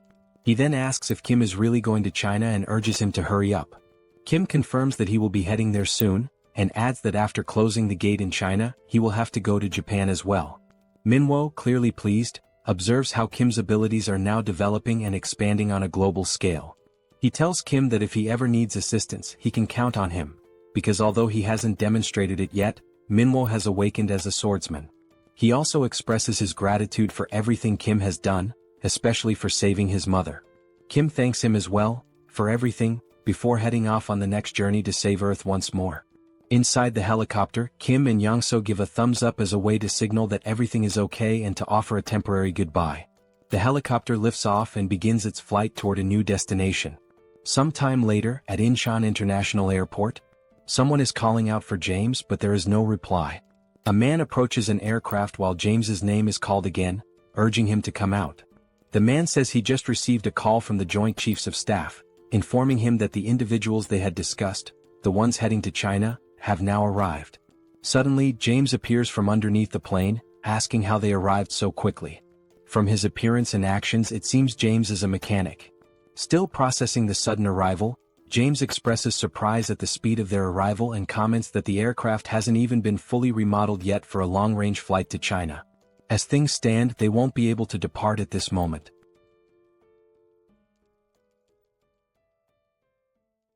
After arriving at the airport, a military officer was already waiting for them, standing at attention and expressing his gratitude for their efforts in coming all the way there. This officer introduced himself as Park Cheo-hwan, captain of the 3rd Guard Brigade. Both Kim and Young-so respectfully returned the gesture and introduced themselves by name. The officer mentioned that he had already been informed in advance about their arrival so that preparations could be made for their flight to China. Young-so, visibly eager, commented on how excited he was to pilot a new type of aircraft. Without further delay, the officer instructed them to follow him. Once inside, they entered a hangar where the aircraft that would take them to China was waiting. The officer explained that the model of the aircraft was the C-130J, which is significantly faster than a Black Hawk, making the journey to Beijing possible. Hearing this left Young-so fascinated, and he quickly asked whether this aircraft was the same kind used by special forces in spy movies, equipped with cargo compartments. The officer confirmed it was, but added that maintenance work on the aircraft had not yet been completed. He asked them to wait a moment until the preparations for takeoff were finished. Curious, Young-so asked what kind of modifications were being made. The officer explained that they anticipated encounters or possible monster attacks on the way to China, so the aircraft was being upgraded with minimal defensive capabilities. However, they were not equipping it with missiles or similar offensive weapons, just enough to improve survivability. As Young-so stared in awe, clearly itching to fly the aircraft, the officer noted that it was almost ready, they just needed to be patient a little longer. However, he mentioned that there was only one engineer working on it. This surprised Kim, who questioned whether just one person could really handle modifications on an aircraft of that size. The officer admitted that Kim had a point, but added that the engineer, a man named James, was quite an unusual individual. Even with that reassurance, Kim couldn't help but feel skeptical about a single person managing such a massive task. Looking behind him, the officer suddenly noticed someone approaching and remarked that if he was already on his way over, it must mean the job was done. Walking over calmly was James, the engineer responsible for the aircraft's maintenance, who called the others over to show them the result. Holding a magic stone in his hand, James explained that if they looked carefully at the aircraft's exterior, there wouldn't appear to be any difference before and after the upgrade. That was intentional. He had focused all the modifications on the aircraft's underside. He went on to explain that flying monsters typically attack from below, which was why the upgrades were concentrated there. Observing the scene, Kim could only think that James must be an awakened person with a mechanic-type ability. The magic stone in his hand made that clear. James was likely an aeronautical engineer who had awakened after the beginning of the apocalypse. Because engineering was already his profession, his skills had been enhanced in ways that aligned with practical, technical needs. As Kim looked at the sharp metal spikes attached beneath the aircraft, he couldn't help but be impressed by James's extraordinary abilities. Still, part of him wondered if the plane would even be able to fly properly after being modified like that. Before departing for China, they would test the functionality of the modified parts. In the meantime, Kim distributed food and other supplies to the local soldiers. As a portal opened beside James, Kim observed him closely. What stood out was how James showed absolutely no reaction to the portal's sudden appearance. In a world filled with monsters, where people were forced to hide, live with anxiety and fear, endure hunger and thirst, and where resources were incredibly scarce, any sign of food or water usually brought joy. But James didn't react at all. Not even when presented with first-class Chinese cuisine prepared by a professional chef. He simply said that he had already eaten too much and was full, remaining entirely indifferent. Kim wasn't sure whether this was a good or bad thing. But what he did realize was that James genuinely wasn't interested. And just as the captain of the 3rd Brigade had said, James truly was a special kind of person. Kim called Pax and asked it to take the dish away. It was only then that Kim noticed something that did interest James. James's expression changed when he caught sight of the machines inside the subspace. He even stood up from his chair to get a better look, his face lighting up with surprise and curiosity. Watching him, Kim thought, this man rejected fine food without a second thought but showed clear excitement over machinery. There was no doubt in Kim's mind, James was a complete and utter machine fanatic. Thinking about recruiting James into his team just as he had done with Yangso, Kim wondered what dreams James might have, if any. He couldn't help but think, would James be interested in a flying motorcycle? Or maybe a motorcycle designed to look like a horse? Kim's expression shifted as he suddenly realized that he had absolutely no idea who this James truly was. He only had a vague notion of the man's abilities, but he already felt a strong urge to explore them further. With the limitless supply of materials available to him thanks to his subspace ability, he could potentially make such exploration a reality. Unable to hold back, Kim asked James whether he would be interested in accompanying him to China. Upon hearing Kim's proposal, James simply looked at him in silence, not uttering a single word. Kim then began to explain that he shares food with others, that he possesses many mechanical capabilities, and that James would be free to use a motorcycle whenever he wanted. He also added that by joining them, James would be protected from monsters. Believing he was making good progress, Kim smiled and added that he helps people by defeating monsters. But James replied that he was not fond of such things. James then stated that this was the first day he had even met Kim, and they had barely spoken at all, so he couldn't place his trust in someone so unfamiliar. Hearing this left Kim momentarily stunned, because it was undeniably true, there was nothing substantial he could say to change James's mind. Kim replied that he understood, acknowledging that the proposal had indeed been sudden. However, he said that perhaps their abilities would be highly compatible if combined. Now rubbing his neck and already sweating nervously, Kim remarked that it had been a good conversation, but the time had come for them to part ways. At that point, James asked if what Kim truly wanted were his mechanical abilities. Kim confirmed that, yes, it was those abilities he wished to make use of. However, he also admitted that he did not have enough time at the moment to prove himself worthy of trust. James then stated that there was one condition. If Kim were willing to travel to America, then James would accompany him on that journey. Kim asked if that meant James would only lend his skills if they went to America, to which James replied affirmatively. At that moment, Kim could only think about how the trip from their current location to the United States would not be short. Still, something told him it might be worth the effort. He then asked James why he wanted so badly to go to America. James replied immediately that he didn't have any family there. But even without family, there was still a place he deeply wished to return to. However, he did not want to risk making the journey alone, and with Kim being as strong as he was, it would be reassuring to go with him. Kim responded that going to the United States was a possibility, but not immediately. After closing the portal in China, he would need to head to Japan right away. James said he wouldn't pressure Kim that far as long as the delay wasn't too long. Kim smiled and said they had a deal, promising to take James back home. Then, as a way to initiate the sealing of this agreement, he opened a portal to his subspace. James had no idea what Kim was planning to do next. Suddenly, Kim pulled the entire aircraft into his subspace. Then he summoned 2 motorcycles and 2 Blackhawk helicopters. But upon noticing how empty the space still looked, he increased the quantity significantly, making many more vehicles appear. Kim looked over at James, who stood there speechless, and told him that all those vehicles now belonged to him. He could dismantle or rebuild them however he wished. Kim clarified that this wasn't a gesture of goodwill or a promise. It should simply be considered a gift. Smiling, he said he would return soon, waving goodbye. Then Kim left, while James remained behind, still in shock at what he had just witnessed. As Kim continued walking away, the only thing running through his mind was that what he had just done might have seemed frightening, but also slightly amusing. Back with James, he could only wonder what he was supposed to do with that many vehicles and aircraft. He questioned what kind of ability Kim even possessed. And at that very moment, James felt a deep sense of regret. If he had known that Kim had that kind of power, he definitely would have agreed to join him right away. Meanwhile, the flight continued on its course toward China. From inside the aircraft, Kim thought to himself that James truly had no idea what he was capable of. A few hours passed after the beginning of the journey, and they appeared to have reached their destination. In the city below, something abnormal was taking place. Giant insects were scaling the buildings, what appeared to be cockroaches, and not just a few of them. The number of these creatures was uncountable, crawling all over the structures. In addition to the cockroaches, there were also massive praying mantises, which were feeding on equally giant crickets. In the distance, the aircraft could be seen arriving, drawing attention from everyone on the ground. Looking through the window at the horrors below, Kim could only think that their previous enemies, the lizard men, had been noble by comparison. Meanwhile, Yang-so announced that he was beginning the landing process.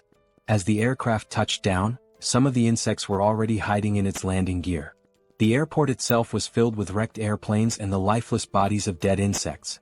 However, Kim had anticipated this situation and quickly opened his portal, pulling the aircraft into his subspace for safety. The aircraft was fully pulled into the subspace in a swift motion. However, to ensure safety, Kim opened another portal and from it someone stepped out. It was Lancelot who emerged, and it was clear that his aura had grown noticeably more intense. Lancelot addressed Mr. Kim, informing him that it was safe to come out. Kim responded by asking for a moment, explaining that he was in the process of putting on a new outfit. After a short pause, Kim stepped out from the portal wearing a suit designed to protect against radiation. He immediately asked whether there were any insects in the vicinity. While adjusting the helmet, Kim remarked that the toxic gases presented a significant hazard, and beyond that, the giant insects were likely to be both numerous and formidable. Lancelot reassured him, saying there was no need to worry for the time being, as no insects had been detected nearby. However, he added that it appeared they already had company. Kim turned to look and saw something he hadn't expected to encounter so soon. A man stood there, his hands pressed together in a respectful gesture, asking whether they were from Korea and saying he had been waiting for their arrival. The man was not alone. He was accompanied by several others, all of whom expressed their happiness that Kim had come to assist China.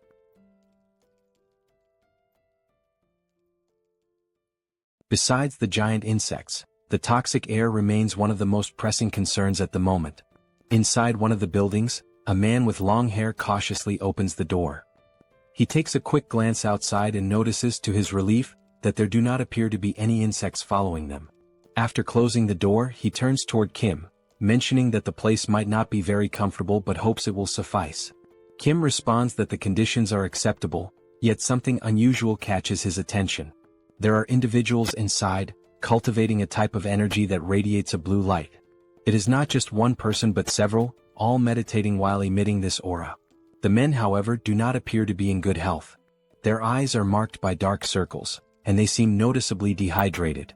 While observing alongside Lancelot, Kim inquires about the condition of everyone present.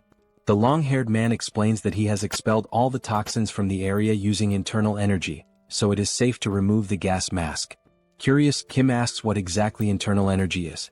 The man explains that, among awakened members of the Murim family, it is an inherited ability. He goes on to clarify that there are awakened members from the world of martial arts.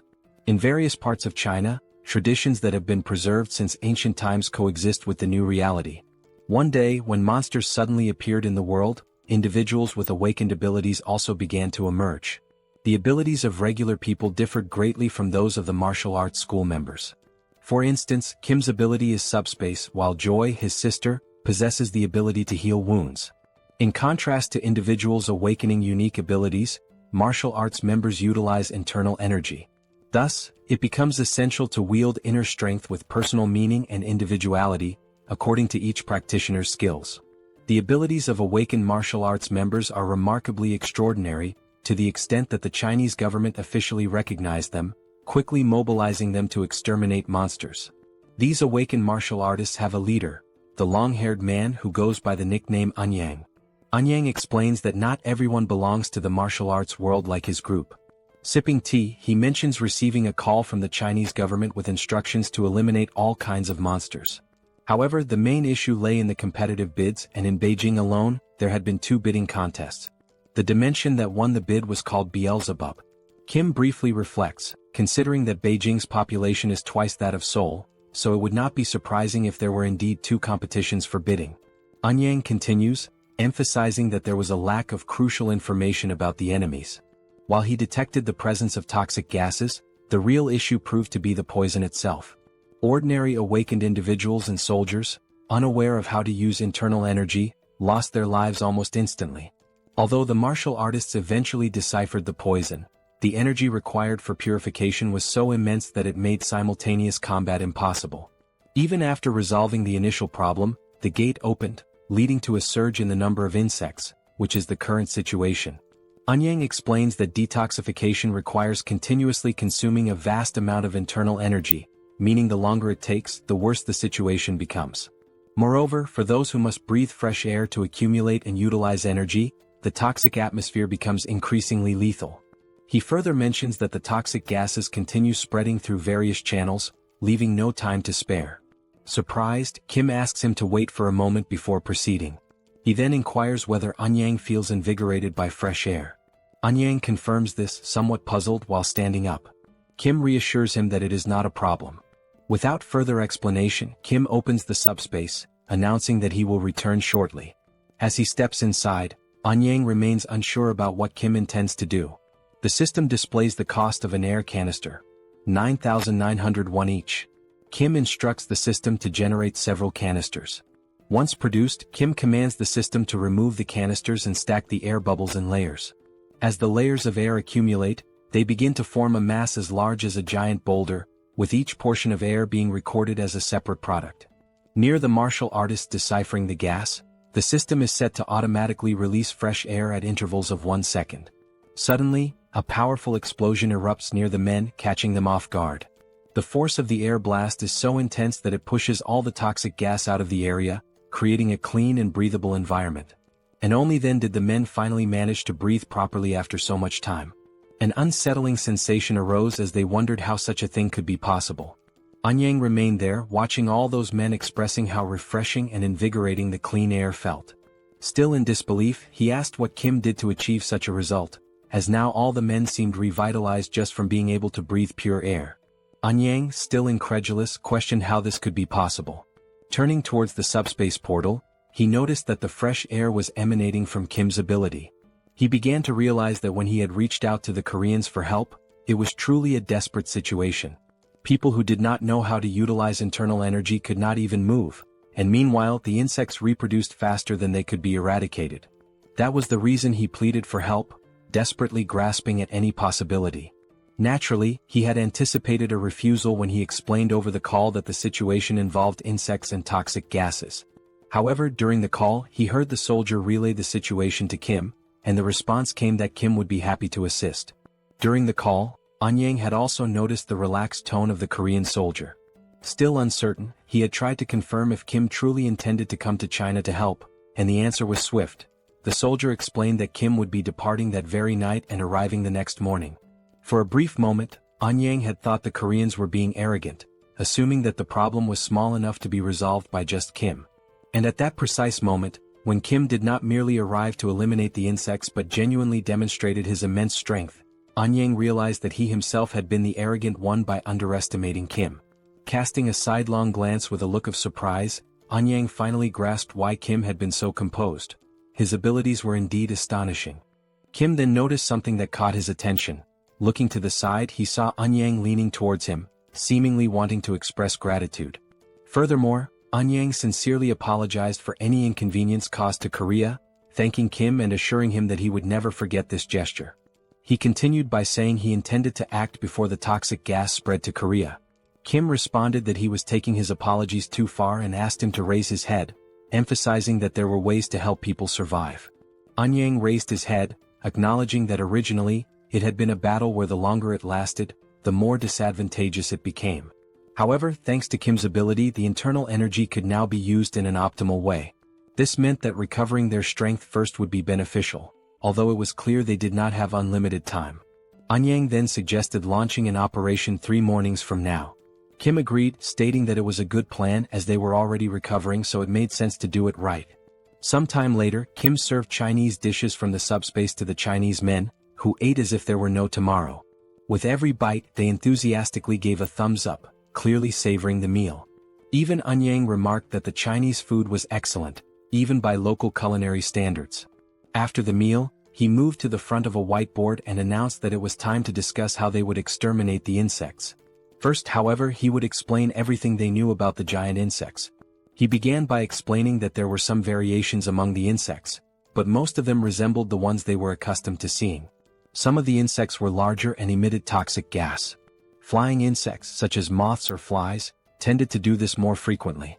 Most of the insects were classified as rank 9 or rank 8, but occasionally, there were some classified as rank 7. The challenge was that, with so many of them, it was difficult to track them accurately. Anyang continued his explanation, addressing not only Kim but the entire group. He noted that identifying rank 8 insects often involved spotting large numbers of them, while rank 7 insects were rarer and appeared more formidable at first glance. Moving on to the locations of the gates, Anyang described their positioning, but Lancelot suddenly noticed something unusual. Deciding to investigate, he moved closer to the window.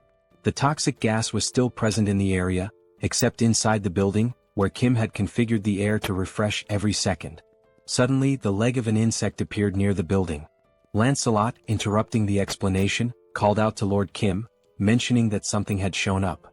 Kim inquired what had appeared, but Lancelot admitted he had never seen such a creature before and could not accurately describe it. The creature continued to approach the building, revealing itself as a giant centipede with a seemingly resilient carapace.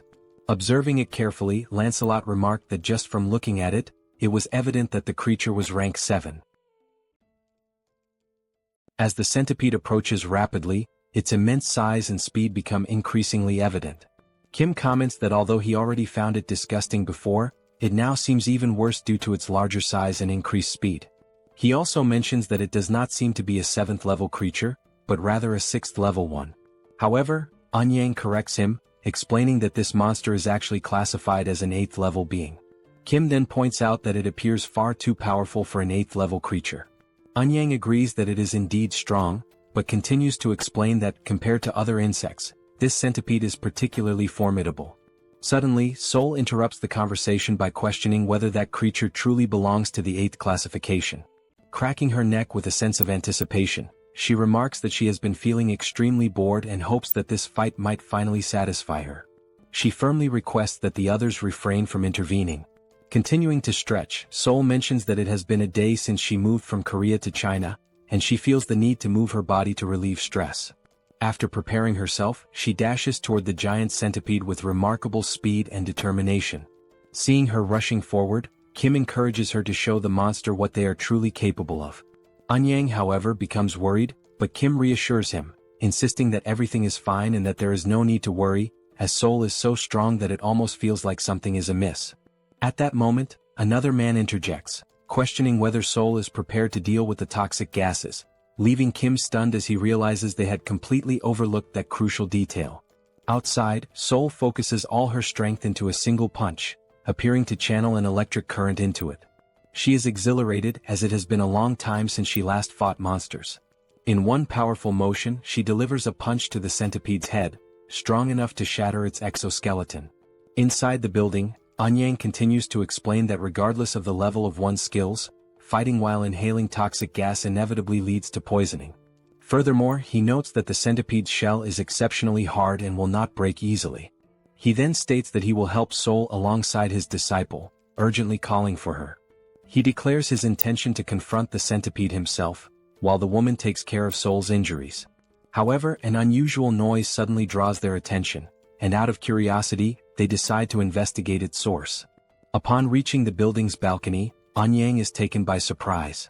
As he closely observes the scene, he realizes that Seoul managed to break the exoskeleton and defeat the centipede with just one punch.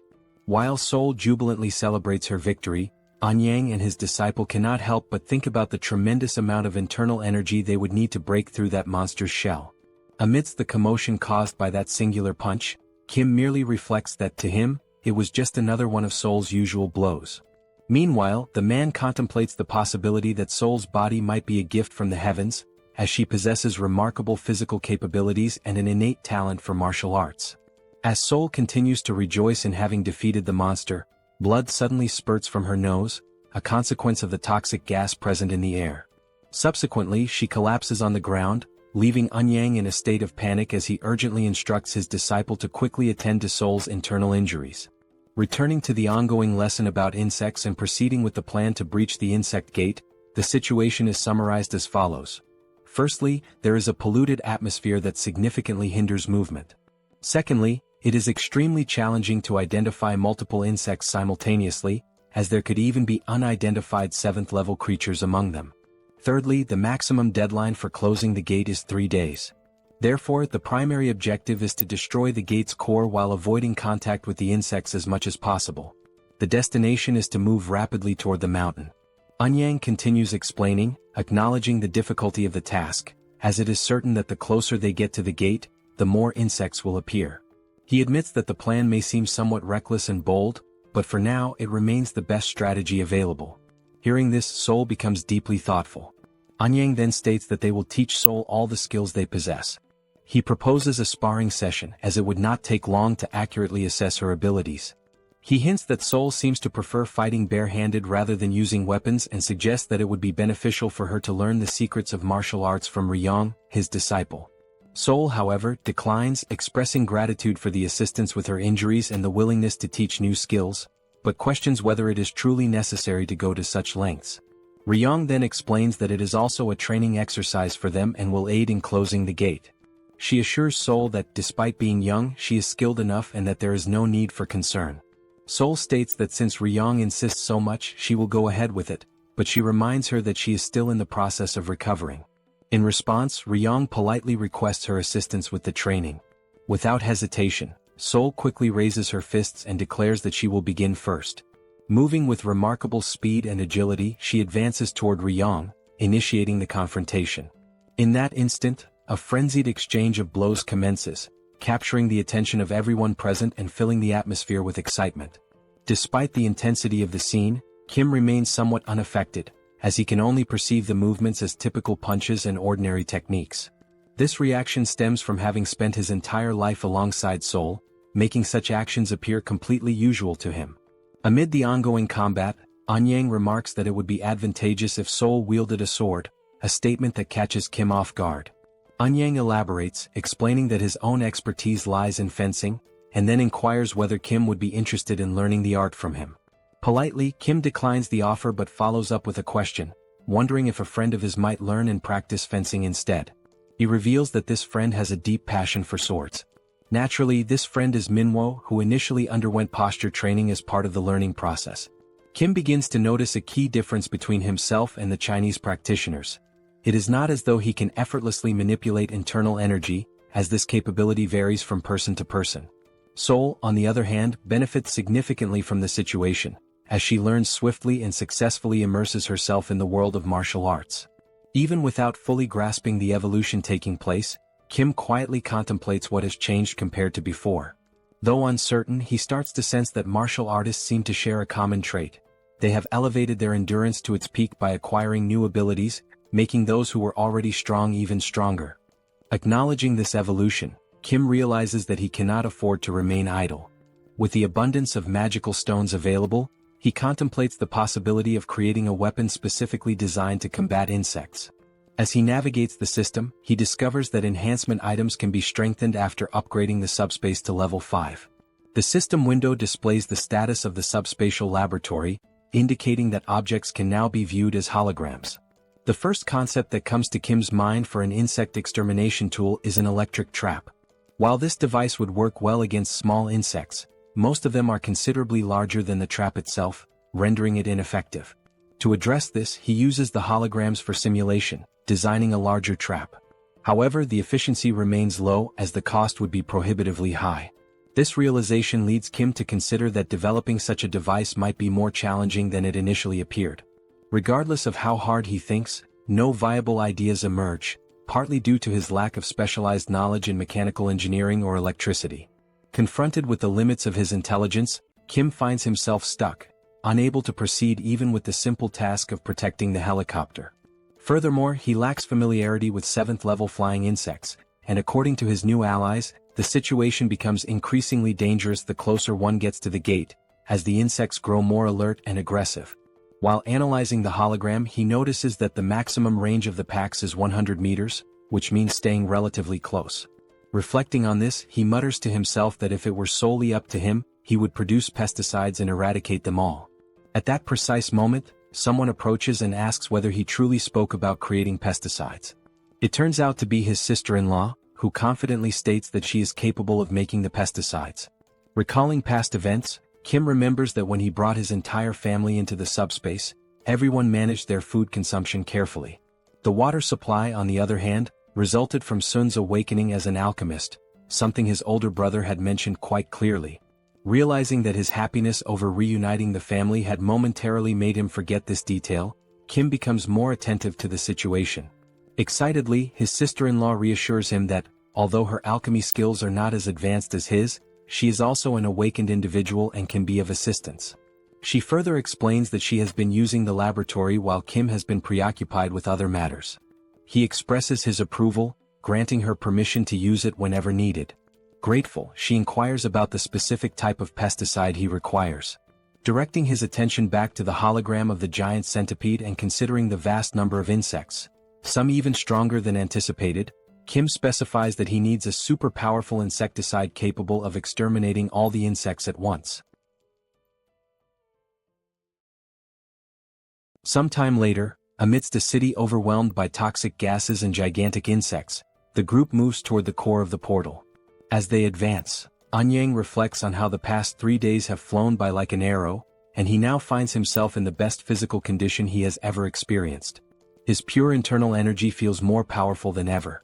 At that moment, one of the men interrupts his thoughts to alert him that insects have appeared up ahead. Thanks to Kim's assistance, they now have the means to fight against the insects, although they still don't know how to properly repay him for such invaluable help. Suddenly, a horde of insects emerges in front of them, prompting Anyang to instruct everyone to prepare for battle.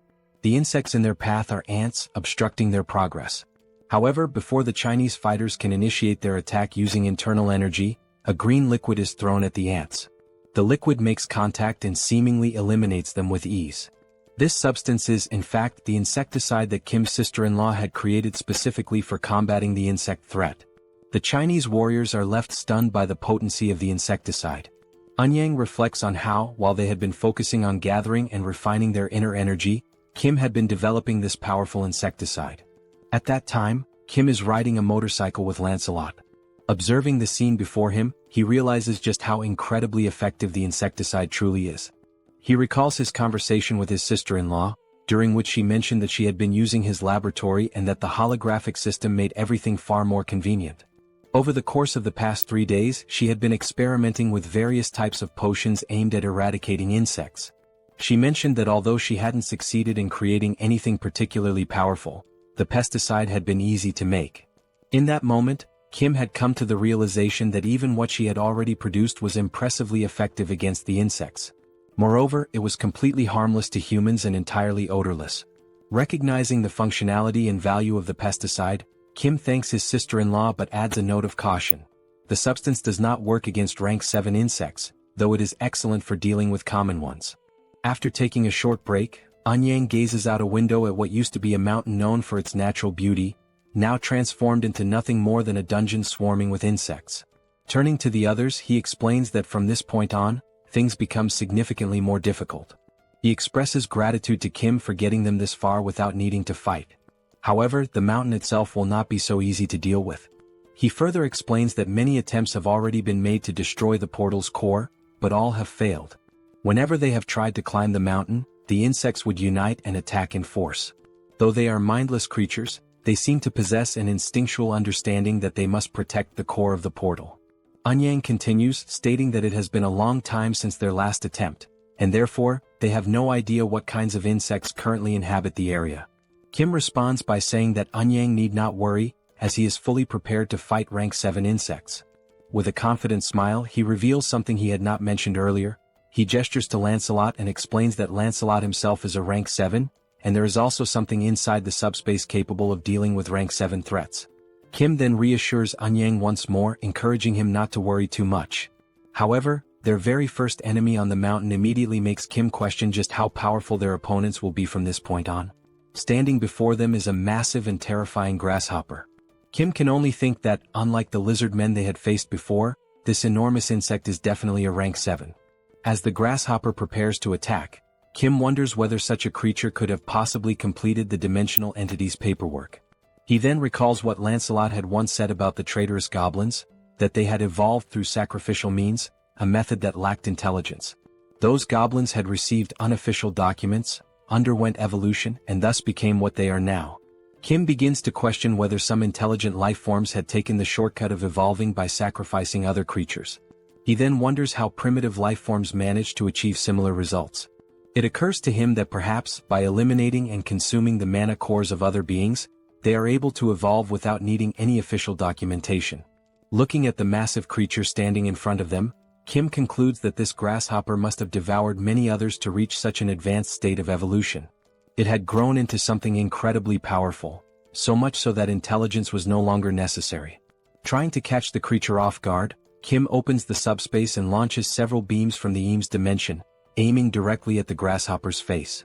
However, even those powerful beams are unable to leave a single scratch on the creature.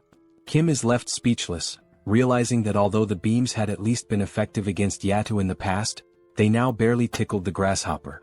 Just as Lancelot is about to say something, Seoul steps forward and announces that she will take care of it. Kim quickly urges her to be careful. As something catches Lancelot's attention, Kim mentions that it would be a good idea for Seoul to bring Lakis's spear with her. Lancelot turns all his attention in that direction, trying to understand what exactly is happening. He begins to wonder what that could possibly be. As he attempts to get a better look, he questions why the trees are moving. Gradually, those trees seem to be drawing closer. It is only then that Lancelot realizes that they are not trees at all, but rather the legs of something enormous, something whose full form is still obscured. Suddenly, the massive creature leaps forward, rapidly closing the distance between them. The loud noise from the impact causes Kim to turn his attention to the source, curious about what just arrived. Now, standing opposite the colossal grasshopper, there is a gigantic spider, both towering creatures facing each other, while the group of people remains in the center, caught between them. For a moment, everyone struggles to comprehend exactly what is unfolding before their eyes. Amidst the confusion, Kim remarks that the next wave of giant insects might appear on a continental scale, hinting at the magnitude of what they could face next. Lancelot calls out to Mr. Kim, urgently suggesting that they should climb onto the spider's back. He explains that the spider is incapable of reaching its own back with its legs.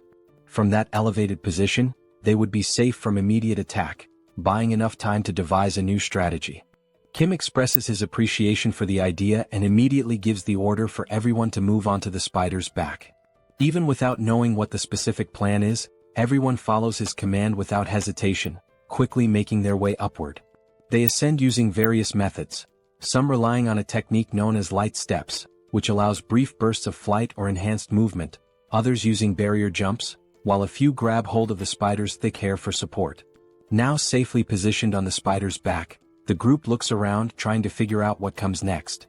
They begin to question what the plan will be moving forward. Kim states that Lakis's spears might be effective against the spider, but they won't work against the grasshopper.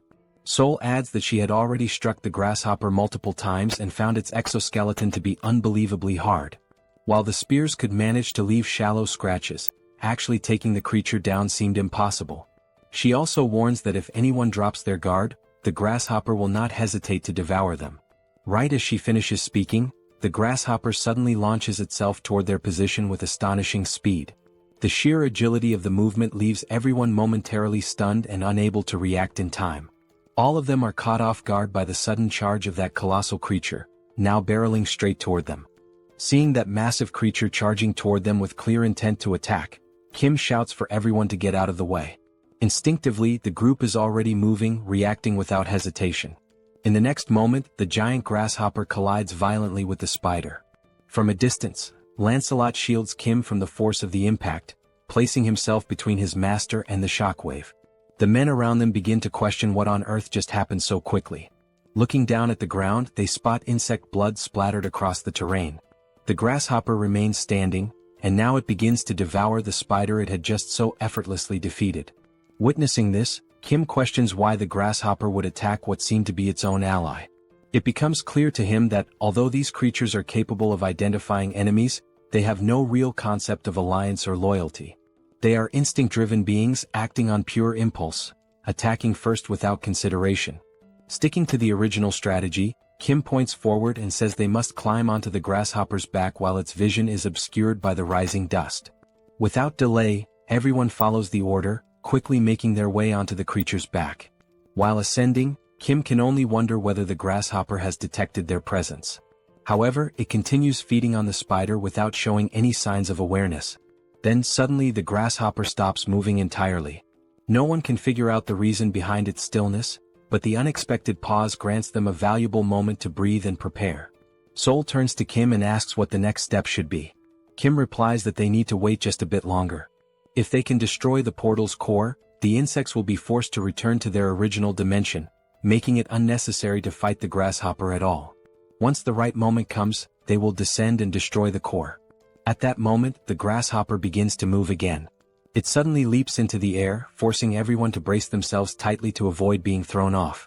The landing sends a shock through its massive body, nearly causing the entire group to lose their balance and fall. It jumps once more, and as Kim holds on for dear life, the impact causes his protective mask to fly off his face. Each of the grasshoppers jumps hits with such intensity that Kim begins to vomit from the violent motion. He starts to question whether getting onto the grasshopper's back was actually the best decision after all. Not only might the repeated impacts break their backs and spines before they ever get close to breaking the portal's core, but the nausea is becoming overwhelming. Compared to the first time he rode with Yangso, this experience is significantly worse. At that moment, a new sound begins to rise, something similar to the sound of helicopter blades cutting through the air. Kim turns his head and spots a gigantic wasp approaching. The grasshopper halts in place as the wasp draws closer, and everyone remains still, waiting to see what will happen next. Seoul points out that dealing with the wasp right now will be extremely difficult. The wasp approaches even closer, revealing a long, sharp stinger. It heads directly toward Kim, who is in an exposed position on the grasshopper's back. Kim's eyes widen as he realizes the imminent danger he's in. Lancelot rushes toward him, urging his master to be careful. But it isn't only Kim who notices the threat. The grasshopper also seems to sense that it could be the next target of the wasp's sting. As the wasp gets close, the grasshopper reacts swiftly, swinging one of its powerful legs to strike it down to the ground. Kim starts to think that maybe the grasshopper assumed it was the wasp's target and simply acted in self-defense. Now the grasshopper charges toward the fallen wasp to launch a full attack. Trying to defend itself, the wasp bites down on one of the grasshopper's legs and successfully rips it off. The massive creature now stands with one less limb. Kim can only hope the grasshopper will continue to fight despite the injury. The wasp remains on the ground, seemingly vulnerable. However, the towering insect no longer makes any aggressive moves. Kim grows increasingly frustrated by the mindlessness of these creatures, annoyed at how they act like idiots without any coherent behavior. He begins to wonder if it's even possible to control such beings. At that point, he remembers someone capable of controlling certain things. Kim opens his subspace and calls for Yongsoo, who appears to be in the middle of playing a video game. Kim then asks whether it would be possible to control insects as well, not just vehicles. Shortly afterward, there was Yangso firmly gripping a set of ropes tied to the grasshopper's antennae. Kim states that the wasp is still exhausted and unable to get up. He adds that, in the worst-case scenario, they can retreat into the subspace, so it's worth trying to control the insects. Yangso agrees to attempt it and tells everyone to hold on tightly. He begins maneuvering the ropes, attempting to steer the massive creature, which to everyone's surprise appears to be responding. Slowly, the grasshopper begins turning toward the wasp lying on the ground. With a sudden move, the grasshopper strikes and tears the wasp's head off with a single bite. Witnessing that, everyone becomes overjoyed to see that Yangso has managed to control even a creature of that size and power. But before they can fully process their success, more insects emerge. This time it is a giant moth.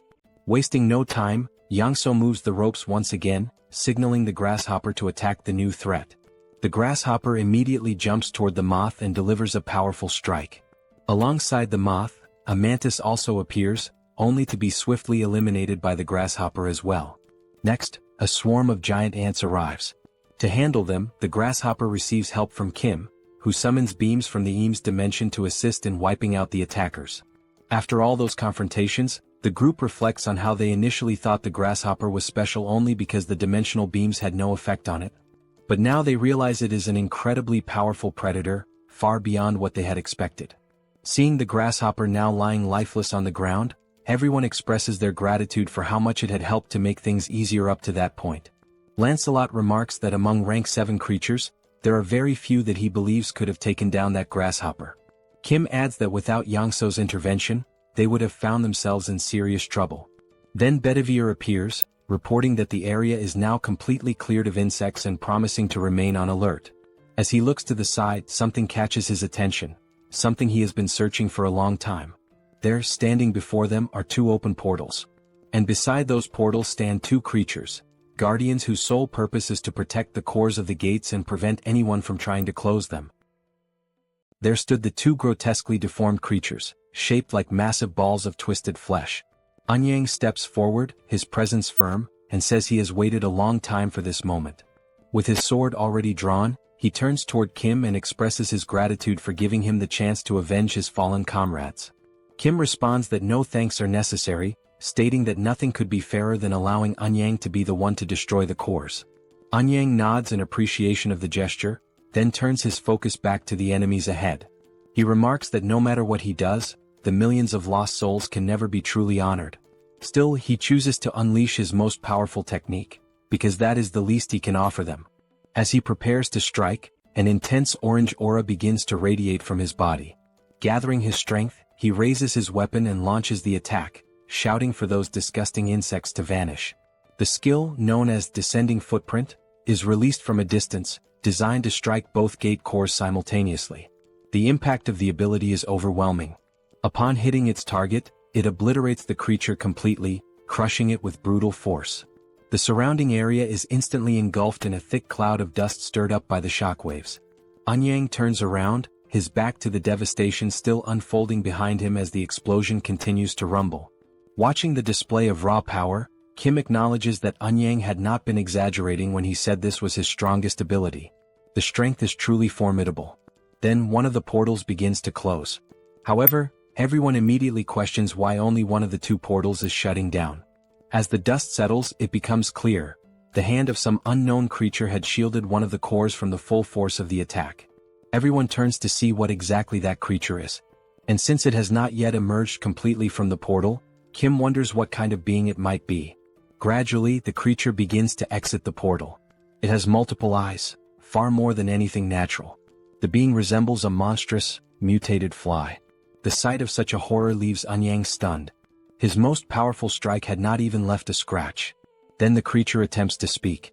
It says it will likely face reprimand from the Chamber of Commerce, but given the current situation, everything is already a lose-lose scenario. It adds that it smells something quite delicious. Seoul asks whether that mutant can even still be considered an insect. Kim comments that the monster is revolting and questions whether it is also a rank 7 entity. Attempting to catch it off guard, he opens the subspace and gives the command for PX to launch the Lakis spears toward the fly. The spears strike the creature's eyes, yet cause no harm, not even the faintest scratch. This outcome surprises Kim, considering those same spears had managed to wound the grasshopper. His suspicion grows. Lancelot then confirms that the creature is indeed at least rank 6, possibly even stronger. The fly questions what had just been thrown at it, noting that it barely felt a thing. It also asks where those spears had come from. Seoul looks to Kim and asks what they will do next. Kim, however, finds himself unable to focus on anything except trying to determine the next move, never having faced anything of such overwhelming power. He begins recalling past fights against opponents stronger than himself, trying to understand how he had managed to overcome those odds. There must be some kind of trick. Then reality hits him. Until now, all he had done was launch attacks endlessly. And now would be no different, because no other option remains. He shouts for everyone to stay back, announcing his intent to continue attacking from a distance until he can find a weakness.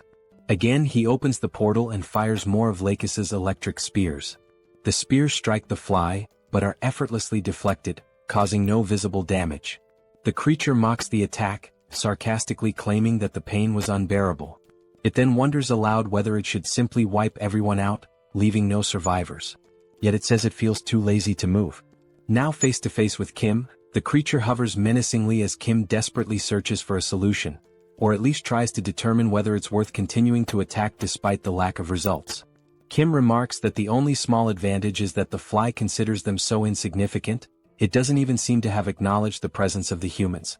Lancelot calls out to Kim and insists that he doesn't need to fight this monster directly. All they need to do is find a way to destroy the gate's core, and the creature will vanish along with it. Kim responds that he knows that, but still can't stop himself from trying to take the monster down. Lancelot agrees to try and distract the creature. Once an opening appears, they all know what to do. Kim agrees with the idea but wonders how Lancelot plans to do that, especially when even the Lakis spears are being ignored. He concludes that the only possible solution is to find something the insect would be attracted to. Then, an idea seems to strike him. He reaches into the subspace and pulls out an oversized electric repellent. The system display shows that it carries an electric attribute, with functions including penetration, shock, and provocation. When Kim realizes what is happening within mere seconds, the creature is already alarmingly close to him, as if it had been rapidly drawn in by some invisible force. With its sudden approach, the hundreds of eyes covering the fly become clearly visible, revealing how horrifying the creature truly is. The fly then questions what the object is, calling it both fascinating and beautiful. Kim begins to tremble with fear, mistakenly believing that the creature is speaking about him, and not the oversized electric repellent it now holds. While he remains paralyzed with terror, Lancelot shouts out to Mordred, urging him to act quickly and strike at the hand that is still guarding the gate core, while the fly remains distracted. Using his stealth skills, Mordred advances toward the enormous arm shielding the core. He gets close and then leaps in the direction of the core. Maintaining his stealth, he strikes with his dagger, aiming directly at the core that had been under the creature's protection. The blow lands cleanly, slicing the gate core in half. In that very instant, the system displays a notification indicating that the dimensional account's ownership has been transferred, though there are no details available about the previous owner. The account now holds 48,881 mana stones, totaling 74,616 in Kim's possession. Additionally, the system reports that the dimension associated with Beelzebub has lost all commercial rights. The Beijing region is restored to Earth's territory. At that moment, while the fly is still holding the repellent, visibly mesmerized by it, the creature is suddenly pulled backward, sucked into the portal and sent back to its own dimension. Following this, the dark and oppressive atmosphere that had enveloped the area begins to fade, and daylight returns. One of the Chinese men, noticing that everything appears to have returned to normal, asks if it's really over. The sunlight breaks through once again, shining over a landscape that had, just moments earlier, been completely blanketed in toxic gas. All the men shout in celebration. At last, they have successfully cleared the Chinese gate. In a moment of relief, Kim collapses into a sitting position on the ground. Lancelot approaches and asks if he's alright. Kim replies that he is, even though his legs gave out and he nearly got eliminated by a giant fly. He explains that when the creature got that close to him, there was nothing he could do. The panic was so overwhelming and immediate that he couldn't even think about entering the subspace. In other words, this time he came back from the dead. He adds that what is most shocking is the fact that even a monster like that is afraid of the multidimensional Chamber of Commerce, the same organization behind the ongoing war.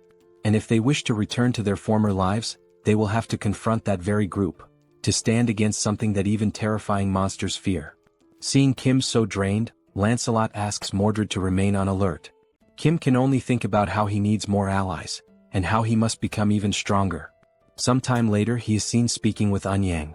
The Chinese warrior asks why Kim had requested to borrow the martial arts manuals. Anyang remains in disbelief, especially because when Kim mentioned that he could copy the manuals, he never expected it would happen instantly. With the help of Pax, Kim manages to compile all the manuals into a single, extremely thick volume. Anyang expresses that he still feels he hasn't thanked Kim properly, and says it's a shame that Kim has to leave so soon. Kim tells him not to worry as he is already configuring a portal to this location and will be visiting regularly. He adds that if they ever need help, they should not hesitate to reach out because he will be there.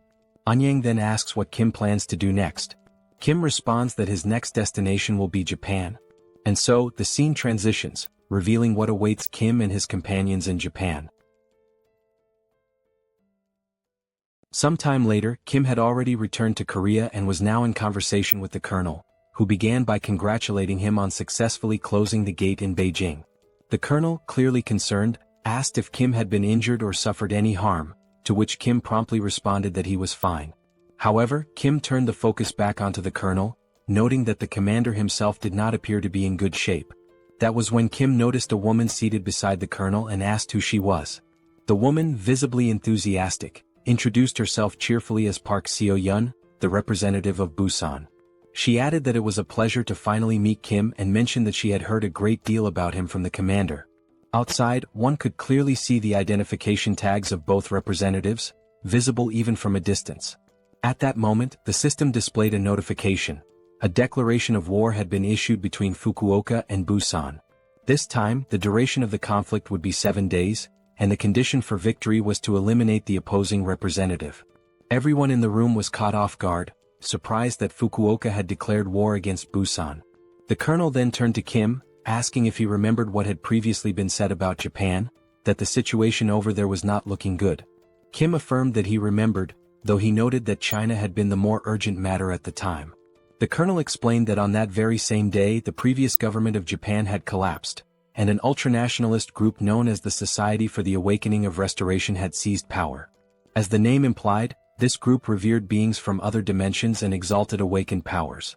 Kim commented that it reminded him of the traitors from the First Corps who ended up turning into goblins.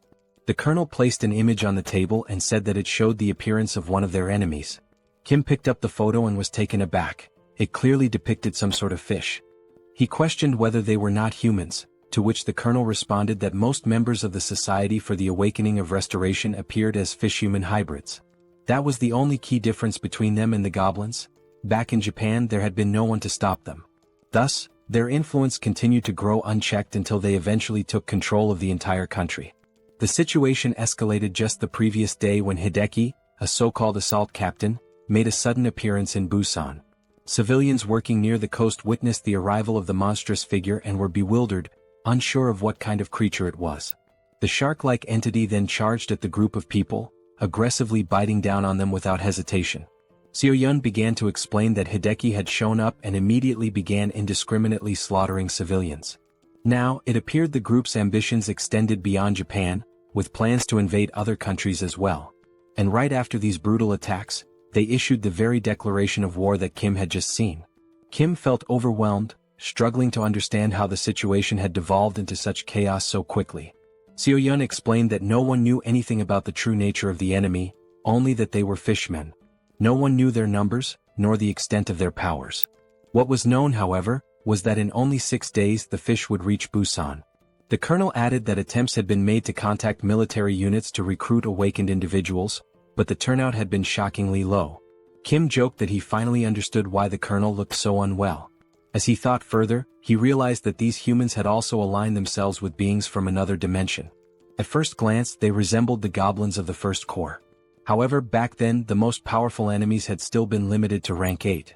Now, it seemed that nearly every enemy was at least rank 7 or perhaps even stronger. Beyond that, they had no intelligence on their enemies, no information about which beings they had formed alliances with. And relying solely on Mordred to gather intelligence was no longer sufficient.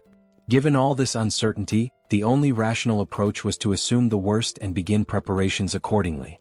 The colonel acknowledged that Kim had just returned from China and was likely exhausted, but he asked nonetheless if Kim would be willing to help with this new threat as well. Without hesitation, Kim responded affirmatively, surprising the colonel with his speed and resolve. Kim then stated firmly that he would do everything he could to stop the enemies. His first question was how many awakened individuals were currently present in their ranks. Then, without hesitation, he opens the subspace and causes a massive stack of papers to appear right in front of him, instantly drawing the colonel's stunned gaze. The sheer volume of documents leaves the colonel speechless for a moment, prompting him to ask what exactly all of that was. Kim calmly explains that it is a comprehensive collection of martial arts techniques, a compilation of manuals he had received from the Chinese. This vast archive contains teachings that could greatly benefit awakened individuals if they take the time to study them. Still in disbelief, the colonel asks if Kim truly intends to distribute such valuable material to the awakened units. Kim confirms that this is indeed the plan, but not only to the awakened units. He states that he will also offer them to anyone willing to lend a hand in the upcoming battles.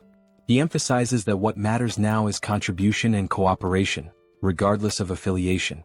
Then, turning his attention to someone in particular, Kim mentions he has someone specific in mind. He notes that it has been a while since he last saw this person and wonders aloud whether that individual is doing well. He's referring to Mr. Song, the large man who had previously been under mind control. Appearing slightly embarrassed, Song responds that he's doing fine, especially since his unique ability lies in being incredibly durable.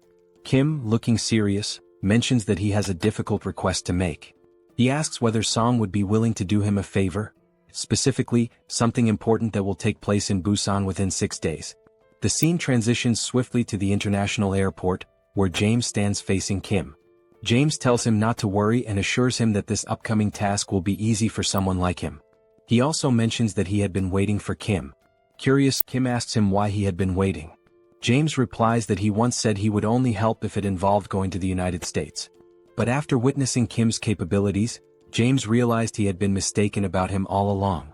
James then admits that he had never truly understood the nature of Kim's ability and, intrigued, asks just how many machines Kim currently has connected to it. Sometime later, Kim finds himself walking through the area, deep in thought. He reflects on how the earlier misunderstanding with James had been resolved and shifts his attention toward evaluating their current combat strength. At the moment, their forces consist of 200 awakened troops and 20 awakened fighters, in addition to James himself. Kim wonders if the people of Murim are still occupied with clearing out Beijing and notes that he intends to reach out to them soon. He considers that he might need additional help in order to move forward with his current strategy. His thoughts drift toward the Camelot facility, a base he had constructed to house the knights.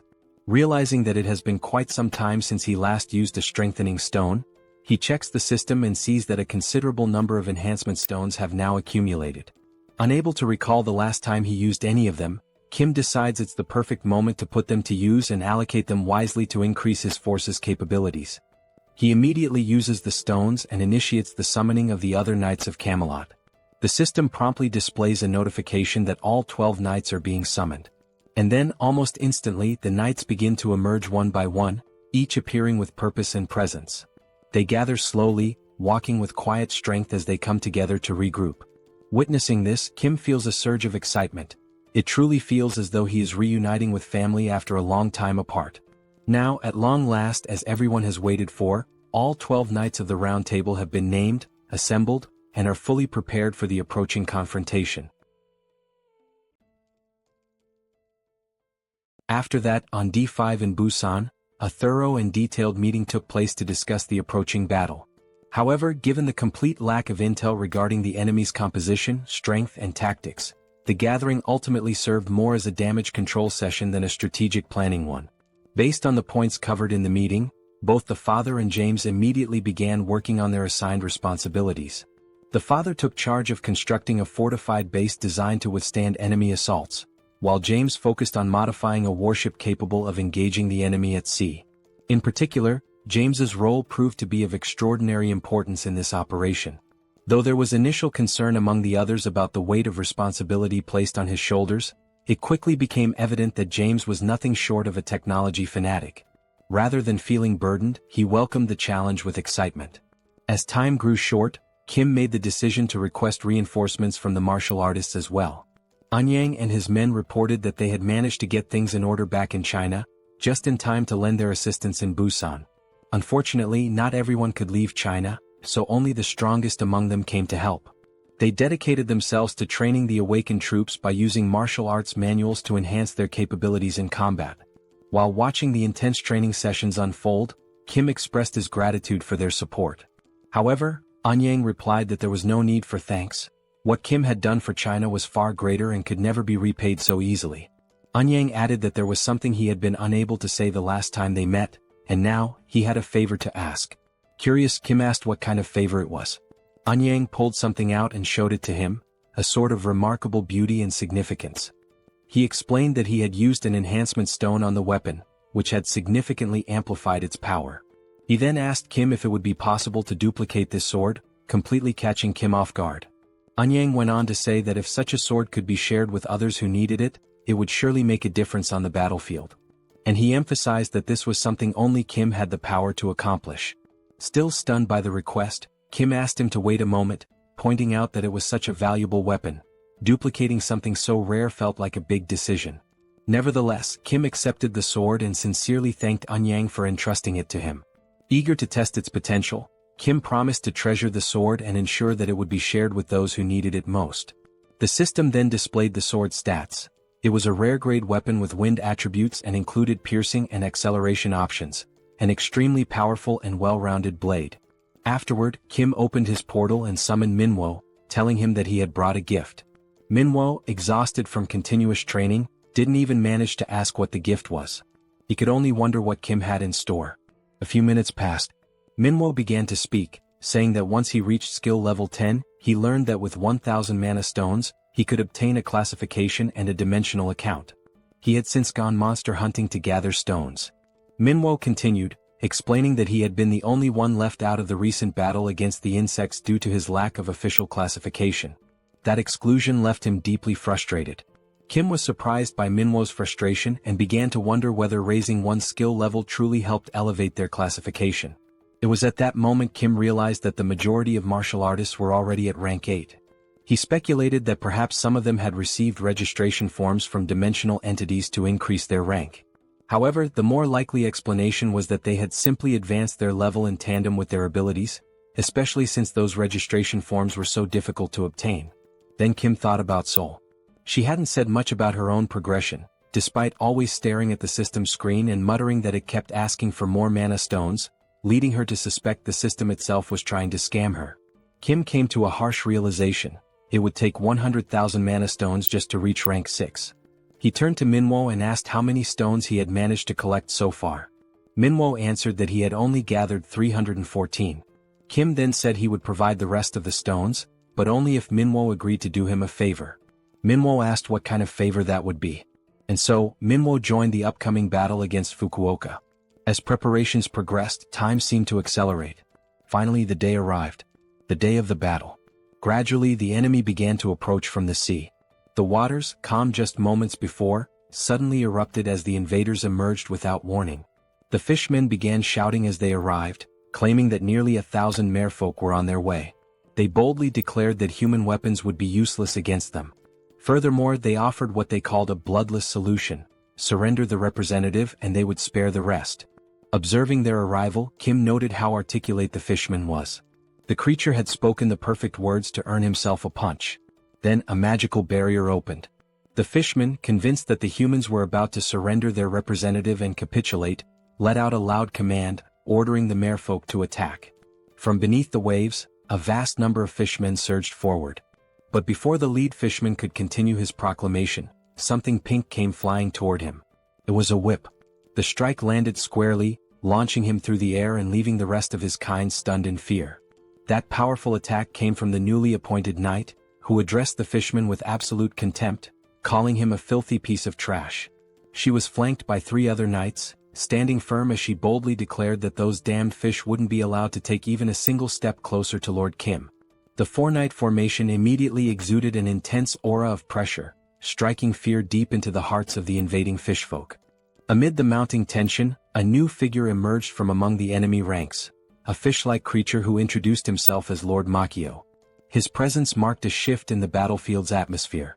Observing the resistance before him, Lord Makio remarked that this scene was quite different from what had previously been described by another of their lords, Lord Hideki. A hammerhead-headed subordinate of his stepped forward, ordering the other fish to stand back as he alone would break through the enemy's defenses. Wearing a confident smile, Lord Makio stated that he would now show them the vast difference in power between their forces. But despite his posturing, the hammerhead fishman was swiftly intercepted and utterly defeated by Percival in a decisive, brutal counter. The blow left him crumpled and motionless, showcasing the sheer gap in strength between them. Witnessing one of their commanders fall so easily, the rest of the fish warriors charged in desperation. They shouted that the mighty Lord Hideki was still with them, and they had far greater numbers. Surely they still stood a chance. Joining the battle's frontline was Anyang, wielding his sacred sword with unshakable determination. Fighting at his side was his trusted aide, delivering a relentless flurry of punches against the enemy. Also present on the battlefield was Seoul, effortlessly taking down wave after wave of fish soldiers. Her strikes were sharp and well coordinated, drawing from the new combat techniques she had recently mastered through rigorous training. A bright smile played on her face as she fought with poise and strength. Amidst the chaos, the second Lord Hideki finally made his entrance. Commanding his troops to charge, he stepped forward with a declaration of power, claiming that even among fishfolk, there existed a hierarchy of strength, and they were about to witness it firsthand. But his confidence was abruptly shattered. Out of nowhere, a Virga beam shot through the air at blinding speed and struck him square in the chest, throwing him back violently and halting his advance in an instant. The ordinary fish warriors gasped in horror, eyes wide as they watched their powerful commander being flung through the air like nothing more than debris. Seconds passed as confusion turned into panic. Suddenly, cries broke out among the enemy ranks, urging everyone to retreat. Something was clearly wrong. One of the fish soldiers, now frantic, shouted that they couldn't see any human ships nearby. If there were no ships, there should be no threat. The sea, by all logic, should be a safe haven for them. From the rooftop of a nearby building, Kim silently watched as the fish forces scattered in retreat. There was no celebration in his expression, only observation. He wondered to himself why they were fleeing in such a disorganized manner. Unlike the lizard men or the insect hordes, the fish folk had yet to display any truly formidable power. It left Kim questioning whether this was really the full extent of their strength. Out in the ocean, as the enemy tried to escape, Kim opened a portal high in the sky above the retreating fish. From it, a massive ship descended, an imposing war vessel engineered with unmatched precision and technological enhancements. The fish had plans, no doubt, but against this masterpiece that James had constructed, any strategy would prove meaningless. Inside the ship, Kim gave a direct order to Yangso to set course for Fukuoka. Yangso replied with certainty, affirming that he would take them there, especially now that they had a fully equipped and masterfully modified warship at their disposal. While they sailed on the newly modified ship, Yongsu was excited to be steering the vessel, while Kim thought about how it had already been 2 hours since they had set off for Fukuoka. Besides having escaped earlier, no monsters had appeared. In other words, it had been 2 hours without any incidents or disturbances, completely silent. Kim wondered if perhaps they were being lured somewhere, but he considered that he would have to be extremely careless to be used as bait, which would be far too obvious. He realized that Lancelot and the other knights must be busy defending the base, except for Mordred. As Kim contemplated what could possibly go wrong, and prepared to enter the subspace to protect himself if something did, he suddenly heard an unusual sound. Quickly, he shouted that it was the noise of a strange monster and continued yelling that he had known it was a trap from the very beginning. Outside, on the sea, a giant whale emerged from the water. Kim said that, at first glance, this whale was at least of the same class as the locust, and if it reached Busan, it would cause total devastation, putting Kim on high alert. He then stated that he would try to stop it right there, even though he had no idea how strong it might be. Kim opened the subspace and launched the Eames dimension beams toward the whale. The beams struck the whale, piercing it easily. Then all the other beams also hit, severely injuring the whale. Seeing this, Kim commented that, as expected, the strength of that whale did not even come close to the power of the locust. As the whale sank into the sea, the system appeared, showing that the ownership of the whale's dimensional account had been transferred to Kim, making his current balance 54,827 magic stones. Looking at the system, Kim wondered if it was normal for such a weak enemy to possess a dimensional account and questioned whether this was also part of a bait strategy. Suspicious, he thought about how strong the rank 7 enemies that would appear next might be, but he was ready for whatever came his way, if the enemy had the courage. Or so he thought. About 10 minutes later, Yongsu announced that they had arrived in Fukuoka. Kim was surprised at how quickly they had gotten there. Kim remained cautious since they had crossed the sea without any problems. He had expected to fight the merfolk in the water, but that had not happened. Regardless, he was glad they arrived safely. However, from that point onward, it was completely enemy territory, and he knew he could not lower his guard. Looking up, he saw the giant sign marking the representative of Fukuoka hovering above the heads of the representatives. Seeing that, Kim said that the target, the representative, was more exposed than he had expected, but he did not know what traps or monsters were waiting for him. Kim opened the subspace and said he knew someone who specialized in infiltrating enemy lines. He called Mordred and said it was his turn now, assigning him the mission to infiltrate and gather information about the enemies. Mordred replied that he would carry out the order as commanded by Lord Kim. Then the stealthy knight proceeded to enter the enemy lines without being seen. While infiltrating an enemy facility, he saw 2 monsters arguing with each other. Mordred stopped, intending to listen more carefully. One of the enemies called the other frustrating. The angry enemy said that they had sent 1,000 soldiers but still failed to break through the weak defense in Busan and eliminate the Busan representative. The one reprimanding them was a fat fish wearing clothes, scolding one of the fish who had fled.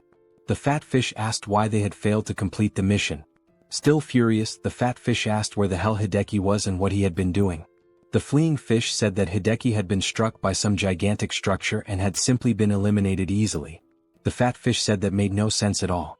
While the fleeing fish apologized, someone was quietly listening in the background. A man said that apparently they had underestimated the strength of Korea, which had come to help Japan. A large fish security guard said that, in this bidding war, Korea's score had been very high and not without reason. The big fish apologized and told the man not to worry, assuring him that even if they lost Fukuoka, he would ensure there were no losses on their investment. The man then called the big fish's attention, addressing him as chairman, and asked who had given permission to lose Fukuoka. The chairman said that the situation in Busan was not going as expected, but the man responded that, indeed, they had not been able to simply eliminate the Busan representative, but that did not necessarily mean defeat. The director then said that if it was very difficult to confront Busan, they still needed to plan better for the future. Then the director said he would delete the hologram of the regional representative at his own discretion. He gave the command for the president to lock him in the basement. The large man, who was the president, continued walking toward the fat fish and said that, as expected from the director, he had thought of everything and would imprison the representative immediately.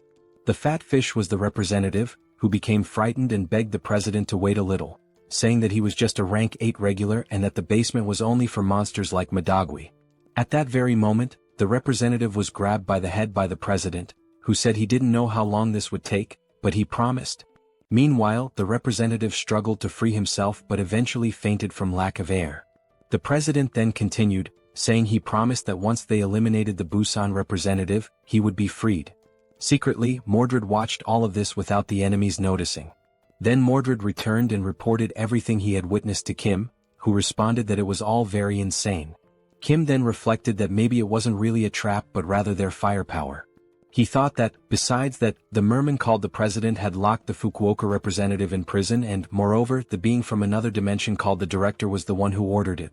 Lost in his thoughts for a moment, Kim realized that the director's hierarchy was above that of the president, which seemed like a confusing structure, a director giving orders to a president.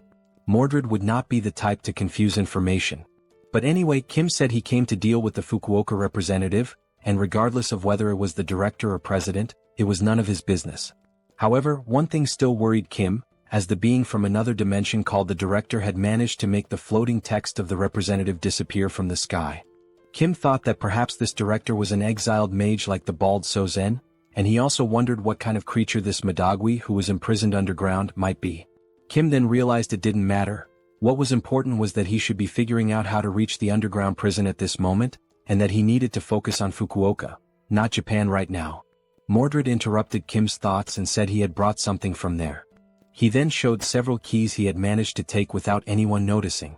From a distance, Kim asked if those were keys and why there were so many. Sometime later they were already unlocking a padlock using the keys. Looking at the gate full of locks, Kim said he now understood why there were so many keys. Before entering, Kim asked Mordred if there were any troublesome monsters locked inside, and Mordred replied that if he had to guess, yes. Because even the representative had mentioned a monster called Madagui and seemed terrified of being sent to the same place as it. Kim mentioned that even the name Madagui sounded ominous, but he warned that they wouldn't take any reckless actions. They would only find the Fukuoka representative quickly and leave. Then they entered the underground prison. Kim said it looked like an abandoned hospital or a prison, but it was emptier than he had expected. Mordred made a hand signal indicating for Kim to wait. Kim then asked Mordred what was wrong. But when he looked to the side, he saw a human silhouette emanating a lot of energy trapped inside a cage. Indeed, it was a human chained up inside. Kim was surprised that there was a person imprisoned there. He asked if that person had been tortured and if he was alright, but knowing he didn't know how the man had ended up there and that he was not an aquatic being, it was better to try to talk first. The prisoner had his eyes and mouth covered. So Mordred removed the tape covering his mouth. The prisoner said he had never heard that voice before and asked who was there, and if he was part of the Divine Awakening sect. Kim replied that he was part of no sect but cautiously said he wouldn't reveal who he was. Only if the prisoner introduced himself first would Kim say who he was. The prisoner then said that he had ended up fighting against the sect, and since Kim didn't know who he was, then he really wasn't part of the sect and had no reason to be eliminated. Kim said the man didn't seem like an enemy and mentioned that those he was fighting against were also part of the Divine Awakening sect. Kim then ordered Mordred to release the man from his chains. While Mordred was freeing him, the man thanked them for saving him even though he didn't know who they were. Kim said that humans needed to help each other survive, and the man replied that Kim was a rare soul in times like these of apocalypse and war. Still intrigued, Kim asked if the man was fighting the sect allied with the government. The man answered no, saying that the cult had taken over the government and unaware of this, he had ended up imprisoned. The man then removed the blindfold from his eyes and said his name was Saito Daichi, just an ordinary citizen. Smiling, he also said that he was the one called the Madagui monster by the cult scoundrels. Kim is left shocked by the revelation and immediately asks if Saito Daichi is truly the Madagui. In response, Saito Daichi asks whether Kim has ever heard that name before and, if so, what exactly he has heard. Kim, still suspicious, replies that he had heard the merfolk fear a powerful monster known by that name. Daichi confirms it. He explains that Madagui is indeed a powerful monster ranked at the 7th classification. However, what the merfolk truly fear is not just the monster's strength, but the heat it emits, an intense energy that practically makes Madagui their natural enemy. Still taken aback, Kim asks if this heat is Saito Daichi's own ability, considering that he appears to be just an ordinary person. Daichi calmly responds that his ability is not to transform into Madagui. He then lifts his shirt and reveals something beneath it, a red mark on his body resembling a scar. He explains that the Madagui is sealed within his body. Kim's jaw drops in disbelief and asks if something like that is truly possible. Daichi begins to explain about the seals. The system indicates that a master seal allows a target to be sealed inside a person's body. However, only one target can be sealed at a time, and the reaction varies depending on the nature of what is sealed. While they eat pizza, Daichi continues his explanation. He says that the larger and heavier the sealed entity is, the stronger the reaction on the host's body. The host will lose strength, become extremely dizzy, and may even faint. This is something he learned the hard way after sealing the Madagui. He explains that the Madagui is a monstrous creature of incredible power, immense in both size and strength. He assures Kim that it is without a doubt the strongest rank 7 monster Kim has ever encountered. Madagui destroyed everything in its path, be it monsters or humans. Nothing could stand before it. Its power was such that no attack could affect it. The only thing people could do was pray that the Madagui wouldn't pass through their territory. The only thing capable of stopping the Madagui was Daichi's unique ability. The government was aware of this and carefully planned the sealing of the monster with the help of several awakened individuals. And it was only through their combined efforts that the Madagui was safely sealed. But the real problem emerged after the sealing. Only later did they realize that the government faction pushing for the sealing of the Madagui was actually the Divine Awakening cult. But by the time they noticed, it was already too late. The cult had infiltrated by sending in agents who had not yet undergone the merfolk transformation, so no one suspected them. And as soon as the Madagui was sealed, the cult began killing the awakened. Because the awakened had gathered together to seal the monster, they were all conveniently in one place, making it easier for the cult to eliminate them all at once. This was how the cult exterminated every awakened who refused to join them. Daichi explains that he was one of those who resisted. As a result, they kidnapped him and imprisoned him there. Daichi then bows and thanks Kim for saving his life. Kim replies that such formality isn't necessary and asks what Daichi plans to do next. Daichi says that, unfortunately, he's not sure. There isn't much he can do on his own. He then adds that if it were possible, he would unseal Madagui and release it upon the divine cult to destroy them. However, if he did that, he too would be caught in the destruction and die. Because Madagui is uncontrollable and unstoppable, releasing him would result in the total annihilation of Japan. Kim then asks if there are any restrictions or a price to pay for releasing the seal. Daichi responds that there aren't. He simply doesn't release it because he would be in danger, and no one else is capable of controlling the monster. Kim is both surprised and excited, asking if that's really all that's stopping him, giving the impression that he's come up with a good idea. Sometime later within the city, one of the patrolling merfolk senses something unusual. What grabs his attention is a strange, loud noise. But when he looks down, he sees the building housing the merfolk being torn apart from within. The structure appears to be collapsing from the inside. Suddenly, it explodes completely, sending debris flying in all directions and destroying nearby buildings in the process. Amidst the devastation, the dust begins to settle. And from within the cloud of destruction, a monstrous gaze emerges. It is Madagui, now unsealed, rampaging and laying waste to everything in his vicinity. The merfolk who had been nearby see him and can do nothing but widen their eyes in sheer terror, fully aware that this is the end for them. They are frozen in place, paralyzed with fear, unable to move a single step, still struggling to believe that the Madagui is truly standing there before them. Meanwhile, the Madagui continued to advance, and with every step it took closer, the merfolk began to feel as if they could no longer breathe. A suffocating sensation overcame them, as though the very air was being burned away. The monster pressed forward, destroying everything in its path without mercy. As it walked, the merfolk nearby began to melt, unable to withstand the sheer heat radiating from its body. From within the subspace, an emergency shelter Kim had created to protect Daichi from Madagui's wrath, Kim carefully observed the destructive force of the beast outside. At that moment, a notification from the system appeared, stating that the representative of Fukuoka had been eliminated. As a result, Busan had officially won the territorial conflict. Kim acknowledged the representative's elimination and told Daichi not to worry about the rebound effect from the unsealing. Turning to Daichi, Kim assured him that he would take care of everything properly, instructing him to focus only on resealing the monster. Upon hearing those words, Daichi realized this was not the moment to be impressed. But even so, he couldn't help but think Kim was a genuinely admirable person. And it wasn't just because of his strength. It was the way Kim simply did what needed to be done, helping others without hesitation, as if it were the most natural thing in the world. Moved by Kim's resolve, Daichi felt that he too had found someone to look up to, someone who inspired him to do what must be done. Steeling himself, he began removing his shirt. Yes, that's right, just like anyone else would when preparing to bear a scar of such power. Daichi gathered his courage, stood before the portal, and faced the approaching monster. He shouted that the beast's brief moment of freedom was over, it would now be sealed once again. Upon hearing that familiar voice, the Madagui instantly recognized it as belonging to his natural enemy. Panic struck and it turned to flee. But Daichi had already begun channeling his sealing power. In desperation, the monster grabbed onto a nearby building in an attempt to resist. But the structure was no match for its strength and crumbled entirely beneath its grasp. Soon after, the sealing process was complete. The Madagui was drawn back into Daichi's body, once again forming the distinctive scar-like seal upon his skin. Daichi, now drained of strength, collapsed backward. But Kim caught him just in time, preventing his head from hitting the ground. He calmly told Daichi that he had done a great job. Daichi, barely conscious, looked at Kim and thought that he had indeed done what needed to be done.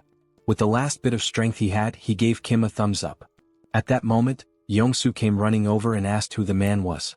Kim explained that the man was from Japan and was suffering heavily from the aftereffects of his ability. For now, it would be best to move him somewhere safe.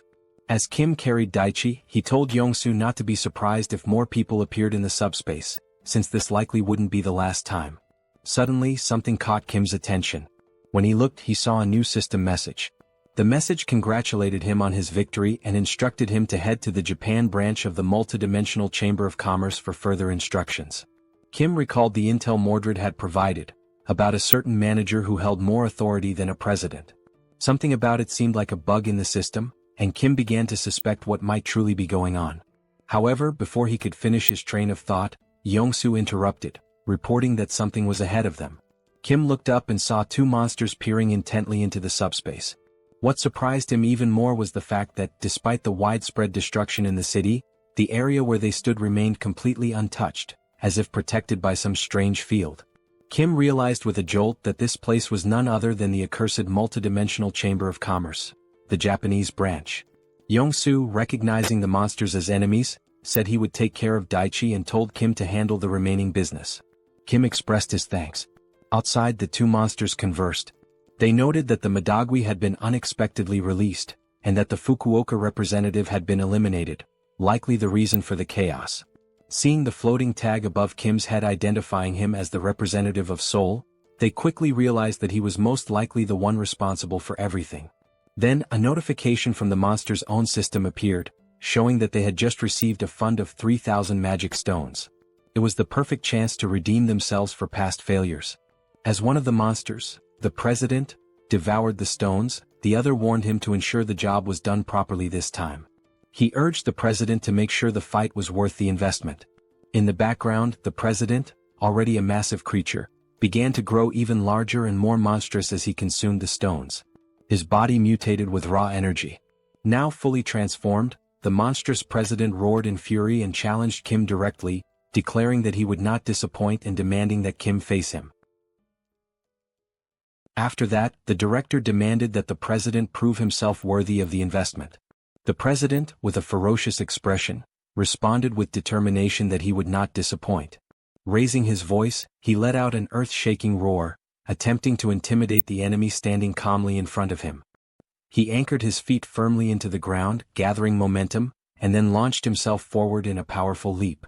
Charging with relentless aggression toward Kim, who remained composed, not flinching as the monstrous president barreled toward him. But just as the president closed the distance, a brilliant light emerged from within the subspace. This radiant burst revealed itself to be none other than the mighty spears of Lakis, which shot forth and pierced through the mutated fish-like creature with precision, forcing him down to his knees, immobilized and gasping. The director, witnessing this unexpected turn of events, stood frozen in disbelief. He could not comprehend what had just happened before his eyes. He questioned aloud, perplexed as to how the president could fall so easily and be overwhelmed so swiftly, especially after the substantial investment he had poured into elevating him to the prestigious 7th classification. His confusion was palpable, unable to fathom the failure after boosting his power. Then a system notification appeared, announcing that Kim had received 14,000 magic stones. The timing of the message puzzled Kim, for he had not yet finished off the president, who remained alive, albeit gravely wounded. Kim's attention was then drawn back to the director, who began speaking, remarking that, frankly, Japan used to be stronger. But as everyone could see, Korea had now become prime real estate in the world of awakened powers. Continuing his monologue, the director revealed his original plan. He had intended to establish Japan as his primary base and from there, proceed to conquer neighboring countries, expanding his influence step by step. However, in light of recent events, he admitted that perhaps his strategy had been flawed from the start. The director, adjusting his tone to a more businesslike offer, turned to Kim and proposed a new alliance. He asked whether Kim would be interested in using Korea as the new staging ground to dominate other nations. Should Kim accept the investment, the director promised Korea would reap numerous benefits. For example, Kim would gain the authority to declare war on regions such as Osaka or even Tokyo itself. Hearing these words left the president, still bleeding and crouched on the ground in utter shock. He could not believe what he was hearing. His eyes widened as he questioned what the director truly meant by this sudden shift in allegiance. But the director, showing no interest in the president's disapproval, continued as though uninterrupted. He added that, beyond the political power, Kim would also gain access to more magic stones, with the only condition being that it would be rewarded as a prize for victory and for claiming the Fukuoka Gate. He raised his hand, pointing his thumb toward the surroundings, stating that if Kim accepted this offer, he would like him to eradicate this pitiful place filled with losers. He expressed his distaste for working in such a public and exposed office, complaining that it hindered his ability to operate effectively. By eliminating it, he claimed, Kim's classification would increase significantly. Kim couldn't help but wonder silently if this monster truly had the power to raise his classification. The director then, in a seemingly casual manner, asked whether there were any awakened buildings in Korea as well, hinting at his intricate knowledge of awakened infrastructures. At that moment, the president, writhing in pain on the floor, showed signs of deep frustration. Glaring with fury, he gripped the spears lodged in his chest, yanking one free while speaking through clenched teeth. He accused the director of telling a completely different story from the promises he had originally made. Fuming with rage, the president rose to his feet and with all his remaining strength, hurled the spear toward the director, aiming for a lethal strike. However, as the weapon approached, a green aura enveloped the director's body. Despite the force behind the throw, the spear was completely repelled. No matter how much force the president applied, he was unable to breach the director's defensive field. Observing this from a distance, Kim identified the power as repulsion, but something about it felt off. Regardless of how strong a repulsion ability was, there should at least have been some slight impact or recoil, but the director remained perfectly still, unaffected. It was in that moment that Kim came to a realization. The director's power level might not be of a mere 6th rank, it was something beyond. The director then addressed the president sharply, telling him not to interfere when he was in the middle of an important discussion. Turning his attention back to Kim, he requested that Kim eliminate the president first, remarking that while the president excelled at avoiding attacks, he utterly lacked defensive capabilities. But the scene quickly shifted as the president began losing a tremendous amount of blood. Observing this, the director nonchalantly stated that there was no longer a need for Kim to finish him off. The president's end was near, his life slipping away due to his severe blood loss. Curious, Kim inquired about the director's exact classification. With a smirk, the director explained that members of the Chamber of Commerce handled matters differently. He suggested Kim should consider him a rank 0 existence, the highest possible classification. Since they operated on Earth, after all, they needed certain privileges and benefits to manage affairs efficiently. Abruptly shifting the conversation, the director asked Kim if he would accept the proposal or not. His tone left no room for evasion. Kim, now sweating profusely from the sheer pressure of the situation, thought to himself about the nature of the proposal. It was essentially an offer to switch sides, to stop being the invaded and instead become the invader, with a range of perks attached. Nervousness mounting, Kim hesitated, asking for a moment to consider. But the director quickly pointed out that throughout the vast universe, there were countless beings with abilities similar to Kim's. He even mentioned the man Kim had just rescued recently, hinting that he too possessed a comparable power. The director continued, saying that if there were already many like that in the places Kim had been, one could only imagine how many more existed across the entire world. At that moment, the director stated firmly that he was merely offering an investment. He emphasized that this did not give Kim the right to become arrogant or presumptuous about his strength. However, within that very instant, Kim's thoughts revealed his conviction. This being clearly had no understanding of his real powers. The director mistakenly believed that Kim's abilities were limited to sealing alone.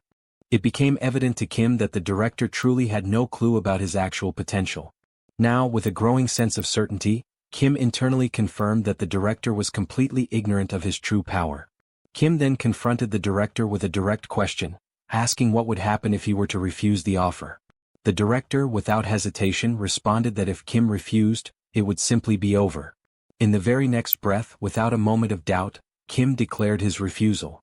The abruptness of this answer sent a shockwave through the director, who questioned in disbelief whether Kim was truly being serious. Kim, with a composed demeanor, confirmed once again that his refusal was absolute and unwavering. The director, now visibly frustrated, remarked that he had no idea what Kim was relying on. He urged Kim to reconsider, warning him to think carefully as there were no other options available to him. But Kim, remaining steadfast, turned toward the director and stated that his decision had already been made. He further added that he had accomplished what he came here to do and was now leaving. This bold attitude left the director completely dumbfounded.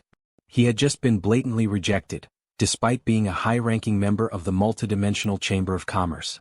The director, bound by the organization's strict policies of neutrality, knew that making direct investments was absolutely forbidden. And yet, there he stood, so brazenly discussing an illegal investment, only to be outright refused. His initial plan was to keep everything hidden. No one was ever supposed to find out about this, which was precisely why he resorted to subtle coercion and manipulation, intending to corner Kim into accepting the investment. It was practically blackmail masked as a business deal. But as Kim began to walk away, the director's thoughts raced, questioning whether that man was truly doing this. Was he really just walking away from an offer of this magnitude? Perhaps Kim was a fool, or maybe he had a hidden strategy up his sleeve. Regardless, the director concluded that it wouldn't be too difficult to select a capable individual who could eliminate Kim quietly, thus preserving his secret. It would be a simple matter to erase Kim without causing a scene. On the other hand, Kim, while leaving, contemplated his next move. Given how the Chamber of Commerce had harassed them relentlessly, he was determined to retaliate in some way. However, the director's repulsion ability was overwhelmingly powerful. Not knowing the full extent of the director's strength and understanding that having an enemy within the Chamber of Commerce who could wield such potent repulsion would be unwise, Kim decided that for the time being, the best course of action was to retreat discreetly, or at least pretend to. Kim whispered quietly, issuing a command to PX to begin storing the office. A portal silently opened behind them, swallowing the entire office space into its dimensional void, vanishing it without a trace. The director, oblivious to the sudden disappearance, remained unbothered at first. But when he finally turned around, perhaps sensing a shift in the atmosphere, he realized the office that had once stood behind him was now completely gone. Kim then began to explain, though more to himself than to anyone present, that after defeating the lizard men, he had leveled up before heading to China. As a result, he had gained a special save point as a level-up bonus. However, until now he had never found the right opportunity to make use of it.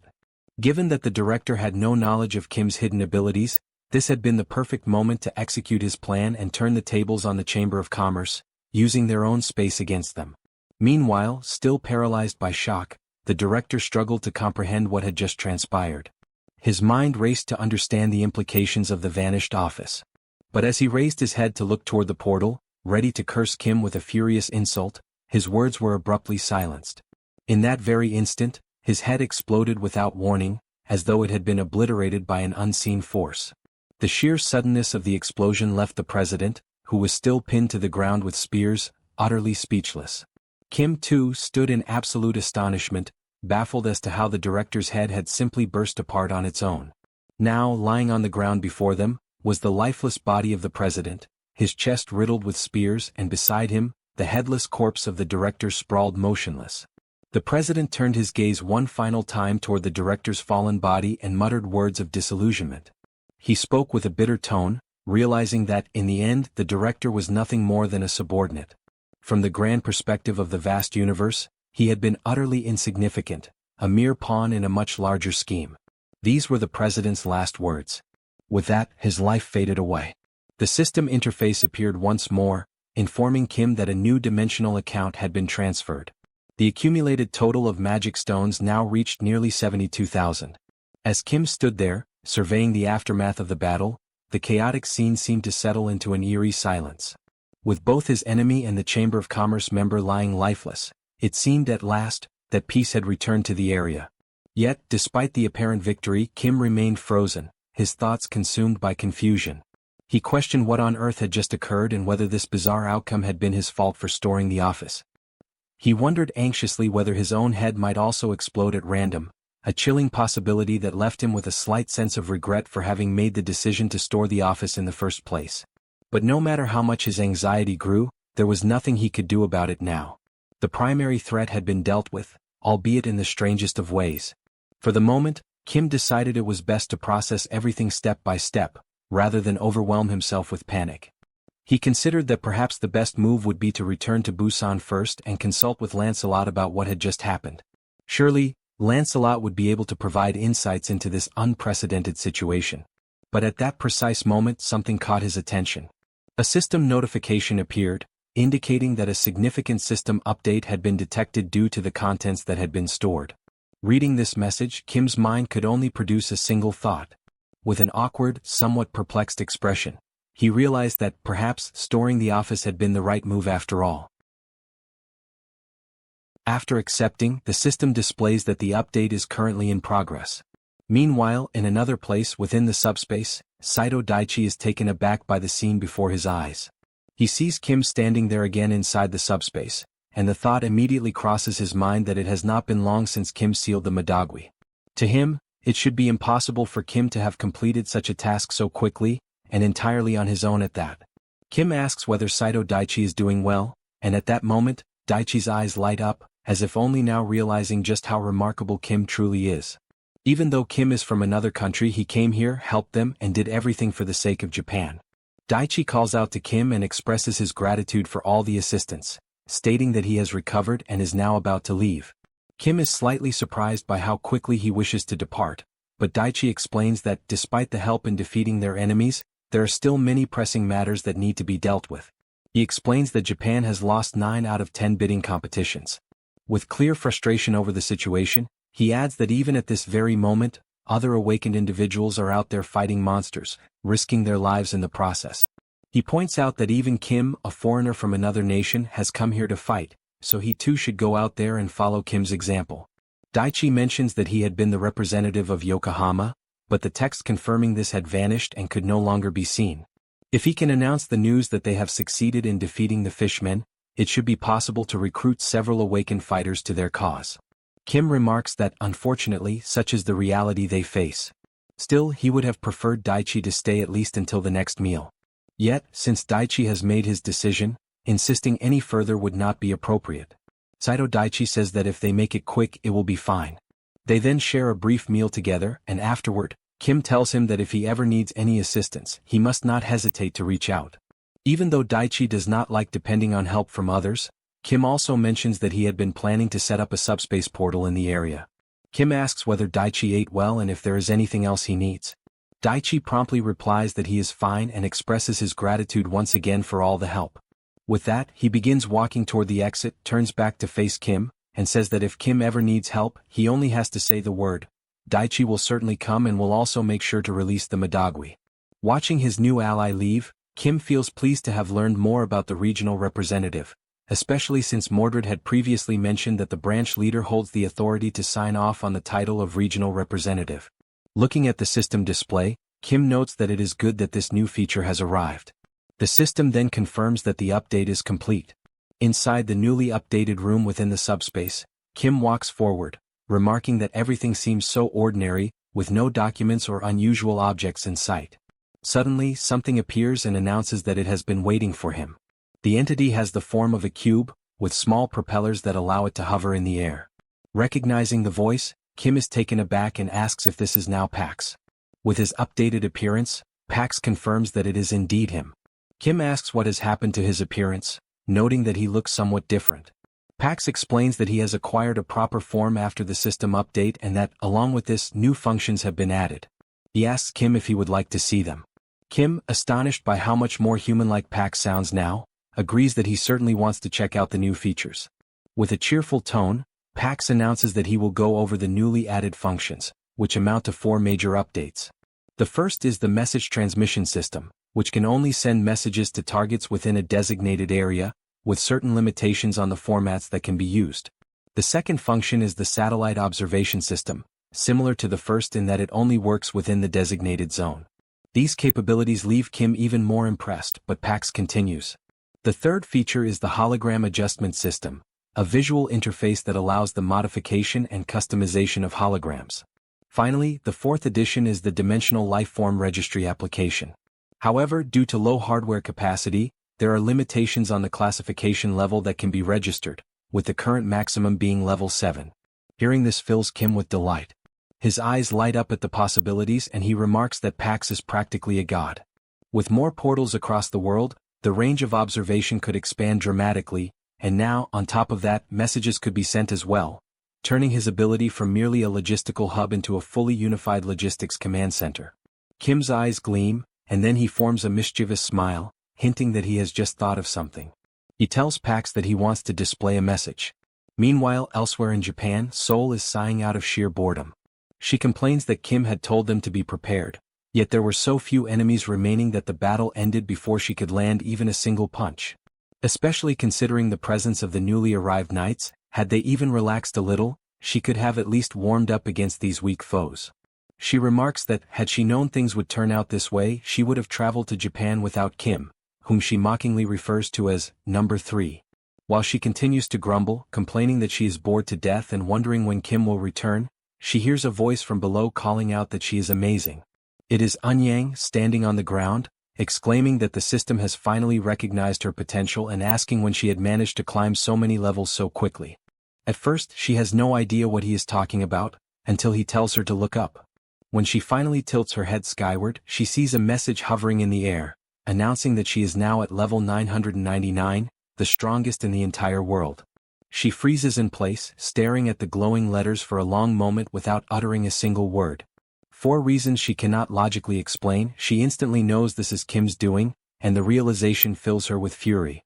At that exact moment, she decides it is indeed the perfect time for Kim to come back. Aboard the ship, Kim waves cheerfully, announcing his return. He also knows that, regardless of nationality, race, gender, religion, or culture, every sibling in the world possesses the supernatural ability to sense the murderous intent of their brother or sister. When his eyes fall upon Seoul, he sees a red aura boiling with rage, more intense and dangerous than that of any recent enemy he has faced. Realizing there will be no escaping unscathed, Kim quickly tries to divert her attention, producing a form from his belongings in the hope that she will ignore everything else. It is a level 7 registration form, but it carries a specific requirement, that the group must have at least 50,000 members before registration can be completed. After receiving a thorough beating from his sister, Kim admits he believed the form would be enough on its own, but he himself had not realized there was such a prerequisite of 50,000 members. Seoul demands to know exactly what this 50,000 members requirement means, and Kim replies that he will ask Pax for clarification. Pax then appears and announces that he will explain. Seoul also notices the change in his appearance. He proceeds to describe how the system includes a function that allows the creation of groups, enabling someone to establish a group and recruit members into it. Once registered in a group, members cannot join any other group or create separate ones. Seoul asks if, in order to raise the group's level, they must actually gather all 50,000 people, and Pax confirms that this is indeed the case. Once again she grumbles, declaring that the idea is insane. How on earth are they supposed to find 50,000 people? Kim tells her to wait a moment, explaining that he has a method to gather the required number. Elsewhere in another location, a ruined city stretches out under a gray sky, its streets littered with debris and broken structures. In the middle of the destruction, a massive foot slams down, belonging to a hulking creature that resembles an orc. The orc catches a strange scent in the air. When it turns toward the source, it notices a thin trail of blood smeared across the cracked pavement. It follows the trail until it discovers an injured human, attempting to remain hidden among the rubble. The creature chuckles, confident it has found its prey with laughable ease. The man is paralyzed with fear, unable to move. A sudden spray of blood splatters across the ground, soaking the shattered stone beneath them. The man had squeezed his eyes shut, unwilling to witness what was about to happen to him. But when he slowly dares to open them again, he sees the orc lying motionless on the ground, lifeless, with a sword embedded deep in its back. Cautiously he steps forward to understand what just occurred. As he draws closer to the fallen weapon, a system notification materializes in the air beside it. A web notification informing him that a powerful sword has been delivered to his current location. Almost immediately, another message appears inviting him to join the group, Pax FC, a group that comes with certain benefits.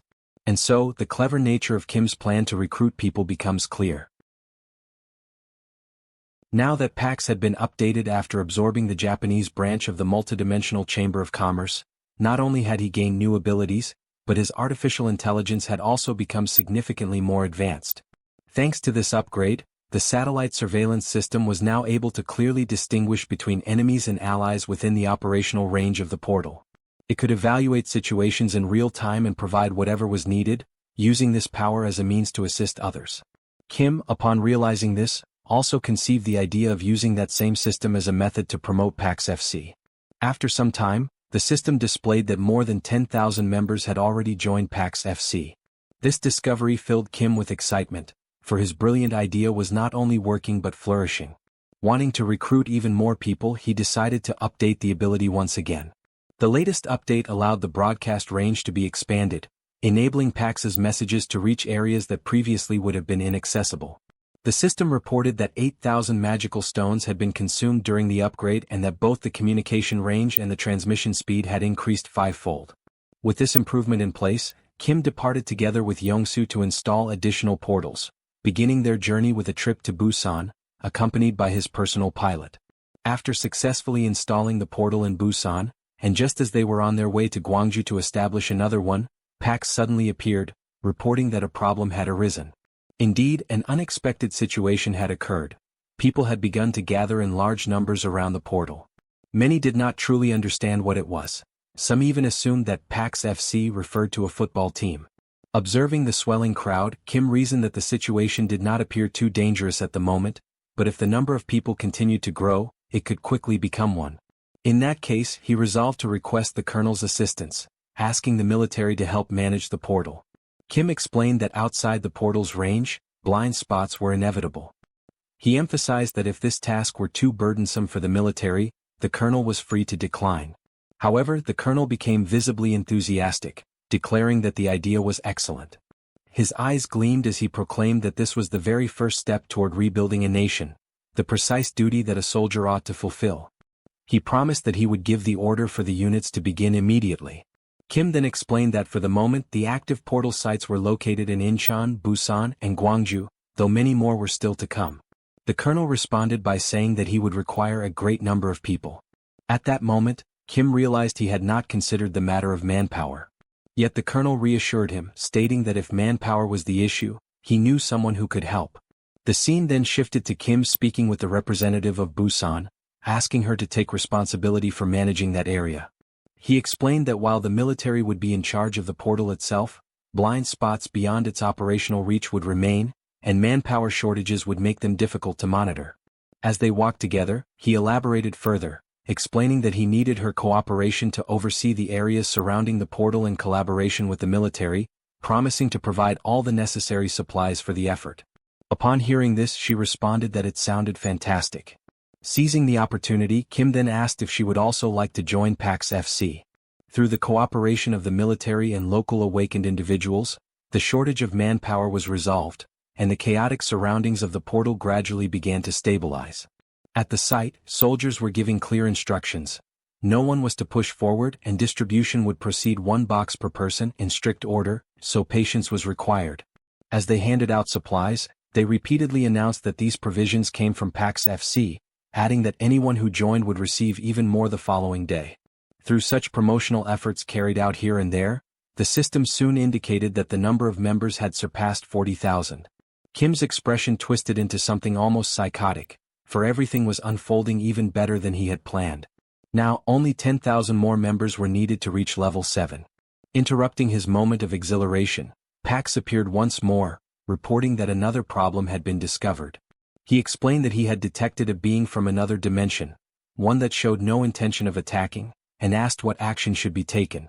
Kim was astonished, questioning whether it was truly possible for a dimensional being to exist without hostility. The scene then shifted to the introduction of this unusual creature.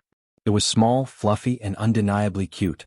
Facing it directly, Kim attempted to identify its species, and realizing this, the tiny furry being began to cry, pleading for Kim to spare its life. Astonishingly able to communicate in a manner similar to a human, the little creature begged, insisting that it had nowhere else to go and promising that it would remain hidden, causing no trouble to anyone. Only then did Kim recognize that the creature was indeed peaceful. Kim stated that he wished to hear its story and suggested that they sit and talk for a while. The adorable creature was deeply moved by the human's attitude. While they were speaking inside, the little creature explained that his dimension had been destroyed by an invasion. While searching for refuge, he had managed to infiltrate during a migration toward Earth. Nibbling on some cookies as he recounted his tale, he revealed that his name was Solon and gradually told the entire story of how he had ended up there. Kim realized that the account could very well be true. After all, Earth itself had also suffered invasions from other dimensions. It was entirely possible. If Earth failed to defend itself, humanity too would eventually become nothing more than refugees. Kim asked whether Solon had come to Earth alone, and this question made the small, fluffy creature cry once again. Still sobbing, he clarified that he had not come entirely by himself. In the beginning there had been many companions. He recalled how he had been their leader and had devised a plan to lead them to a mountainous area to establish a settlement. Unfortunately, it had not been a safe zone.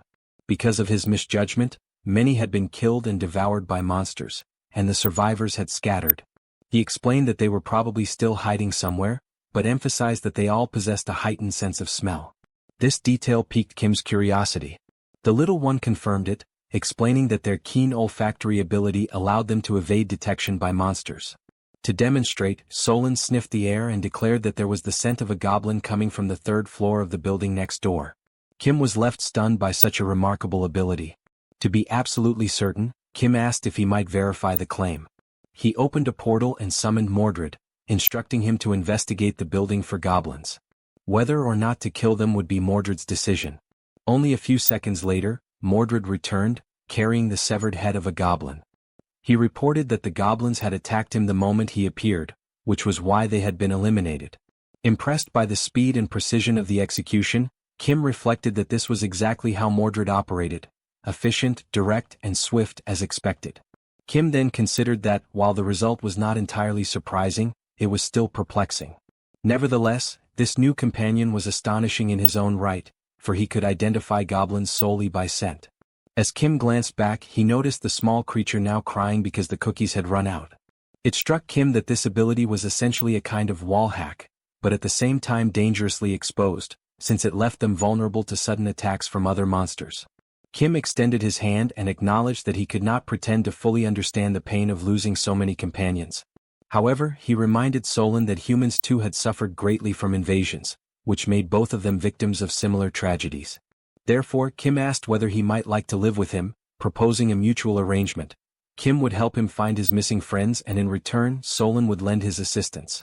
The system then displayed that an invitation had been sent to join PAX FC. Looking at the notification, the furry creature saw that Kim was the leader of the group and asked if he might pose a question. He identified himself as Manong and explained that, throughout his entire life, he had never once eaten so well.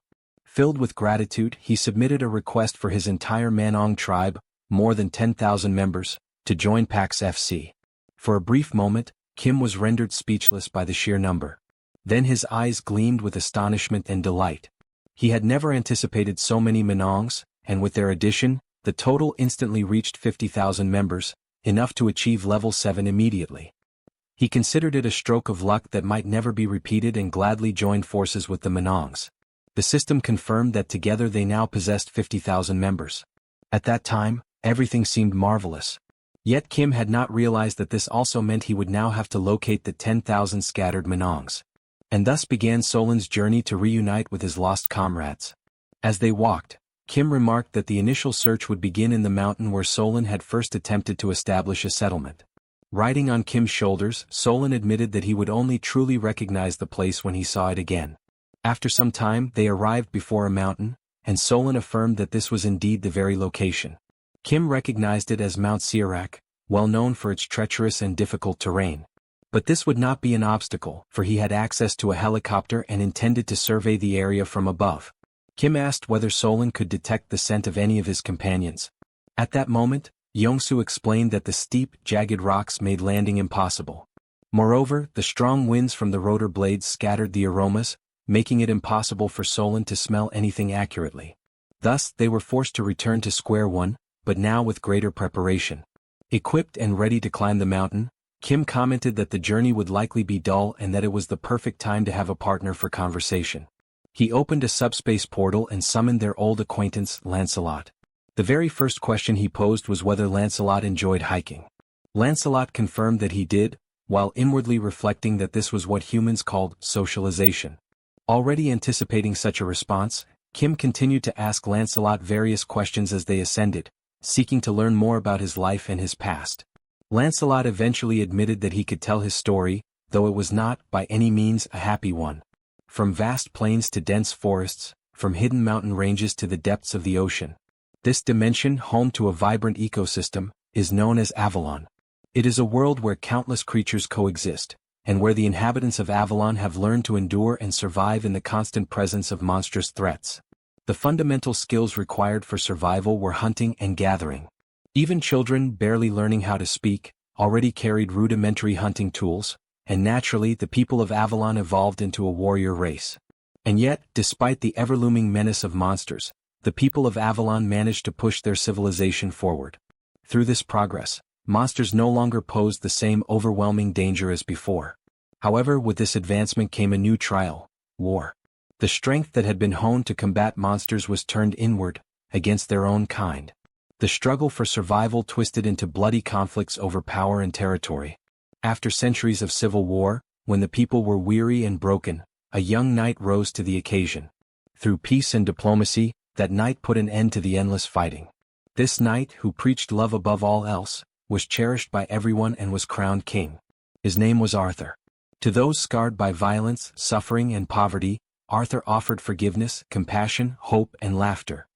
He summoned knights renowned for their valor on the battlefield and ensured that their swords would never again be raised in war against one another. Arthur declared that the sword, once forged for destruction, would henceforth serve only to protect Avalon. Thus, the 12 Knights of Camelot were formally anointed. Together, these knights repelled invaders and defended Avalon with unwavering courage. Under their protection, Avalon flourished more than ever before. Then, on what seemed like an ordinary day of fending off invasions, an extraordinary threat emerged. These new invaders were black magicians from the dimension of Barnaul, and they were unimaginably powerful. From that moment onward, the Knights of Camelot were bound to cursed relics, and Avalon itself fell under a terrible curse. Stepping out of the flashback, Lancelot explains that this was how they became the undead, condemned to continue existing even after death. He then asks Kim if that sounds like a joyful story, to which Kim responds that it is, indeed, far from uplifting. With his small companion resting on his shoulder, Kim tells Lancelot not to worry about his reaction, but that he needed to hear the complete story at least once. Yet deep inside, Kim is shaken, for an entire dimension as strong as Avalon had collapsed completely. Such a fate is not spoken of lightly, for it meant families, friends, everything one knew, vanished in its entirety. Kim apologizes to Lancelot for making him recall something so painful. However, he also reflects that his own family and world are still safe, so he should not pretend with hollow compassion. In that moment, Kim grows nervous, struggling with what to say to Lancelot. Sweating with unease, he asks if there might be any possible way to restore Avalon. Realizing that this question is as futile as asking if one can bring the dead back to life at their own funeral, Kim feels utterly useless for having cast such a heavy shadow over the mood. Yet, Lancelot respectfully answers Mr. Kim, telling him that it is not possible and that he knows of no method to ever reach Avalon again. He explains further that the multidimensional chamber does not open portals to anyone except the invaders. Besides, reviving the dead is something he has never even heard whispered of. Kim apologizes once more, but Lancelot acknowledges that he understands the intention behind his words. Then Lancelot says something that leaves Kim momentarily speechless. He reveals that his obedience is indeed a result of the curse, but beyond that he also possesses genuine feelings. And the mere fact that Kim is not an invader is enough for him. He explains that it has been that way from the beginning and most likely the other knights feel the same. At this, both Kim and Lancelot exchange words of gratitude with one another. Just then Solon catches a scent and asks them to pause. A patch of grass nearby begins to stir, and soon another Manong emerges. Upon seeing one of his kin, Solon leaps with excitement and embraces his comrade warmly. The comrade anxiously asks if Chief Solon is injured in any way, but Solon reassures him that he is unharmed, explaining that he encountered kind people who promised to help them. That was why he returned, to reunite with his lost kin. His comrade then turns to Kim and expresses deep gratitude. He goes on to declare that he will also help, and that he knows where some of the missing Manongs are hiding. Hearing this, Kim is filled with excitement, realizing how much time this will save. He thinks to himself that from here, it will simply be a matter of climbing the mountain in search of the Manong tribe. One Manong will help locate another who will then lead them to even more, creating a chain until the tribe is whole again. But things do not go exactly as planned. A week later, Kim is completely drained in every sense.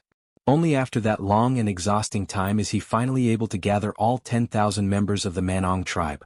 Exhausted and moving like an old man, Kim tries to recall how many mountains he has climbed over the course of the past week, all while wondering why the Manong seem to have such an attachment to mountains. He once again expresses his happiness at being able to help them reunite, and tells them that he will create a portal to make it easier for them to remain on that mountain. He explains to the tribe that if a monster ever appears, they simply need to escape through the portal, and in addition if they are ever in need of supplies, they can retrieve what they need directly from it. The Manongs express their gratitude, admitting that they do not know how they could possibly repay such generosity. Kim tells them that thanks are unnecessary and instead asks them to continue doing what they do best, using their extraordinary sense of smell. Yet Kim also wonders if there is perhaps something else they might help with. The system then notifies him that the fierce trackers of the Manong tribe are now available for deployment. At that moment, with all the energy and excitement he can muster, Solon, the leader of the Manong tribe, raises his voice to rally his kin, calling on them to demonstrate exactly what the Manongs are capable of. He orders them all to flare their nostrils wide. And so, the Manongs begin working side by side with the humans, using their keen senses to track down hidden monsters. They lend their aid to Manhwa as well as to Seoul, allowing them to uncover enemies that would have been otherwise impossible to detect. The sense of smell possessed by the Manong tribe proves to be truly extraordinary. Within only a single week of their alliance, reports of damage caused by monsters drop drastically. Watching all of this unfold from within the system while casually eating a bag of chips, Kim remarks that even though it may be impossible to completely wipe out every last monster, the fact that casualties have decreased is already more than enough. Things are definitely more stable now than they were before.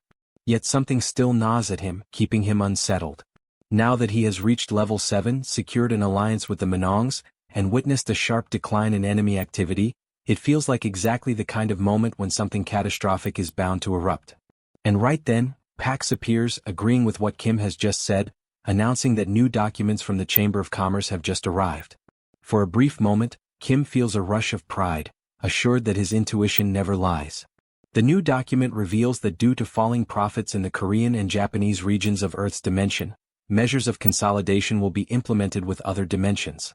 Expecting it to be about expansion or new opportunities, Kim realizes instead that it concerns the consolidation and merging of dimensions. He immediately asks which dimension will be merged, and Pax hands him another document. This one, however, is long and tedious, spanning more than 20 pages filled with dense text. Knowing how to make use of Pax's AI capabilities, Kim asks Pax to summarize it for him. Recognizing the importance of the information, Pax summons the other members into SUBSPACE to share the news. Pax then begins to explain that the chamber's objective seems to be twofold. First, to increase revenue in Korea and Japan, and second, to reduce the number of level holders. To achieve this, the continent of Elvenheim will be relocated to the Pacific region and forced into battle. After that, an official warning for Korea and Japan will be issued within 7 days. Upon hearing this, Seoul raises a question. If it is only 7 days away, what is the point of sending an advance warning? Kim clarifies that this is an internal chamber document, one they received early thanks to their control over certain facilities. In short, it means they will soon be forced to fight again. But in the background, Joy raises a troubling thought.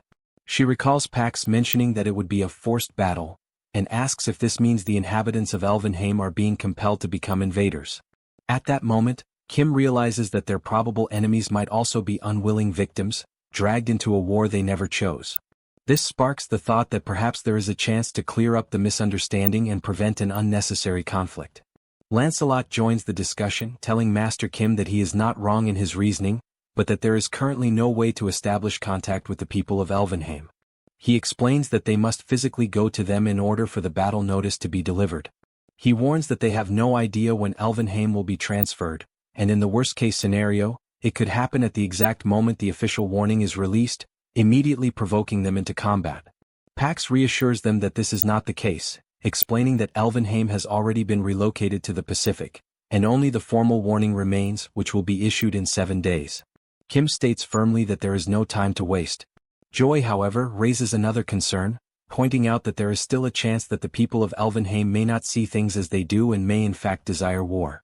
She adds that it is also possible they might be similar to the primitive creatures they once encountered in China. These possibilities leave Kim deep in thought about what step he should take next. But after a moment of reflection, he declares that he will only decide on a course of action once they arrive. The scene shifts to a beach covered in dark sand. The landscape, though striking at first glance, carries an unsettling air for 2 young elves with golden hair who have just arrived there. One of them remarks that, despite the dirty and gloomy appearance of the place, it still feels preferable to their homeland. As they walk along the water's edge, the young female elf comments once more on how filthy the place looks, yet admits that even so, it is not as unbearable as returning home. Her companion nods in agreement, reflecting that perhaps there are even filthier and more unpleasant places scattered across the vast universe. However, since neither of them has ever set foot beyond their realm, Elvenheim, they have no way of confirming such assumptions. Curiosity eventually takes over the boy, and he crouches down, reaching out to touch the water. As his fingers skim its surface, a faint, luminous blue glow radiates from his hand, a sign that immediately attracts attention. An older elf notices the display, approaches with disapproval etched across his face, and sternly demands to know what the boy thinks he is doing. He reminds them in a sharp tone of the supervisor's strict orders: nothing is to be done on Earth. Startled, the young elf stammers in response, insisting it was nothing, that he was merely playing around. The elder, unconvinced, reprimands them firmly, stressing that they had been clearly instructed to be cautious in every single action. Even the act of purification, he warns, requires express prior permission. Intimidated, the 2 children fall silent under his reproach. From a distance, another elven figure keeps watch, ensuring the rules are upheld and no further mistakes occur. Hidden further away, Kim observes the entire scene unfold with careful attention. Inside a command room, Kim discusses the situation with Lancelot. Together, they observe that although these beings are elves, the environment around them still looks appallingly dirty. Lancelot adds that it appears the young boy has just purified the ocean itself. Intrigued by the term, Kim asks what exactly purified means. Lancelot explains that purification is a natural and unique magical ability belonging to elves, used to restore balance and vitality to nature. He points out that while elves are famous for their combat prowess, this ability is what truly sets them apart. Hearing this, Kim concludes that although elves may look fragile and unreliable, their powers also reveal that they might not be inclined to fight when approached without hostility. Back on the beach, the elder elf suddenly notices something unusual and wonders what it could be. The leader of the group, quietly reflecting, considers the nature of the humans around them. Without warning, she senses a presence drawing near and questions whether enemies have arrived, perhaps after detecting the surge of their mana. A dazzling blue energy manifests before their eyes, condensing into a large glowing cube. The cube slowly opens, unveiling a basket overflowing with fresh vegetables. A notification from the system clarifies that a welcome gift has been modified into this offering. The elves stare at it, completely astonished and uncertain of how to react. It is at this moment that an elf steps forward, acknowledging that he does not know what manner of being stands before them, but that it is undeniably remarkable. With a composed smile and a firm handshake, Kim introduces himself by his true name and declares his origin as Korea. The elf responds by introducing himself as Ethan, and offers greetings in the dignified manner of the noble elves, who, in their belief, live under the blessings of God. The tone of the meeting soon shifts into seriousness. The female elf's expression changes to one of surprise, her eyes widening at the sound of the word Korea, as though the name carries weight and familiarity. Kim notices the reaction and deduces that they must already have received alarming war reports. He immediately seeks to reassure her, urging her not to be distressed. He explains that although the current situation appears to signal the outbreak of war, the truth is far different. It is nothing more than a carefully orchestrated scheme by the Chamber of Commerce. He firmly asserts that there is no genuine reason for them to fight, since they are all merely being manipulated into conflict. Now calmer, the elder elf picks up one of the vegetables from the basket, tastes it, and comments that at last they have found someone who thinks in harmony with the elf's own values.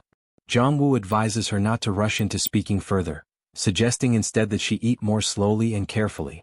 He then informs them that their leader, President Ellie, resides in the capital, a destination that lies about 3 days' journey from their current location. Given the urgency, the elf apologizes for the delay, but Kim cuts him off, declaring that there is no time to waste. Without hesitation, Kim summons a massive military vehicle and invites the elves to board, suggesting that traveling together will help them avoid unnecessary misunderstandings and allow conversation along the way. Upon arrival near their destination, however, the elf insists that they continue the journey on foot in order to prevent further misinterpretations. Inside the vehicle, Kim turns to Yongsoo, instructing him to remain behind and deal with any potential enemy attacks while he and Lancelot continue forward to speak directly with the elves. As they enter the town, Kim notices children at play and other elves arguing about watering and fertilizing their plants. He observes that the materials look worn and that nobody appears particularly powerful. The place resembles a cozy rural village, yet he wonders how far the capital can possibly be. Ethan announces that they have arrived, and Kim had not expected the destination to be like this. The place is almost entirely ruined. One elf who had been sleeping is nudged awake by another, who jokes that the sleeper had drooled. The embarrassed elf grumbles while the other laughs, remarking that some odd sound escaped him. The elves approach Kim to confirm that this is indeed the capital they must reach. Kim studies a building that looks like an old asylum and wonders to himself whether this could possibly be the so-called Galactic Council. Stunned, Kim realizes that the capital he had pictured is in fact a small, picturesque hamlet. His surprise is interrupted by the arrival of a stern, braided elf who berates the litter scattered about and scolds the children, warning that if they keep behaving this way they will grow up as filthy as the elders. Her scolding stops abruptly when an elder announces that Mother Nature will take care of the mess, and then informs her that guests have arrived. Startled, she turns and sees Kim's group for the first time. Led into a council hall, Kim and Lancelot receive a formal welcome. A noble-looking elf apologizes to Kim, explaining that the children apparently caused some trouble and that Kim's assistance eased their journey. Kim replies that it was no bother at all. The conversation shifts toward the future. The braided elf makes clear that they do not want war either and insists she has no intention of leaving Elvenheim. Their only desire is to discover what happened to their people. Kim agrees to maintain peaceful relations and coexistence, but the elf interrupts him coldly, declaring that they do not mingle with outsiders and warning, to eliminate any doubt, that piety does not equal naivete. Whoever dares to invade their people in Elvenheim will be killed.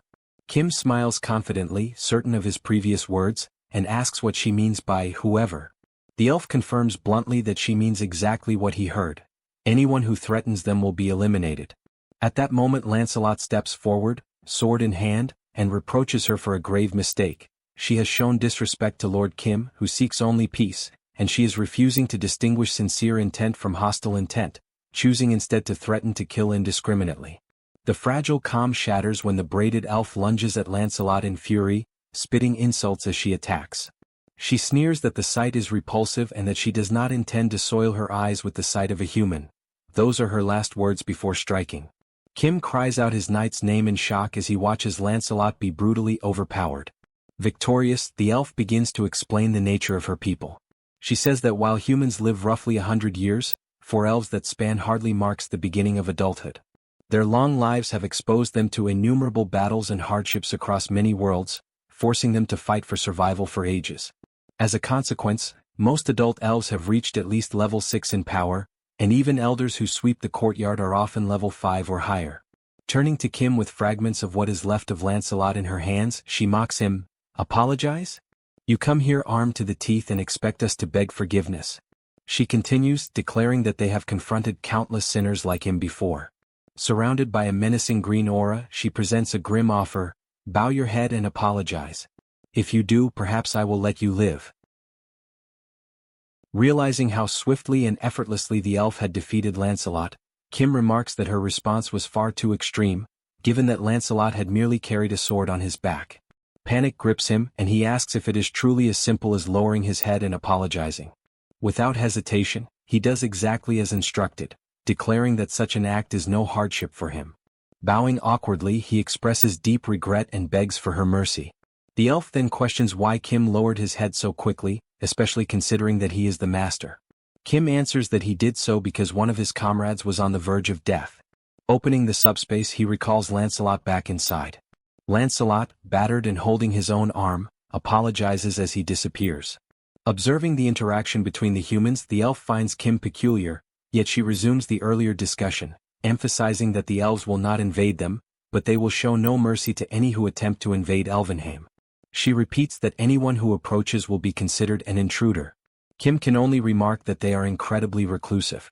The elf responds that whether reclusive or not, humans should at least be grateful that elves are not the ones invading them. Furthermore, she explains that the elves are prepared to die in silence, and so she sees no issue in maintaining such isolation. Kim counters that he cannot understand why the elves would prefer death over accepting aid, suggesting that perhaps their pride is too great, and insists that they ought to accept help when it is freely given. The elf watches him silently, her aura of intimidation beginning to radiate once more. Kim, sensing the tension, tries to ease the atmosphere with humor, remarking that she could speak less since his own words seem to slip away from him. The elf then declares that she has an idea, one that will be faster than endless talking, and instructs him to follow her. Caught off guard by her sudden decisiveness, Kim can only wonder whether she has been offended by his earlier words. Cold sweat trickles down his face as grim possibilities flood his mind. She might kidnap, imprison, and torture him. Resolved not to overthink, he decides to follow, reassuring himself that if anything happens, he can retreat into the subspace and look for an opportunity to escape with the helicopter. After all, she does not possess wings to chase him through the skies. Suspicious but determined to endure, Kim clings to the thought that as long as he maintains his composure, he can survive even within the den of a tiger, though this elf is both swift and overwhelmingly strong. As they walk, he notices in the background elves training with bows and arrows.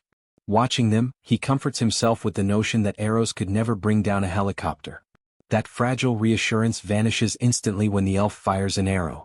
The shot is so powerful that a helicopter would be obliterated effortlessly if struck. Horror grips him as he realizes that escape is impossible. The elf explains that the child who fired the shot possesses little skill, which is why she trains separately. Her power cannot compare to that of her peers and she lacks composure, but even so, she must prepare for the possibility of war. If this is the strength of a weak elf, Kim cannot begin to imagine the might of a strong one. Trying to mask his fear, he jokes that he finally understands the saying, "When one tries to keep composure in the tiger's den, one simply dies with a clear mind." The elf turns and declares that they have arrived. Already resigned, Kim asks where exactly the den is in which he is expected to lie. But instead of danger, he is met with an unusual sight. A small tree enveloped in a glowing aura. The elf identifies it as the World Tree. She explains that within Elvenheim, a land steeped in curse, the tree has endured until now, allowing them to survive. Kim asks if it truly is a curse and she confirms it. She recalls how the tree was once unimaginably vast, radiating a brilliance so bright it could overwhelm the eyes. But after the elves were defeated in a battle against a particular dimension, the World Tree began to shrink. Not only were the elves cursed, but the entire continent of Elvenheim as well. Since then, the tree has resisted the curse, though it has been slowly dying all this time. Thanks to its resistance, the elves are still able to harvest a small amount of crops. Yet the elf warns that it will not last much longer. At last, Kim understands what she meant earlier about dying in silence. She falls silent once more, prompting Kim to ask who cast the curse. She questions his sudden curiosity, and he responds that perhaps he can help. The elf insists that his level is far below that of the elves, but he counters that he might help in other ways. She dismisses the notion, telling him that he cannot comprehend the scope of the problem, as Earth's dimension was only open to the multiverse less than a year ago. Finally, she reveals the truth. This curse was the work of the black mages of Barnaul. Kim's expression changed instantly as he remembered that Barnaul were the same ones Lancelot had mentioned, and he began to question who exactly these dark mages were, spreading destruction wherever they went. The elf gathered energy in her hand and declared that this was natural power. She explained that Barnaul had been careless with the natural energy radiating from the World Tree, a power belonging to the elves. She further explained that even among elves, there are those born with the talent to wield natural power, and they are marked by horns on their heads, beings known as superior elves. Distracted, Kim remarked that perhaps he had seen a few earlier. The elf quickly responded, telling him that most of them had already been killed by the dark mages. She confirmed that only a few superior elves were still alive, but they had disappeared when transported to Earth. Then she asked if he had seen any horned elves on Earth. At that moment, Kim realized he should have kept silent and hastily said that he must have been mistaken. She then requested that if he ever did encounter one, he should inform her immediately. Kim understood that he had nearly walked into his own grave by pretending to know something. The elf concluded that she had nothing more to say to him and suggested that perhaps it was time for him to return to Earth. She said she would accompany him to the plaza, and that Ethan would guide him to the exit. Kim thanked her and followed along. As he gazed at the World Tree, he wondered if the tree was constantly struggling against the curse, and whether he might be able to resolve the situation by replicating it. The system interrupted, informing him that the corresponding category did not exist. Kim realized then that, although it was indeed a tree, it belonged to a category different from ordinary trees. This left only one possibility: the special storage spaces available at each level of the subspace. Since the current subspace was at level 5, and he had already managed to store the branch of the Chamber of Commerce within it, perhaps the World Tree could only be stored at level 6. He checked the requirement. The cost for level 6 was 100,000 magic stones, yet he had only 68,000. At that moment, the elf announced that they had arrived at the plaza.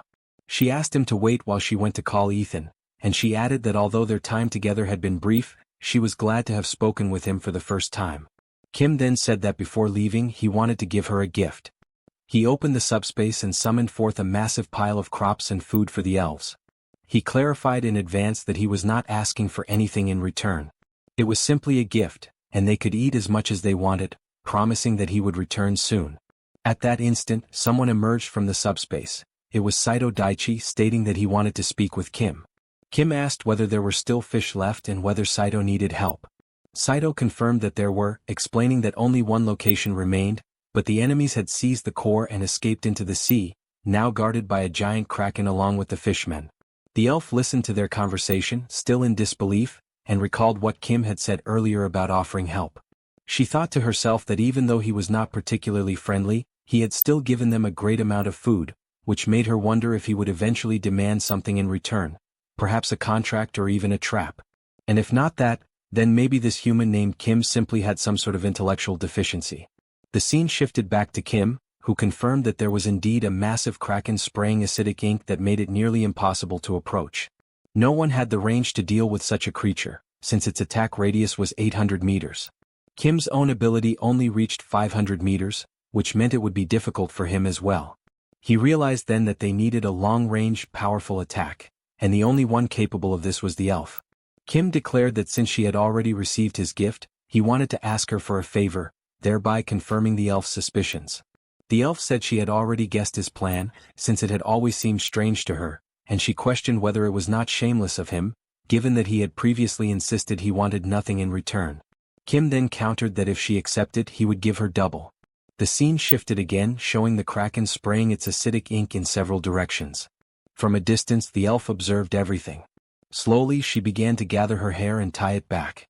Kim handed her a bow, jesting lightly and asking her to take good care of it. The elf then focused her energy, preparing to unleash an overwhelming attack powerful enough to defeat the kraken at a range of 800 meters. The elf released her shot toward the octopus, and the arrow struck the kraken with such overwhelming force that it defeated the creature in a single blow. The beast exploded into countless fragments, scattering pieces in every direction, while, in the background, the humans erupted into celebration. That single arrow, fired by the elven leader and imbued with the pure force of nature, not only destroyed the kraken but also shattered the portal core it was protecting. This meant that both the monster's magic stones and the portal's core would soon be recovered. Depending on the value Kim received, two possibilities emerged. If the total amount of magic stones, those he already possessed combined with the new ones, reached 100,000, he would be able to upgrade the subspace level, store and reapply the world tree, and thus save Elvenheim. However, the entire process would have to remain secret, for the elves would never accept such an act. They would believe he was trying to exploit the world tree, and if they ever found out, they might misunderstand his intentions and kill him in a cruel way. The second possibility would arise if the total number of stones failed to reach 100,000. In that case, he would need to act as though nothing had happened, plan again, gather more stones, and gradually increase his level before visiting the elves once more. Both alternatives were difficult, requiring absolute secrecy, but the second, starting over from scratch, was the most dangerous of all. Looking at the system window, Kim expected to see only 32,000 stones remaining. However, he actually had 68,000, and he believed that by defeating the kraken he would finally reach the 100,000 mark. Yet even after the ship returned to Elvenheim, not a single new stone had been added. After all, it was the elf who had slain the creature. At first, Kim was not overly concerned, thinking he could trade food for the stones. However, the elf soon sought him out, demanding the promised food since she had fulfilled her part by killing the monster. Somewhat embarrassed, he agreed but asked if he could at least receive the magic stones obtained from the kraken's defeat. The elf replied coldly that this was not part of their agreement. Kim insisted, saying he wanted nothing for free and that he would offer 4 times the amount of food. The elf was surprised by the proposal but refused. Kim asked why, reminding her that she herself had said her people were in need of food. She admitted that was true but found it suspicious that he would offer so much more than what had been agreed upon, especially when the original offer was already generous. Her distrust grew. She suspected an ulterior motive, perhaps a hidden plan. She asked why he needed those magic stones so desperately. Trying to sound casual, Kim said that he always needed them and used a few here and there. The elf replied sarcastically that she too used a few here and there, making it clear she saw through his evasive answer. Kim realized that his vagueness had only fueled her doubts, and she was not naive enough to overlook it. She then declared that she would keep the stones and that he should simply uphold his end of the bargain by delivering the promised food. Nervous, Kim began to sweat. The elf, growing impatient, demanded that he act quickly, warning that if he delayed any longer she would turn him into food instead. Irritated, Kim opened the subspace and ordered Px to unload the vegetables until he said to stop. The portal opened and the food began to pour out, forming a massive pile of vegetables that continued to grow. During this, Kim decided to be honest. He explained that he could replicate anything infinitely within the subspace and that the reason he wanted the magic stones was to store and reapply the world tree, thereby saving the elves. Yet he knew she would not believe him, and she confirmed that she truly did not. That was why he had preferred to keep the truth hidden. She even doubted the food itself, suspecting it might be some kind of trap. Still, she continued to watch. The subspace kept producing food without end, the pile growing larger and larger before her eyes. The elf stood there, speechless, astonished by what she was witnessing. Kim asked if she believed him now. She answered that she still was not sure whether he could truly replicate infinitely, but she admitted that he could reproduce an impressive amount. Even so, she questioned how she could trust him to return the world tree to the elves instead of keeping it for himself. She said that such a matter was not something to be taken lightly, and entrusting the fate of her people to a stranger was unthinkable. Kim replied that there was no need to worry, for the world tree to him was nothing more than an ordinary sapling. That statement only confused her further. Without gaining anything from it, he seemed to be risking everything merely to help them. She asked why he was trying so hard. As she reflected, the elf remarked that his hesitation to answer clearly revealed he was hiding something. Kim denied it, explaining that his motivation was simple. He simply felt pity for her and her people. The elf was caught off guard by the straightforward honesty in his tone. He elaborated that, despite their strength, they were on the brink of collapse, starving, frail, with both children and adults pale and sickly. He wanted to help them not out of self-interest or hidden ambition, but purely because he sympathized with their suffering.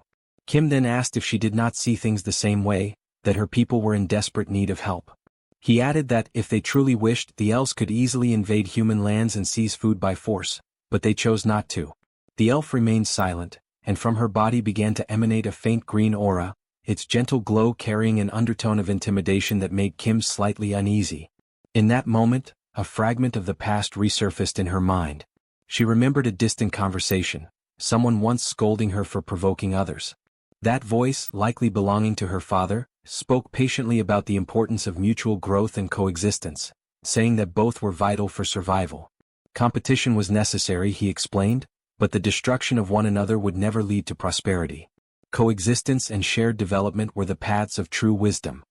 He had called her Elia, reminding her that a hand was not meant solely to strike, but also to be extended toward those in need. And if someone offered help, he had said, there was no shame in accepting it. Even the elves were not perfect. They had much to learn, not only how to fight but also how to receive assistance when it was offered in goodwill. Returning from her memories, Elia looked at Kim and remarked that she did not even know his name yet.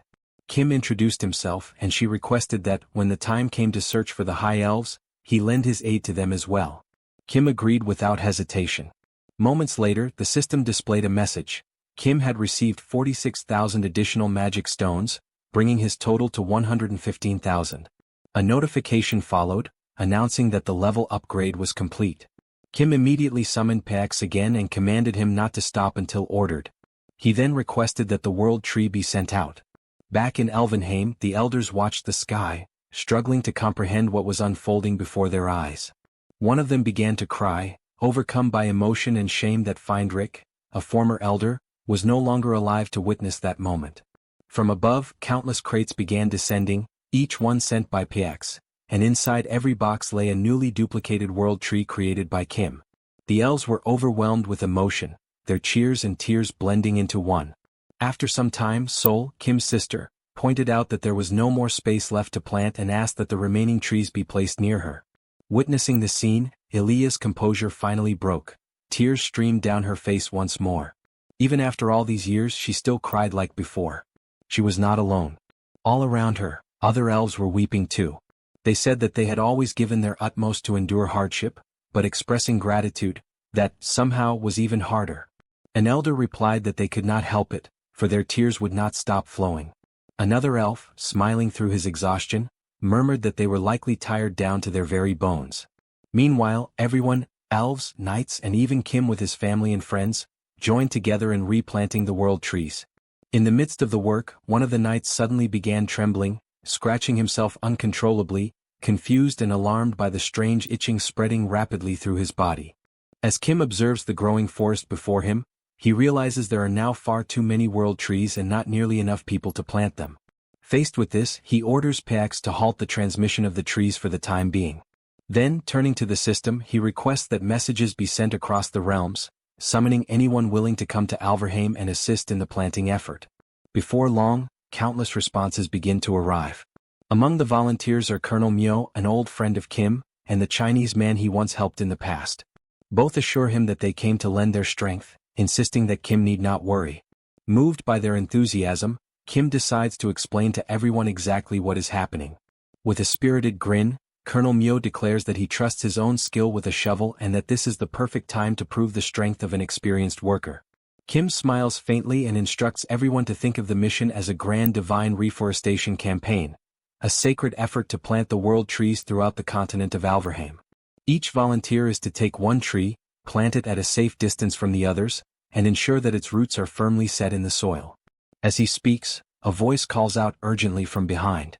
It is Seoul, his sister, who pleads for him to come quickly, saying that something is wrong with the knights. Concerned, Kim rushes toward the location she indicates. Meanwhile, the elves remain cheerful, invigorated by the presence of the world trees.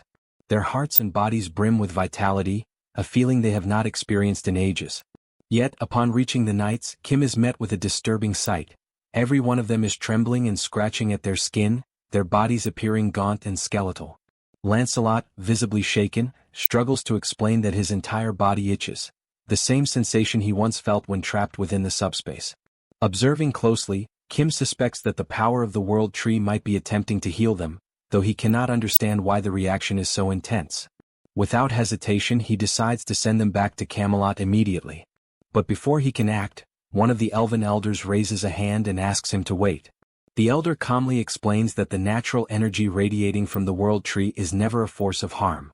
Lancelot, still trembling, argues that an excess of that same energy can sometimes act like a curse. The elder responds with quiet assurance, saying that perhaps all that is needed is a simple adjustment, a realignment of the tree's natural properties so that their energy may harmonize with the knights' bodies. Approaching each of the knights in turn, the elder begins to manipulate their energetic balance. Kim watches intently, fascinated yet uncertain about what exactly is being done. The elf reassures him that it is merely a gentle calibration, meant to prevent their suffering. Moments later, Lancelot blinks in surprise. The itching has vanished completely.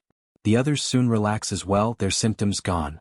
At that moment, Kim recalls something Elia once mentioned, that among the elves existed a level 6, the highest and most formidable rank, comparable to the winged monster they had fought in China. Studying the elder before him, Kim realizes that no ordinary measure could truly gauge the depth of this being's power. Then, in a voice as calm as the wind through the branches, the elder reflects that no power under heaven or earth ever remains fixed. Nature itself moves and transforms just as people do, and within the countless paths of providence, there must exist a way to restore those men, to bring the skeletal knights back to their human forms. The words strike Kim deeply. He stands frozen, mouth slightly open, unable to respond. As the elder turns to leave, Kim drops to one knee and implores him to explain further. All around them, the world trees continue to grow, their luminous leaves casting soft light across the land. The elder turns back and explains that the power of dark magic, the very force that stripped the knights of their flesh, is vast and wholly opposed to the essence of life. Reversing such corruption, he says, is like trying to gather spilled water from the earth.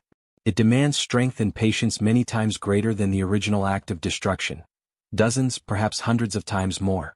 Kim listens intently, still kneeling, absorbing every word as the radiance of the world tree spreads across Alverheim, heralding a new dawn of hope. He then asks what would be required to accomplish what the elder proposes. The elder replies that two things are essential. First, a natural force many times stronger than the dark energy, powerful enough to suppress it. And second, a superior elf with the skill and mastery to channel that energy precisely. At once, Kim recalls the elf Elia had spoken of. The superior ones who vanished during the transfer to the war, perhaps still living somewhere on Earth. The elder nods solemnly, confirming his suspicion. All of them, he says, disappeared without explanation. No one knows where they went. Some may still live hidden among humankind. Others may have succumbed quietly to time itself, their names long forgotten. The possibility that one of the superior elves had died in silence fills Kim with a faint sorrow, a quiet ache for the lost greatness of an age long past. The elder then asks whether it is even worth continuing to speak of natural force, given that the whereabouts of the superior elf remain unknown. Kim, though visibly shaken, insists that he continue and demands to know how much natural energy would be required. The elder explains that this power flows from the world tree itself, and to gather the necessary amount would take no less than 150 years. The response makes Kim smile awkwardly, aware that such a span of time far exceeds the life of any ordinary human. The elder adds gently that the amount they possess now is still a mere fraction of what would be needed. With a tone of resignation, Kim realizes that the task before him is not simply difficult. It borders on the impossible.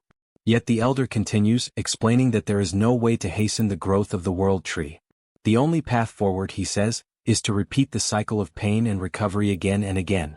Kim understands the principle and, as he reflects, interprets it as a process of enduring suffering and then healing from it, a painful yet potentially feasible path. The elder emphasizes that such a procedure is far from simple. The energy they face is extraordinarily resilient, nearly destroyed by the curse that taints it, and lesser beings could never hope to inflict even a scratch upon it. As Kim listens, his mind races through the meaning of pain and recovery, and gradually he begins to believe there might be a way to make it real. A faint but confident smile crosses his face as he recognizes that he already holds what is needed to begin. The scene shifts to Camelot. The system presents it as the grand palace of the knights, a fortress blessed with a unique property. Within its walls, countless enhancement stones are forged, artifacts designed to channel and amplify magical power. Holding one of these stones, Kim observes how the life force drawn from the world tree radiates through it, magnificent and pure. The cycle of stone reproduction has become drastically shorter, accelerated by the energy accumulated since the naming of all the knights. With the addition of 2 world trees, the process intensifies further, spawning an unending flood of new enhancement stones. Now, the stones multiply at an exponential rate, so quickly that Kim deems it pointless even to attempt counting them. He cannot be sure how much Camelot can accelerate the growth of the world tree, but he knows that it will take some time before the results become apparent. With a mischievous glint in his eyes and a determined expression, he resolves to begin enhancing his weapons.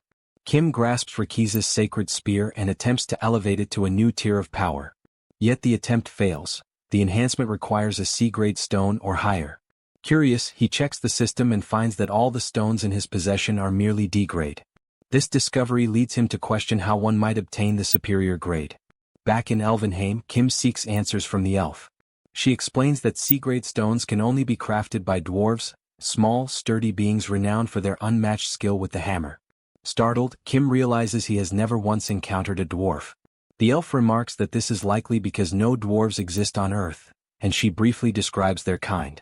According to her, such creatures truly do exist, though they are absent from this world. Still curious, Kim asks if there is any other way to acquire C-grade stones without relying on the dwarves. The elf answers plainly that it is practically impossible. It is at that moment that Kim fully understands the gravity of his mission, the sheer magnitude of the path that lies ahead. He glances at the massive piles of enhancement stones surrounding him and recognizes that they are all useless. The realization dampens his spirits, especially after having been so eager to forge countless powerful weapons from them. But the elf, noticing his disappointment, adds one final remark, that perhaps not all hope is lost.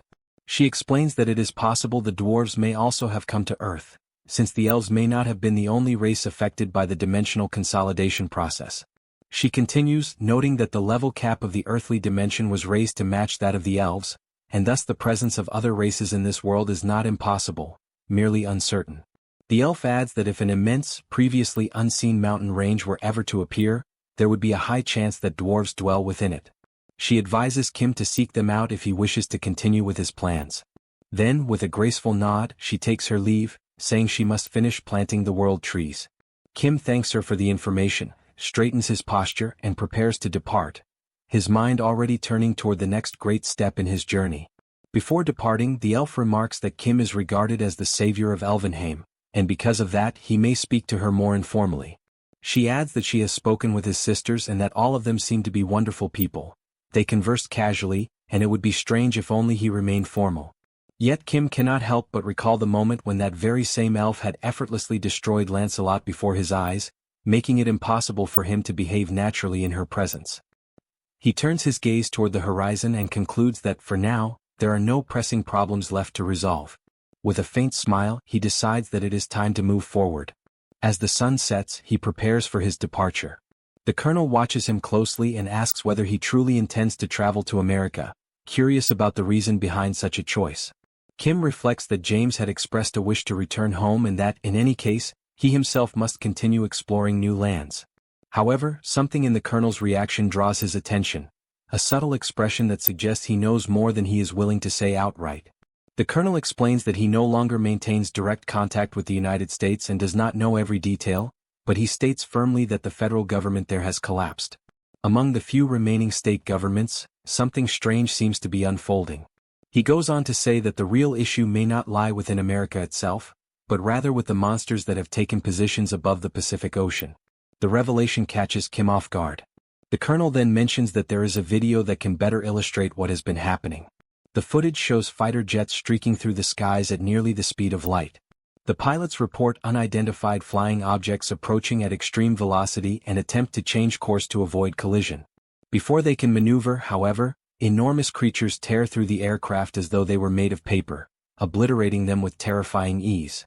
It is not a single attack. Multiple monsters move in coordinated formations, defending their aerial territory with frightening precision. As they watch, the colonel explains that only one pilot survived, thanks to an emergency ejection. Through him they managed to retrieve the recording. After the incident, American forces stationed in Korea attempted to return to their homeland, but every attempt ended in failure. The number of soldiers who succeeded in setting foot on American soil remains zero. Kim contemplates the situation, wondering if James might be able to modify an aircraft capable of crossing the ocean despite the dangers. Yet when James studies the data, he realizes the creatures are faster than fighter jets and strong enough to pierce armored warplanes. He concludes that flying over the ocean for more than 13 hours amidst such beasts would be nothing short of suicidal. For a brief moment, James's eyes glimmer with the spark of invention, and Kim expects him to propose some brilliant modification. But, to his astonishment, James simply decides to remain in Korea, calmly concluding that he will live happily there instead.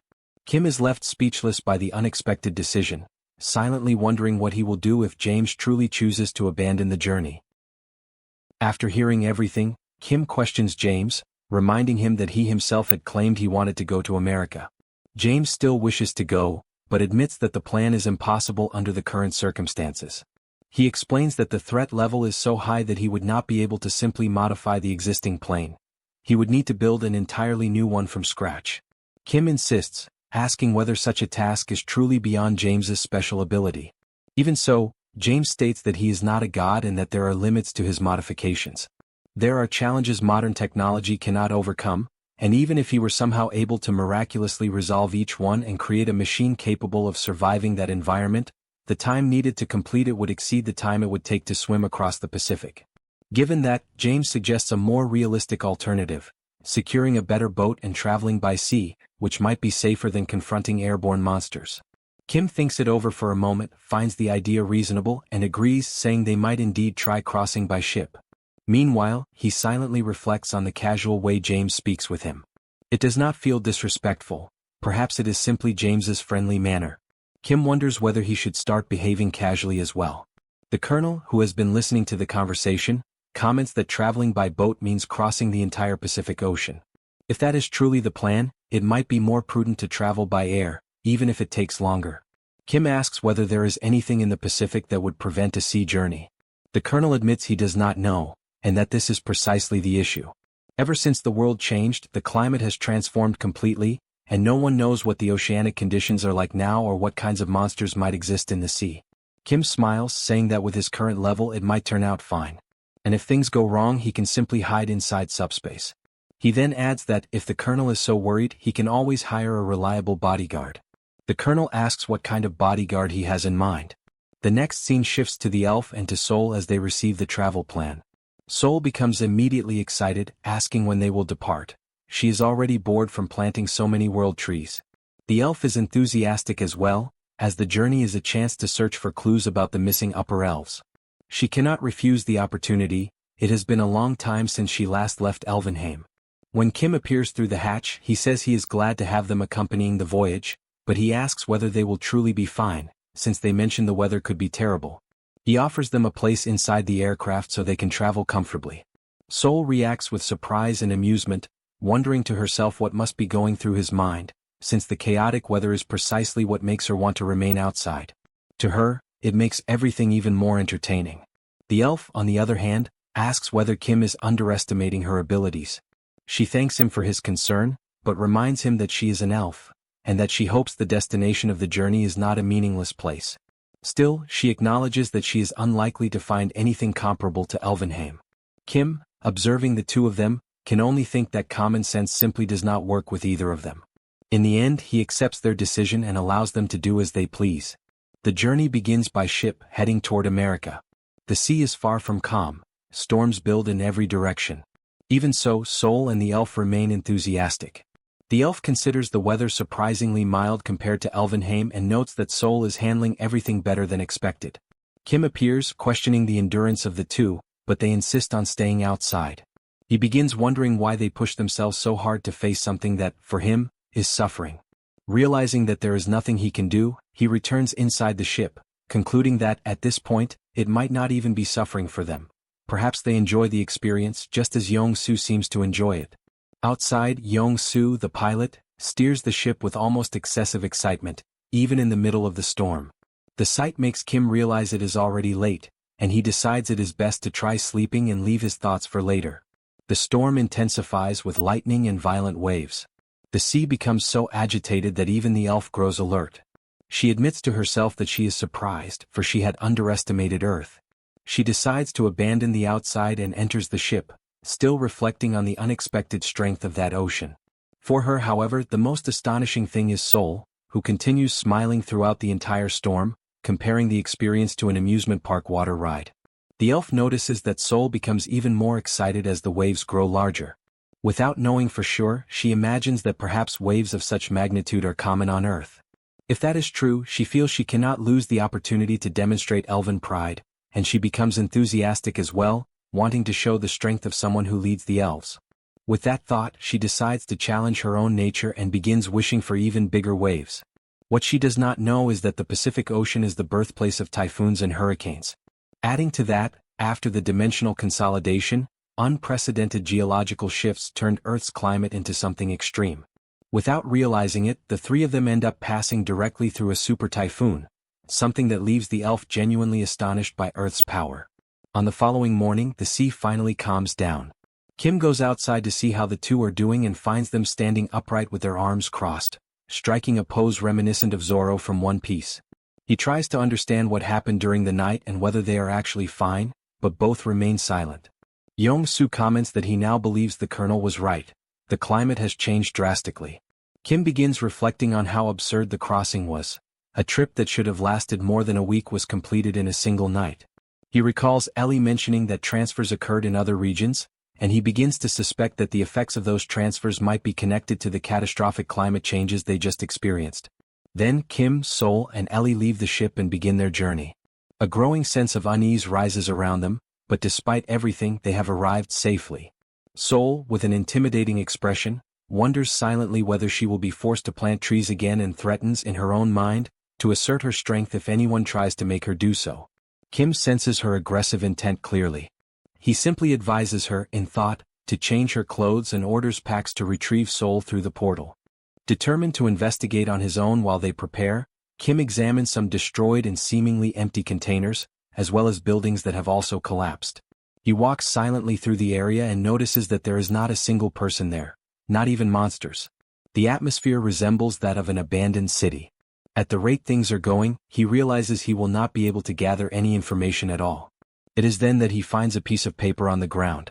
Written on it are the words, "State against state. War breaks out.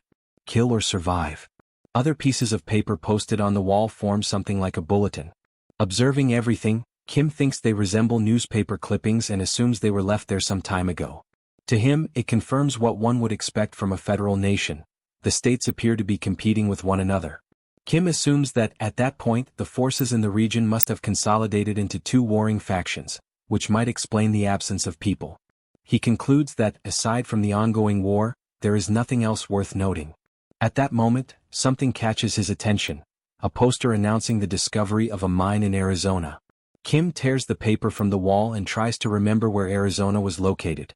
He checks the map and realizes that the state is near California, and therefore close to where he is now. While he analyzes this information, the subspace portal opens and Seoul and the elf appear, asking what he has found. Kim is about to answer when he interrupts himself after noticing something unusual. Seoul is wearing something similar to pajamas, while the elf appears dressed like a cowgirl. The sight surprises him. Seoul casually remarks that she intended to put something warmer on him as well but prefers to observe the elf's more conventional choice of clothing. The elf, however, thinks the hat is uncomfortable, though there is nothing she can do about it. Kim notes that the outfit ends up drawing attention and, in a way, suits her.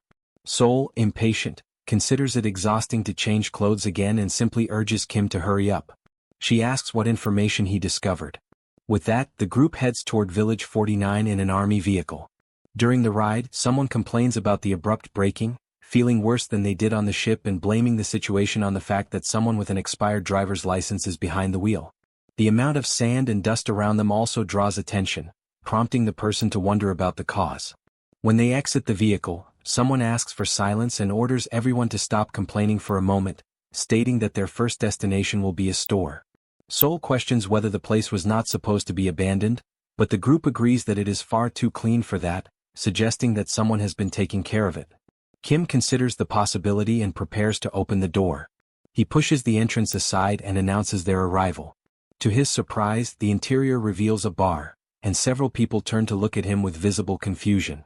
Seoul confirms that there are indeed people inside, while Kim forces an awkward smile, recognizing the unexpected presence of so many individuals.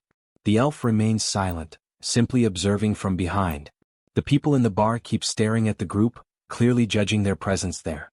Seoul immediately hardens her expression, showing irritation, and wonders to herself why they are receiving such sharp looks. Upon noticing Seoul's hostile expression, one of the men in the bar reaches for his waist, unbuttons his holster and grips his revolver, fully prepared to react. However, a cowboy interrupts him by asking whether the group is Korean, causing the armed man to hesitate. The cowboy considers it a pleasant surprise to meet Koreans there in the United States and introduces himself as Park Dong-gyeon, shaking Kim's hand with enthusiastic energy. Kim responds somewhat awkwardly, states his own name, and follows the man to a table along with his two companions. Excited, the cowboy declares that this must be fate and enthusiastically announces that he will buy everyone a round of drinks. He calls the waiter and orders 4 beers. As the group settles in, the cowboy leans forward and lowers his voice, explaining that he acted that way because of Seoul's aggressive stance. He believes she had been moments away from provoking trouble with the people in the bar and warns that any sudden movement like that could result in death, especially because, according to him, the reinforced bullets used in the region are powerful enough to pierce through protective layers. Hearing this, Kim quietly reflects on how even in that place ammunition is apparently enhanced. The cowboy continues whispering and comments that, exaggerated as it may sound, the 2 women should wear less conspicuous clothing, since there are too many dangerous people in the world for anyone to walk around dressed like that.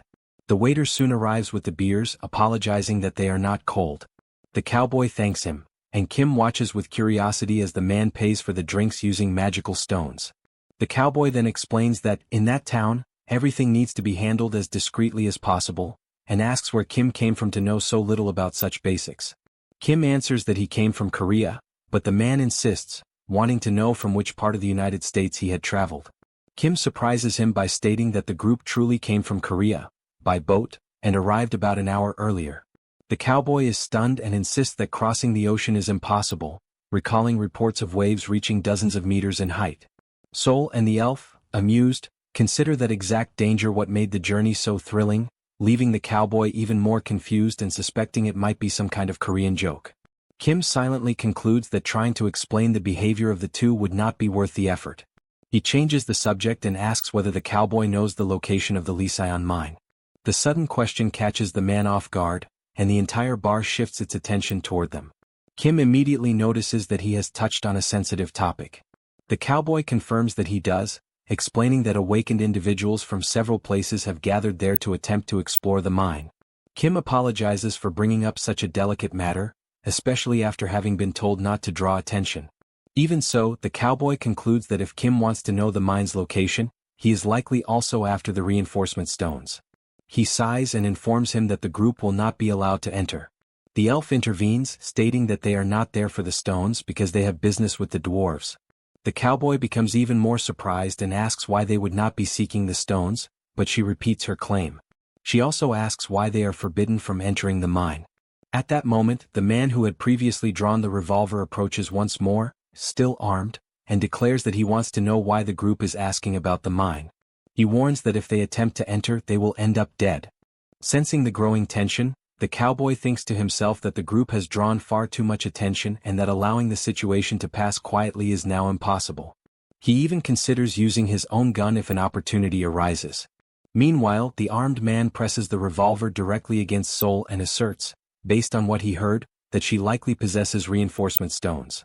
He demands that she hand over every stone she has in exchange for the mine's location, and insinuates that, in the case of the beautiful women, another form of payment would also be acceptable. Seoul simply fixes her gaze on him. The man smiles, convinced he holds all the power. Facing the revolver, Seoul displays a dark and chilling smile. She asks whether the man truly wants her to kill him with a single strike. Then she clenches her fist and delivers a punch so powerful that it launches him upward, breaking through the ceiling as his body is sent flying out of the bar. Everyone in the establishment freezes, stunned, unable to comprehend how a single blow could generate such force. Kim watches the scene and concludes that it has finally happened, exactly what he had expected, because someone had dared to provoke the second strongest person. He stands up and remarks to the cowboy that it would be best for them to leave. The cowboy thanks him for the warning, and the group promptly exits the place to avoid further trouble. Seoul follows after Kim, asking him to wait. The cowboy, still in shock, tries to process what he has just witnessed. He wonders how a person can literally be sent flying by a punch and begins to reconsider whether the group truly did cross the ocean by boat. He imagines that, if they are indeed who they appear to be, then perhaps anything is possible. As Kim, Seoul, and the elf run toward the vehicle, they hear someone calling out to them. It is the cowboy, sprinting after them and asking whether they truly intend to go to the mine. He pleads for them to count on his help and insists that they listen to his story. When he finally catches up, he explains that finding the mine without guidance is practically impossible, and he offers to guide them there. In return, he asks only that they decide whether they still want to go after hearing everything he has to say. Kim agrees to listen even though he feels a hint of hesitation. The cowboy then activates a system notification related to his own story. The Liseon mine appears listed as an occupiable territory in Arizona, containing vast quantities of reinforcement stones and buried treasures. The mission is to occupy the territory and claim the reward. The cowboy recounts that upon receiving this alert, he immediately called his friend Gordon and commented on how close Arizona was. Gordon questioned whether pursuing that opportunity was truly wise, but the cowboy insisted, certain that many others were already heading there as well, and confident that with enough reinforcement stones, there would be no reason to conserve bullets. They set out for Arizona. Once they arrive, they discover a large crowd already gathered, forming a long line to enter the mine. Inside, they hear people saying that the environment is extremely complex, so intricate, in fact, that even a low-intelligence monster could easily get lost and starve. Then, unexpectedly, they notice small men moving about the area, dwarves who apparently reside inside the mine. The group tries to understand who these beings are. After a brief exchange, the dwarves realize they are in the human world, the dimension of Earth, and explain that they primarily live inside mines, constantly searching for reinforcement stones. They invite the newcomers to follow them and guide them to the main area, warning that many more stones exist beyond that section and cautioning them not to get lost. They also offer their services for any type of craftsmanship. The cowboy remembers expressing sincere gratitude for the dwarves' hospitality. However, shortly afterward, the situation devolves into chaos. Countless people begin digging simultaneously and fighting over spots inside the mine, arguing that they were the first to arrive. Disputes erupt everywhere. Some accuse others of stealing their stones, while different groups push out those they call intruders, claiming the area is already overcrowded. Tension escalates when several individuals insist there is no guarantee of finding stones elsewhere, and that they will not abandon the place where resources have been confirmed. Others accuse them of selfishness, pointing out that all visible stones had already been mined anyway. From there, the situation collapses entirely, with people resorting to violence to seize stones from others, triggering widespread brawls. At that point, men begin raising their weapons, firing into the air and shouting that anyone who tries to take their reinforcement stones will be shot. In the midst of the chaos, one man screams that, since the world is already ruined, he will not hesitate to kill every selfish person around him. The cowboy and his friend realize that everyone has completely lost their minds. Gordon insists that the reinforcement stones do not matter at that moment. Survival is what truly matters. Meanwhile, the dwarves of the mine argue among themselves, trying to understand the source of the sudden noise. One of them assumes that the humans must be causing trouble again. When they decide to investigate, they encounter a frantic man, desperate to protect his reinforcement stones. The dwarves attempt to understand what is happening, but the man reacts with immediate hostility, pointing his gun at them. He demands that they hand over every reinforcement stone they possess. The dwarves attempt to calm him, explaining that there are stones all throughout the mine and that there is no reason to attack them. But the man loses all control and fires directly into one of their chests. The gunshot echoes through the tunnels, reaching the ears of a goblin lurking nearby. Meanwhile, the cowboy and Gordon run as fast as they can, trying to escape the mine, still completely unsure of where the exit is, disoriented by the chaos around them. The goblin arrives at the site of the shooting and finds several human bodies lying on the ground beside the stones they had been carrying. It begins devouring both the corpses and the reinforcement stones, consuming everything it can until it undergoes a mutation. A golden aura wraps around its body, revealing that it has become far stronger than before. Sensing the abnormal presence, the cowboy, the sheriff, and Gordon all feel a chilling shiver of warning. The goblin suddenly appears before them, transformed into a much more powerful creature. Realizing the danger, Gordon panics and orders the cowboy to run before it is too late. All three of them sprint with everything they have, but the goblin charges after them with terrifying speed. After great effort, they finally manage to see the exit of the mine in the distance. They are moments away from reaching safety, but when the cowboy looks behind while calling out to Gordon, he sees that the goblin has already reached him and seized him firmly. Gordon pleads for help, but the cowboy has no way to save him. The goblin drags him back into the depths of the mine, disappearing with him. From that day onward, the cowboy never sees him again. Returning to the present, the cowboy explains that no one has entered or left that mine since then. Even so, he asks whether Kim still intends to proceed after hearing everything. He admits that he does not have enough courage to return alone and asks whether he may accompany them if they choose to go inside. Kim understands that the cowboy wishes to find his missing friend, Gordon, and agrees to let him join them. He states that they will seek out the dwarves while Park Dong-yuan, the cowboy, will search for the friend he lost. Thus, the group sets off toward the interior of the mine, determined to find those who vanished and to confront whatever awaits them inside. Now, with their feet firmly planted inside the mine, the group advances with caution. Every step is taken with distrust, their attention fixed both on what appears at their sides and on what stretches ahead. Bloodstains are scattered across the walls. Suddenly, Kim raises his gaze and notices a suspended bridge in the middle of the mine. As he evaluates the path, he realizes they will not make it in time before dawn. He then decides to rely on the help of his companion. Intrigued, the elf asks whom he is referring to, and a small creature appears on Kim's shoulder ready to assist. Using its ability, it guides the group forward. As they advance, Kim's ally senses something approaching at an abnormal speed. Kim rules out a few possibilities. Gordon is only human, and the elf reminds him that dwarves cannot run that fast. With only the monster remaining as a possibility, Kim orders an attack on the subspace. Spears are launched, but their trajectories are forcibly deflected, astonishing Kim as he watches even a sacred spear, traveling at nearly 500 kilometers per hour, being repelled. The elf decides to act, and an aura begins to envelop her hands as she moves forward with steady steps. As she observes the surroundings, she notices that the sound seems to grow increasingly distant. Kim, however, remains focused on the mission. For now, the best course is to keep moving. The cowboy watches everything in silent admiration. He does not fully understand that ability. Shortly afterward, Kim's companion, still perched on his shoulder, catches a strong, pungent smell of blood coming from somewhere nearby. The group decides to investigate and breaks into a run through the mine. It does not take long before they find a body lying on the ground. It is a severely wounded dwarf. Kim quickly assesses the situation and concludes that the dwarf has lost too much blood and cannot wait. Without hesitation, he decides to move him into the subspace, where number one can take care of him safely. Meanwhile, Kim's ally once again senses a threat. Something else is approaching at high speed. This time, the elf takes the initiative and moves ahead without hesitation. The enemy emerges in an overwhelming manner. A goblin bursts forth violently from the path. Before it can attack, it is struck by a single punch to the center of the face delivered by the elf. The impact is intense, killing it instantly and causing the crystals to jolt. The elf observes the scene without any sign of revulsion. To her, the enemy had seemed larger in her imagination. Meanwhile, the dwarf passes through the subspace. When he awakens, he finds himself frightened and disoriented, surrounded by figures watching him with concern. Gradually, he gets to his feet as Kim explains that this place is safe, where he can recover without risk. The dwarf is informed that he was found unconscious inside the mine and treated in haste, and he is warned not to make any excessive effort.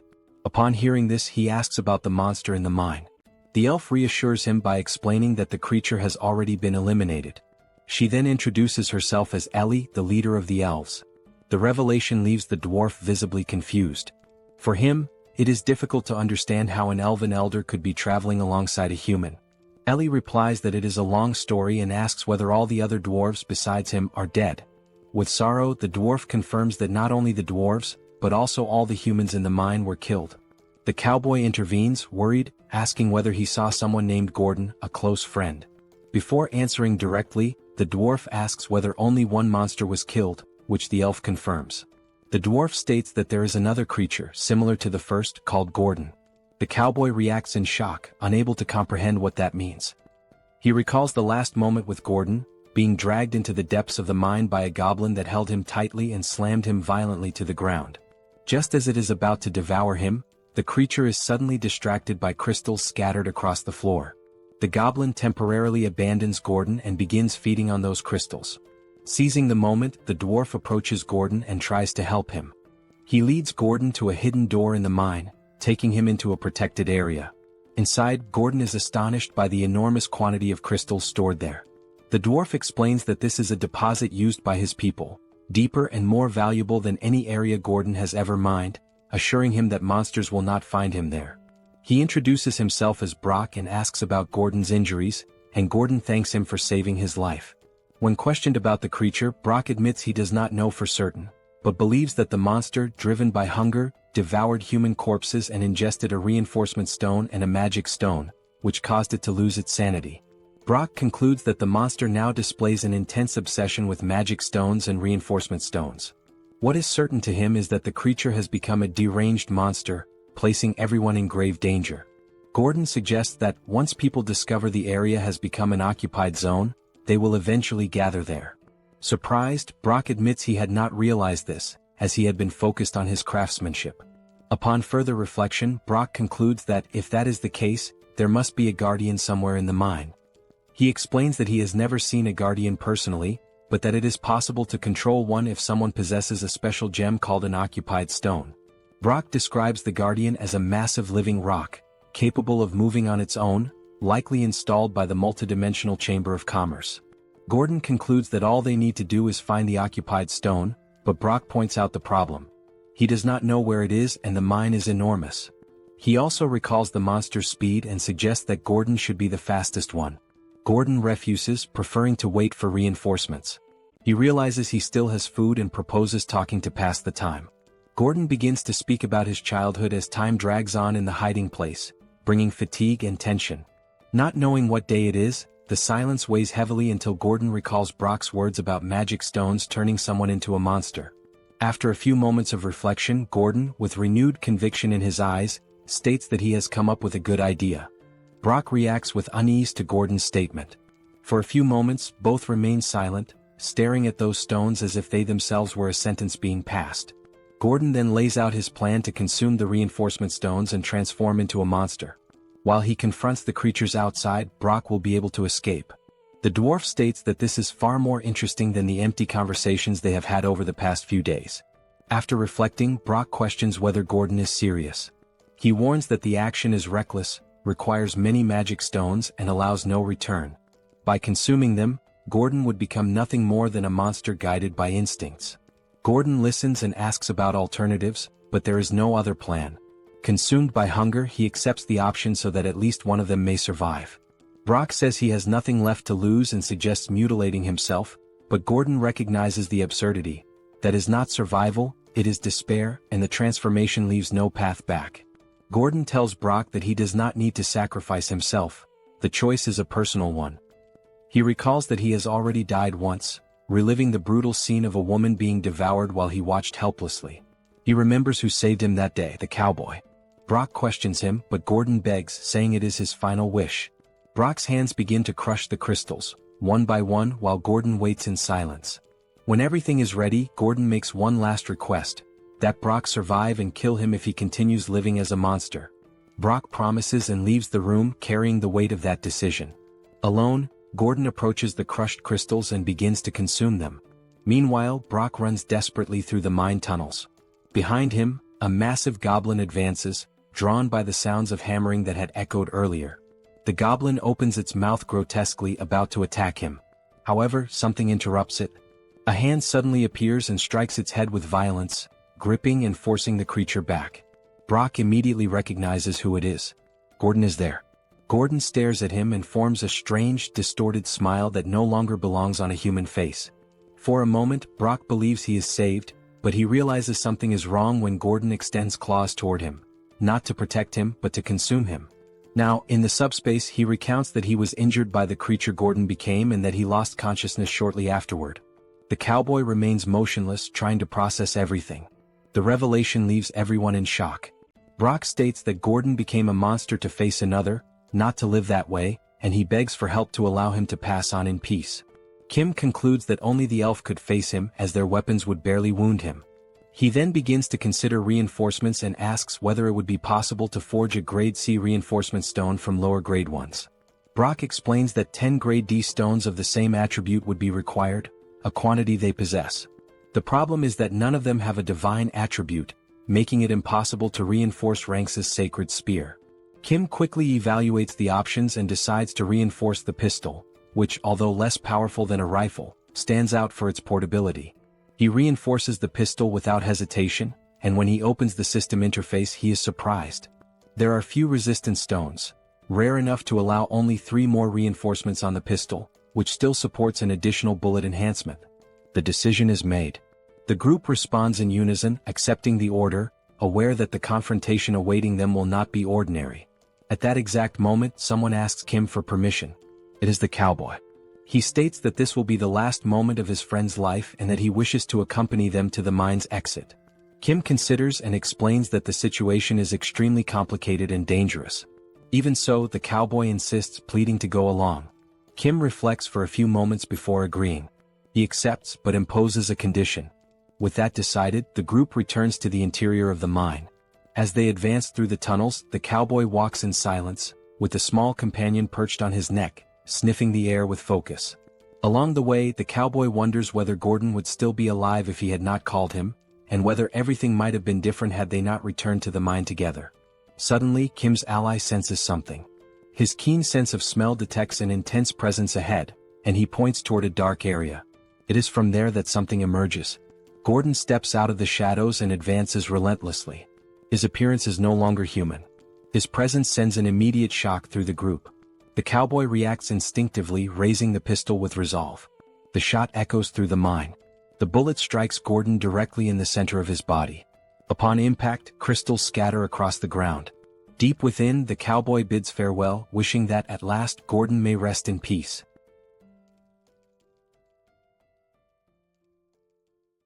Later, Brooke works in front of the stone, carving its surface with firm and careful strikes. He engraves a name with patience, repeating the same gesture for long hours. Daybreak arrives, and on the face of the stone, Gordon's death is recorded on the gravestone. Standing before the stone, the cowboy remains silent, bidding farewell to his friend. Brooke steps closer and places a hand on his shoulder, a simple gesture of support as if asking him to find strength. Then the dwarf steps away, leaving him alone. Shortly after, Brooke reappears holding a special stone, informing them that it is an occupied stone. That he explains that the gem allows control over a guardian and remarks that it is the first time he has ever seen one in person. After wiping the dust from its circuits, he attempts to activate it. While the group discusses what a guardian is, the elf describes it in simple terms as a gigantic golem that protects an occupied zone. Then the stone begins to glow intensely, drawing everyone's attention. The elf notices the movement and suggests they head toward the mine to investigate. Rain begins to fall, and an intense light starts shining on the ground. From that light, enormous stone figures emerge, true immobile colossi.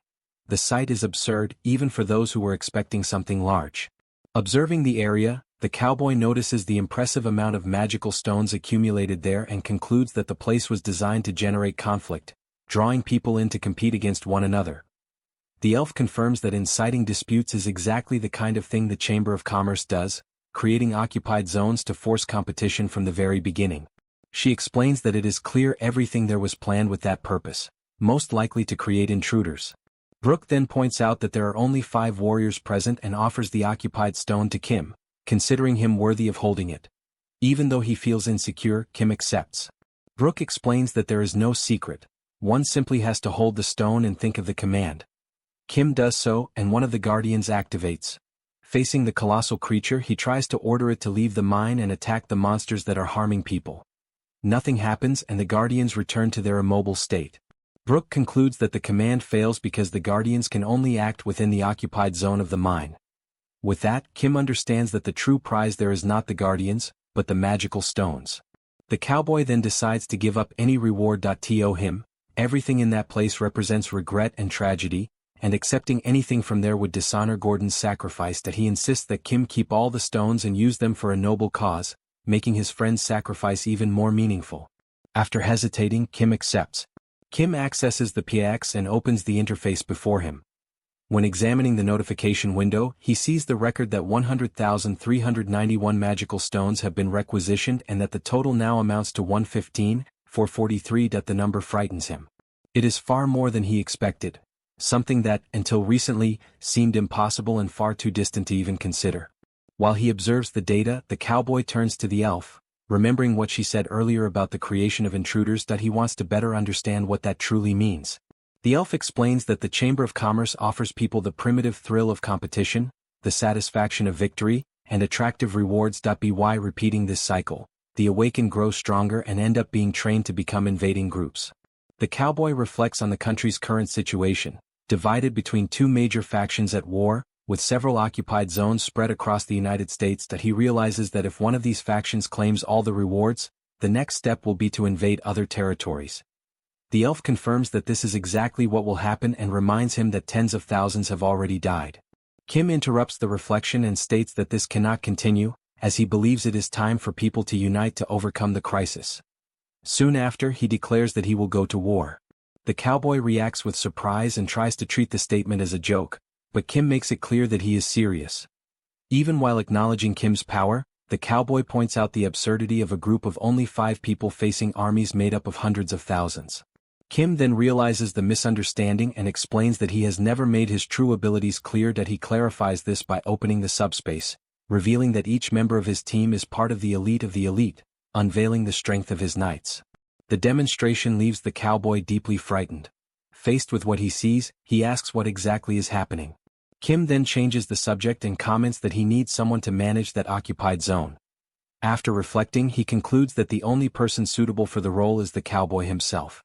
A system notification appears, informing the cowboy that he has received an invitation to join the PAX. That he reads the message while Kim explains the benefits of the position, including guaranteed access to water, food, and unlimited supplies. Confused by the speed of events, the cowboy questions everything that is happening. In response, Kim demonstrates how the system works, making the scenery change, and the two of them find themselves in a room equipped with a table filled with food. Still in shock, the cowboy looks at the food in front of him. Kim asks him to help himself and suggests that he take some time to think about the offer while he eats. The cowboy lowers his head and begins to eat. While he eats, tears fall silently, the result of the unexpected and painful direction his life has taken. Now, elsewhere, a man stands with a serious and rigid expression. Before him is Kim, maintaining a firm posture. The man summarizes the situation in a straightforward manner, confirming whether Kim is truly saying that the ongoing war in the United States needs to be stopped. Kim confirms and explains that, between the two factions in conflict, there can be no winner. Before he continues, the elf intervenes. The Chamber of Commerce encourages conflict with promises of reward, shaping winners into invaders. If the war ends in the United States, the rest of the world will follow. The man listens attentively and admits the need to intervene, but he does not see a concrete plan to achieve this. Kim then explains that this is exactly why he is standing there before him, speaking directly to the head of operations. The head of operations admits that he has not been closely following the situation in the United States, which makes any definitive decision difficult. Even so, he points out what is essential: identifying the two factions and strengthening their own forces until they are able to match them. Kim agrees and summarizes the proposal, stating that investigation and strengthening must occur simultaneously. He observes that the head of operations is saying exactly the same thing Lancelot had already mentioned. He then adds that Lancelot has a request to make. Lancelot takes a step forward and faces the head of operations with seriousness. He declares his desire to learn directly from him. Upon hearing this, the head of operations is left speechless. He then questions why Lancelot wishes to learn from him and what kind of abilities he could truly offer. Lancelot replies that it is not merely about individual skills, but about the position the chief holds. He explains that, recently, the knights have been reflecting on their own levels of power. When their attacks cease to be effective, they begin to question whether they are still capable of protecting their lord. According to him, Kim had already anticipated this issue and created items to compensate for this limitation, such as a weapon. Upon observing the weapon, the head of operations concludes that they are referring to the use of firearms, but Lancelot states that the knights have already learned how to use them. That being said, the chief questions what remains for him to teach, to which Lancelot replies that he seeks tactics and strategies. Kim intervenes, confirming the intention. He makes it clear that he wishes to forge the Knights of Camelot into a true special operations unit. The head of operations lowers his head for a moment and acknowledges that he does indeed have something to offer. He makes it clear, however, that the training will be extremely rigorous. Meanwhile, the elf watches in silence, reflecting on the unwavering confidence of the head of operations. The group then decides on the direction of the training and the measures necessary to strengthen their forces. Lancelot leaves the room and Kim watches him depart, reflecting that this is good for the knights, since they were likely frustrated by not being able to act more actively. Even so, he feels a certain melancholy at the thought that the reliable Lancelot will not be by his side for a while. Kim also stands and suggests that the elf rest. Soon after, he decides to check his own abilities. He opens the system window and realizes that he has not reviewed them since reaching subspace level SIX. As he analyzes the information, he notices only a slight increase in the subspatial healing rate, with no significant changes. While examining the interface, a long notification suddenly appears, drawing his attention due to its unusual size. He reads it carefully and discovers new unlockable abilities, some with high costs. Among them are portal-to-portal transportation and an automatic system for product ordering and dispatch, but nothing that aids in combat, which disappoints him. Even so, he accepts the situation, reminding himself that he already has enough people to handle firepower. Later, Kim meets another man. Without lifting his gaze much, the man reacts curtly, as if expecting yet another absurd request. Kim greets him and says that he does not wish to impose anything, only to know whether the subspace is satisfactory. The man remarks that it is late for that, but appears relieved to see that Kim is well. Kim notices the drawing and asks what he is currently working on.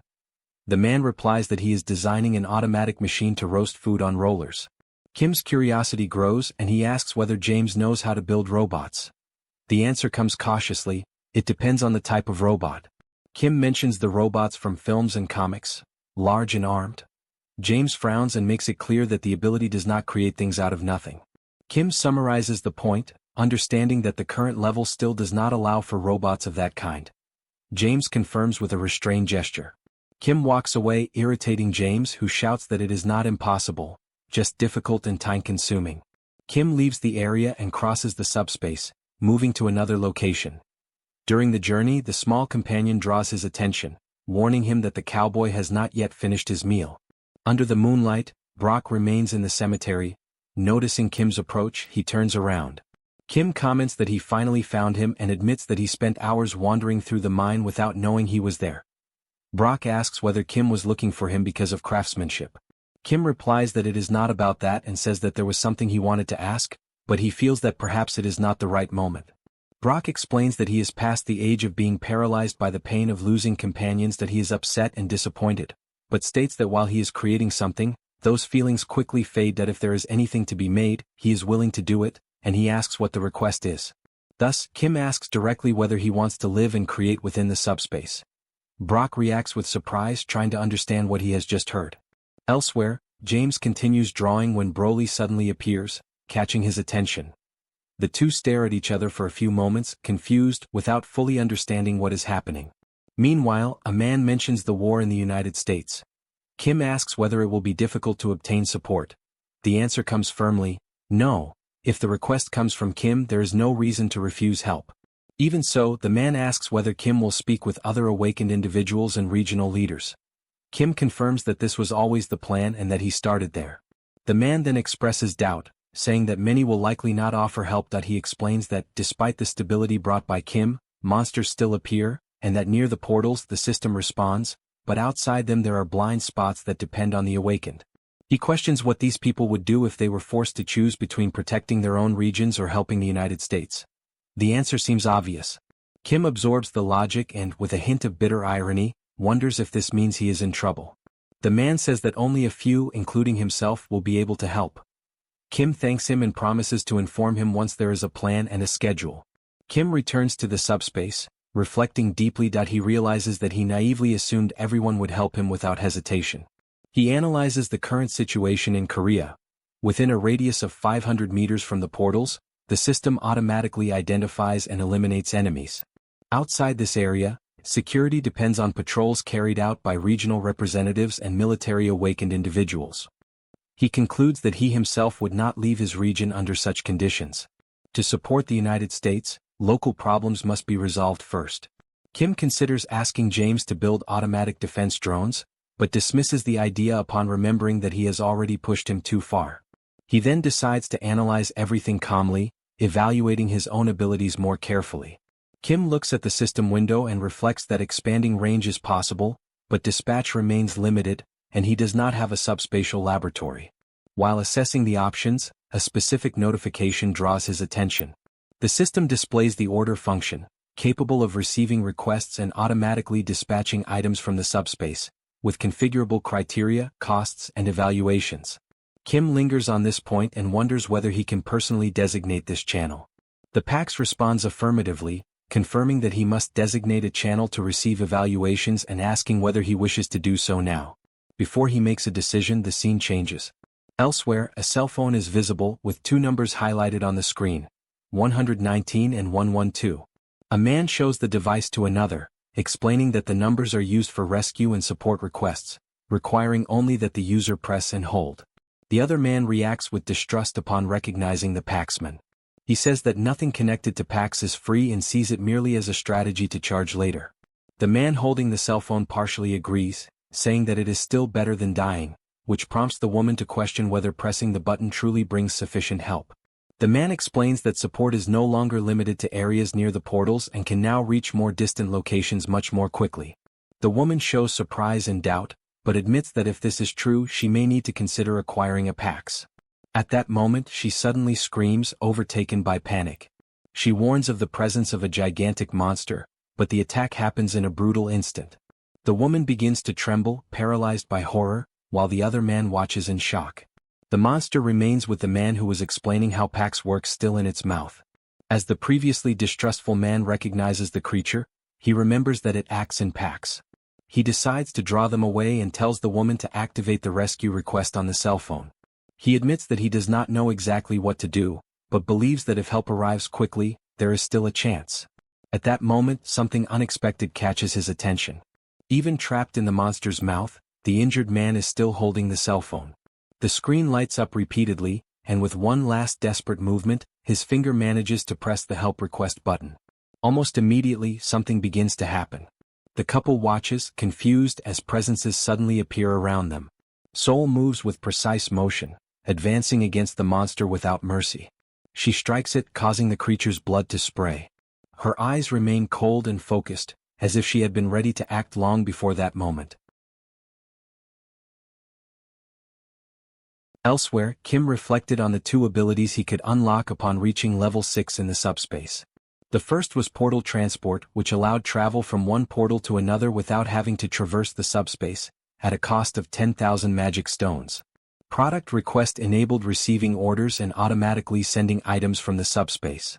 It was possible to set criteria, types, costs, and conditions, as well as receive evaluations if a designated method was provided. He organized the information mentally, noting that portal transport allowed direct movement between portals. Product request, on the other hand, when assigning an intermediary, allowed people to order PAX products and receive them within a radius of 500 meters from a portal. He could receive messages sent by PAX, and users could send evaluation messages to the PAX. Kim noticed a crucial detail. Although the delivery of products had a range limit, the messaging function did not. He asked the PAX where the medium was. The system responded that whenever an evaluation was received, the sender's location data came along with it. Kim immediately understood. He reflected that he could use this function as an emergency call system.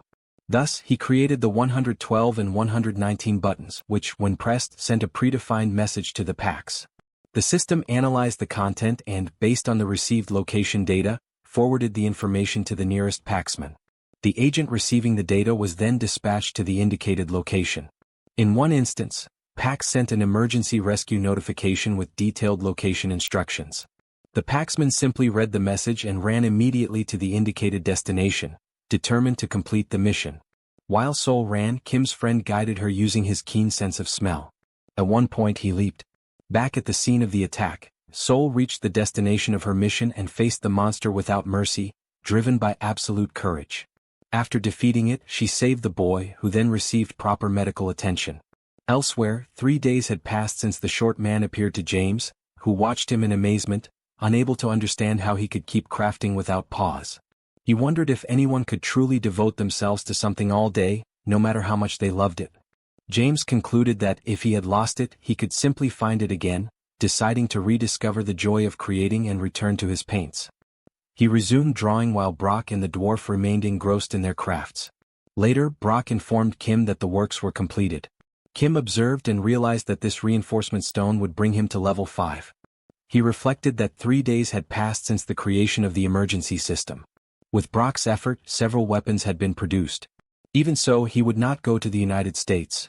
there was insufficient information and moving forward blindly would be risky. As he contemplated the diamond created by Brock, he thought that taking a +5 weapon would provide immense peace of mind. He decided to enhance it, the ultimate multifunctional knife, transforming it into a blade sharp enough to cut a level 6 enemy. However, as soon as the knife fell on the table, it split in half. Seeing this, Kim asked if the item had been destroyed. Brock explained that he had expected this. Ordinary items could not withstand the power of the reinforcement stone. Special items were needed to resist its energy. He then mentioned that a special item would be something like the object before them.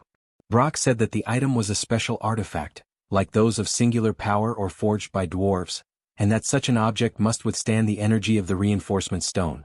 At that moment the cowboy approached the two. Kim remarked that 3 days had passed and asked if everything was fine at the mine. The man, however, replied that he was not there by chance and revealed a weapon. Kim looked at the object and asked what it was. The cowboy explained that the item had belonged to an invader from the southern faction who had attacked the lithium mine without warning, but the weapons used had caught his attention. Kim asked if it was an enhanced weapon, and the cowboy replied that not exactly, saying it would be easier to demonstrate. The cowboy then crouched, rested the weapon on his shoulder, and aimed at a distant point. At the moment he fired, a massive explosion erupted in the distance, shaking the surroundings. Kim watched in surprise as the cowboy explained that the power alone was impressive, but the strangest thing was that the weapon fired even without being loaded. Brock analyzed the piece from a distance and stated that, judging by the finish, it was a weapon made by dwarves, a quality few could achieve. Yet, he noticed something odd and questioned whether the southern faction actually possessed such weaponry. Brock said that dwarves feared hurting others more than dying, so it was strange that they would make weapons for war, and that perhaps they were not acting of their own free will. The cowboy affirmed that the southern faction was advancing too quickly. They had already reached Arizona. If this continued, the North could be defeated. Kim felt the urgency and said that time was running out, asking where the northern faction was. The cowboy believed it was near Chicago and asked what he intended to do. Kim stated that he needed to somehow join the North, but admitted he did not have a concrete plan and intended only to go there and see what would happen.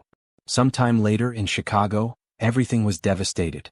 The streets lay in ruins, buildings partially destroyed and abandoned vehicles scattered along the avenues. Giant creatures wandered the city, driven by an insatiable hunger for destruction. A group of survivors tried to resist, launching improvised explosives while shouting instructions to each other amid the chaos. The group's leader ordered everyone to hold their positions and aim for the creatures' heads. The attack began, but as they fought the initial threats, more beasts emerged from the rubble. Upon seeing them, the leader swore and immediately ordered a retreat. The group retreated in a disordered formation, running through the ruined streets as the beasts pursued them with terrifying speed, closing in rapidly. During the escape, one of the men tripped and fell. The leader looked back and called his name, ordering him to get up. Mateusz tried to rise but declared that it was too much, telling them to go on without him. One of the beasts lunged forward, ready to attack, but suddenly it was pierced by something invisible, striking with deadly precision. It toppled to the ground. Another, just behind, was also struck and fell before even reaching the group. The captain watched the scene, unable to comprehend what was happening. Raising her eyes to the distance, she noticed 3 figures approaching through the dust and debris. She narrowed her eyes, confirming that someone was indeed coming toward her. As the silhouettes became clearer, she saw the knights, and at the center, Kim. The leader wondered who the man in the middle could be and concluded that, even if he carried a secret weapon of the southern forces, that alone was no reason to fear. Yet something made her shiver. She sensed movement behind her. One of Kim's team knights, who had been in front moments before, was now atop a building. He asked for her identity, then announced that his lord wished to speak with her. Shortly after, the group's leader guided Kim and Lancelot inside the building. A scream caught Kim's attention, making him turn his head. He saw a man on an improvised stretcher while a woman tried to calm him. Covered in burns, the man begged for the pain to stop. Kim watched the scene with restrained horror. The captain noticed his gaze but called him to follow her down another corridor. She led them to a secluded room, simple and empty, where they could talk. As they settled in, she remarked that she would offer something to drink, but given the circumstances, she had nothing to offer. Soon, the leader asked what matter he wished to discuss. Kim summarized the situation. The multidimensional chamber of commerce was fueling the war, and when a winner emerged, it would transform them into a new intruder, like the monsters from the Launches War. The captain appeared to understand that a war was underway. Relieved that he did not need to explain the basics, Kim went straight to the point. He wanted to end the war, but he was operating in the dark. Lacking information, he asked her to share what she knew. She agreed readily. She explained that, in fact, there were no complex interests or elaborate political schemes, only a conflict essentially centered on stopping the Southern commander. The leader then asked if he had seen the monsters at the entrance, those creatures with tentacles emerging from their bodies. Receiving his implicit confirmation, she explained that they were the work of the Southern commander, a result of inhaling the toxic gas he produces. She emphasized that there were several types of gas. One induced madness, another caused immediate unconsciousness, and yet another made tentacles sprout from the victim's body, controlling their movements. She clarified that the gas did not kill instantly, but the victim ceased to truly live, becoming only a controlled body. Finally, she noted that Kim had probably already seen victims of the gas upon entering the building. She admitted she did not know if the injured were lucky or unlucky. Some inhaled only a small amount and survived, but suffered excruciating pain. This was not the work of monsters but of the Southern commander, who used this power to force an army, killing those who resisted and rapidly growing his faction, bringing it into conflict with the North. She explained that the Northern faction had emerged from the union of major cities to face monsters together. They had never imagined fighting humans, which was different and far worse. By an almost miraculous coincidence, the Northern commander, Glenn Ford, was the only one capable of blocking the Southern leader's ability. No one knew how. Despite having awakened as a priest, he neutralized the gas. With Glenn leading, the war reached a stalemate until the South seized the factory. Kim asked which factory she meant, and the leader explained that after the dimensional merge, zones emerged occupied by the United States, and the so-called factory was a dwarven workshop. Shock ran through Kim as he connected this information to the weapon the cowboy had given him days before. She continued. The weapons produced by the dwarves at the factory were extraordinary. At first glance, they did not seem much different from human weapons, but their power was disproportionately superior. It was not long before the North was cornered, losing comrades and innocent lives. She explained that Glenn believed that if they retook the factory, they could contain the crisis. He gathered his personnel and found the location of the workshop, devising a plan, but lacking sufficient men and supplies, he decided to retreat. On the way back, as he approached Chicago, a small confrontation occurred with the Southern faction, and to escape he entered the great forest of Indiana. The leader said that 4 days had passed since his disappearance. Kim asked if the South had pursued him there. The captain doubted it, explaining that the great forest of Indiana was an anomalous territory from which almost no one escaped. A man who had survived reported that the forest's layout constantly changed and that the trees were so dense that sunlight could not penetrate. Compasses and other instruments became useless, and Glenn knew these facts, but he entered anyway. The leader concluded by saying that this was the current situation. Kim said the information was very helpful, affirmed that he would find Glenn, and asked exactly where the forest was located. The captain grew agitated, incredulous, and asked if he had really heard everything. She said that, no matter how strong he was, entering there was suicide, especially with the Southern gas spreading. Kim remained calm and asked if, should he manage to persuade her, she would reveal the location. She reacted irritably, asking what he intended to do. Kim replied that he would search for the forest regardless, with or without her help, and therefore preferred to convince her. The leader stared at him and challenged him to try, asserting that she was not crazy enough to give away the location so easily. After a while, the leader remained silent following Kim's departure. For a few moments, she reflected alone, wondering if he would return safely and if she should have given more instructions. Elsewhere, a motorcycle stopped at the entrance of the great forest of Indiana. Kim observed the forest ahead, remarking that he had always known forests could be dense, but this one exceeded all expectations. Ellie stated that they would have to proceed on foot. Kim, with a gas mask covering his face, commented that the accessory impaired his vision. She reminded him that Ellie could purify the gas with her nature powers and did not need a mask, suggesting that she take the lead. Ellie agreed readily and asked him to follow closely. The two advanced through the forest. Suddenly, Kim sensed something strange and asked what was happening. Ellie replied that something was approaching. He pressed, asking what exactly was coming and if it was something even she could not face, which Ellie confirmed. The answer shocked him, and he immediately suggested that they retreat and hide in the subspace. Before they could act, a tree toppled beside them. Kim watched, alarmed, as the fallen tree began to move, while the elf recognized the sensation of that power as eerily familiar. Ellie lifted her eyes upward. Perched on a high branch, an elf watched them. He stated that, as he had suspected, it was Ellie who had entered the forest. Kim watched him with curiosity, partially hiding behind the elf. He murmured that this individual definitely did not seem ordinary. Ellie explained that this was the superior elf she had mentioned before, like an older brother she had always played with. When she had said she could not handle the situation, she had been referring to him. She could face him if necessary, but out of respect, she did not want to. Kim noted that she should have said that from the start. The superior elf mentioned that Elder Frennick was also safe and then offered to take her, ordering her to climb up. Ellie ran to him, relieved, saying she had much to tell, and asked Kim to climb first, explaining that the superior elves controlled the trees and would use this power to traverse the forest. Kim began to follow but was stopped. The elf said that the human could not accompany them, and from what he had seen, humans destroy nature. Someone like Kim deserved to die there. Ellie defended him, insisting that not all humans were the same and that Kim was a benefactor of the elves, reminding the elf that her brother could not even leave the forest on his own. He noticed a change in her and asked if she was being deceived, stating that he had seen humans attempt to destroy the forest before. Before he could finish, Ellie stuffed food into his mouth to silence him, pulled Kim toward the tree, and moved along the branches, smiling, saying that he did not recognize the benefactor before them. Perched on a branch, they were guided through the forest. One of the small elves noticed something in the distance and remarked that it seemed Uncle Obstin was arriving. Her companion confirmed that he had said he would come.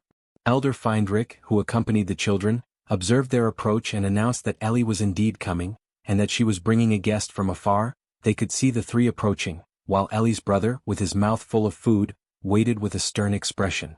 As they neared, they quickly descended from the tree branch. Ellie's brother asked if anything inconvenient had happened on the way, and Kim replied that he would make the path darker. Kim introduced himself to Elder Feindrick and remarked that there was much to discuss, but suggested everyone eat first. After the meal, the elves lay down for a brief nap. Feindrick, impressed by the kindness shown, commented that he did not know how they could ever repay such consideration. Kim, however, stated that there was no need for thanks as it was a natural ability. Feindrick expressed interest in hearing more from Kim, who then explained that 4 days earlier, a man with a robust physique had crossed the forest. Feindrick reflected and confirmed that the man had been found wandering, suffering from severe injuries but with eyes full of an intense will to live. Although a stranger, they could not ignore him, and he used his powers to tend to the wounds, even though the man had not yet fully regained consciousness. Kim explained that this man was exactly the person they were looking for, Glenn Ford. Kim recounted that the war between invaders and resistant forces was ongoing. The elf confirmed that, since the man's arrival, human attacks had worsened. Initially small groups tried to invade the forest, but recently they had begun spreading toxic substances. Although they could not neutralize all the attacks, a thin layer of these substances now covered the forest. Feindrick noted that the mask Kim wore seemed to protect him from these effects, explaining that it was a result of the elves' natural abilities, as they were born with the power to purify the environment. In Glenn Ford's case, special measures protected him using the processed leaf of the world tree, which purified the air and enhanced healing properties, physical performance, concentration, and focus. Feindrick handed a leaf to Kim, saying it could be kept in the mouth or attached to him, providing effective protection against attacks. Kim tried the leaf and felt a natural, refreshing sensation. The elf emphasized that, compared to the kindness shown, this was insignificant, but requested that they accept it. When asked if there was more, Friendly explained that, unfortunately, there was not. That he explained that raw materials were scarce, and the world tree, weakened by the curse, was not healthy. But Kim denied this, stating that the world tree was not only healthy but seemed to be spreading everywhere. At that moment, the elf looked up, astonished by what he had just heard. Kim stressed that there was much to discuss. But he was not alone. Others also had important messages to convey, showing genuine concern for the situation. Through a portal, 2 elves could be seen, surprised to find Elder Feindrick alongside Kim.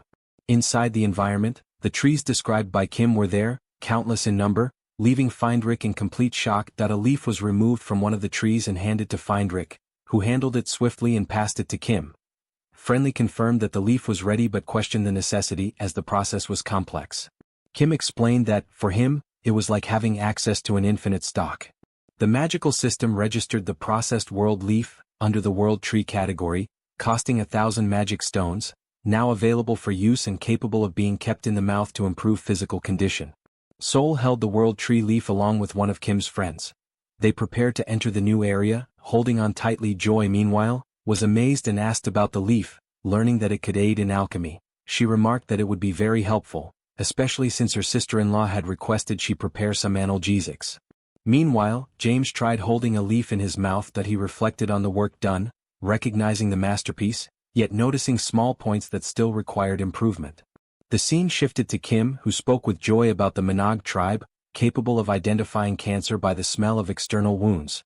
She dreamed of the possibility of treating internal lesions invisible to the naked eye. Kim then suggested creating a specialized medical curriculum for the tribe. Suddenly, someone called for Kim, informing him that Glenn Ford had awakened. Still disoriented, Glenn Ford asked who the pointy-eared people were. Kim explained that they were elves who had saved his life and that he was merely trying to stop the soloist faction. He informed that Glenn had been attacked while returning from the factory and had hidden in the Great Forest for 4 days. Alarmed, Glenn realized they were still in the forest and that there was no time to lose, as the South faction could attack at any moment. Elsewhere, the elves commented on the density and darkness of the forest, impressed by its strangeness, and wondered what effort had allowed Glenn to survive there. But suddenly something caught the elves' attention. A strange sound echoed through the forest. Curious and alert, they wondered who the enemy was trying to destroy this sacred environment. Kim asked what he meant by mentioning that the southern faction might attack. Glenn explained that he had only recently discovered it upon returning from an inspection of the factory. The faction was keeping troops hidden nearby, something he had not noticed before. He warned that the factory's defenses were weak and that they first needed to plan the attack and gather weapons, taking advantage of the site's limited protection. As he contemplated the plan, Glenn sensed something behind him. Someone was aiming a weapon at him. Suddenly, from the upper floor of a building, an attack was launched, causing a massive explosion. The southern faction members, believing they had hit Glenn, discussed the effects of the attack, remarking that even if he was not dead, he should be severely wounded. They also mentioned that the dolls brought by General Ferrix were not simple toys but dangerous weapons. They assumed the invaders probably did not know who Glenn Ford was and decided to merely confirm the body. Despite being struck, Glenn remained alive and reflected on what had occurred. He noticed that no visible troops were near the factory and deduced that, if he had been attacked by tentacle dolls, they would have stood out. He concluded that nothing had been lost but questioned why the troops were hiding. Was it a surprise attack? If so, the North was in grave danger and he needed to warn the Allies. At that moment, a door opened and a man, frightened, had a knife pressed to his neck and was eliminated by Glenn. The southern faction reacted quickly, but Glenn managed to flee into the Great Forest. Upon waking, he realized his injuries had improved and that 4 days had passed. He understood that the faction, having failed to confirm his death, had attempted to destroy the entire forest. Kim grasped the severity of the situation, and Glenn emphasized that there was no time to lose. Action had to be taken swiftly. The sounds of explosions drew their attention, and Glenn reflected on the number of troops the enemies had brought, realizing that they intended to destroy the entire forest. He warned that, at the very least, they needed to move away from the area. Someone questioned Kim about the situation, noting that he normally did not remain still. Kim explained that the elders had just inspected the forest, which left Glenn confused. The nearby elves, surprised by the events, commented on the sequence of attacks and destruction. First the smoke, now the attempt to devastate the forest.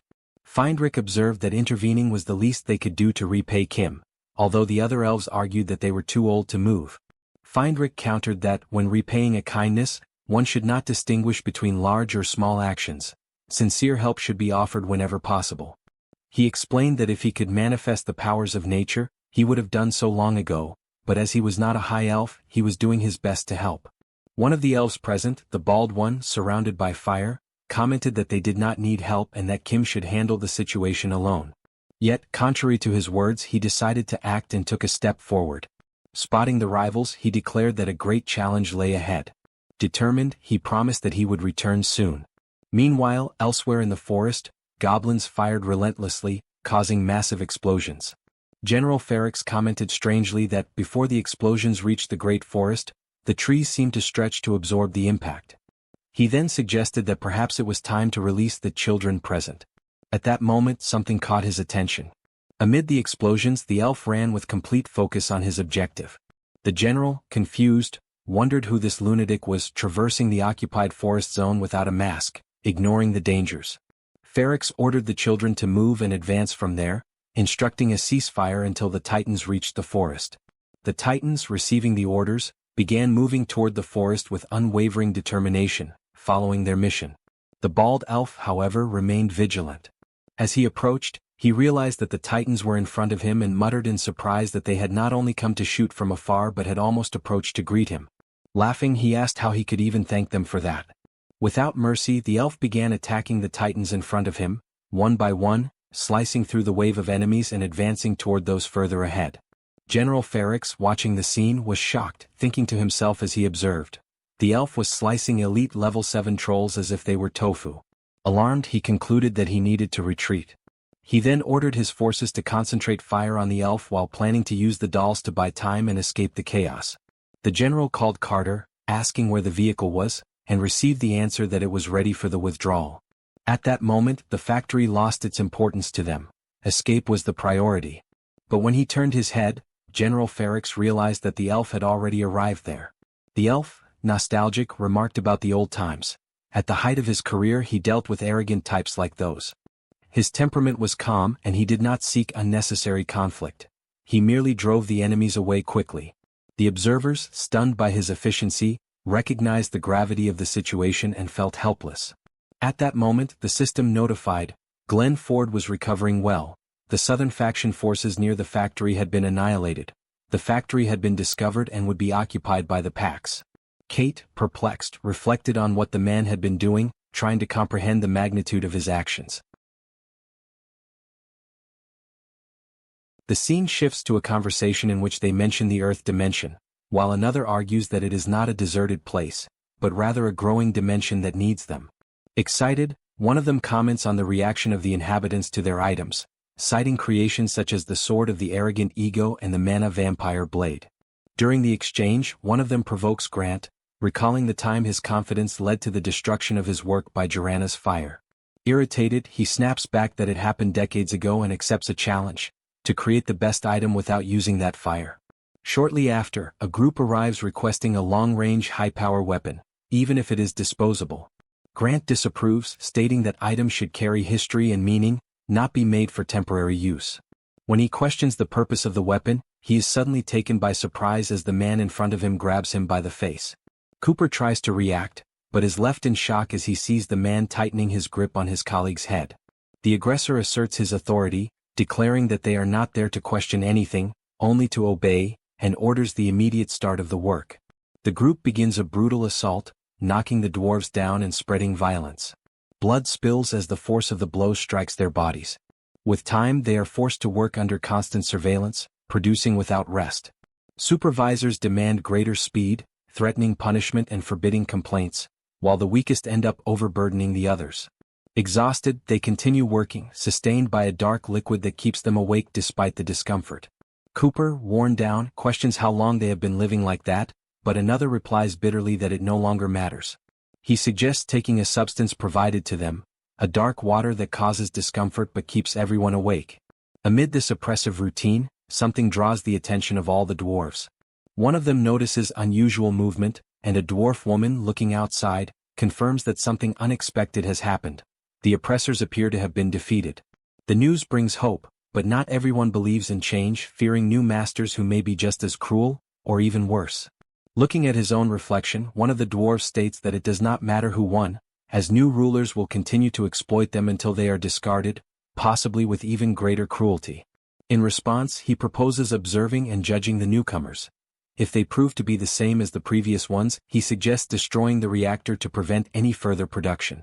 The proposal shocks the others, who consider him insane, fearing that such an act would reduce them to useless bodies, to be immediately discarded. Even so, he questions whether that can truly be called living and decides to speak with the newcomers. Soon after, the new group enters the facility, the very ones responsible for defeating the former oppressors. The atmosphere fills with tension as the dwarves watch in silence. Faced with this uncertain encounter, an elf steps forward and directly addresses the dwarves, questioning whether they are the new masters of that factory. In response, Cooper firmly states that he does not know what they want from the factory, but makes it clear that they will not continue working if their expectations are not met. Kim finds the irritation strange but asks how they can be satisfied. Cooper then demands answers first and questions whether they could guarantee 100 hours of work per week, surprising everyone. Among the dwarves, some interpret this as a negative reaction and begin to consider demanding even more. Noticing their reaction, Cooper changes his approach and asks whether they could at least have monthly vacations. The demand surprises the dwarves, who had never considered such a possibility, yet he remains firm. Ignoring the interruptions, he asks one final question, causing panic among the group. He wants to know whether they will receive wages, food, and decent living conditions. The surrounding dwarves quickly try to silence him, almost desperately asking Kim to ignore everything that was said, as if it had never happened. However, upon observing carefully, Kim begins to understand the reason behind that outburst. He perceives the accumulated desperation, exhaustion, and suffering those workers carry. The emotion hits him, but he restrains himself so as not to show weakness. Composing himself as best as he can, he gets straight to the point and asks everyone to follow him. One of the dwarves watches Kim and, despite his serious expression, feels an unexpected sense of trust. Even so, as they follow him, they arrive at a comfortable place and, for the first time in a long while, truly rest, falling asleep almost immediately. Cooper remains asleep for some time, completely overcome by accumulated exhaustion. Amid his deep slumber, he begins to notice a distant voice calling out to them. Gradually, his consciousness returns and the figure of Brock approaches, trying to wake them. The dwarves awaken abruptly, startled. Still disoriented, Cooper feels an immediate tightness in his chest as he realizes he had fallen asleep without even noticing when it happened. His thoughts become tangled as he tries to recall recent events, remembering only that they had been rescued and brought to that unfamiliar place. Brock introduces himself calmly and explains that, although they are in different areas, he considers it a good thing to encounter other dwarves. Without going into details, he makes it clear that he already understands the suffering they have endured. He also mentions that he had intended to explain everything earlier, but did not have the courage to wake them, respecting their state of exhaustion. However, he now needs to proceed with his responsibilities and therefore asks them to follow him for a brief introduction to the place. Still wary, the dwarves follow him, while Cooper observes everything cautiously, fearing he may have trusted the wrong group. As they walk, they become more familiar with the surrounding environment. Everything appears extremely organized and efficient, which draws the dwarves' attention. Among them, a realization arises that maintaining a structure of such magnitude is no simple task, making it all the more impressive. Some begin to wonder what kind of work someone so methodical would demand of them, concluding that they would hardly be assigned meaningless tasks. Cooper analyzes the situation coldly. He believes there will be rest but also intense work, though more efficient than the previous exploitation. Even so, he remains alert, worried that he may have made a bad impression. Upon arriving at the cafeteria, Brock explains that they are free to serve themselves, and that the food, though unfamiliar, is surprisingly good. Cooper begins to question how much this generous treatment is tied to future demands. After some time, Brock returns and informs them that the explanation has concluded, thanking them for their attention and acknowledging that they must still be tired. Cooper interrupts, demanding to know what work they will be given. Brock replies that they will not be forced, and that the focus is on ensuring their well-being, which confuses the dwarves. Meanwhile, elsewhere inside a building, Glenn Ford returns alive. He shows disbelief, recognizing that his survival was only possible thanks to the help of Kim and the elves.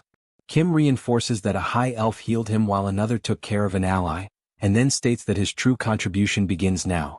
He reveals a valuable resource, leaves from the world tree, capable of purifying the enemy's gas and strengthening the body, and which can be used orally. Kim declares that he will also fight, and Glenn acknowledges that this could change the course of the war.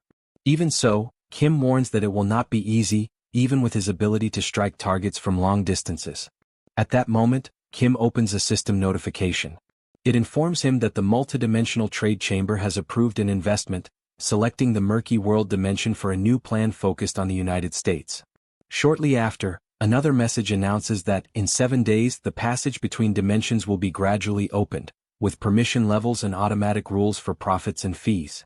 As he reads all this information, Kim realizes the gravity of the situation. He concludes that the level of difficulty has increased significantly, and that the presence of high-level entities indicates an extremely challenging combat scenario. He reflects on the gap between power levels and equipment, recognizing that his current capabilities are still insufficient to face higher-level opponents. Even enhanced weapons would not be enough to guarantee an advantage against enemies of that caliber. For this reason, he concludes that he must better understand the entities of the new dimension, since without that knowledge he will not be able to prepare properly. Glenn Ford explains that Murky World is a dimension inhabited by beasts that rely on brute strength as their primary weapon. He describes the creatures as agile, powerful, and highly regenerative, emphasizing their danger. He states that he has already faced them in the last bidding war and reveals that some are controlled by the Southern faction, making them even more treacherous. Upon hearing this, Kim concludes that if that dimension was chosen and Glenn Ford has already fought those creatures, then the Southern commander is likely involved. Glenn Ford confirms this, stating that the commander, after losing allies in the factory, has become even more desperate and willing to take extreme measures. Kim realizes that the situation is worse than he had imagined. Bringing entities from another dimension reveals an alarming level of recklessness. Even with the support of the elves, he understands that he cannot rely solely on that and concludes that he urgently needs a countermeasure. Without wasting time, he calls an emergency meeting and lays out the entire situation. Ellie states that she does not believe they will lose, but makes it clear that if they want to guarantee victory, there is only one viable option: to create an item enhanced to +5. Brock explains that such a level of enhancement requires a special item, capable of withstanding the extreme power of a reinforcement stone. Kim states that the solution lies with the dwarves in the factory, and Brock reminds him that they are still resting, but leads him to the room. On the way, Kim hesitates to ask them to return to work, but realizes there is no choice. Upon entering, he finds Cooper already standing, saying that he was about to go look for him. Kim finds the situation strange and asks if something is wrong or uncomfortable. Cooper responds directly, making it clear that the situation is indeed uncomfortable. He recalls the conditions he had imposed, admits that he exaggerated, and states that they had only asked for reasonable work, not a complete absence of it. Restless, he adds that his hands are almost itching from the lack of activity. The reaction catches Kim completely off guard, leaving him momentarily speechless. Meanwhile, in another location, the scene shifts to one of the individuals responsible for the enemy faction's entire operation. He observes the surroundings and, although he does not expect much from the trade chamber, acknowledges that those selected are suitable. Around him, large and menacing creatures wait. One of the creatures remarks that it analyzed the location before the general's arrival and concluded that, aside from that one man, everyone else there is nothing but scum. Another creature points out that only 1 week remains until the massacre of the Northern Army, while a different one suggests using the useless ones as sacrifices. The man allows them to do as they please and asks about the arrival of the level 6 general. He is reprimanded for his lack of respect, but is informed that the general will arrive soon. Faced with any doubt, the creatures dismiss the possibility of defeat, asserting that they do not need strategy, as the sheer power involved guarantees a swift victory. Even aware of the risks, the man accepts it. The scene then returns to Cooper, who hears everything and understands that Kim needs a +5 weapon, and that it would require creating an item capable of withstanding a reinforcement stone of that level. Kim immediately confirms, adding that, if possible, he would also like the weapon's design to be striking. Cooper responds directly that it will not be possible. Surprised, Kim asks whether the problem lies in the design. Cooper dismisses that idea and states that the issue is not the design, but the impossibility of creating such an item under the current conditions. The answer weighs heavily, and Kim, in silence, realizes that without the weapon, his chances drop drastically.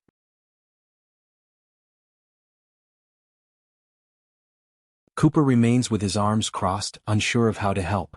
He explains that a mana reactor would be required to create the item, but the only one in existence cannot be used there.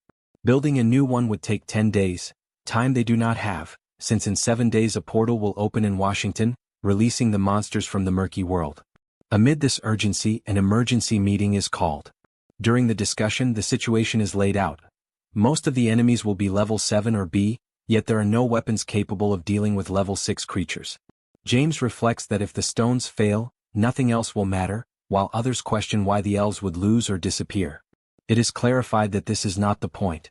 The objective is preparation, and the meeting is not meant to produce a magical solution, but to bring ideas together in search of new approaches.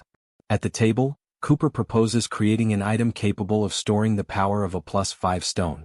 However, he warns that without a mana furnace, the process would be unstable and dangerous. The object would ultimately explode with force comparable to a +5 bomb. If it is not designed specifically for that purpose, the intensity would be unpredictable. Faced with this, James asks whether such an explosion could be controlled. Cooper states that it could, at least to a certain extent, leading James to conclude that it might be possible to adjust its scale and power.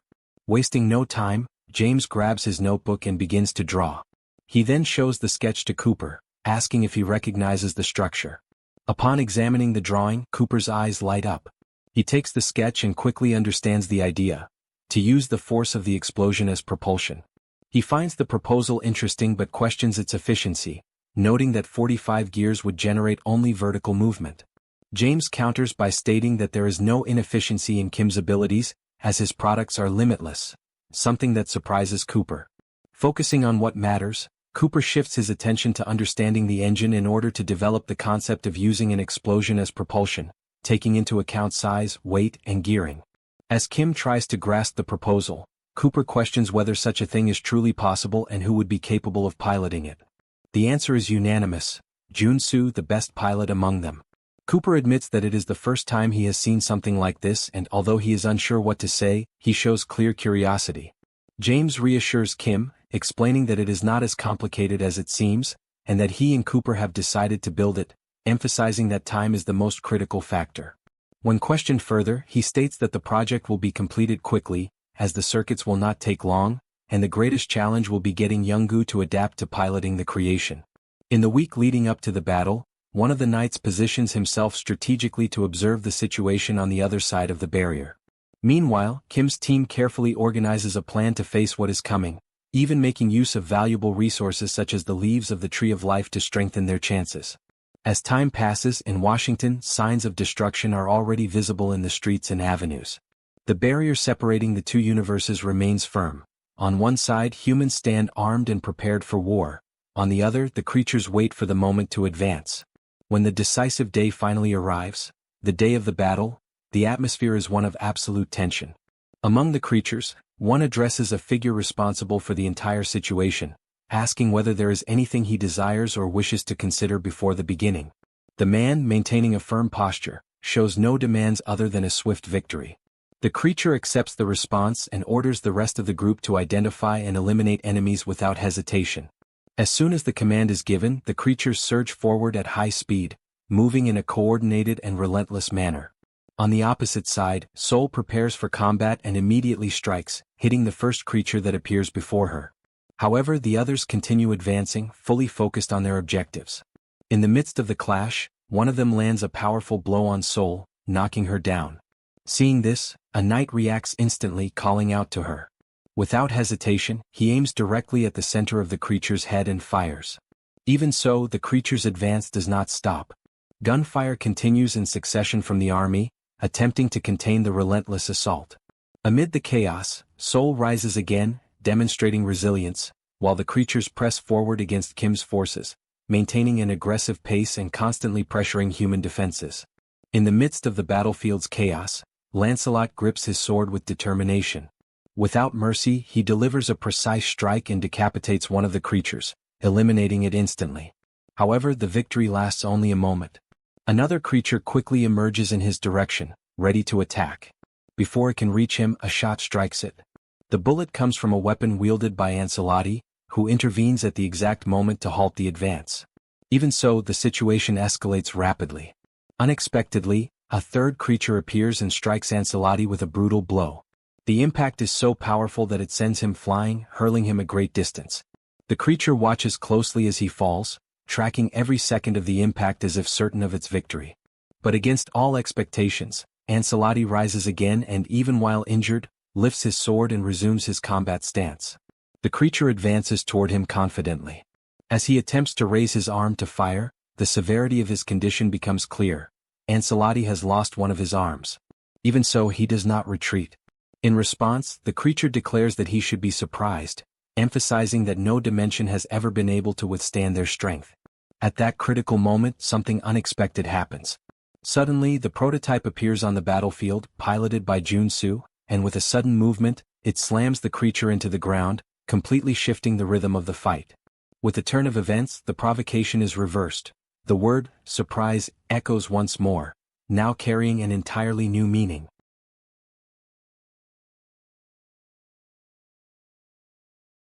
After that, Jun-soo hears something in the distance and notices two other creatures approaching from behind them, moving in his direction, declaring that they are going to save their partner. They are two creatures advancing rapidly, determined to rescue their fallen companion. As they run, the prototype prepares to retaliate. At the right moment, it extends its arm, and the two creatures collide against it and fall, blood spilling onto the ground. Junsu remains steady, counting 2 more kills as he prepares for what is yet to come. Days earlier, while observing Mr. Brock's passion for craftsmanship, James recalls the pleasure he once felt in creating and begins to question the fate of his own motivation. Determined to ignore efficiency and act out of pure desire, he conceives the Giant, his new prototype. The Giant is a colossal and inefficient machine, whose immense weight causes structural failures with every movement.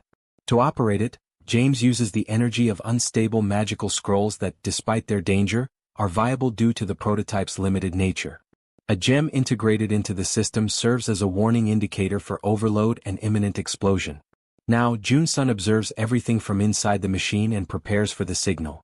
At the right moment, he presses the button and exits the prototype he was piloting. He abandons the machinery as the system enters collapse. The logic remains clear. If the machine will stop after only a few movements, then it makes sense to let it explode. The prototype detonates, generating a massive explosion in the middle of the city. Outside, Jun-sun observes the result and requests the deployment of a new giant from Mr. Kim. Shortly after, a new prototype appears before him. The system recognizes the delivery as James's masterpiece, Unit 1, completed. Jun-sun reconnects to the machinery. Mr. Cooper's circuit enhances the giant's arm, which in an uncontrolled swing, shatters dozens of beasts. Inside, Jun-sun prepares himself internally for combat once again. The leader of the creatures advances to attack, delivering a powerful blow against the giant. The strike hits the machinery with enough force to knock it to the ground and trigger an explosion. After the impact, the creature assesses the situation and orders the retreat of all forces, signaling a change in tactics and instructing everyone to hide and avoid confrontation until further orders. Amid the smoke from the explosion stand Jun-sun and Kim. He checks for injuries, while Jun-sun acknowledges that he is alive thanks to the help he received. Kim reflects on the enemy's strength, noting that destroying a giant with a single blow demonstrates an extremely high level of power. At that moment, Ellie appears, holding the head of one of the defeated creatures. She arrives concerned after noticing the explosions, but Kim confirms that no one was seriously injured, while also observing Ellie's bloodied state. Ellie explains that she had been searching for level 6 enemies and believes she has found an ally of that level among them. Kim reports that a creature of immense strength destroyed the giant with a single strike, immediately capturing Ellie's interest as she begins trying to locate the threat. She concludes that the enemy advanced without a well-structured plan but quickly realized the ineffectiveness of that approach. She recognizes combat experience and caution in him, deciding that she must pursue and eliminate him immediately. She decides to leave alone and mentions that the elder cannot move due to back pain, but states that he rarely loses and possesses great experience. She considers that moment ideal to repay a personal debt. Kim watches her departure and silently questions the meaning of that debt.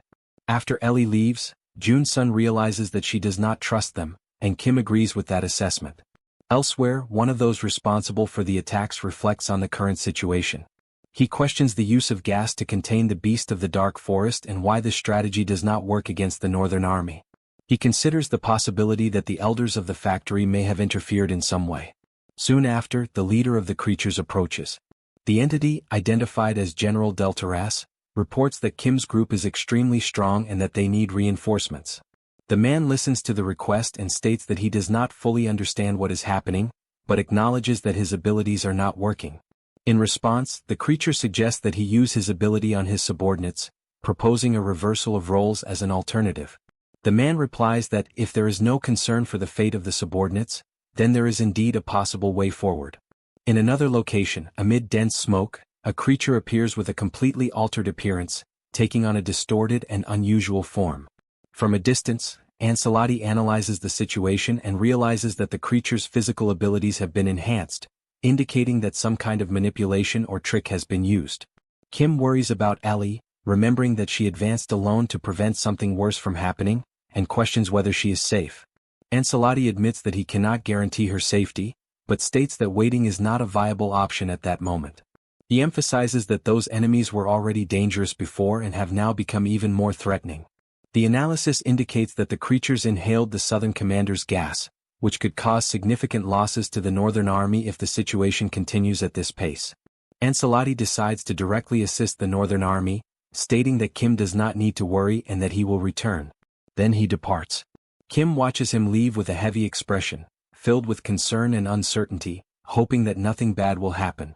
Sometime later, at another point on the battlefield, a massive explosion occurs. The shockwave sweeps across the area, and as the smoke dissipates, Ellie emerges calmly. She demonstrates complete control of the situation, having just defeated the leader of the creatures, General Deltaras.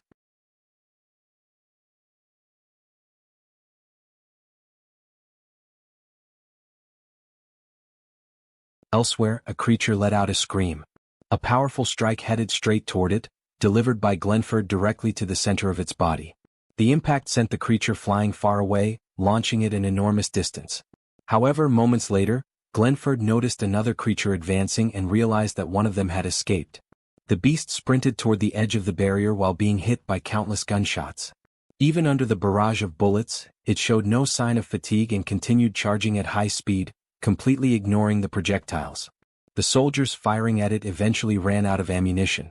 In desperation, they watched as the creature drew closer and closer at an alarming pace. Then, it stretched out one of its arms to grab one of the men. The chosen soldier panicked and screamed in fear. Before the creature could reach him, Lancelot suddenly appeared and, with a single strike, sliced through the beast, causing blood to spray in every direction. Immediately afterward, he delivered another tremendously powerful attack, sending the creature flying away. Turning toward the soldiers, Lancelot declared that he had come to replace the knights. He ordered them to reorganize their equipment and prepare to face the beasts while he held the defensive line. As he spoke to the men, the creature he had previously knocked down quietly approached from behind. Before the attack could happen, Glenford appeared once again and landed a powerful blow directly in the center of the creature's face.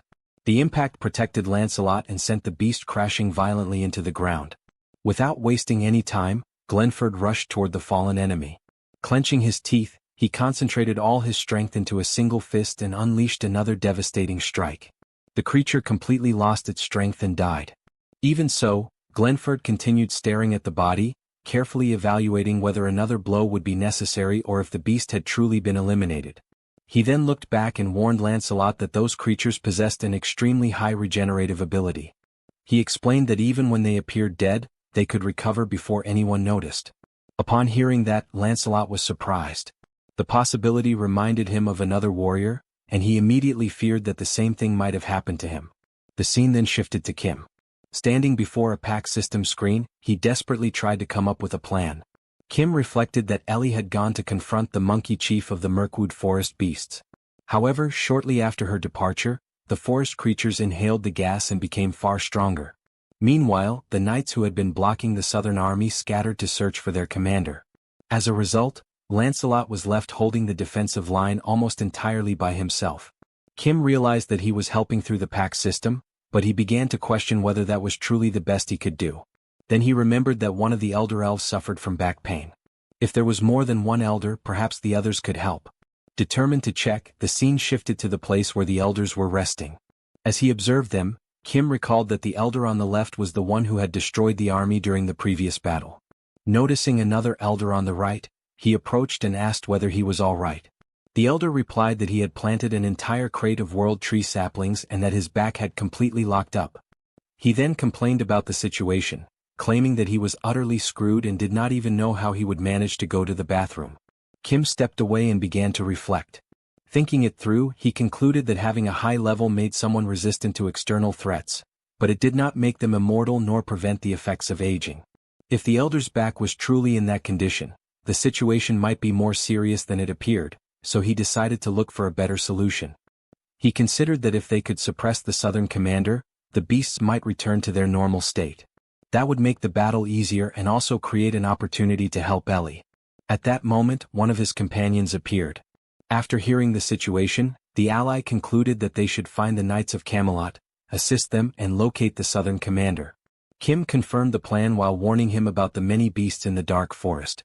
The companion showed no concern and with confidence, reminded Kim of who they were and declared that he could finally help during such a decisive moment. Shortly afterward, he assured Kim that he would return and quickly set off toward his destination. Watching him leave, Kim wished for everyone to return safely. However, he soon pushed that thought aside, realizing that worrying would solve nothing, and decided that he needed to keep acting. As he thought about this, something began to form behind him. Sensing a strange presence, Kim turned around and wondered what was happening. A beast appeared before him. Without the slightest hesitation, the creature charged to attack. Just as it was about to land its strike, something blocked the attack. It was Lancelot. Wielding his sword, he intercepted the creature's assault and prevented it from reaching Kim. Surprised, Kim immediately recognized his savior, and Lancelot apologized for the delay. He then looked at the beast before them and concluded that it had become stronger, exactly as he had imagined. The creature stared directly into Lancelot's eyes and showed that it could not understand his actions. To it, only the strong survived, and that was the truth governing all life. For that reason, it found it incomprehensible that someone like Lancelot would risk his own existence for much weaker humans, especially individuals who did not even belong to the same species as him. Lancelot replied that he had expected no other way of thinking from a beast and stated that such savage thoughts were natural for someone who lived solely according to instinct. He then explained that the value of a life did not depend on strength and that judging the world by that standard only produced blood and ashes, while the creature countered that such words were useless in the face of hunger. As the two stared at one another, the tension between them intensified. The creature declared that hunger could devour even gods and that fear could destroy love. It explained that the mercy defended by Lancelot was nothing more than a chain that suffocated the needy. Immediately afterward, it unleashed a powerful kick. The impact sent Lancelot flying backward. He tried to reduce the damage by dragging his feet across the ground and regaining his balance. Even so, he held firmly to his convictions and declared that he fought precisely to break those chains. Growing impatient, the creature said it was tired of the debate and claimed that anyone who faced true hunger would eventually betray everything they believed in. Lancelot remained steadfast and replied that the creature could believe whatever it wished. However, he stated that he had fought for love far longer than the beast had merely survived, and that he would continue defending those ideals until death. Mocking him, the beast declared that he would soon discover whether he could still defend those convictions after losing his head. The next instant, the beast launched itself toward Lancelot with overwhelming speed, strength, and ferocity. From a distance, Kim watched the confrontation and realized that he could not use the pack system in a battle unfolding so quickly. Suddenly, something caught his attention. When he looked back toward the battlefield, he saw a figure being violently slammed into the ground. It was the knight. He crashed down with tremendous force and remained motionless, seemingly unable to react. Alarmed, Kim tried to check his condition. Before he could receive any response, the creature grabbed Lancelot by the head and lifted him from the ground, leaving him suspended in the air as though he weighed nothing. Holding him firmly, the beast stared at him and declared that it would consume Lancelot's convictions. Then, in front of Kim, it promised to destroy him and reveal the true law of that world. According to the creature, strength became reason and weakness became consequence, and Lancelot himself was that consequence. However, before it could continue, a hand firmly seized the creature's arm. When the beast turned its head, it found Eli standing there. With one hand he carried the defeated monkey leader, and with the other he completely restrained the creature's movement by gripping its arm. Without showing the slightest sign of effort, Eli looked directly into the beast's eyes. Then, after observing the situation, Ellie remarked that it seemed the beast was about to become the very consequence it spoke of so confidently.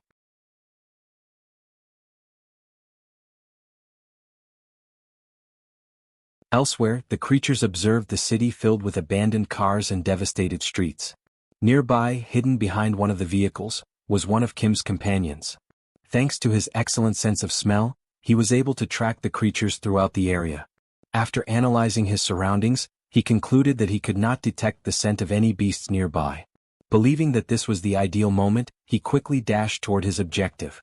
As he ran, he searched for the scent of the Knights of Camelot and followed the trails they had left behind. Suddenly, something caught his attention. A creature was watching him from the rooftop of a building. He immediately stopped running and wondered whether the beast had truly managed to notice him from that distance. His doubt lasted only an instant. In the blink of an eye, the creature vanished from the rooftop and appeared directly in front of him. Before he could react, the beast grabbed him firmly and demanded to know who he was and what he was searching for, claiming that his movements had seemed suspicious for quite some time. However, before it could obtain an answer, a weapon appeared aimed at its head. A knight emerged and fired without the slightest hesitation, causing the beast to crash heavily onto the ground. Kim's companion and the knight looked at the fallen beast before them. Meanwhile, back at the battlefield, Ellie continued holding the arm of the creature she was facing. The beast stared into her eyes and, lowering its gaze, finally noticed that she was carrying the defeated monkey leader. Watching the scene, Kim called out to Eli. Without taking her eyes off the creature, she stated that strength could indeed become reason and that weakness often became consequence. The creature remained silent, listening to her words. Ellie then explained that the knight had not simply lost a battle. He had chosen to sacrifice himself, willing to give up his own life to protect others. She stated that such sacrifice was not weakness, but something that even hunger could not devour, and that hunger and competition were merely survival instincts in the struggle against death. However, what Lancelot sought to protect existed beyond those instincts. It was something that could not be destroyed or erased, regardless of the strength of those who opposed it. For that reason, Ellie believed that power should serve to protect rather than rule, and she declared that this was the ultimate wisdom she had found after a long life filled with solitude, death, and hunger. The creature stared at her without understanding and, irritated, demanded to know what she was talking about, causing Eli to release the defeated monkey leader. She clenched her fists, and a powerful aura began to envelop her arms. Preparing to attack, she made one final remark, advising the creature to become a good person. The next instant she unleashed a devastating punch. The blow struck the beast directly, causing blood to burst violently from its body as it was hurled backward. At the same time, Kim received a new message through the system interface. A notification from the multidimensional Chamber of Commerce informed him that the investment made in Merc World for that region had been officially concluded. It also notified him that the unlimited passage authorization to the multi-world dimension, previously initiated in the Washington area, had likewise been terminated. The system further informed him that the distribution of investment profits and the payment of brokerage fees had been processed and completed. Shortly afterward, another notification appeared, thanking all participants in the investment. Elsewhere, the situation finally began to stabilize. One of Kim's companions walked alongside a knight while carrying the severed head of one of those responsible for the disaster that had plagued the region. Meanwhile, Kim helped Lancelot walk after the battle. Still injured, the knight insisted that he could walk on his own and did not need assistance. Kim then acknowledged that he often apologized, but rarely expressed his gratitude. He said that he knew Lancelot always worked hard and protected him from the shadows. A short time later, in another area of the city, Kim's friend spotted someone who was injured. Upon noticing the situation, he immediately pointed toward the victim and alerted the others. He explained that the patient was in critical condition and ordered them to hurry over and provide assistance. Elsewhere in the city, while receiving treatment for her injuries, Ellie thanked those caring for her and admitted that the battle had been difficult. Even so, she stated that she had emerged victorious. Meanwhile, rescue teams continued moving through the streets, directing everyone to move quickly and informing them that there was another patient in the next block. Later, with the situation finally under control, Glenford and Kim shook hands. The leader sincerely thanked him for all the help he had received and stated that he would finally be able to sleep peacefully. Kim looked around and admitted that his greatest concern had been the possibility that the Southern Commander's ability would remain active even after his defeat. Fortunately, that problem also appeared to have been resolved. In addition, the High Elves had already promised to provide assistance, greatly reducing the reasons for concern. Even so, Kim humbly concluded that he did not believe he had done as much as the others during the entire crisis. Glenford disagreed and stated that he would remain behind to help the injured and assist with reconstruction. He reminded Kim about the terminal he had given him and asked him to make contact whenever he needed help, emphasizing that he wished to repay the assistance he had received. Sometime later, now much calmer, Kim began reflecting on everything that had happened. Looking back, he realized that the events had been so chaotic that he had not even had the opportunity to ask several important questions. Deciding to take advantage of the opportunity, he asked whether there was any way he could help. Feindrich replied that it would be an honor to cooperate. After thinking for a moment, Kim asked an unexpected question. He wanted to know whether there was any way to sacrifice the skeleton knights. Meanwhile, elsewhere, a dwarf celebrated in front of a massive completed facility. With the equipment now operational, he believed they would be able to manufacture any item their leader desired. However, a dwarf woman interrupted the excitement with a troubling question and asked where the fire of Jihana had been placed. For several seconds, everyone remained silent. One of them asked who had been responsible for transporting it when they entered the facility and requested that the person raise their hand. No hand was raised, and the silence that followed was even more alarming. Realizing the situation, the dwarf widened his eyes and understood that nobody had brought the fire of Jihana. Another dwarf panicked and asked what they should do, suggesting that they immediately inform their leader of the problem. The answer came at once, stating that there was no other option because in his view, they would all be dead if they attempted to hide a mistake of that magnitude. Meanwhile, in another part of the city, the sun began to disappear beyond the horizon. Sitting among the ruins after the battle, the operations chief recalled the countless battles he had fought alongside Kim, but admitted that this war had been the most difficult of them all. His body was completely exhausted, and he stated that he could not move another inch, even if the colonel himself gave him a direct order. At that moment, a soldier informed him of a call from headquarters. Uninterested in answering, the operations chief instructed the subordinate to take the call instead. The soldier obeyed, but shortly afterward, his expression changed completely, and he asked for confirmation of the information he had just received. When the call ended, he remained motionless for several seconds. The operations chief noticed the change and asked what had happened. He was informed that a monster had attacked the headquarters building and destroyed half of the structure. The news left him completely stunned, instantly driving away every trace of exhaustion.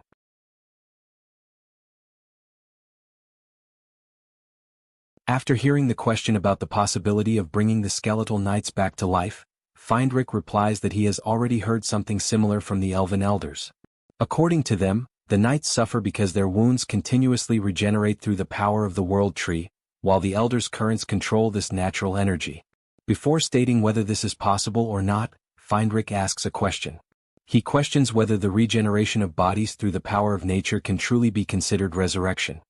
He then clarifies that it is not true resurrection, but merely a transformation occurring in a body that still harbored a soul. For him, real resurrection goes beyond healing wounds. It requires freeing the knights from the curse, transforming both the items to which they are bound and their own connections. Upon hearing this explanation, a dwarf shows surprise.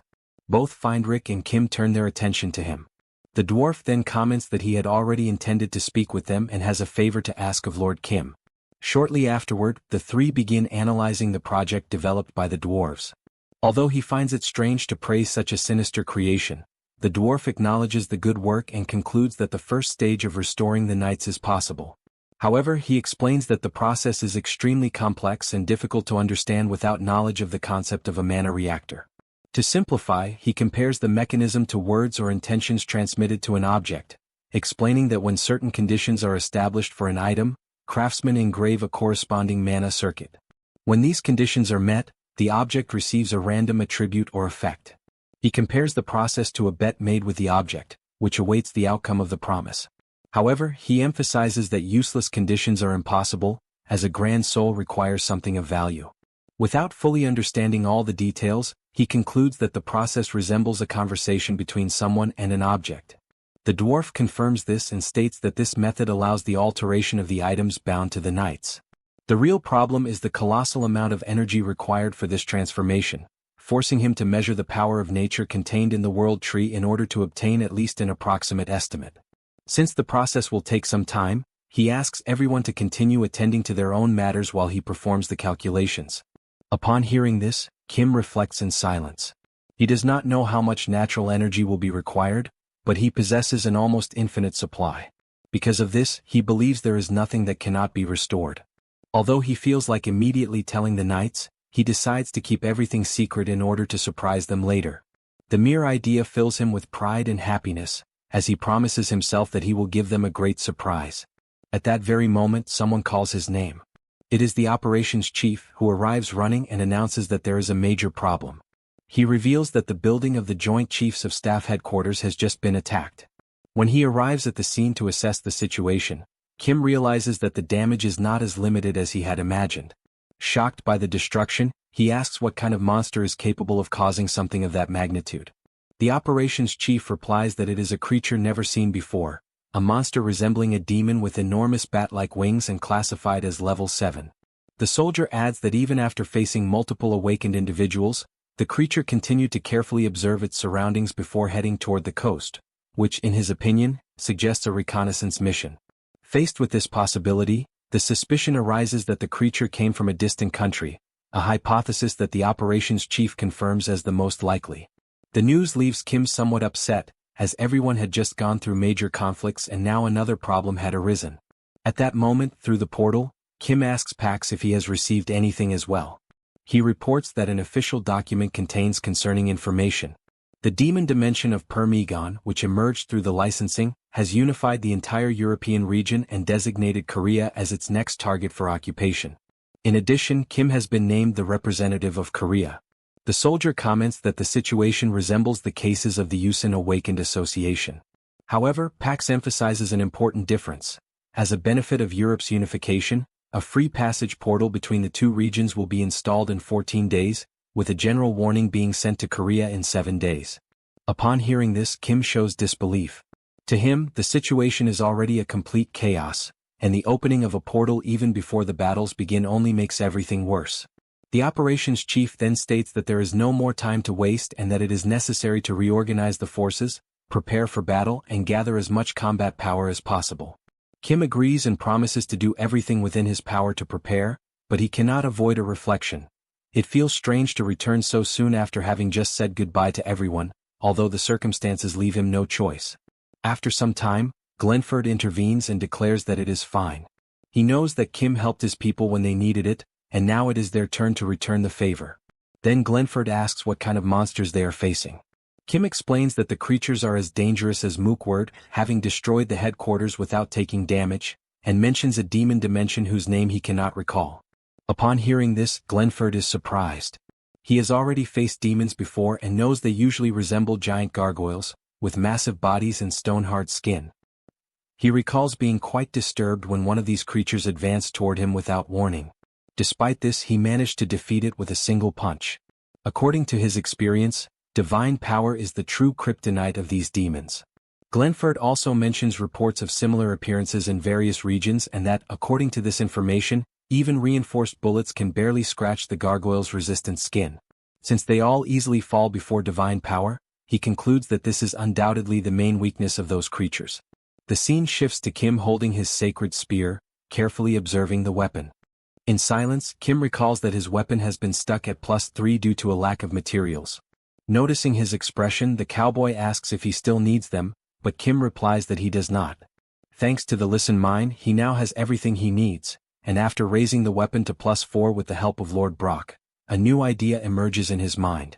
Remembering the dwarf's explanation, he proposes a severe condition for a magnificent soul to inhabit the spear, the elimination of 1,000 members of the demon race, and he asks for a mana circuit to be created with this requirement. Upon hearing this, the dwarf widens his eyes. To him, a truly cruel spear is about to be born. Shortly afterward, the dwarf comments that Kim has arrived at the perfect time, as the approximate calculations regarding the possible resurrection of the knights have finally been completed. He took into account the growth rate of the world tree, its scale, the density of natural power, and also Kim's ability to produce energy infinitely, estimating it at 8 units per second. After gathering all these factors, the result is revealed. It would take 250 years. Kim questions whether there is a mistake in the calculations. After all, since he can produce infinite energy, wouldn't it be possible to simply keep pouring power endlessly? The dwarf explains that it is not that simple, and that although Kim possesses virtually infinite energy, the real limitation lies in the speed at which he can release it at once. To make it easier to understand, he offers a comparison.